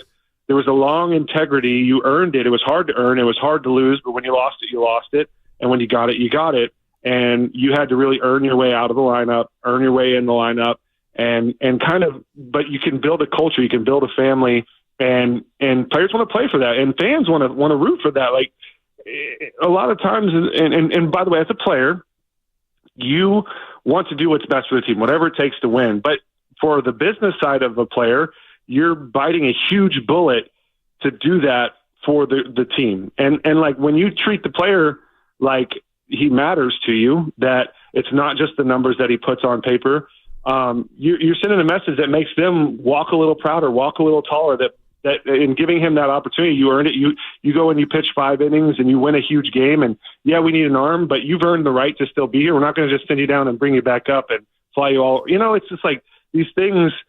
It's tough to swallow a lot of times, because we are humans, and like, give that guy a chance, let him sit here, let him come and pitch again for you. And everyone kind of just starts walking a little different. I don't know if that makes sense to you, but it's a very tough thing to swallow when you send a player down every single time, and you're doing it constantly. It makes perfect sense, Hunter. And that's, I guess, my follow-up question is it too simplistic to say that is why the Farhan way, for lack of a better way to describe it, didn't work, because it was too much about the matchups and the math and not enough about the humanity?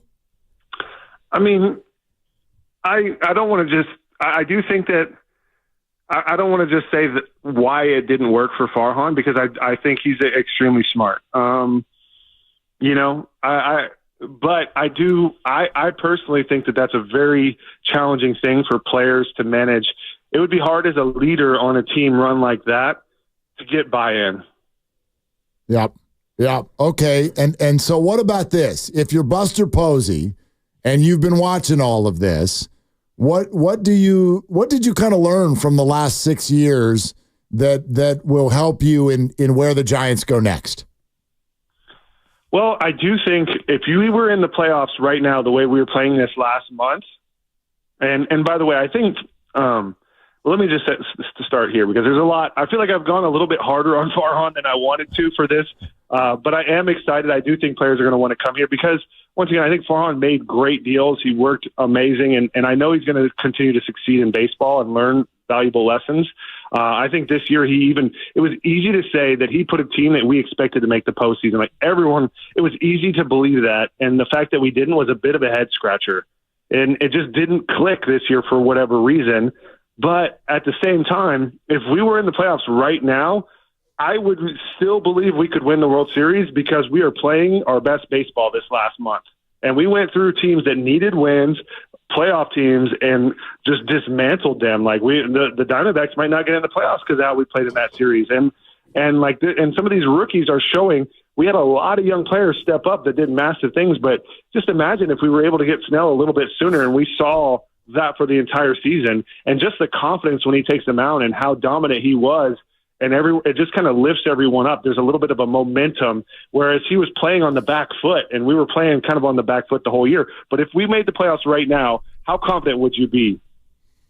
Pretty confident. I mean, when you've got a rotation like that, more confident than I would have been 3 weeks ago. Anybody's got a puncher's chance, but you know, Hunter, how people feel about this roster versus the glitz and the glamour of the lineups that are thrown at you by some of these other teams in the National League, and namely the Dodgers in the division. I mean, I would feel great having the way Blake Snell was pitching going game one versus anybody. And like the Dodgers have a great lineup, but do you think they're gonna definitely win the World Series? I mean, who's gonna? They got to pitch, right? Like they can't match our pitching. We went to Baltimore and destroyed them. We went to Kansas City and swept them when they needed wins. We just took out the Diamondbacks, who were on absolute fire. And by the way, once there's a couple little adjustments with Hayden Birdsong, and this dude is going to be Tim Lincecum energy. Like, he just struck out 11 on 4 1/3 in the last game, and he did it with, like, you see the swagger, and this kid's 21 years old. Like, look out. There is a lot of talent. The way we were playing, Landon Roop even was having great starts.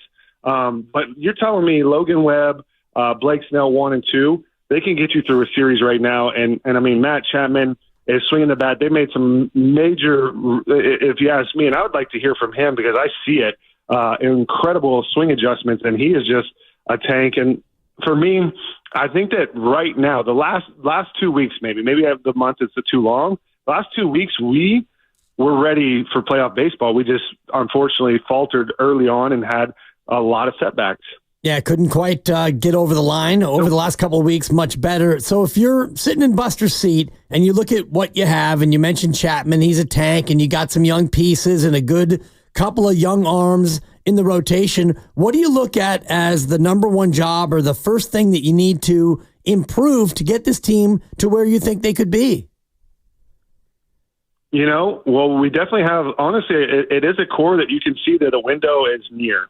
And it is like, it's about that time. And with some of these young pitchers, it's going to be interesting to see, like, how many of them actually improve, how many of them, you know, like, that's going to really matter. But if we lose Blake Snell, and, you know, most likely that might happen, how do we get better? Because he's as good as it gets, like, absolutely dominant. The last 3 starts that I saw from him were like, it could have been a no-hitter every night if circumstances went well. And it was just like, if he's commanding the strike, it doesn't matter how good you were out. Like, Bobby Witt maybe had the only hard hit ball I saw off of him in 3 starts. So that was ridiculous. So, I mean, you're going to need to get another Blake Snell type arm. I think, you know, the lefty for the Braves is out there. I believe Corbin Burns is that caliber.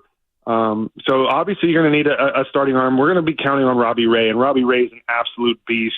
And having him healthy for a full year, letting him, you know, it takes that surgery a little time to kind of get going. And I think that we're going to have some special stuff from him. So we have a core. And remember, Ramos just made, as a rookie, the All-Star team. He has a great approach. He's really strong, really fast.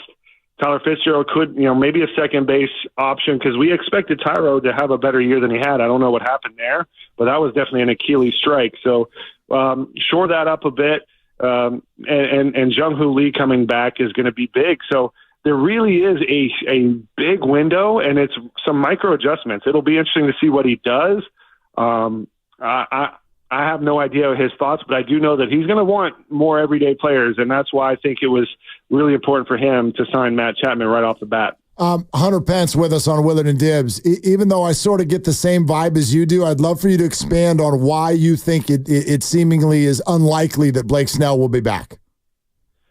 Well, actually, I don't know now, and now I hope he comes back. I mean, it's pretty much going to be anyone's ball game, right? Like, he earned it, and you know, we'll see where he wants to go and how he wants to do it. But if you're asking me, I would love to have him. But you know, and you've already heard how highly I talked about him and what I think he's capable of. I think when you have a Blake Snell, you have to have that caliber. It's the blue chip arm, right? But he's probably the best of the best when healthy. Like, he was a Cy Young winner last year. he had and not having a spring training and trying to rush and trying to force it, we really didn't give him an opportunity to succeed. And he had a couple injuries, didn't have the mechanics right. And when it came together, and this is probably what you're going to get for the next 3 to 6 years from him, is probably the best arm we're going to see in the next 3 years. He's probably going to be the best arm we see. And he's just that good. So there's a couple guys out there that are on that echelon, but probably not to his talent. Like, the talent is just insane. And it's just, I don't care how good you are, I'm just better. And the only thing is he's really just battling himself. Can he throw strikes? And is that, Hunter, the way that you would look at it as far as how you build this team back into a winner? Because I think about your team in 2014 and 10, 12, and 14. It was pitching and defense, and the ballpark we know is not very slugger friendly. Is that the way that the Giants need to go in terms of how they get this team to be better? I mean, that's what I would go with. That's what I believe in it to my core.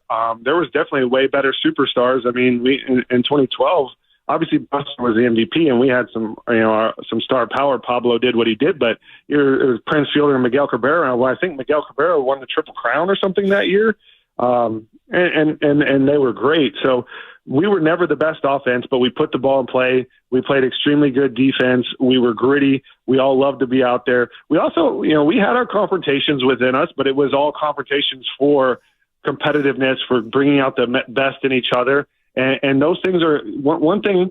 You talk about good chemistry, and the military is where you probably want to study this. They'll talk about you have to be able to confront your comrades, and these are things that I think are healthy. I think this is one of the reasons they love the Chapman leadership vibe. And so it's okay to have a little friction. It actually it raises you up. And so I would look for that. I would look for some feisty, some stubborn players, some crazy players. It's a little bit of a risk to be out there. So I know Buster's going to probably have a better idea of all of this than me. But I think that pitching and defense is definitely a blueprint, and everyone says, we need the star player. The stars will come when you're winning ball games, and you win ball games through pitching and defense, but you do have to score. But you have Chapman, you have Ramos, you have Jung-Hoo Lee, maybe one more bat, second baseman, I think particularly they're going to target, and we'll see. Hunter, what do you think Buster's first order of business is? You gotta have to ask him. I haven't had a conversation with him. Like what? If it were you, what if he asked you? No, I mean, first order of business is there's a lot. It's not just like one bullet point, but I think first order of business is set a standard, set a culture, get those things in order, like a clearly defined purpose. Get on the same page with Bob Melvin so that we're getting players that he believes in, players in a style that he wants, but also a style that you both want. Like it's basically your style, but with Bob Melvin's input, so that we're working in harmony. But I think it's a clear standard that needs to be set, clear accountability that needs to be set. That like winning is what matters. I'm going to be around. I'm going to push you. There's going to be pressure to win.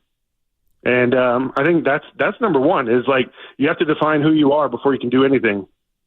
And if asked, would you serve on the Buster Posey front office cabinet? I mean, I would love to be a part of it. I really, really genuinely love this organization. I love the city. And so I would definitely be on Buster's advisory board or wherever I can help, and I'm enjoying the broadcasting and honestly, Farhan would listen to me. He would listen to me, so he would hear me out, and that was great. And so hopefully I can, be on the same page and do what I can to help this organization any way possible. I am a fan. It hurts when we don't make the playoffs, and I genuinely do believe in this team. And honestly, like I said, this year was a bit of a head scratcher because I thought we had a team to do it, and I really do believe in this staff as well. Pat Burrell, Matt Williams, and Hallberg, and the whole crew. It's a really great crew. Hunter, I know you are actually a great baseball mind, but I've got you maybe for director of spirit. How do you feel about that role? I mean, yeah, no, I think that stuff matters. I obviously believe in, the bringing energy every day. Like enthusiasm is something that if you're playing in it with like, even if you're in a front office and there's no enthusiasm, if you're in a business and there's no, people are what make businesses work. The business doesn't just work on its own. And people with enthusiasm, people with charge, people with positive mental attitude, with overcoming, with persistence and consistency, and with constant fight, because negativity surrounds everyone in every industry. And so that's easy to fall into. But yeah, I do appreciate that. But anything that I'm going to come for and I really care about, I'm going to come for full-heartedly, and I'm going to go down in a blaze of glory with everything I got, no matter what. We know that about you, Hunter. Thank you so much for your perspective today. Thank you. Great to have you, man. Yeah. Wonderful talking with you. And before you get me off, if we have a moment, what would be your first order of business? Ooh, that's a very, very good question. The first order. You asked it to me. It was a good question. I want to hear. Turnabout is fair play. I want to hear. Tell him, Hunter. First order of business to me is going to be, it's along the lines of what you're saying. I think that Buster needs to set a standard of in that clubhouse of making sure those players know that their voices are probably about to be heard in a different way. That's what I would say. Yeah. Is that a cop-out of an answer? But that's what I would do. I think it's a good point. I think it's a good point. It's like, we need to get the direction going. We need to get the message out of who are we and how we go about our business in the black and orange. And it matters. It matters to define that. Hunter, thanks, man. Really appreciate it. Thank you. Take care. Yep, you too. Hunter Pence, right here on Willard and Dibs. I know that those are like, people want to be like, sign Juan Soto. Right. Like, some sort of a headline grabber. Well, that's not the first order of business. It'd be cool if they did that, but he's busy right now. He's busy, not eligible. But yeah, like I don't want to make that sound like I'm thinking like the players are going to run the show by any stretch. But I do think this is important for people to understand. I firmly believe that the players were not constantly, but off and on over the last 6 years, I think it wore them out emotionally to be told that you can't hit against lefties, or that you're heading to Sacramento, or remember when the Hayden Birdsong thing happened and the kid fans 12 at Coors Field and finds himself in the San Jose clubhouse the next morning, even though there was a good reason. Right. I'm sorry. Like, to me, that's not a good reason. So too much of that. And I think that those players need to hear that directly from someone who's been in their shoes in this case. Yeah, no doubt. And that's the guy. Buster Posey's been in their shoes in this case. And I imagine he faced a lot of righties in his day. Yeah, a couple of them. Yeah. Latos was a righty. We're presented by Fremont Bank, celebrating 60 years of full-service banking with no compromises. All right, it's your turn. Dave Fleming's going to join us at 4:15, but coming up next, 888-957-9570. Farhan's out. Buster is in. Does that bring you back? We're taking your calls. Are you back? 888-957-9570, Willard and Dibs. In the meantime, it's Dan Dibs.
app, Twitch, and YouTube. Powered by First NorCal Credit Union.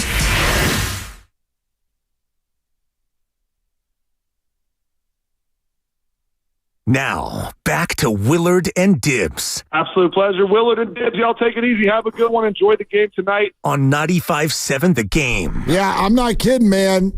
I didn't say that because I think that Hunter's just some sort of a rah-rah guy. I do think Hunter, in fact, I know Hunter knows baseball. That said, pretty good at firing up a crowd. Yeah. Did it in the clubhouse once upon a time, and it led We're to in the freaking bay. There you go. Led to a World Series championship. So, and that is what today feels like, I think, to a lot of fans. It feels like the Giants got their organization back. And I know, as you heard Hunter try to do, a lot of this is going to sound like whacking Farhan on the way out the door, which I personally, I know a lot of you want to do. I don't want to do that. I don't think that that's what's deserved here. In the end, it didn't work. I think we can see the things that were sort of the shortcomings, if you will. Not all players were upset, but too many just did not feel like they were being put in their best position to succeed. And then it's a bottom line performance-based business. 6 years, 5 of them had a losing record. Like, that's not okay. One playoff. Yeah. Yeah. And it was a very, very big record that year. Huge. But outside of that, there just wasn't much to speak of. I do agree with Hunter on something else, though, too. I know that people's minds will go to, ooh, okay, every free agent is going to take Buster's call. I think every free agent takes every call. Someone's on the other end of the line trying to give you lots of money. I'm not saying it won't help. It will. But I think that what we learned this year is that's not the answer. I'm not saying I don't want Juan Soto on this team, but big dollars in free agency is just not the quick fix that you think it is. I think you have to spend at the right time. Yes, you do have to spend some money, but if this farm system doesn't start spitting people out, it's just not going to go well. And if it does, then whether you've got a Shohei on your team or not, you'll start liking the team. You'll love the team if they win more games than they lose. Of course. We love that 107-win team. And, no stars. Yeah, exactly. Buster. Right. Yeah. And we don't love this team. And, it was kind of the last gasp of all those guys, and they all had career years. And you got 107 wins, and it wasn't good enough to even win a playoff series. And so it goes down as a footnote, and it goes down as a footnote in the Farhan Zaidi era. But I just wonder about the direction, because the first thing that he has to do, and you asked Hunter and Hunter asked you, and neither one of you really had the answer. And the answer is you need to set a course, and you need to decide what you're going to do and who you're going to be, because you had the Sabian Bobby Evans tenure, which was more about people than it was about math. And then you brought in Farhan Zaidi, and it was more about math than it was about people. Now, it doesn't mean that either approach was black and white, cut and dry, like this was it, and we don't blend the two. But now going forward, you need to figure out who you're going to be and how you're going to go about doing that. And for me, the biggest issue with this franchise right now, it's not Farhan Zaidi and righties hitting against lefties and lefties against righties. It's a farm that is not consistently producing, and it's an approach at the major league level that seems a little bit haphazard. And I know Bob Melvin expressed frustration last week or the week before about the strikeout rate. And it was the game, I think they struck out 17 times. And they need to come up with an organizational approach at the plate, in the majors, and also, I think, in the minor leagues. Like, who are we going to be? What kind of a player are we trying to bring in? And then go forward and have that be your philosophy. Yeah, I mean, that'll be one of the great questions tomorrow for Buster, is sort of like, what role will analytics play? I know everyone hates the word, but you can't just turn your back on it, go back to, 2005. You can't do it. You'll get killed. You'll get absolutely destroyed by these other teams. But is there a middle ground? Could you accuse the previous regime of being a slave to the information? I think you can. I think you can. And so what is that balance? And how do you define that balance of taking in the information and having the data and doing all the advanced metrics, but at the same time, still running your team with a human touch, and then like on each individual basis, like how do you instill confidence in those guys to go out there and perform, but also kind of tweak it so that they're in their best spot and position to succeed? It's not an easy balance. No. But that's why I think the previous regime probably got to a spot where it was being overwhelmed with not enough. And then this regime, it was a little bit too much. And that's the assignment for Buster is finding the middle ground. Exactly, the balance. And I do think that this year was a little bit of a move toward the mean on that, because you look at Matt Chapman, who played 154 games, and Conforto played 130. Yaz played 140. Like Yaz or not, he was an everyday player. And Lamont Wade Jr. would have been if he wasn't hurt. Patrick Bailey played a ton of games. I do think you moved toward an everyday lineup, which is good for the fans. The fans want that. But it's also good for the players, like Hunter was saying, when you know you're going to be out there. You're going to be out there 5 out of every 6 or 5 out of every 7. And, you get your days off. But you're a starter, and you get to go out there and start. And you're going to play. And if you're a righty and they're throwing a righty, you're going to get a chance to play. And maybe you go 0 for 3, and then you come up in the 8th and you get pinch hit 4. That's fine. That's baseball. And that's heads up baseball. But the analytics part of it is it's hit me a different way, because I talked to my son today, who's a senior at UCSB, and he just applied last year for a position on the UCSB baseball team analytics department. Okay. Because he's a math guy. He's, calculus and stats and the whole thing. Has he gotten a call back yet? Today. He's going to get a call back. So okay. We're waiting for a call back. All but right. He's got me thinking more about analytics, because my son's 21 and he's super mathy and he loves baseball. And so I know that analytics is very important in baseball, but I'm also a guy who, as a coach for 25 years, I'm a human touch guy, where you need human beings to feel good about what they're doing in any business. Like if you come in here and you don't feel good about what you're doing, or I don't, or Grandy or director of sports, you're not going to be as good if you're unsure about. No question. If the door opens right now and Nahigian comes in and goes, we're going to go with Grandy the rest of the way. We're going him up. We're going to the lefty. He's a little bit stronger on baseball. We're going to the lefty. I would feel uneasy. Yeah. I'd feel unsure, and I wouldn't course. be able to be as good as I can be. Does this move bring you back? 888-957-9570, the number. We're taking your calls. Dave Fleming in about an hour. Waterman in Corte Madera. Hey, Waterman, thanks for the call. What's up, gentlemen? How we doing? Good. So this is my quick take on this. The news about Farhan, I think we all knew was coming. I'm glad it actually got done. I'm glad the Giants were complacent and just sticking with him and riding out another year or whatever. The Posey thing definitely perks my interest, but I am mildly confused. He's never done it before. Maybe he's been quietly training behind the scenes, hence what you were talking about, him coming and moving his family back 2 years ago to be an interest in the team. My other question is this. I'm curious if this is also a money-saving thing, or they're going to work out some sort of contract with him in this, because he is part ownership. I don't know how that works. If he can do this like basically for free, because he's getting money from however much the team makes and all that, and the revenue.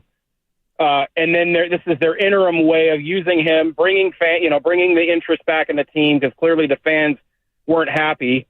And then within that time, maybe they pick somebody that they use under him as part of a helping program for Buster, or they have somebody in mind on another team that they'd like to go after, who they know that contract's going to be up in a year or two.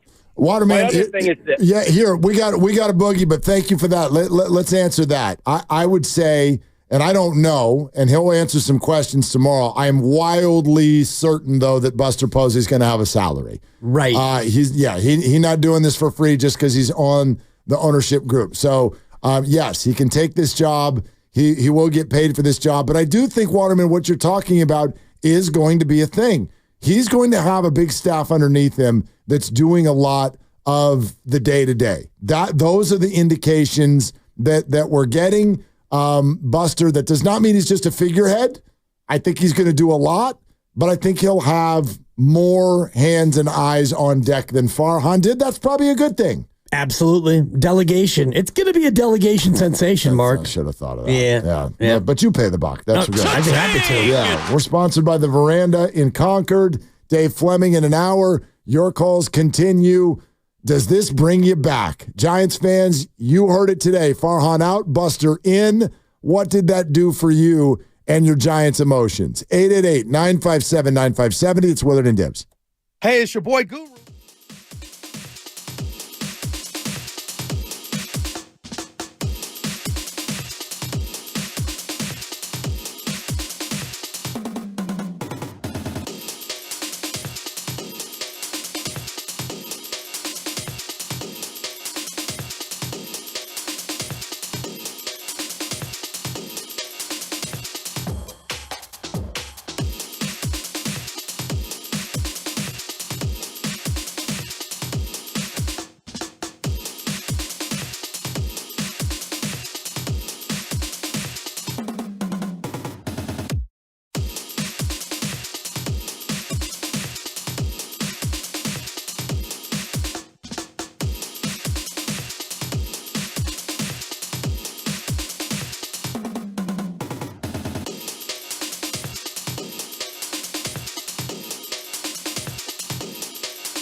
The Giants break it wide open as Posey goes way out. Now, back to Willard and Dibbs on 95.7 The Game. I mean, the Buster Posey hire is sort of, I think, it's the equivalent of a tub of ice cream in front of the couch at 11:30 at night. This is comfort food. Now, the difference is Buster is smart, and a tub of ice cream at 11:30 is probably not. But I'm trying to think of like what I would compare this to in terms of moves that are so readily popular among the entire fan base, especially at a time when it's really needed. Go to some of the other organizations that are doing well now or have recently, and the people in charge that have been really good hires, from a Steve Kerr to a Kyle Shanahan / John Lynch, even a Mike Dunleavy Jr. coming in as the general manager to replace Bob Myers. Up and down the line, none of those were just 100% well received right in that moment. This was one of those situations where it was like, we're moving on. We're not even going to go through the process of like, all right, here's what we're looking for. Bang. 2 minutes after Farhan is out, Buster is in, and you're not going to find one Giants fan who isn't thrilled. Not one. Right, because you don't have to be thrilled right now by what he does as president of baseball ops, the PBOP. You don't have to be thrilled right now because he hasn't done anything and he can't do anything. All you need to know right now is a guy that you didn't like, Farhan Zaidi, and I'm speaking for the majority of the fan base, is replaced by a guy not only do you like, not only do you love him, you revere him. So right now on September 30th, as we head into October 1st, and I know tomorrow is the introductory presser, and you're going to be there, and I look forward to, let's go to Mark in the back. We'll see. Yeah. We'll see. No, you'll get one in there. Yeah, you gotta feel it out. I know, but you'll be there. You gotta get there on time, too. And you're going to report back on what you see, but between now and the winter meetings, this cannot be anything other than an absolute slam dunk. And this kind of reminds me of free donuts in the office, and we have them today. Mm-hmm. And you eat one and you eat two and you might eat a third. And it's not until about an hour and a half later where the tummy ache hits. And so right now I'm coming off a maple glazed and it was good. And I may run it back with one of those cherry filled yum yums. Don't have a third dog. That's just a bad choice. Well, just don't do that. But don't do that. My point is, in the short term, it's pure sugary bliss, which is where we are with Buster Posey. It's like signing Jorge Soler to $42 million over 3 years. Don't do that. Don't do that. Yeah. One at a time. Do a 1+1, okay? Yeah. 1+1, one donut option for a second, and then that's it. Please, listen to your body. No, I'm good. And I'm going to be one and done like Drexel in the NCAA tournament. I am one and done, but that's where we are with Buster, where right now it is, the tub of ice cream is a pretty good analogy because you get through, even like the pint, you get the pint of your favorite Ben & Jerry's, and you're not going to eat the whole thing. And you get halfway through and you go, the hell with it. I'm eating the whole thing. And you will eventually pay for it. I'm going to push back on your idea that Buster hasn't done anything yet. I disagree. I think Buster... he represents something that's been done. I don't think the stories that we read in recent weeks were an accident. Him signing Matt Chapman, for example. Yep, that's fair. Like, who do you think was operating as president of baseball ops? Let me ask you this. You think Farhan found out today? Oh, no. No. And was it a week ago where the reports were that he spoke and he was like, well, I kind of did what I did. I did my best. And it was almost like it was like Thursday. I think it was Thursday of last week. That recent? Okay. Yeah. Where he admitted that he knew that he was under evaluation. Right. Evaluation. That's exactly the word. Yep. Come on. The organization had no choice. None. Like, just for a second, you can bask in the glow of this. Just imagine for a moment if the announcement had been the opposite today. What do you think would be happening on this radio station right now? The Giants have announced tomorrow is the press conference, the end of the year press conference. It will be operated by Farhan Zaidi. He is back for another year. That's not even an option. It's not even an option, is it? No. It would be irate fan base. It would be, I mean, can you imagine the amount of people who would, I don't know, cancel their season tickets as opposed to people who are now looking to re-up or get back in? You know, and again, I said this on the crossover. Doesn't really matter if this doesn't land well today, but the bottom line is he's the boss. You get the president label. So you're going to have to sort of answer for whatever happens, and what has happened on the field is nowhere near good enough. But he ain't acting alone. The organization is way bigger than just Farhan Zaidi, and it will continue to be way bigger than just Buster Posey. And that's where I still remain concerned today. I still do, because I still have not seen really much of anything from this current ownership group that makes me feel like things are being well thought out all the way up at the top of the building. Except for this. Right. This is literally the first thing, and I'd argue that this was a 2-foot putt. Some of us didn't even know that this was an option. I didn't know what Buster, quote unquote, wanted to do. I knew he was here as part of the ownership group. What you see unfold over the last 3-4 weeks makes you go, oh, okay, Buster's getting his hands dirty. That's a good thing. Once that happens, this is a 2-foot putt. Who the hell would miss this? I didn't know this was an option. I mean, we all pretty much felt strongly. I just looked at it. You know this. I sent a text to our group at 7 o'clock this morning. It says Victory Monday, but let's be ready. This is probably going to be the last day for Farhan Zaidi. I had no idea that it was going to be Buster. Did you have any inkling that that was going to be the replacement for Farhan? I had no sense. I thought that it would be Farhan today. Tomorrow would have been, Greg Johnson and Bo Mel, and it would have been, we're going to have an exhaustive search. We're going to find the right person. We're going to leave no stone unturned, Mark, to find somebody to turn this thing around, because we know that this is unacceptable. And instead it was Farhan out, Buster in. Buster, don't mind that the seat is still kind of warm. Go ahead and plop yourself down there and be ready for tomorrow. That part of it is shocking.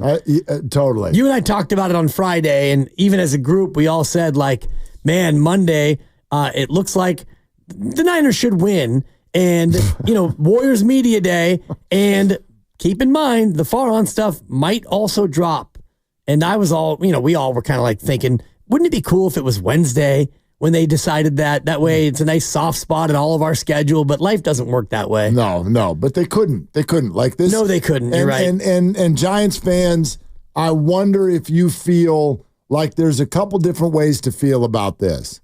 But you largely did this. Like your behavior, your dollar, you're what drove this. And I do think in this particular case, that's a very, very good thing. That's a powerful thing. But I do wonder, do you feel like it was done a little too late? Or do you feel like it was kind of right on time? I go back to last year when that was the first question that Farhan had to receive at the press conference, which was, why only Gabe? Why only Gabe? You hired Gabe. You guys came here. Why only Gabe? And he answered that question. And now it turns out that sort of feels like it was a wasted year. Yes and no. I mean, wasted year, I don't know. I think that he sold them on the fact that he deserved a chance to do it the way that they all wanted to do it, which was spend and see what the young guys could do. And so they spent and they saw what the young guys could do. And when they spent, your center fielder had his arm fall off in the end of April, and your top flight pitcher wasn't worth a damn until mid-June, and your DH slugger wasn't much of a slugger, so you dealt him. And the young guys, well, they were a little bit hit and miss. So I do think that he was given a chance he sold them on what the plan was, and they said, all right, go do it. And he tried to do it, and it didn't work. I don't know if I believe that anymore. I don't know if I fully believe that anymore. I know that's what he told us. I don't know that I fully believe that anymore.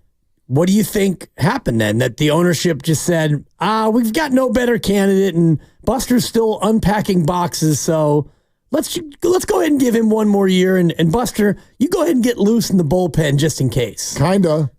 Yeah. Not just in case. I think it's more a conversation with Buster. Hey, Buster, now? And Buster's like, not yet. Not yet.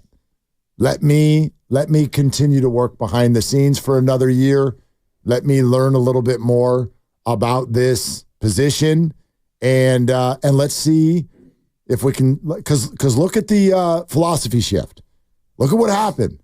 That was not the same Farhan Zaidi. He went out, started doling out 3 years to Jorge Soler, and 5 years to Jung-Hoo Lee, and let's get 2 of the Boris 4. Not 1, let's get 2. And I know they were short deals, but they were expensive deals. Matt Chapman and Blake Snell. He went out and spent money, and a bunch of free agents said yes. That's not what we've been dealing with Farhan. And so I wonder if obviously they got to him and said, we've got to try this a different way. But Buster just sat and said, let's observe. Let's observe for 1 more year and then see where we're at. And that gives Buster the time. And I don't know that to what level this is true. I'm speculating to a degree. But again, I go back to we should have known.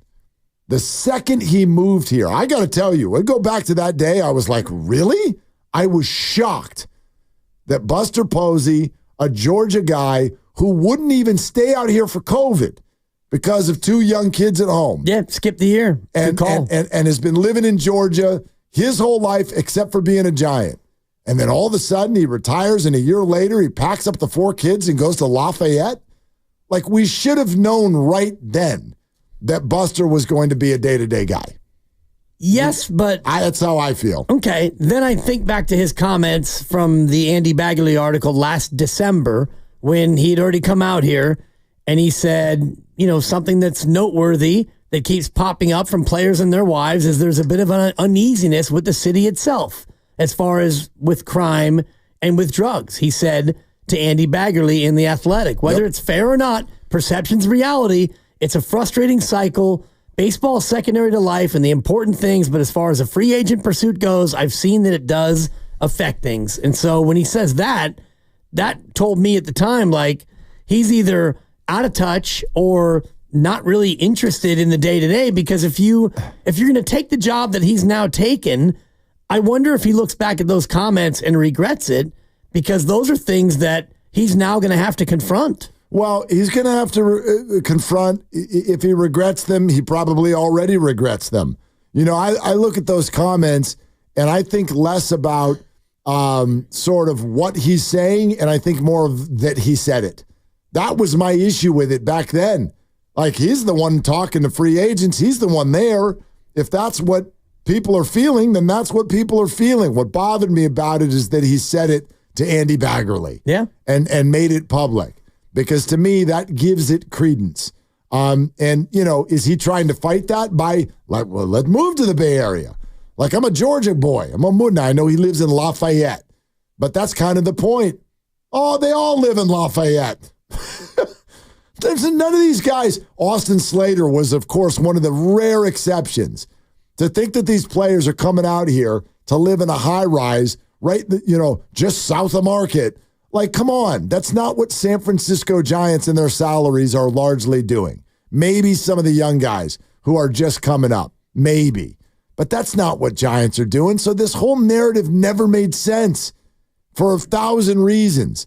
Simply the fact that he said it publicly, I mean, that'd be an interesting question tomorrow. Yeah. Do you regret saying that publicly? I don't know. Or do you think that this is a challenge that you're going to have to face now as president of baseball operations, where this is a thing that you said not even a year ago, and now as the president of baseball ops, you're going to have to confront this reality. How do you go about combating this perception that you said is a real perception? Yeah, but he said it, and then the very following year, 4 big free agents said yes. Right. And Blake Snell was asked the question, and he's like, I don't even know what city I'm in. I don't care. Exactly. I don't care and what Chapman city had I'm lived in. here, and Jung-Hoo Lee was, coming from Korea. So. Yeah, and Chapman obviously was dying to stay. A Boris client who signed before the year even ended, he had no interest in leaving. Yeah, and Soler left, and, Snell looks like he's going to leave. It seems that he's going to opt out. Well, he's definitely going to opt out. I don't know that he's going to leave, but probably. Yeah. I don't know. Probably. That will be an interesting one, and Buster won't answer that tomorrow, but that's going to be one to watch about. Why not? Because if he, do you have any interest in re-signing Blake Snell? What's your interest level in bringing back Blake Snell? I'm sure the interest level is going to be fairly high because he's a really good pitcher. Let's hear what he says. Yeah. You can gather things from that, right? You can sort of the way they answer it. You could always tell with Farhan when he would be like, well, there will be some discussions. That's a no. Yeah. There will be some discussions. That's a no. If the interest level is incredibly high and we are already talking, that's a maybe. That's a maybe. And then if you hear nothing at all, that's a yes. Yeah. Like Matt Chapman. Let's go to Douglas in Sunnyvale. Hi, Douglas. Thanks for calling Willard and Dibbs. What's up? Hey, gentlemen, I just had an idea for you to consider. I don't know if you saw it in the news recently, but Buster just bought a huge ranch up in Northern California. That's correct. Okay. So, not every player comes from Anaheim or Irvine. Lots of players like to hunt, they like to fish, they like to swim in streams with their family. Here, this is all tied to moving back here. He moved back here and got a house, and then he moved back here and got an estate that's not, he doesn't have to manage. It's managed by the state of California because it's a historic property. He just owns it. It's kind of like the Hearst Castle. It's managed by the state, but all Douglas, the Hearst family can go enjoy. So what are you getting at? This is recruiting. It's not just the city. It's Northern California. It's where everybody in the world wants to live. It's Silicon Valley. It's Stanford and UC Berkeley. It's skiing one time in the afternoon, and then in the morning you go surfing. I mean, this is the most vital place in the entire planet. That's what he has to sell. Of course he'd come back to sell that. Come on. Well, see, like Douglas, here's what I'd say. Thank you, Douglas, so much for calling. I have a hard time answering this because I never bought the narrative to begin with. Now, if they're saying that they deal with that, then they deal with that. And I have zero doubt, because we've all seen it, there are plenty of people in this country who, when they think Bay Area right now, they immediately go to, well, I saw on Fox News that it's a mess. Great. Good for you. Those people aren't changing their mind. Right. But outside of that, it's absolute lunacy to think that the Giants are at some sort of competitive disadvantage because they can't sell their franchise. If you come up with the most money and you look like an organization that's a winner and you have good players and offer a chance to win, people will come, Ray. People will most definitely come. Unless they are so dead set against living in California for all of the various reasons. If you are somebody who doesn't believe in certain amount of equality or gender equity or, the liberal lifestyle that is pervasive out here, if you're somebody who's really turned off by that, you're right, Mark. You're not coming here. You're looking for Texas or Georgia or other places where those mentalities are not so pervasive. Yeah, I also think though that just like anybody else, like if you make $20 million a year, you could tuck yourself away from anything. You tuck yourself away from anything. You think for some of these salaries they've got to face all of that. If that's not the way they look at things or not what they want to surround themselves with. Probably not, but if you're making 20, then you could probably make 20 somewhere else or 19 somewhere else and not have to pay California state taxes. There's ways to... Of course. I mean, if you're that level of player, you're going to pick and choose based on more than just the amount of money you can make. Steve-O is in the city, and next up on Willard and Dibbs. Hey, Steve-O, what's up? Hey, guys. Thanks so much for taking my call. Love the show. I listen all the time, so thanks so much. It's not so much about the comment itself, because it's not some revelation that people, try to put this stigma on San Francisco. It's got problems like many other cities, maybe some more than others. But the bottom line is, it's just not as bad as people make it out to be. And Buster didn't have a full-throated defense to follow up his comment. So it's one thing to make the comment. It's another thing to make the comment and just kind of throw your hands up in the air and be like, well, I guess that's just the way it is. And that's what it felt like to me. He stayed in the city for a dozen years or more. So, he found some kind of love for this part of the nation that he came back. And I think there are a lot of other players that see the beauty of Northern California, kind of like what the last caller said. Most of them don't even live in the city. So we've got to have a follow-up narrative to this kind of stereotype that people are trying to put on San Francisco. Well, Steve-O, thanks. I just, for the life of me, and, here we are on this subject again, I don't even understand it. You cannot tell me that 90%, if not more, of professional athletes don't simply take the best offer. That's it. They take the best offer. Sure. Could certain places sort of be like complete? Well, that's a hard no. I don't even want to talk to them. Of course. If you're a super established player and let's say you're married, you have a family, and the family's like, that's out. Like, I don't even want to look at that. I'm sure that does happen on certain levels. But bottom line, come on. None of you care about the $2 million free agent. What we're really talking about here is the $200, $300 million guy. You think that dude is like not going to just take the best offer? That dude takes the best offer. But if it's a competitive offer, then it comes down to other factors. And one of those factors, forget the city and whether or not you think it's drug-addled or safe or too liberal or the rest of it. It comes down to a winning culture and a winning team. And you look at Shohei Ohtani, and if the Giants offered him the same sort of a deal and he went to L.A. for the Dodgers, it's because they're a winning team. We're presented by Fremont Bank, celebrating 60 years of full-service banking with no compromises. Buster Posey's running the Giants. Does this bring you back? 888-957-9570, the number. Dave Fleming in a half hour. Plus, with all that's gone on today, you may not have heard the news with regard to the 49ers and one of their biggest names. We'll have that for you coming up next as well on Willard and Dibs. This is the day of the big sale at your gift shop. Welcome in. So this isn't just a big day for your business. It's a big day for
Now, back to Willard and Dibs. I'll tell you what, this was one of the most perfect ways to end this sunny, glorious day, getting a chance to talk to Mr. Mark and Dan. You know what I'm saying? It was pretty cool. On 95.7 The Game.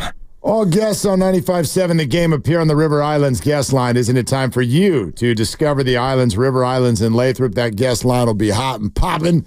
In about a half hour, Dave Fleming is going to be on it. I wanted to address this real quick.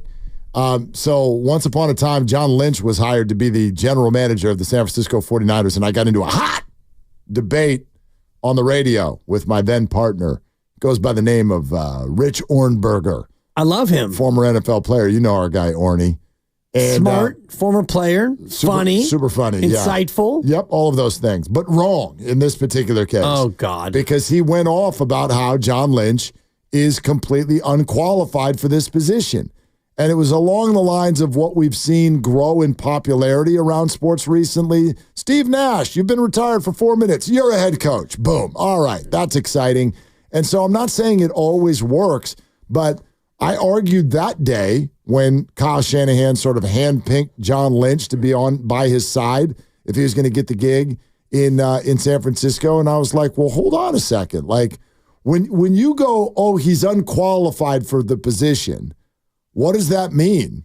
What is it about a football team that John Lynch doesn't know? What is it about looking at an athlete and deciding he can do it or he can't? What is it about having an organizational philosophy that John Lynch doesn't know? Is he going to be good at the job? I can't tell you that. Is it going to go well? I don't know. But I think sometimes we have a hard time with whether it feels like nepotism or whatever, handing jobs to people, and we're like, not qualified for that. And I've heard people today, well, is Buster qualified for this? What exactly do you think Buster's going to have to do in this job that he doesn't know everything about? What would it be? I don't know. I mean, he's probably been through every facet of it in terms of scouting. He's either scouted or been scouted. He's been somebody dealing with contracts on the other side of things. He's a guy who played 12, 13 years in Major League Baseball in the squad. So he has seen a lot of players and he knows a lot of players. He knows a lot of managers and he knows the game inside and out. So the things that he can't do, whether it's, figuring out the numbers to stay under the tax or over the tax, he's not going to be a one-man shop in the front office. He's going to have a GM. He's going to have probably 10 to 15 scouts. He's going to have a whole cadre of people who are doing specialized things to help him. So this is where I'm kind of in lockstep with you about, what can't he do? Whatever he can't do, he's going to have somebody who's really good at it to do it for him and help him learn it and guide him his way through it. I just think you got to be super cynical to look at this and try to poke holes into what the Giants are doing. I understand that it may not feel good when someone loses their job and then you have the replacement literally sitting there at the end of the sentence, which is what happened here. They could not tweet out Farhan Zaidi has been fired and have it sit there long enough to where hold on, don't send the tweet. We can send the next sentence too. Buster Posey has been hired as president of baseball ops. We had the Farhan stuff go down. Grandy texts us and goes, Buster Posey, POBO, which stands for president of baseball operations. I thought he was kidding. I thought you were kidding. That was 4 minutes later. I thought that you were being ooh, it'd be cool if they got Buster for POBO. I was so shocked I wanted to get it quick, and it would have taken longer to copy and paste the Twitter link. So I just went, Buster Pobo. Buster Pobo. and so it's no longer Buster Posey, it's Buster Pobo. And I looked at it and I'm like, oh, Grandy wants Buster. Yeah, sure, that'd be cool. And then I opened up my laptop and I'm like, holy for the holies, what are you talking about? It's already done. It's already done. Wow, that interview went really well. It was 3 seconds long. So, look, he's qualified.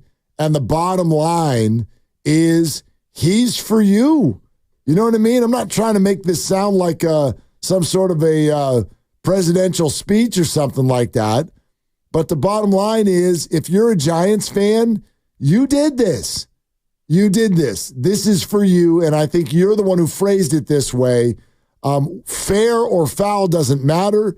In terms of popularity, they just went from as far over to this end of the spectrum as they could go and swung it as far over to the other end. There's not another name in the world that would have felt better to Giants fans to get named as the replacement today. Exactly, and which is why, and you talk about winning the press conference, it's something that we use in this business all the time. They've already won tomorrow's press conference. No matter what happens, they've won. Buster in, Farhan out. Nobody wanted Farhan to come back among fans, and 888-957-9570. If you're heartbroken that Farhan Zaidi has been relieved of duties, I'd love to get your call. I'm sure there's a couple of them out there.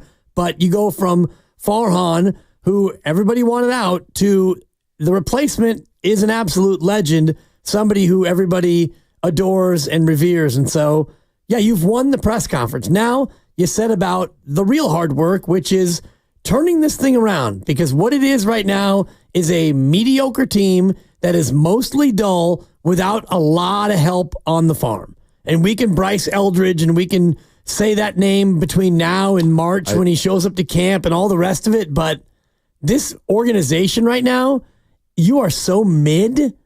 It's just it's the definition of mid. I do want to ask that tomorrow. What are the chances that Bryce Eldridge makes his major league debut next year?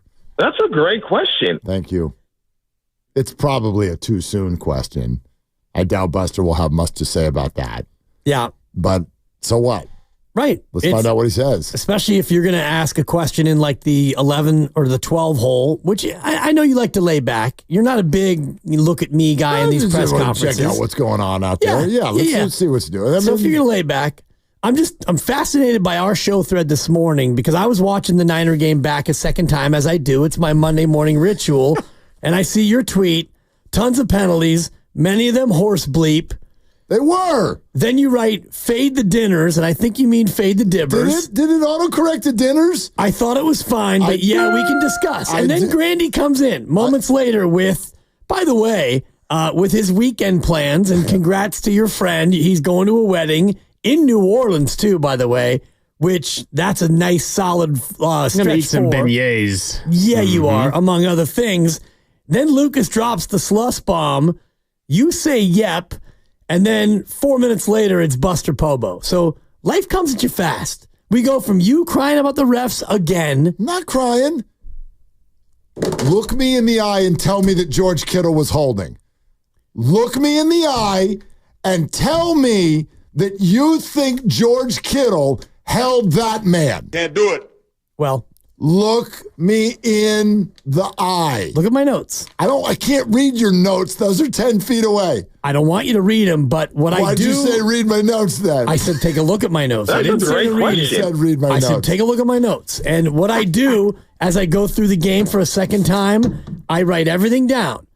2nd and 6 from the 38. Mason goes for 14, touchdown. But hold on Kittle, question mark, question mark. Not a question mark. Well, that tells me, it reminds me that it probably wasn't the right call. Not probably. And that's a great question. Just definitely. Look me in the eye and just do it. It'll feel good. 2nd and 5 from the 6. Illegal shift? Question mark, question mark? Or should I call you Dins?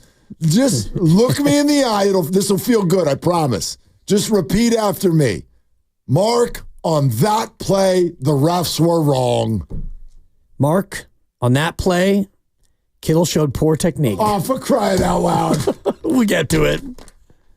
I thought it was questionable. What about Diamador Lenore getting called for that DPI? That was messed up. I also have that on my second half notes. Is that 2 question marks, 3 question marks, 4? That probably was just 1. And immediately, debatable. Your that guy, was debatable. That was OPI. Mike, what's his name? Mike Pereira. I love Mike Pereira. He immediately comes on and says, that's not something you call. They were engaged, and my notes say hand fighting. and they were hand fighting, and actually it's unreal. The offensive player held on longer than Diamador Lenore. That should not have been called. Thank you. That one was horse bleed. They all were. Kittle was callable. Now, by the way, I'm not going to sit here and tell you that the Niners got some ticky-tackers too. They sure did. Absolutely. So I'm not like, this isn't me being all just like wearing red and gold. Refs had a bad game. It's okay to say it. Do you have to be a homer? Not in this case. They did, like, it didn't affect the game. But really, like Brock Purdy at one point was just like, I'm just going to keep throwing this touchdown until they count it. 3 touchdown passes in 4 plays, which is hard to do, but he did it. Refs, they were bad. And that throw to Kittle, we're going to throw it into triple coverage, and that's going to be okay? All right, Brock, just throw it up. You're damn right. Throw it up for grabs. Touchdown. Yeah, thanks to George. He high-pointed that motherfather. Well, it also got thrown to the spot where he could. Nobody else could reach it. Unlike the one later in the game when he threw it not to the spot. Bad decision. Didn't see the guy. He didn't see him. It was a great play by Peppers. Trying to force it to Ayuk. Trying to make him feel good.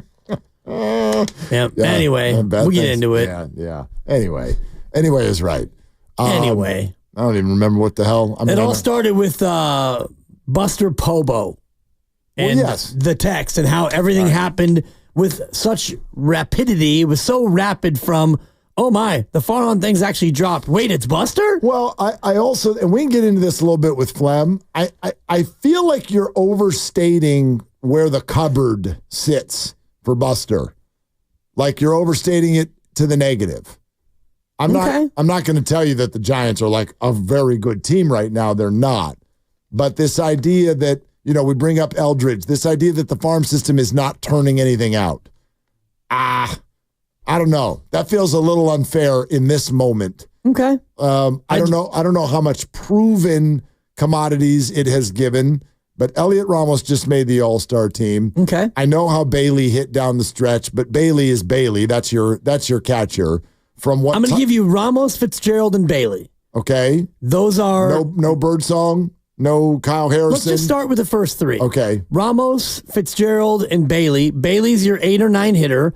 Fitzgerald is probably not your everyday shortstop. Well, Bailey's your catcher. Like, don't your 8 or 9 hitter. Like, he's your catcher. Your biggest issue with this team is offense, I would argue.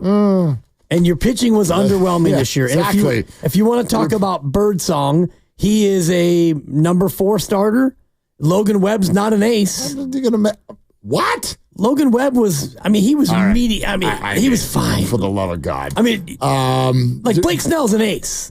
That guy's an ace. Logan Webb's not an ace. Logan Webb's a great number. If he's your number 2, you're a good team. If he's your ace, you're 80 and 82 if he's your ace. You're listening to 95.7 The Game, KGMZ FM and HD1 San Francisco and Odyssey Sports Station, always live on the free Odyssey app, Twitch and YouTube, powered by First NorCal Credit Union. For a low-rate auto loan, apply online or just ask for First NorCal financing at the dealer.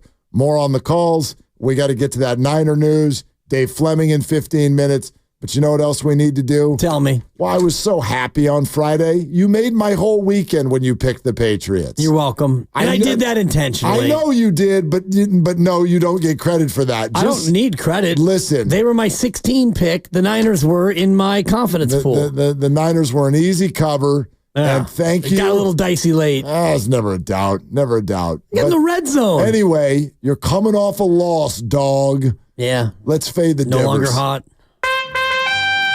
It's time for Fade the Dibbers. Please explain. Nostradiblis gives out his pick. You bet against it, you make money. Cash me out one time. It's that simple. Hey, Dibs, your pick stinks. Dibs, what's the lock of the day? And as Bob Barker once said, it's not hole in one, it's hole in one or two. And that's what you get tonight with Fade the Dibbers for the second Monday night in a row. It's a little parlay action with a 1-2 punch, starting with the Tennessee Titans against the Miami Dolphins. Snoop Huntley is going to step in there at the quarterback position. Who are you? Which has the Dolphins as a 2.5-point favorite on the Tennessee Titans What say you? It opened as Tennessee -1, and the money is poured in on Miami, even though it's Snoop throw. Snoop is quarterbacking. Yeah. It's exciting. Yeah. So Miami given 2.5 at home, and we are going to root for the home teams, plural, today. We're going to take Miami and lay the 2.5, and we're going to take Detroit indoors and lay the 4.5. Okay, that one is up to 4.5. Was it 3.5 as late as last night? So more money pouring in on Detroit. Yeah. I love one of your picks. You probably love Detroit, I would imagine. The Miami one's weird. It's a weird game. And it's a weird line move because you're down to your third quarterback of the year. Is Snoop Hundley better than Skylar Thompson? Okay. He's more experienced. Sure. And neither one of them is very good, yet the money is flying in on Miami. Yeah, what do they know? I made these picks back on Wednesday, and I'm just going to stick with the picks, unlike the Niner game where I went against myself. And I did that for you guys, and I'm not going to ever do that again because I had the Niners as my most confident pick of the week, but I went against it because the peer pressure. I bowed to peer pressure. I won't do that again. I'm 6-5 on the year. Yes, you will. Come tomorrow, I'm going to be 8-5. I'm going to win both of these games. Well, time will tell on that. Yep, sure. But I do believe that the Lions is an Ottoman game tonight. Ottoman game. And I'm pulling for you, and I'm on Ra, St. Brown. Oh, don't worry. I'm going to lose that one. You never know. No, Steiny's got me. Steiny, I don't mind. I don't like your quitter mentality. No, I don't. First of all, this is how I handle Steiny. It's what I did in the championship last year, which is to text him early and congratulate him on the victory and then come back and whip him. But it's not going to happen this time. And I'm always happy to take the L when it's because of 49ers. And he had Jordan Mason and Juwan Jennings, and then he had Lamar Jackson at night, and he ran away from me. And that's totally fine. I'm totally fine with it. Good for Steiny. I'm happy for that young man. It's his week. How you gonna? It's his 60th birthday. Steph calls. You got to end the week with a fantasy win. It's pretty good. This guy is such a D. So good for Steiny. I'm very happy for him. And I will call him later to tell him so. Lamar Jackson stinks. Yeah. Oh no. Well then now he doesn't deserve that. Then never mind. I'm pulling for you, Grandy, to knock off the unbeaten Carter Chickering. Worst to first for me coming up. You never know. Well, could you just start with a win? Be nice. Could you start with a win? Yeah. Yeah. What do you need? What do you need? I've got like a 75% chance right now. I forget exactly. I don't want analytics. What do you need? He needs 33 from Gibbs, Spears, and Waddle. Oh. And he's going up against DK Metcalf. So it's a 70-30 proposition right now for Grandy. Okay. So he needs that. And I am riding into the week as the top point scorer. My team is, we're not trying to get too hyped up, but a little bit of a juggernaut going on in Dibberland. Yeah, I don't think that's true at all. Damn close to 200 this week, dog. Good for you. Scoreboard. What's your record? I'll be 3-1. Okay. And when you lose, I'll be ahead of you. Mm-hmm. Mm-hmm. Yep. I love when people celebrate the quarter pole. That's my favorite. Every season gets broken down into quarters, right? How did this grab you? I don't want to we're going to take a call here in a second, get ready for Dave Fleming, but what do they call this? The dual action for Christian McCaffrey. He does not have bilateral Achilles tendonitis. So that means not one leg, but two. I could give you the rosy picture, the not so rosy picture. Do the rosy. It's what you do. Well, no, let's do both. Okay. He went to rosy picture. He went to Germany, and now they're like, ooh, we're going to check on his rehab as of Monday. Every doctor that I've listened to or had a conversation with about this, and I think people have sort of sat with this is not going to be an October return, would be my guess. Just my guess. But set the table there so you won't be disappointed. I do think you're going to see Christian in November. The problem is, you should all go listen to what Richard Sherman said about this, because he basically suffered from the same thing. And he said two things that are important to note. One, you just have no damn idea when it's going to up and go away. And two, he felt it was simply a matter of time before one of them ruptures. Good God. And then that happened. That happened to Richard Sherman. Yeah. And he came back. He was good for a couple years. And then that was it. Just like a faucet turning off, career was over. So, yeah, super scary with regard to Christian McCaffrey's situation. I thought you were going to paint the rosy picture of what we saw from yesterday's game, which is Jordan Mason not only is a monster in the ground game, 24 carries, $123, but looky here, don't look now, but he's starting to get the rock in the passing game. No, he spent all offseason working on this. But now they're trusting him in the pass game. He's a threat. And I wonder if he actually gets credit for the start because the game started with Deebo Samuel in the backfield. Yeah, I don't know. I guess Jordan Mason doesn't start. He doesn't get credit for the start. That's where it's always weird for me in football. The guy carries it 24 times and has 2 catches, and yet he probably doesn't get credit for the start because he wasn't on the field for the first snap. He's on pace for 1,900 yards. Yes. And right now he is second in the NFL in rushing, only behind Derrick Henry because Derrick went absolutely banana last night, which is why your team scored so many points. But he's ahead of Saquon Barkley. There are only 3 running backs who are averaging over 100 yards per game. They are those 3, Derrick Henry, Jordan Mason, Saquon Barkley. Yes, I venture to guess with Brock Purdy and Jordan Mason, the 49er offense is fully capable of functioning at a high level. No Christian, and they had 400 yards again. And they didn't have Deebo or George last week, and they had 400 yards. This offense is a 400-yard producing machine no matter who is out there, as long as they have Brock. They have a star quarterback. They do. They have a star quarterback. But he can't throw the deep ball, Mark. Yeah, exactly. Yesterday's like I'm only throwing deep balls. Pretty much. That's it. No dinks, no dunks. I'm looking, and after the Garendo fumble, New England scores. It's 20-10. First play, 21 personnel, 2 running backs, 1 tight end, 55-yard post, the deep post, and Deebo just gone. And Brock's throw was, in stride, right in the perfect. Basket. Right in the basket. But he can't throw the deep ball, Mark. It's dink and dunk there in Santa Clara. Yeah, he's going to work on it in the offseason. My God. Kyle Shanahan about 30, 40 minutes ago with regard to the Christian McCaffrey bilateral Achilles tendonitis. No, during the time he's had it in both. I think it started in one, you get it overcompensated, went to the other, but mainly one of them has just been bothering, but he's had it in both. Okay, so I didn't know those things spread. It's contagious. God. He needs to put a mask on his one Achilles so the other Achilles doesn't catch it. Did we get an update on Fred Warner? Did we get an update on Fred Warner? Fred Warner. I would hope that we got an update on Fred Warner. What was the update on Fred Warner? Anything? I'll look at the transcript and see. Right. But I got you, Dibs. I listened to it. What did he say? Day to day. That's a good update. Day to day. Day to day. Same with George Kittle, by the way. Yeah. Day to day. Well, and the fact that Fred came out in uniform, helmet on, told me that it wasn't so bad that he went into streets. My daughter, who, by the way, has the largest crush of all mankind and creation on Fred Warner, and was at a soccer tournament in Davis yesterday and had to hear about the pick six because she was on the field at the time and literally would have rather have left her soccer team and watched the game at home to see Fred Warner do a pick six in real time.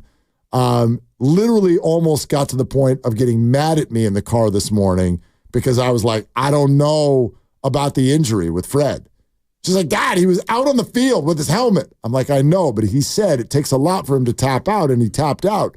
Dad, he ran off the field. I watched him run off the field. He's fine, Dad. Like, she did not want to hear the idea that Fred might miss a game. Right. She's not having it. He doesn't miss games. And the one thing I thought about this morning, just real quick, and you guys can all throw things at me if you want when I say it, but sweet. At what point is it okay to say Fred Warner is the best linebacker the 49ers have ever had? Ooh, no, I'm not going to throw anything at you. I don't think that's ridiculous at all. Patrick Willis is in the Hall of Fame. Yeah. Fred Warner might be better. You got people out there saying he's the best player in football right now. Best player in football. That pick six was ridiculous for about 7 different reasons. All right. Much more to come on both the Niners on a Victory Monday and a Giants day that will be remembered for a long time as well. We're sponsored by Robert Half. Your phone calls, are you back now that Buster is in control? And Dave Fleming joins us next on Willard and Dibs.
Costello, the runner at third. Posey does have the green light. Hits that one hard into right field.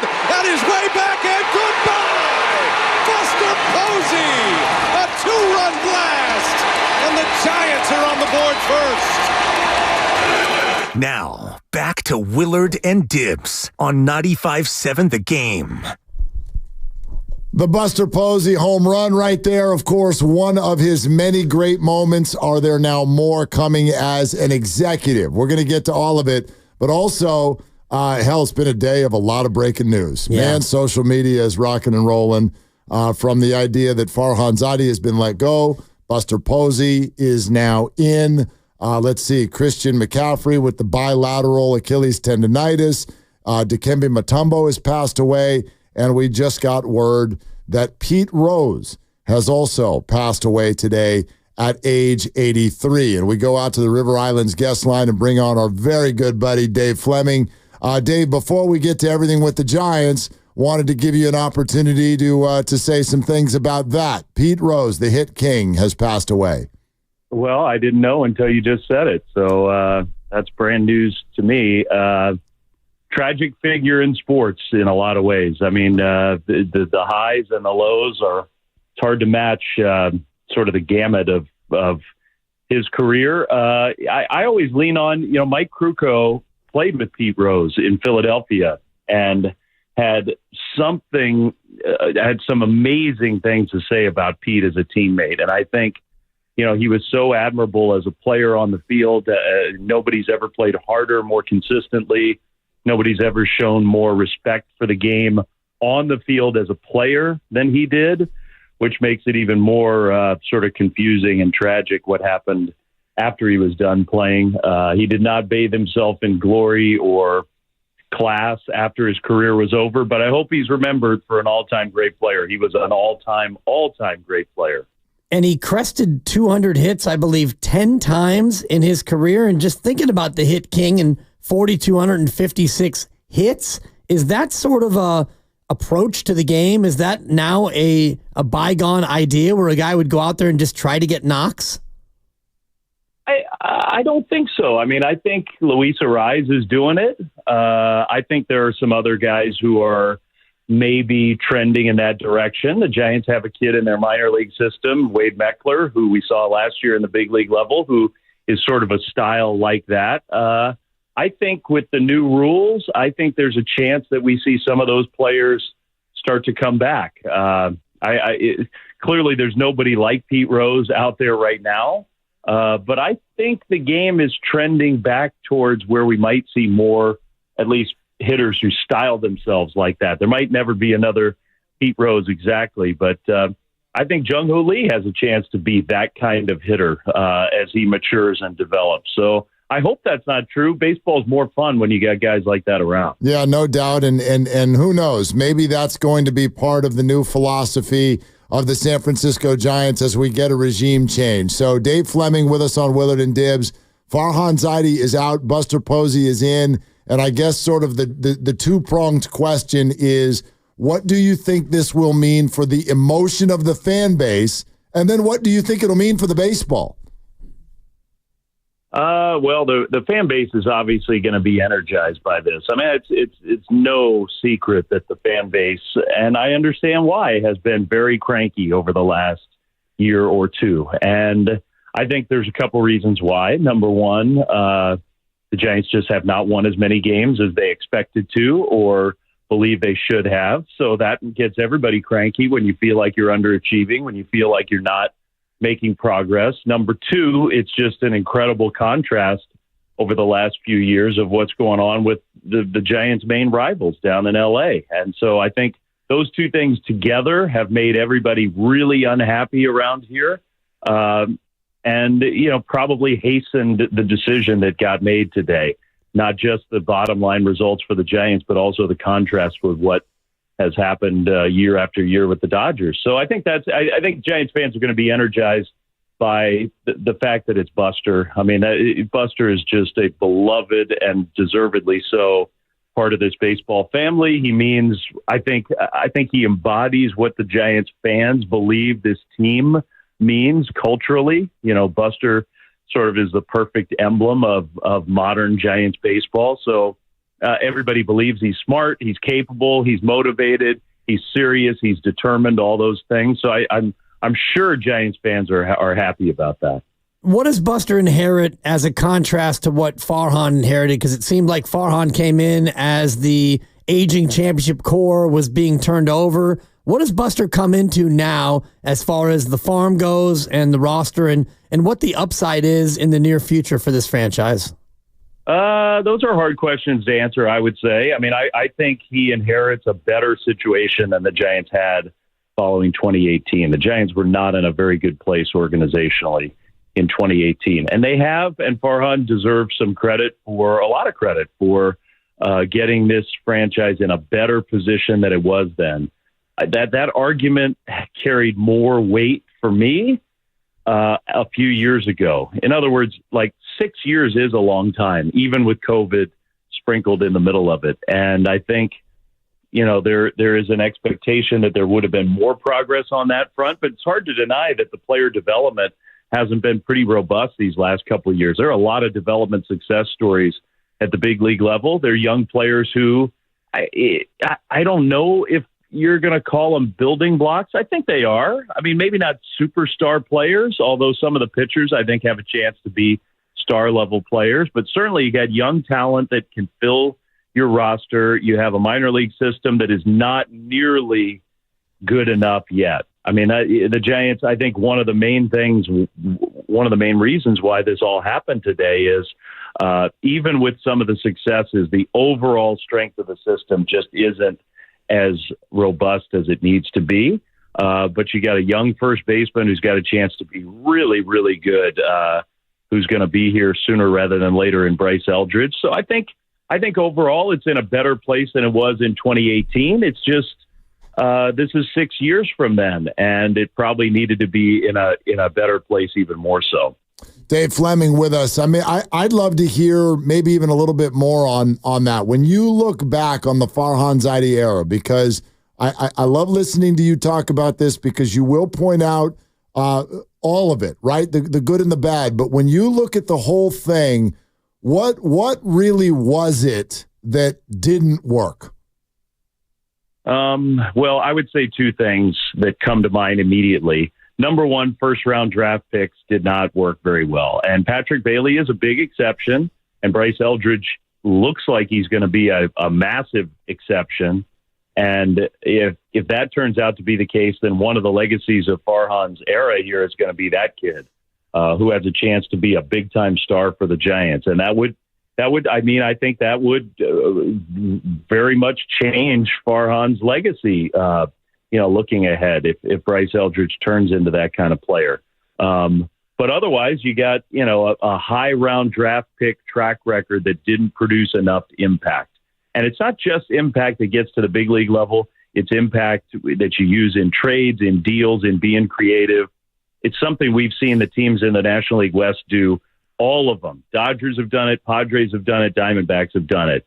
Use your assets to make trades and make deals. And for some reason, the Giants just have not done any of that. Like, there just have been no attempts to find matches in trades where maybe your talent and somebody else's talent, whether it's a challenge trade with prospects, whether it's flipping some young guys for veterans or vice versa.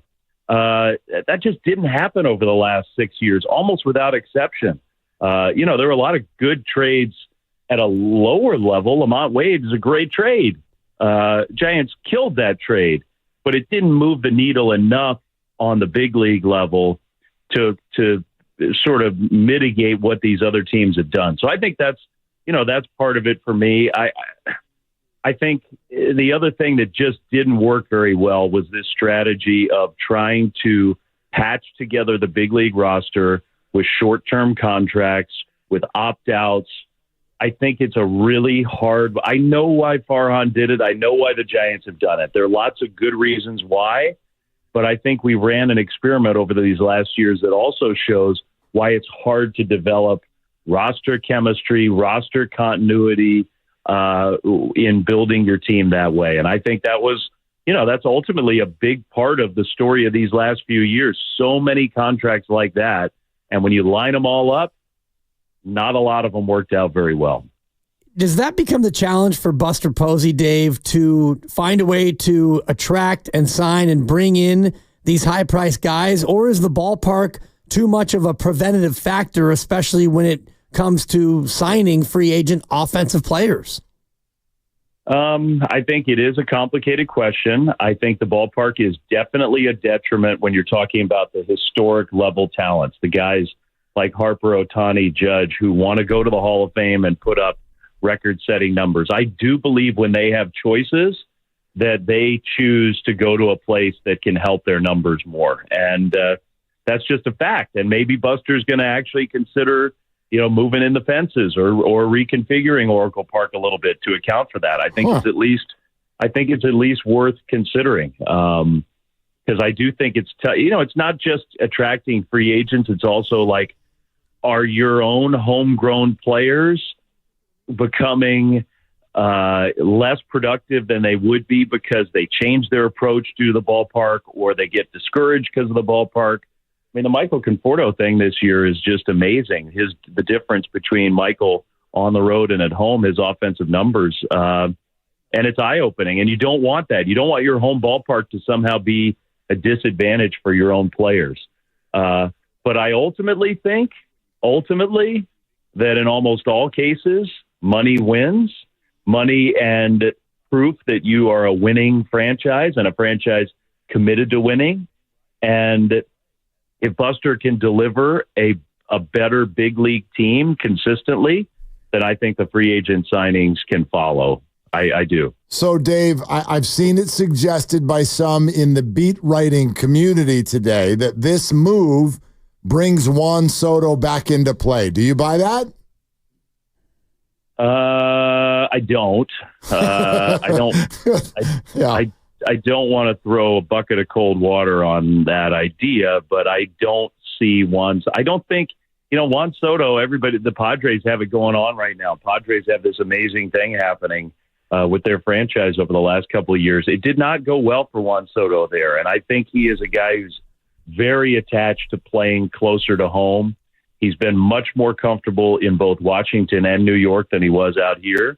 He had a good year with the Padres, but it's obviously unlocked a whole nother level of performance being in New York. So my guess is that unless the Giants just decided, screw it, we're just making an offer that he can't say no to, my guess is that he's going to be focused on playing closer to the East Coast.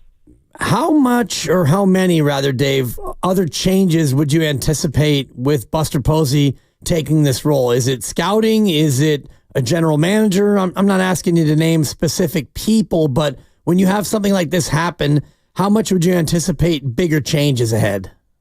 Big changes, I think, are coming. I do. I think there will be a lot of front office changes. There'll be some coaching staff changes. There'll be player development changes.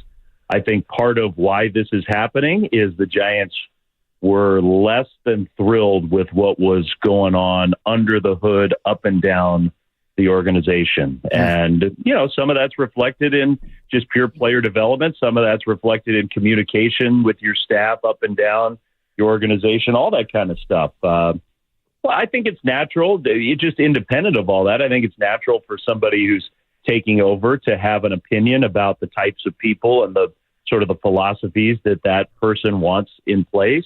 I guarantee there will be a GM, whoever that is. Buster needs some big time help in terms of. I have full faith that Buster can do this job.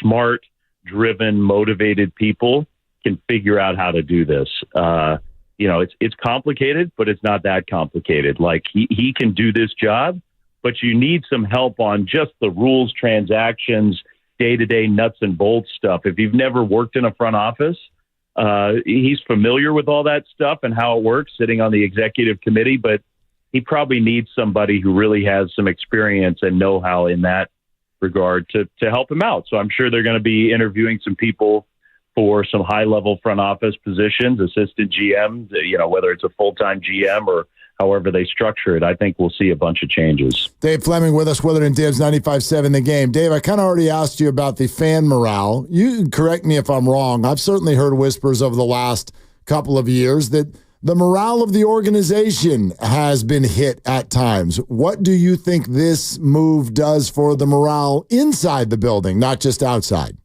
Well, I mean, I think that just having Buster around more makes everybody happy. Like that's independent of anything that's been going on or how anybody has felt about the last few years. I think if you're hearing stuff about the morale and inside baseball kind of stuff, I think most of that has to do with not winning enough. Like, winning cures everything at this level. And when you don't win the way you expect to, morale isn't good. It just isn't. And so I do think most of those kinds of things get overblown. Like, if the bottom line is, when you're not performing the way you want to, nobody is happy. Everybody's cranky. But I think internally, like, there's nobody who's come through the Giants organization, maybe ever, who's had more respect universally than Buster. It's just a fact. He's just, but Buster is an amazing person. He's got so many different skills, and some that aren't as apparent as others. Like, Buster, everybody knows Buster was a great Hall of Fame talent as a player. He's going to the Hall of Fame in 2 years when he's eligible to be voted in. But, he also was like the toughest guy down there, the player most likely to hold other players accountable. Like, Buster is no pushover, like, not at all.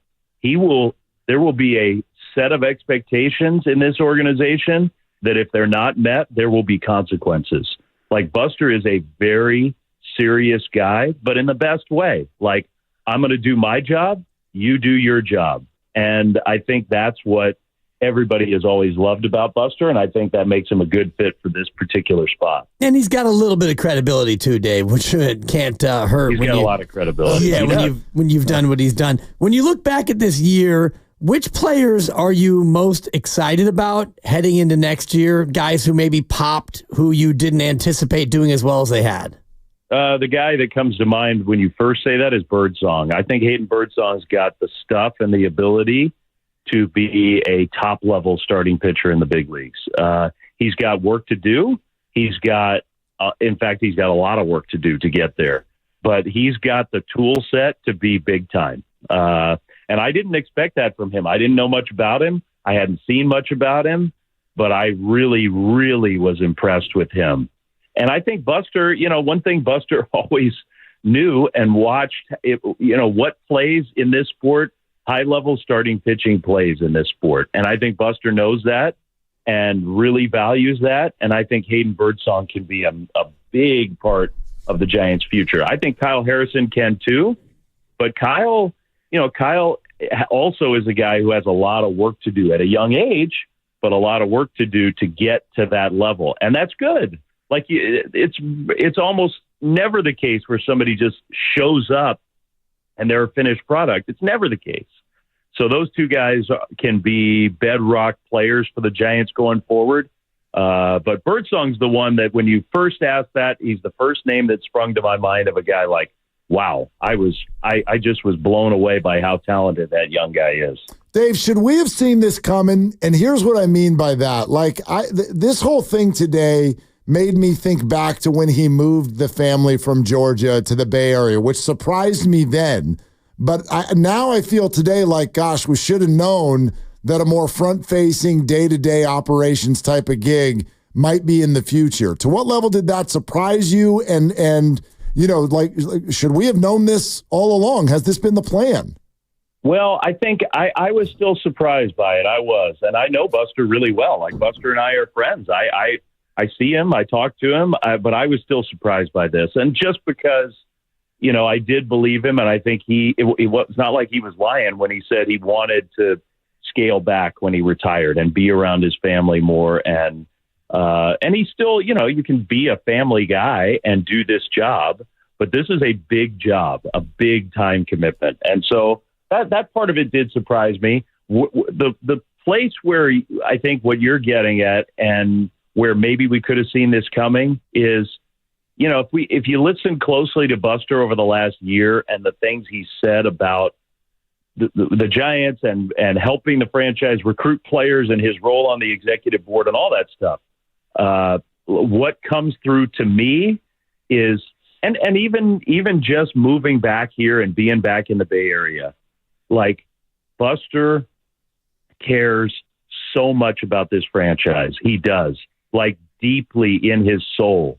He cares about the Giants, and it hurt him. Like when you listen to Buster over the last few years, it hurt him that things weren't going as well as they did in his last year as a player. And so I think that's maybe where he sent out some clues that maybe we could have picked up on, that there was going to come a point where he felt like, hey, I need to do something about it. If I care that much, I need to step up and do something about it.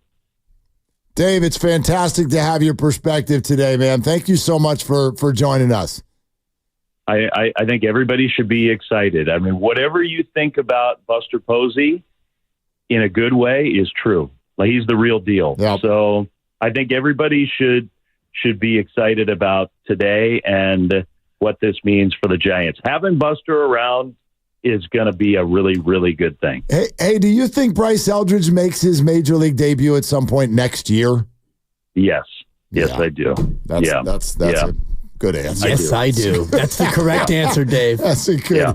I think we're seeing more of it across the game, like push your young, talented players up. And part of that is the weirdness of minor league baseball these days. I know we're running out of time. I won't go on long on this, but I think we saw this year Ramos, Fitzgerald, Birdsong, like getting to the big leagues and then learning often accelerates development in today's game. There's just something going on in the minor leagues right now, whether it's talent dispersion or ballpark weirdness in the Pacific Coast League or whatever. It's harder to develop skills in the minor leagues. And so I think with your really talented guys, not only is it like, hey, let's get this guy up here and see if he can help us win games. It's also like, how can we get the best out of him fastest? Often the answer to that, in my opinion, is by getting that player to the big leagues with your big league coaches, get that experience and see where it takes you. The guy's very, very talented, very talented. Opening day? Not out of the question. Probably not. Okay. Probably not. Yeah. But not out of the question. Born in 2004, Dave, if you need to feel old. He's turning 20 in 3 weeks from today. My goodness. Yeah. Oh, man. And like, look at, there's a team going to the playoffs, Jackson Churio, and another team going to the playoffs, the Padres, who wouldn't be going without a 20-year-old. Yep. Jackson Merrill and Churio, both for the Brewers and the Padres, both those teams leaned so hard on those young guys. And Churio, the first 2 months or so wasn't that pretty. And by the time we saw him late in the year, he was one of the best players in the league. Dave, phenomenal. Thank you so much, my friend. Talk to you guys soon. Okay. The best. Most definitely. Dave Fleming. Yeah, ladies and gentlemen, Dave Fleming. Good day for the Giants. Yeah. All right. Hey, let's talk it out. You heard everything Dave just said. Buster Posey is now running the Giants. Does this bring you back? We'll keep taking your calls, 888-957-9570, presented by Fremont Bank, celebrating 60 years of full-service banking with no compromises. It's Willard and Dibbs.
question. On 95.7 The Game. So, lot to gather there from Mr. Dave Fleming. Yeah. Who's a very good friend of Buster Posey's. Apparently.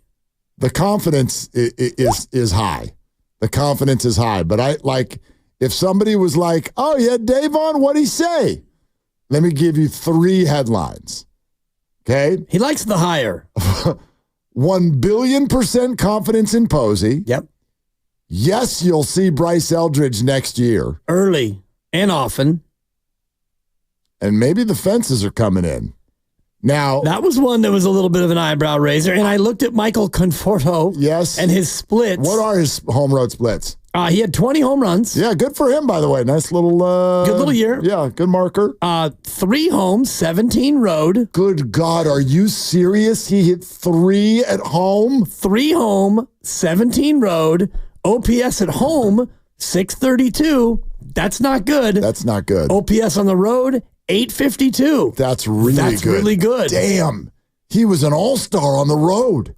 A batting average 216 at home, 253 on the road, on and on and on. He didn't play as much at home. Yeah, how many road games did he play? 72 road, okay, so 58 home. In 72 games, you're going to tell me he had an OPS, what'd you say, 850? 852. 852 OPS and 17 home runs in 72 games? Right, so that's a homer every 4 games, basically. Brother, that's all-star. That's correct. All-star. At home, 58 games. 58 games. 3 homers. 3.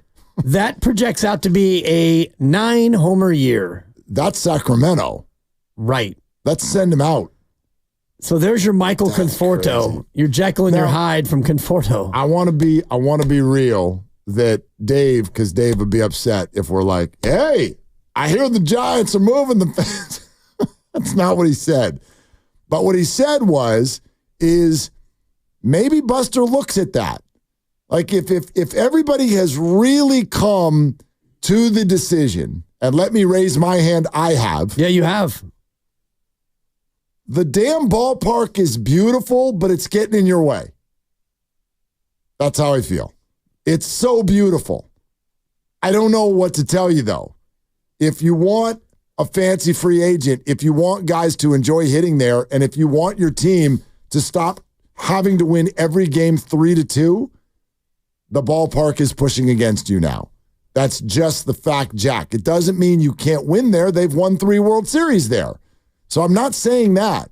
But if what we're talking about is also fan excitement and free agency and how you're viewed and all of these things, a destination, then yeah, it's pushing against you. I mean, listen to what you're just saying there. Michael Conforto. I remember when this ballpark was being built, it was literally being built for Barry. Right. The whole idea was, short porch and right field. It's going to be amazing for left-handed hitters. They can't hit the ball out of there. Brandon Belt is lesser in the minds of everyone listening to us today because of that ballpark. He would have had multiple 30 home run seasons if not for that ballpark. No question in my mind. And your Conforto splits are another great example. And Bonds was an absolute monster, so it's the only guy where it didn't matter. And now, who's next? Oh, by the way, I'm Buster. Who's the guy that can create excitement for the fan base? What's his name? He's 6'7" and he's 19 years old. And which side of the plate does he hit from? He's a southpaw. And Bryce Eldridge, lefty. Hey, Bryce, welcome to the Bigs. Your power alley is 587 feet and the wind's blowing in. And the fence is about 50 feet high. Good luck. Giants as a team, 112 homers on the road, 65 homers at home. That's a 47 home run differential. The OPS is almost identical, but it's because they racked up a ton of doubles. 46 more doubles at home than on the road. Yeah.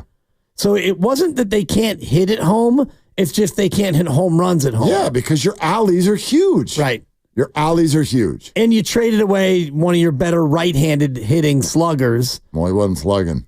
He got, what do you hit, like 10 as a Giant? Yeah, whatever. Yeah. Yeah. But as a team, you were, I think, just below league average in home runs anyway. But It's certainly it's an interesting idea. It's a consideration, yeah. And I do think that what he said about Hayden Birdsong was very glowing. That he was the one player. I was kind of leading him to an Elliot Ramos or a Fitzgerald answer, and he went right to Birdsong. And so Pence brought him up too. Yeah, Hunter Pence earlier on the show, Odyssey app, YouTube, if you missed it. So if also he brought up is, Birdsong. I mean, if he gets better, and if Kyle Harrison can, work on some things, now you may have a rotation. It's interesting how quickly things change, though, right? It's just like Christian McCaffrey. Oh, no, we're going to lose every game. Wait a minute. Jordan Mason's leading the world in rushing.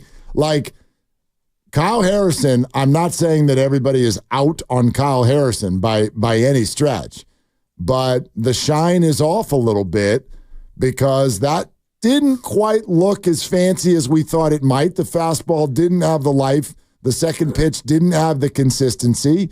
And now Birdsong's come up and had a bunch of double-digit strikeout games, and all of a sudden people are like, Birdsong, okay.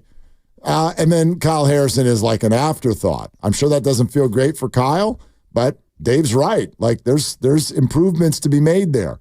But let's focus on that for a second. 4.56 ERA and a whip of 1.343, and he only pitched 124 innings. Yeah. I mean, it was a very mediocre year for a guy who was kind of on the phenom track. Well, I mean, he's a pup, so I'm not like... Agreed. No one's giving up on him. No, I'm not worried about the numbers. I'm more sort of like surprised that the metrics and the numbers of the actual pitches didn't look better. I thought they were going to look better. So not out on him by any stretch. It's very, very early, but you can hear the excitement in the voice is now about Birdsong and not necessarily Kyle Harrison. And then there are others too, right? I know you love bringing up Carson Whisenhunt. Yeah. There are others on the way too. And then when you factor in Logan Webb and Robbie Ray, and then I don't know what's going to happen with Snell. Doesn't sound great, but like I have a lot more confidence in them putting together a pitching staff next year than I do like them having a lineup that scares other people. Yeah. But how does that idea grab everybody? We can get into that. 888-957-9570. Would you be thumbs up on the fences coming in? What do you think? I'm thumbs down on the fences coming in. Why? Because the architecture of the ballpark is perfection. It's wonderful. It's perfect. And I think that if you, how would you bring in the fences? So you would move in, I guess, right center. You'd move it in 10 or 15 feet, and you'd have a fence in front of the brick wall. So you no longer would have that wonderful carom off the 7th archway. And, my guy John Miller, the way he calls it, something about balls rattling off the fence and the bricks out there. I love it. It's a little bit of a throwback feel. Yeah. And I don't know where else you would bring the fences in. You got 309 down the line and right. You can't bring that in. You can't really lower it because, No, I don't think you do anything to the brick wall, but yes, the fence in right center has already been brought in once. You can continue to bring it in further. There are parts. But that's not in center, right? No, it's right center. It's right center. It's right of center. I get what you mean. Yeah, and there's already part of the brick wall that is a home run. You know what I mean? You can just make more of it. You could, in theory, move in left and actually also left center. Nobody talks about left center because it doesn't have a fun nickname like Triples Alley. Yeah. But left center is big. It's very, very deep. And look, this is no advantage or disadvantage for the Giants. Other teams are playing there too. But if you're talking about young fans and the pace of the game and ability to hit the long ball and excitement and now Buster's here, all of that. And if you're trying to woo a free agent who hits home runs, I would be for it. I would need to see exactly what they're thinking about doing, but I think it's in their way. I hate it because it's beautiful, but it's in their way.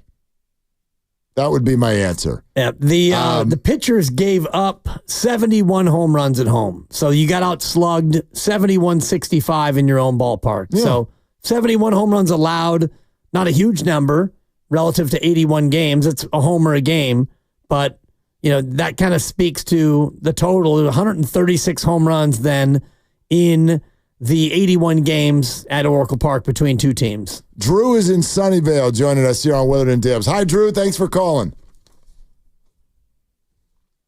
We got Drew? Drew is gone. Let's go to Richie in Queens. Hi, Richie. Thank you for calling.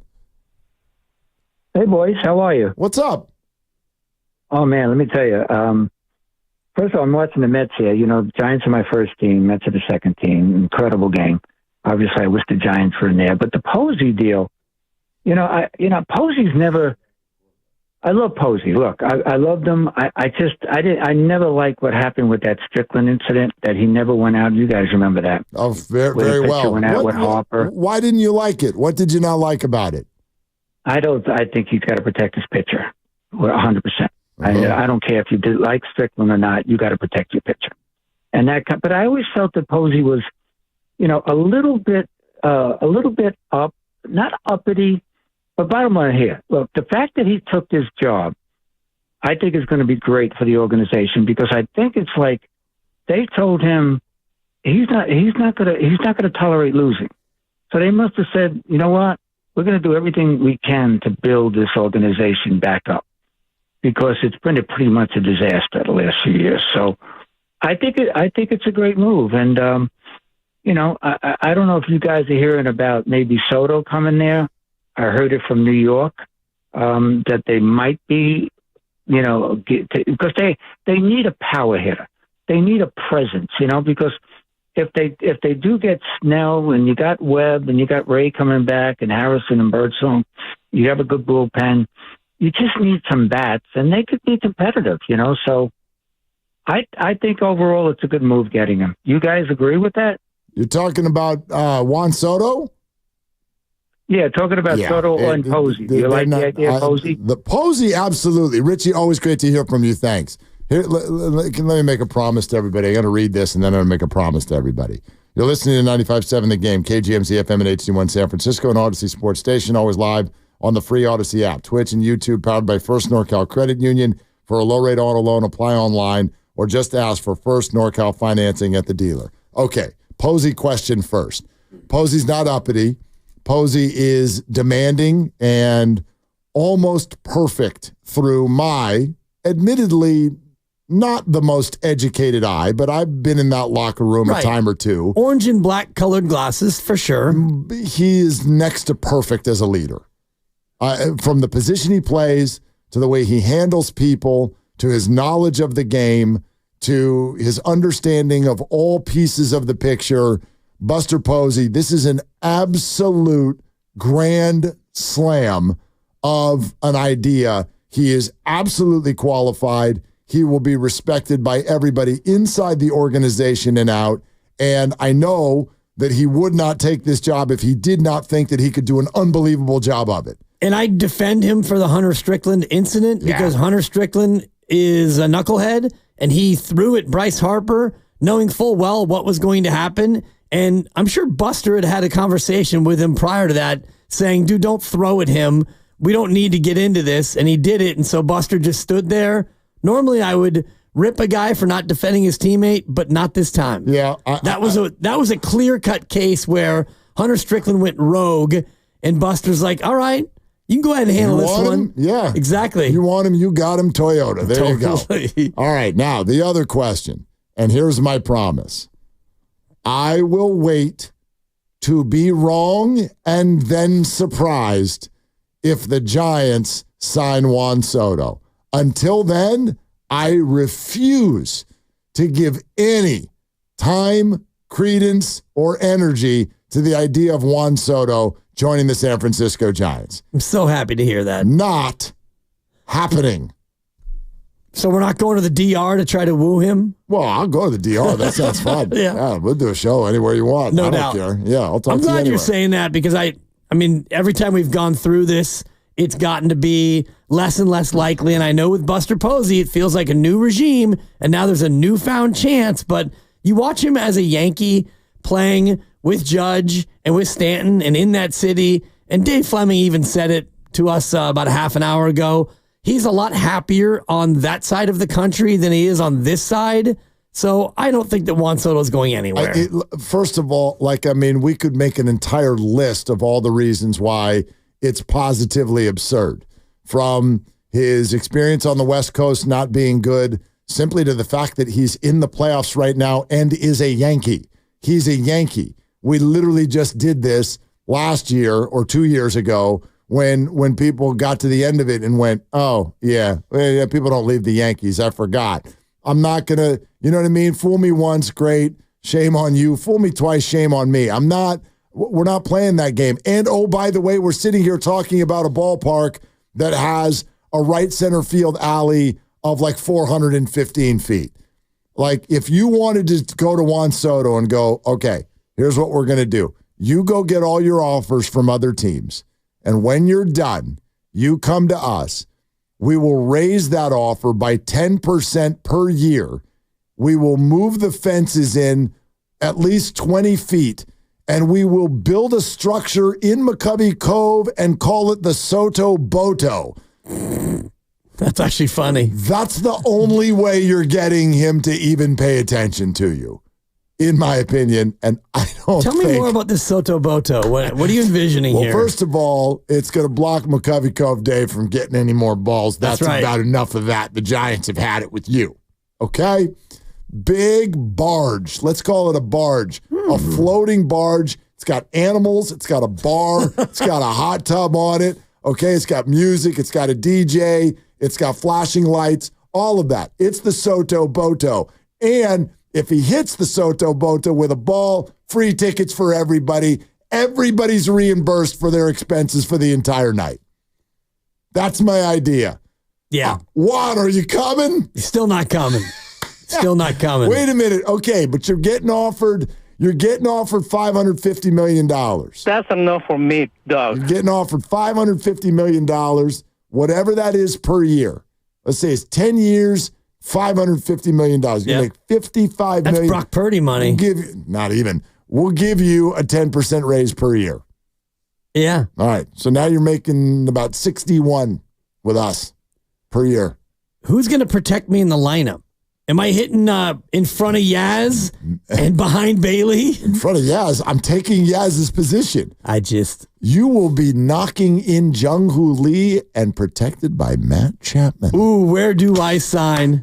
You had me at Soto Boto.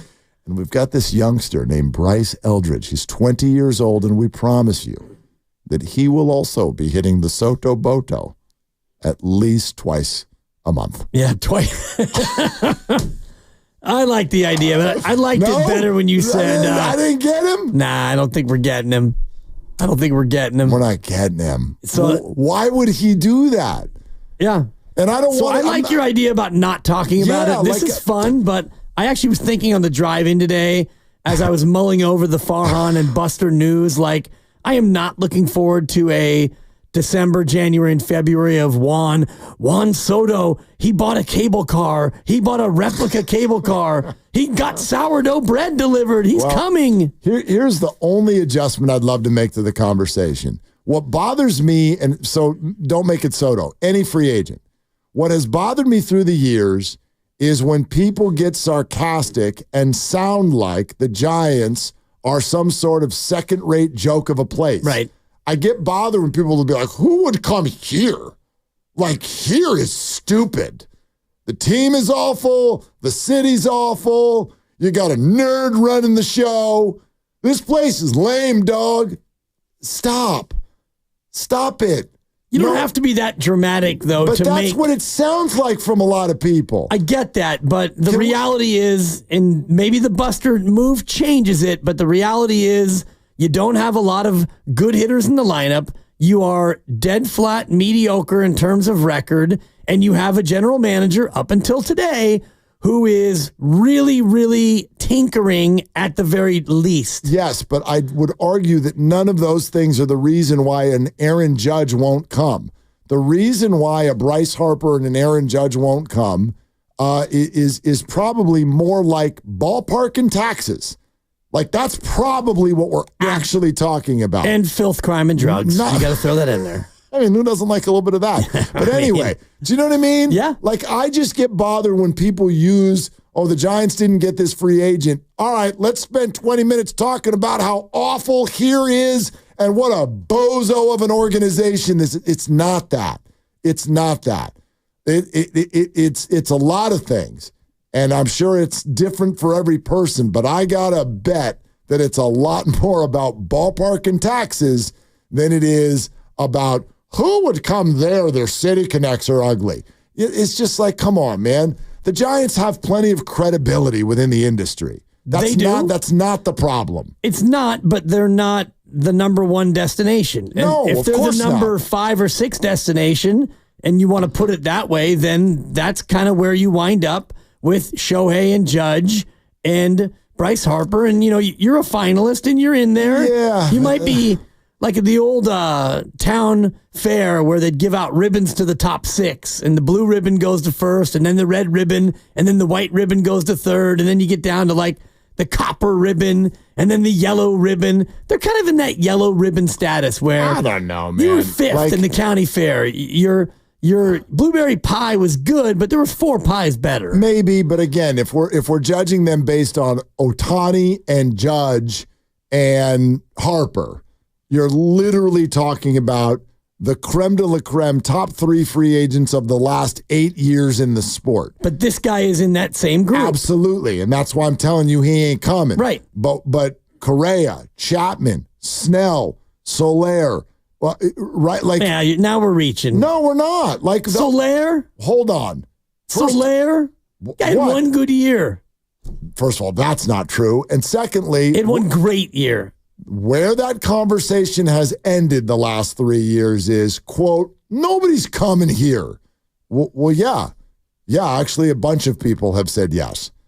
A bunch of people have said yes. The very, very top have not.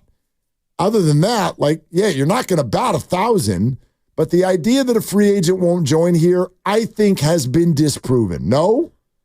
Oh, a free agent will come here. Thank you. That's all I'm getting at. The top tier won't. Right, and I think that's more about ballpark and taxes than it is about Farhan. Blake Snell is a top tier guy, Correct. and he did come here, and it seems like he's going to leave here. And maybe I'm wrong. Maybe he opts out, and they pay him $40 million a year, and he stays. I don't know how that's going to go. Matt Chapman, good, solid. For me, if I'm another player and I see that Chapman came and decided to stay, that's a vote of confidence on what's going on here. I give you that. And got 5 years, which I would argue was sign number 1 that Farhan was not running that deal. I know Boris wanted to make clear that, yes, I've been talking, of course, still the president of baseball operations. But at that point, the fact that only happened like 4 weeks ago, if you think Farhan was running that boat by himself while the board of directors probably damn well knew that Farhan Zaidi was on his way out, he wasn't. And that's why Andy Baggerly got smoke about the fact that Buster Posey was getting involved. Right? Let's go back to that story for a second where Bags had the report and then he took a little bit of heat for the report. I'd like to go back and have Bags' back because look at what just happened. He's probably very correct. Buster's hands were all over this. Why? Because he's the president of baseball operations and they knew that then. Yeah. So, anyway, let's go to Drew in Sunnyvale, who's back. Hi, Drew. Thanks for calling. Hey, guys. How's it going? It is going well. How are you, Drew? I'm doing good. Yeah. So, when I first saw the news, I'm like Willard. I thought Farhan should have been gone a year ago. I think this was done probably a year too late. So, not surprised about it at all, considering the results from this year. And Buster Posey coming back. Look, as a fan, this means so much to me. As Buster Posey, on the Mount Rushmore of Bay Area athletes from the 2000s onwards. He's definitely on there. And I think the world of him as a player, as a person, as a leader. But all I have to do is go back to who was the last player or beloved player who was hired as an executive for their team on sort of a part-time basis, but was given a bigger role. And the first person I think about is Magic Johnson, right? And that didn't go well for the Lakers. And so my question is how is Buster Posey going to be different from that sort of a person? Is he going to be more like a John Lynch, or is he going to be more like a Magic Johnson? Well, so that's my first question. And what about a Jerry West, Drew? I mean, Jerry West he was great. He was fantastic. But like the proof still needs to show that he's of that ilk, right? I don't think Jerry West became a GM right away, if I'm not mistaken. Not right away, but I guess the reason I bring it up is it's not like it's never worked before. I think each one of these are mutually exclusive. And then the other way I would answer that question is, how could I do this without sounding like I'm taking a shot at Magic Johnson? Magic's one of the greatest basketball players of all time. Magic Johnson and Buster Posey are two very, very different situations. And I totally agree with that. Do you know what I mean? I totally agree with that premise. I'm just telling you where my mind is going, where when you hire a person on the first day of the offseason that was an ex-player, that is a beloved franchise icon that has no experience on the job. That's all. Yeah, that's all I'm saying. Well, he's had experience being there for the past year or two. Yeah. So I mean, he's been there. It's not like he just came in straight up cold. Like Steve Kerr came in out of the broadcast booth. Now he had experience on Popovich's bench, and he was in Phoenix, and so everybody's got some experience if you come from the league. Totally. And I'm not going to sit here and tell you that it's definitely going to work. I don't know what's going to happen next, but what I think is. You got to be open-minded to these situations based on who the individual is. You can't just automatically go, does it work for players to become executives? Well, sometimes yes and sometimes no. In this particular case, I would have a lot more confidence than not based on who this individual is. And I think he's quietly been groomed for this over the last couple of years without us even realizing it. I think the bigger question is about whether or not he can put together a staff. And, Dave Fleming joined us about an hour ago, and he talked about changes to the coaching staff. Said there'd be a lot of them. Changes to the front office. And he even mentioned, like, bringing in a GM who he can work with. And Dave didn't go so far as to say that Pete Patella is going to be gone, but it seems to me like Pete Patella is going to probably be gone. I would guess, yes. I would guess as well. And so he talked about the changes to scouting and player development and coaching staff and a new GM and people to come in and help him with the contracts and the other legalities that go with having his job. So for me, that becomes a more impactful question than can Buster do it? Buster has to surround himself with people who can also do it. You need to get better in scouting. Like Dave Fleming said to us, one of the biggest knocks on the Farhan regime has been failed first-round picks who've not come in and developed and popped. And, Bryce Eldridge might actually be a final piece of his legacy if he comes in next year and he shows signs of being a great player or a future all-star or whatever. That's a Farhan guy. So that goes down on his legacy. But for me, that's a big, big part of Buster's regime is player development and being able to scout and find players that you can then develop so that in 3 to 5 years, you can have some homegrown talent. Well, of course. More homegrown talent. We focus all on the free agency every year, and it's definitely not the most important thing. Right. You know what I mean? You can look at all of the good teams out there, and for every time there's a Shohei Ohtani and a Mookie Betts and a Freddie Freeman. That's all true. But then go through the rest of the roster and find a Will Smith and find and this is a bad example because now he's been hurt and not the same, but for a while it was Walker Buehler. Like they still do have a great farm system as well. Same with the San Diego Padres, even though they've made a lot of moves in free agency and whatnot. But that's going to be absolutely fundamental to all this. I don't want to talk like it's a done deal. I just think that when you look at who that human being is, what his skill set is, what he's done in multiple aspects of the game, I just don't know what the box is that he doesn't check. Maybe that's how I would respond.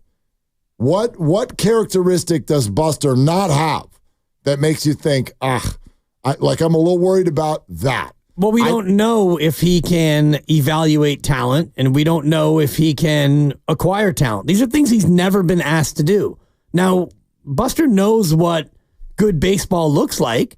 Buster's been around enough good baseball, so he should know what a good baseball player looks like, a good young player, but he's never been in charge of evaluating talent and acquiring talent. So that would be a question that you can fairly have about Buster Posey. Of course, yeah. No, all of these things are going to be TBD. But when you think about credibility, leadership, dealing with people, baseball man, understands the game, champion, the approach that probably will find the middle ground between analytics and not. I just, you know what I mean? There's just a green check next to all of those things. Now, that's just on paper. Now you got to go do it and be right and all of those things. But very rarely have I had this much faith in a hire right when it happens. This feels good. Well, it's tough to feel any other way because it's Buster freaking Posey. So Buster Posey is, again, a Giant. And I know he's been a Giant for the past couple of years as part of the ownership, and he's kind of been a silent minority in the front office. But now Buster's got the keys to the car, and it's Buster Posey. So, of course, you feel good about what could possibly happen because, like you said, Buster Posey's a guy beyond reproach. Let's go to Jay Money in the city next up. What's up, Jay Money? How you doing? Hey, what's going on? So I got an unpopular opinion. I think Farhan has done a great job. He's picked up players at the right time, and let's start off with Alex Dickerson. A lot of other guys, when they were kind of just flat on the bats, he brought in Donovan Solano, players like that, and I think that he has a bad reputation now, just getting all these like players, and it's kind of he only has deals with the Mariners now. So Farhan's just a good PR move, I guess. Yeah, that's it. Thanks. Well, yeah, Jay Money, thanks. So, okay, let's get into this for a second. You know, I've tried to fight this battle for a long time, and it's a losing battle. And he, like Jay Money said, this is an unpopular opinion. Okay, like you can go deal by deal, and you can go, oh, that was good. You know, he started with Alex Dickerson. All right, Alex Dickerson, that was nice, but what'd you get out of that? What's the tail of the tape? Well, what did they turn him into? You'd have to, it's like a family tree of Farhan moves. Pick any player and figure out what they used to acquire that player, and then you take that player and figure out what they got from that player, and then you take those players and figure out what they got from those players. I think when I look at the Farhan Zaidi regime, and I've used the phrase dumpster diving before, he is elite at thrift store shopping, dumpster diving, and back end of the roster maneuvering. He's probably the best in baseball at that. Where he's fallen short, in my opinion, and the opinion of many others, is the top end stuff. He's acquired a bunch of number 7 and number 8 hitters, platoon guys, situational guys, but he's been unable to put together a powerful lineup with any consistency. Right. So it's not that his trades were bad, and I shared that article with you before about the 57 Farhan Zaidi trades ranked. Right, but it's stunning. And it's hilarious. Yeah, it's stunning how quickly you get to Jackson Reitz or whatever. You're like, that's the 5th biggest trade that he's ever had is you flipped somebody for this, that, or the other. The only time Farhan has dealt with a big name, the only time is when he acquired Chris Bryant. And then he rightfully let him walk. And he has been a disaster of a signing for the Colorado Rockies. So I get that, but I think that that's what Dave Fleming said very, very clearly to us. He was fascinated by the fact that through this entire regime, the Giants were so focused on rebuilding the farm system, and then once they did start to have some names that people were interested in, they never used them for anything. They held on to all of them. And I'd argue the majority of them, like we're sort of feeling right now about Luciano, the majority of them are not going to be what you hope them to someday be.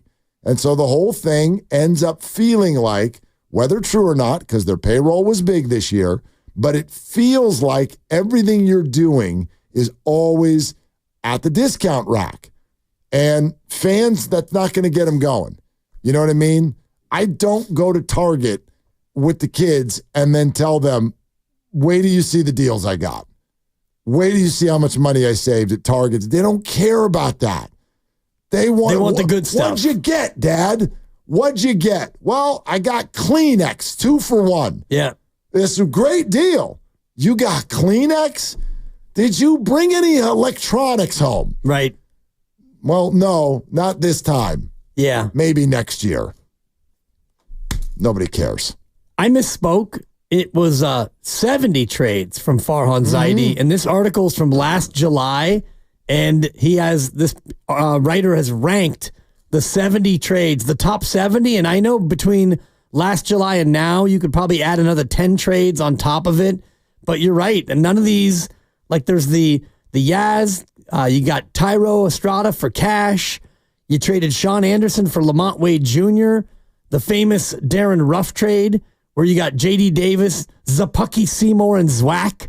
And it goes on and on. And the Franklin Van Gurp for Alex Dickerson is actually ranked number 5. Well, that's exciting. It's also exciting. And, you traded Soler and you traded so many different guys, Haniger, and, what you're left with was instead of 79 and 83, you're 80 and 82. Well, I wonder this about Farhan. Like we've all, and I don't want to say all of us, I bet the majority of people listening have seen the movie Moneyball. And if that's what you come from, sometimes, and this is true for all of us, it's very, very difficult to find a departure from just who you are and the way you do things. You know what I mean? How many of you people who have had your 60th birthday, it'd be fun to have Steiny in here right now, how many of you still get a newspaper that is delivered to your driveway every day? How many of you still have a phone? Landline. You have a landline at home? Do you? No, but I did as of my previous marriage in 2020. Landline, never used. No. And we had 3 or 4 different phones throughout the house, none of which would ever ring or be answered. Perfect. If I went to my parents right now and said, you know what, I want you to start reading your articles on the computer, and you both have cell phones. When I want to get in touch with you, I'm going to call your cell phone. Their bodies would start shaking, and my mom would, I think, potentially rather leave the planet than do that. Can you help me with my phone? Oh, my God. That's my favorite. Because that's who they are. That's the way they've done things their whole lives. I wonder that about Farhan. Farhan came up with the A's, and that's the way you do things. And then you got to a point, even if you look at his tenure with the Los Angeles Dodgers, where he was not number 1 in command, but they were very, very hesitant to go crazy with massive deals. And then Farhan left, and here comes Mookie Betts and Freddie Freeman and Shohei Ohtani. Now, Farhan has been forced to get in that same boat and offer those same contracts, but he hasn't ever landed them. And sometimes I wonder if it's because he doesn't have enough energy behind them, because I just don't think that's the way he likes doing business. He's much more comfortable with the crap that you just read, where somebody from Richmond got traded for somebody from Pawtucket, and wait till you see this guy overdo his value. You know what I mean? By 3%. Like, one of his great wins was Kevin Gossman, because we called Kevin and we told him, Kevin, your split finger's amazing. The data shows that you should be throwing the split finger more. Kevin threw the split finger more. You know what it made him? $100 million paid by someone else. So that's what Farhan did well, but that's the massive gap.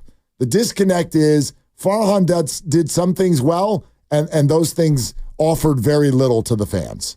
Because a lot of these guys were here today and gone tomorrow. And I could run through more of these trades and you would laugh, and some of them you'd be like, what? Such as Alex Blandino in cash for Stuart Fairchild of the Mariners, of course. Good Lord. Alexander Canario and Caleb Killian for Chris Bryant. For Bryant, sure. I know that trade. Cash for Trevor Gott.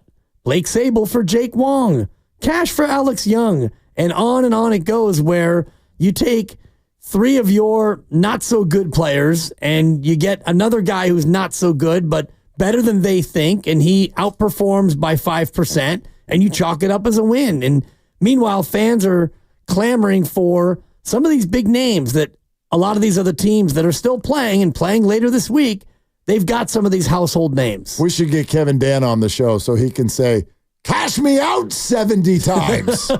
Because that's essentially what it feels like. Cash me out one time. No, 70 times. You remember the Jordan Johnson and Cash for Connor Joe trade?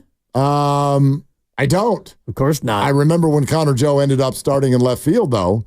And then I remember when fan pressure had the Giants basically get rid of him 16 games later. And then I remember Connor Joe becoming actually a really good major league hitter. Yeah, when he was gone. So again, it's not that he's wrong. It's just that there's not enough of a payoff. Like, that's not the way people want to watch professional sports. Look at the Niners and the Warriors. Nobody wants to hear about your good deal, right? How do you, anybody who's got a spouse, how do you feel when your spouse gets home and goes, wait till you hear how much money I saved today? Yeah. How's that feel? Well, feels good if you got a joint account. No, it doesn't, because it means you spent a bunch of money largely on stuff that's not going to get any interest at all. That's the problem. Daniel in Sonoma County. Hi, Daniel. Thank you for calling. Hey, what's up, guys? How's it going? What's up, Daniel? Big fan of you guys. Big fan of you guys. Love listening to you. Thank you. I am a Dodgers fan, but I do definitely love listening to you guys. That's the end of this call. A little bit. No, I'm sorry. No, go ahead, Daniel. Go ahead. Yeah, no. A little bit just about Farhan. I think he made a couple good moves with us. He did pick up, Darvish, I think, at the deadline, and then maybe Machado the next year. But I think you guys made a good point that he never really signed anybody to a long-term deal, though. So I think he did some good things for us, but it was time for him to go for us, and I think it was time for him to go for you guys too. I think you guys know what you got in Buster, and it's a good thing going on, I think. Well, Daniel, thank you for calling very much. And I actually have to share a little story. And once again, Dodger fans. Yeah. Yeah. One of the reasons that I was so high on Farhan Zaidi is because, look, I lived and worked in Los Angeles when Farhan was down there. And Dodger fans were everywhere. And Dodger fans loved Farhan Zaidi. He coincided with constant division championships. He was very highly regarded.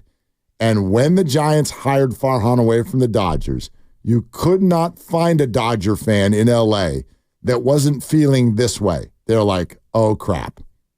Oh, crap. The Giants are going to come catch us because Farhan really, really knows what he's doing. That's how they felt. And I did. I'm not saying I took all my cues from that, but I took some of my cues from that. They followed him closely. He did what they felt was a wonderful job there. And he had done a wonderful job with the A's. And people in baseball communities were like, there's nobody smarter than this guy. He's brilliant.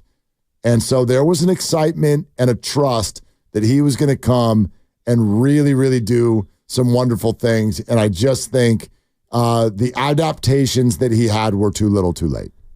Right, and the adaptations were this last year in the offseason, and he got the green light to spend, and he went out and he spent. And I've said this all along, Mark, that I think that he did, for the most part, what he was asked to do. He brought in Jorge Soler, a slugger. You found a center fielder with some speed and some defense, and you brought in a pitcher and a great third baseman who could play some defense. So you went out and you actually delivered on some free agents. And then your young players from the farm system, you had a number of them come up and play well, develop, and look good. Yet at the end of it, you are what your record says you are, and you're 80 and 82. And you could point to a lot of things. Soler not being as good, Jung-Hoo Lee getting hurt, Blake Snell missing the first half of the year for the most part, and all the rest of it. And, the Marco Luciano conundrum, the puzzle, you put him at short, and that was scary, and then you sent him back down, and you brought him up, and you let him DH, and then you stopped having him DH, and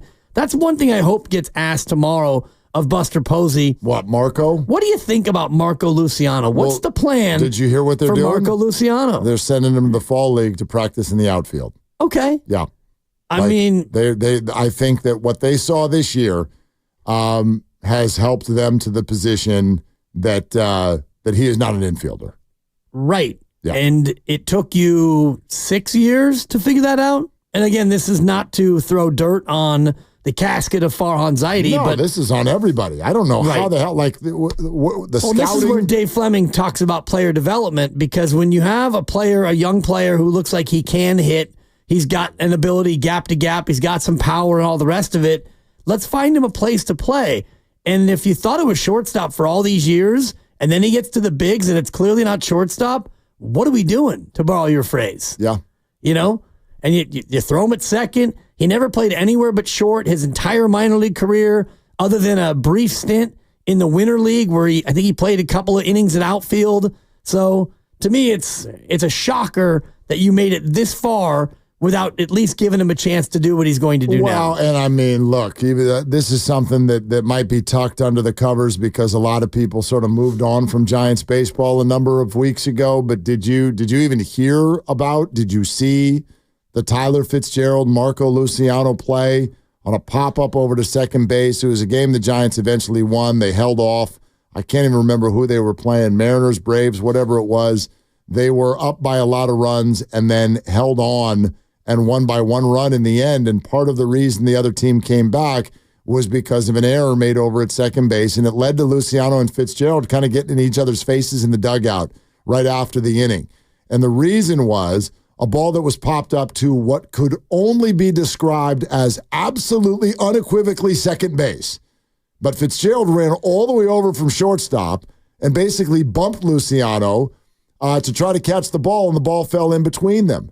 And the two of them were not communicating. But what struck me was, sure, communication. You guys need to hear each other. Why would Tyler Fitzgerald, why would he even feel like he needs to go all the way over there?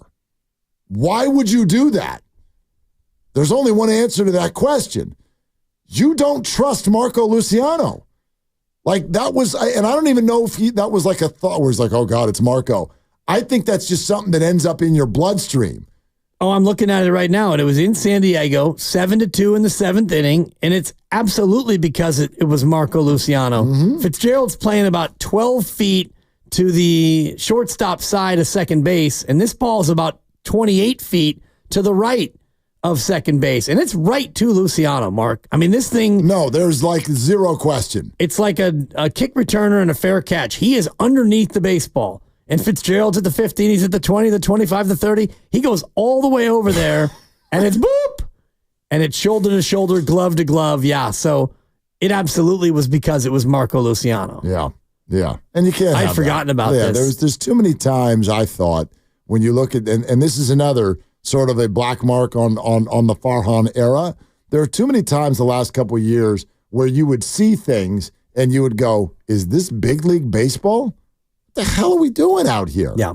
Trenton Brooks, guys running into each other over at second base, the base running, for God's sakes, the base running.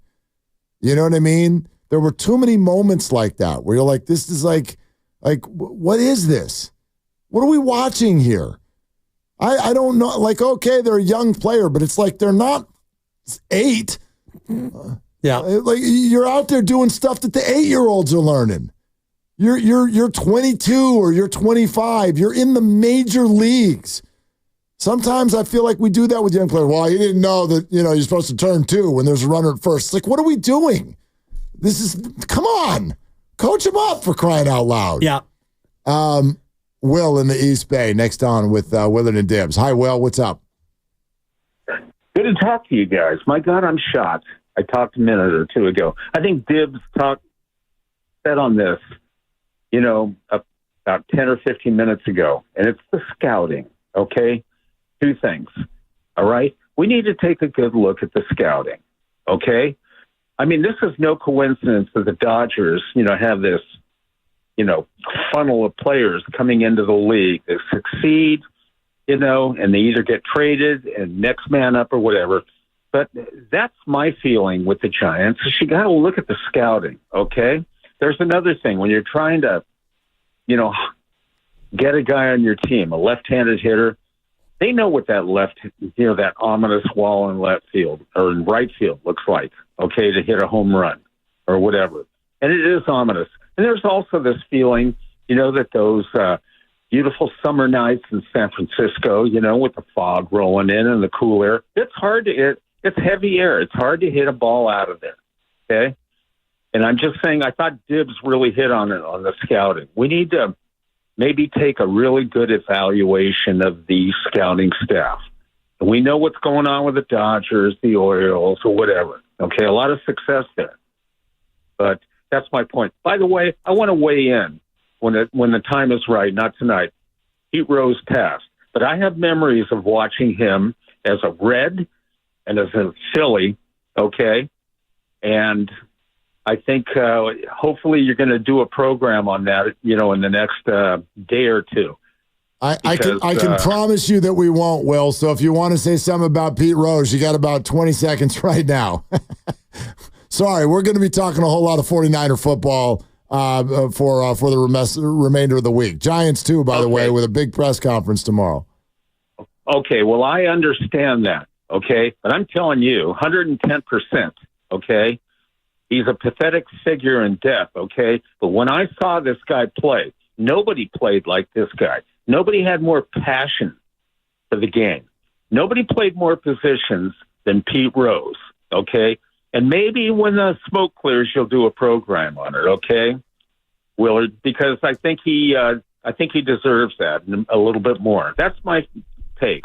Appreciate it. Charlie Hustle. And I just will say this from my own experience with Pete Rose, having interviewed him probably 10 or 15 times over the years, always made himself available. Yeah. Always had a strong opinion, and like him or hate him, and whatever you think about what he did, he was as a player. I remember as a kid, Charlie Hustle's a player. Caller was right. No one played harder. Yeah, he goes down as the hit king. Well, and he was. People may not remember this. He was one of the first voices that came on with us a number of months ago when Willie Mays passed away to weigh in. And who knew on that day that he was only had about 3 or 4 months left himself. Yeah. So pretty crazy. All right. Still time for some calls if you want to weigh in. 888-957-9570. We're sponsored by O'Reilly Auto Parts, Willard and Dibbs.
Now, back to Willard and Dibs on 95.7 The Game.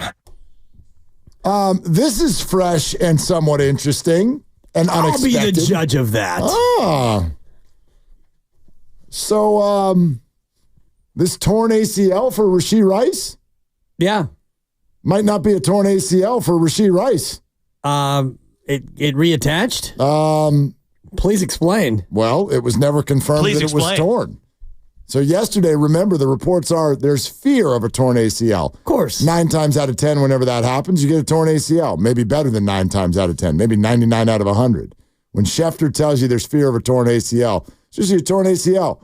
Because doctors can feel that thing right there on the sideline. They just do a little boop, boop, boop, boop, boop. Yep, there's no ACL. All you have to do is just, you wiggle the leg a little bit, and it's like, you got no ACL, dog. Wiggle it just a little bit. Okay, so Schefter 7 minutes ago, after further testing, according to sources, Rashee Rice's knee. Thank you. There remains uncertainty over the extent of his injury. After consulting with team doctors and receiving second opinions, more tests are required to determine the full extent of Rice's injury and his recovery timeline. No answers are expected until next week. So it doesn't mean that he's magically going to play this weekend. Quite the contrary. However, you're going to see all over Twitter, if you follow this, all of the Twitter docs, like Doc Pandio, who will join us on Wednesday this week, immediately say, if it's not definitive, then that's air quotes good news. It doesn't mean that it's not torn. It doesn't mean that it's not season ending, but at least there's some mystery to maybe it's not. Because this is a very cut and dry thing. Is it torn or is it not? And if they're doing all these tests, that would suggest that at least it brings some other possibility to the party. Yes, it could be a partially torn ACL, which when you do that test and it doesn't immediately have that feel of no ACL, you can't really get the MRI until the swelling goes down traditionally. So that's where I tore my ACL and didn't have the MRI for about 4 days because you wait for the swelling to go down, even though it was pretty clear that baby was torn. So maybe he gets an MRI in the next couple of days and you see the severity of the injury. Yeah, it could be a partial tear. I can't think of it being just totally intact. That would be weird based on this process. And a partial tear may well still mean surgery and the end of the year for Rashee Rice. But a little something to think about there for the Chiefs receiving core. And if he is out for the year, boy, well, they're not going to get on the phone for Devontae Adams because the Raiders would never deal him to the Chiefs. But any of these receivers who might be available, I mean, listen, I am not a fan of the $30+ million contract for wide receivers. I'm just not because I don't think they're that tied to winning. But at a certain point, good God, you do need somebody to throw the ball to. Right. Hollywood Brown, not coming. Rashee Rice, hurt. Isaiah Pacheco, hurt. Travis Kelce, getting older. Chiefs, 4-0. 4-0. I have a guy in mind for Kansas City. Is it Brandon Ayuk? Well, you kind of stole the punchline because I was going to talk about a guy who has a penchant for wearing red. That's my bad. That's my fault. A guy who has been known to don red shorts. I believe the Chiefs wear red. You kind of jumped the punchline. And also was going to be kind of funny. You blew it, and it was going to transition you into your next story. You double blew it. Yes, Brandon Ayuk, go ahead, play the sound. I'm so done with this day. So over you. I mean, this is my bad. I have an idea, Mark. There's a guy who likes to wear red. I jumped the gun, all right? It's a false start. It's 5 yards. It's not the end of the game. Oh, you mean Brandon Ayuk? It's just 1st and 15. I'm sorry. It's okay. I told you your Lions pick was going to be an Ottoman game. I did tell you that. You did. My Dolphin pick is looking a little tenuous, but it's early. It's early. Okay, so member Shanahan was asked on Friday, hey, did Brandon wear the wrong shorts? And he's like, yes. Good question. And then that was about the end of that. Well, he was asked again after the game and in today's conference call, or I guess this was actually after the game that Kyle was asked. So this is at the podium yesterday. Shortsgate with Brandon Ayuk. I didn't see what he threw. Maybe he was just joking, laughing about throwing a shoe. Maybe he didn't like his shoe. I didn't interview him about his shoe toss, but I hate some of the clothes I got to wear out there also. But it is what it is. Okay. Anything new for you there? No, and I think that it is more lighthearted than maybe we were portraying it on Friday when we did almost the entire show on it. Oh, I don't agree at all. He clearly is not so bothered that he's not joking around about it. I don't think any of us ever said that Kyle Shanahan was like losing sleep over this. To me, that's not the issue. No, the issue is that he wore the wrong shorts and he did it knowingly, and his assistant coach gave him the right shorts and stuff, and he still didn't put them on, and that shows immaturity and petulance. Yeah. I agree with that. Yeah. And then 2 more catches for a grand total of 4 games of what are we at now? 7? Yeah, a little more than that. What do we got? I think he's probably up about 10 or 11 through 4. 13 catches. Yeah. He had 5 targets. I thought he had 6 yesterday, according to my notes. I'll have to go back and watch it again a third time, but they clearly didn't need him. He got the first target of the game, Brandon Ayuk, and a big catch down the field, and he made one amazing catch. He's averaging Superman that ball. Great catch. Look, he's a very good player who's averaging 42 yards a game. Yeah, and they don't really need him.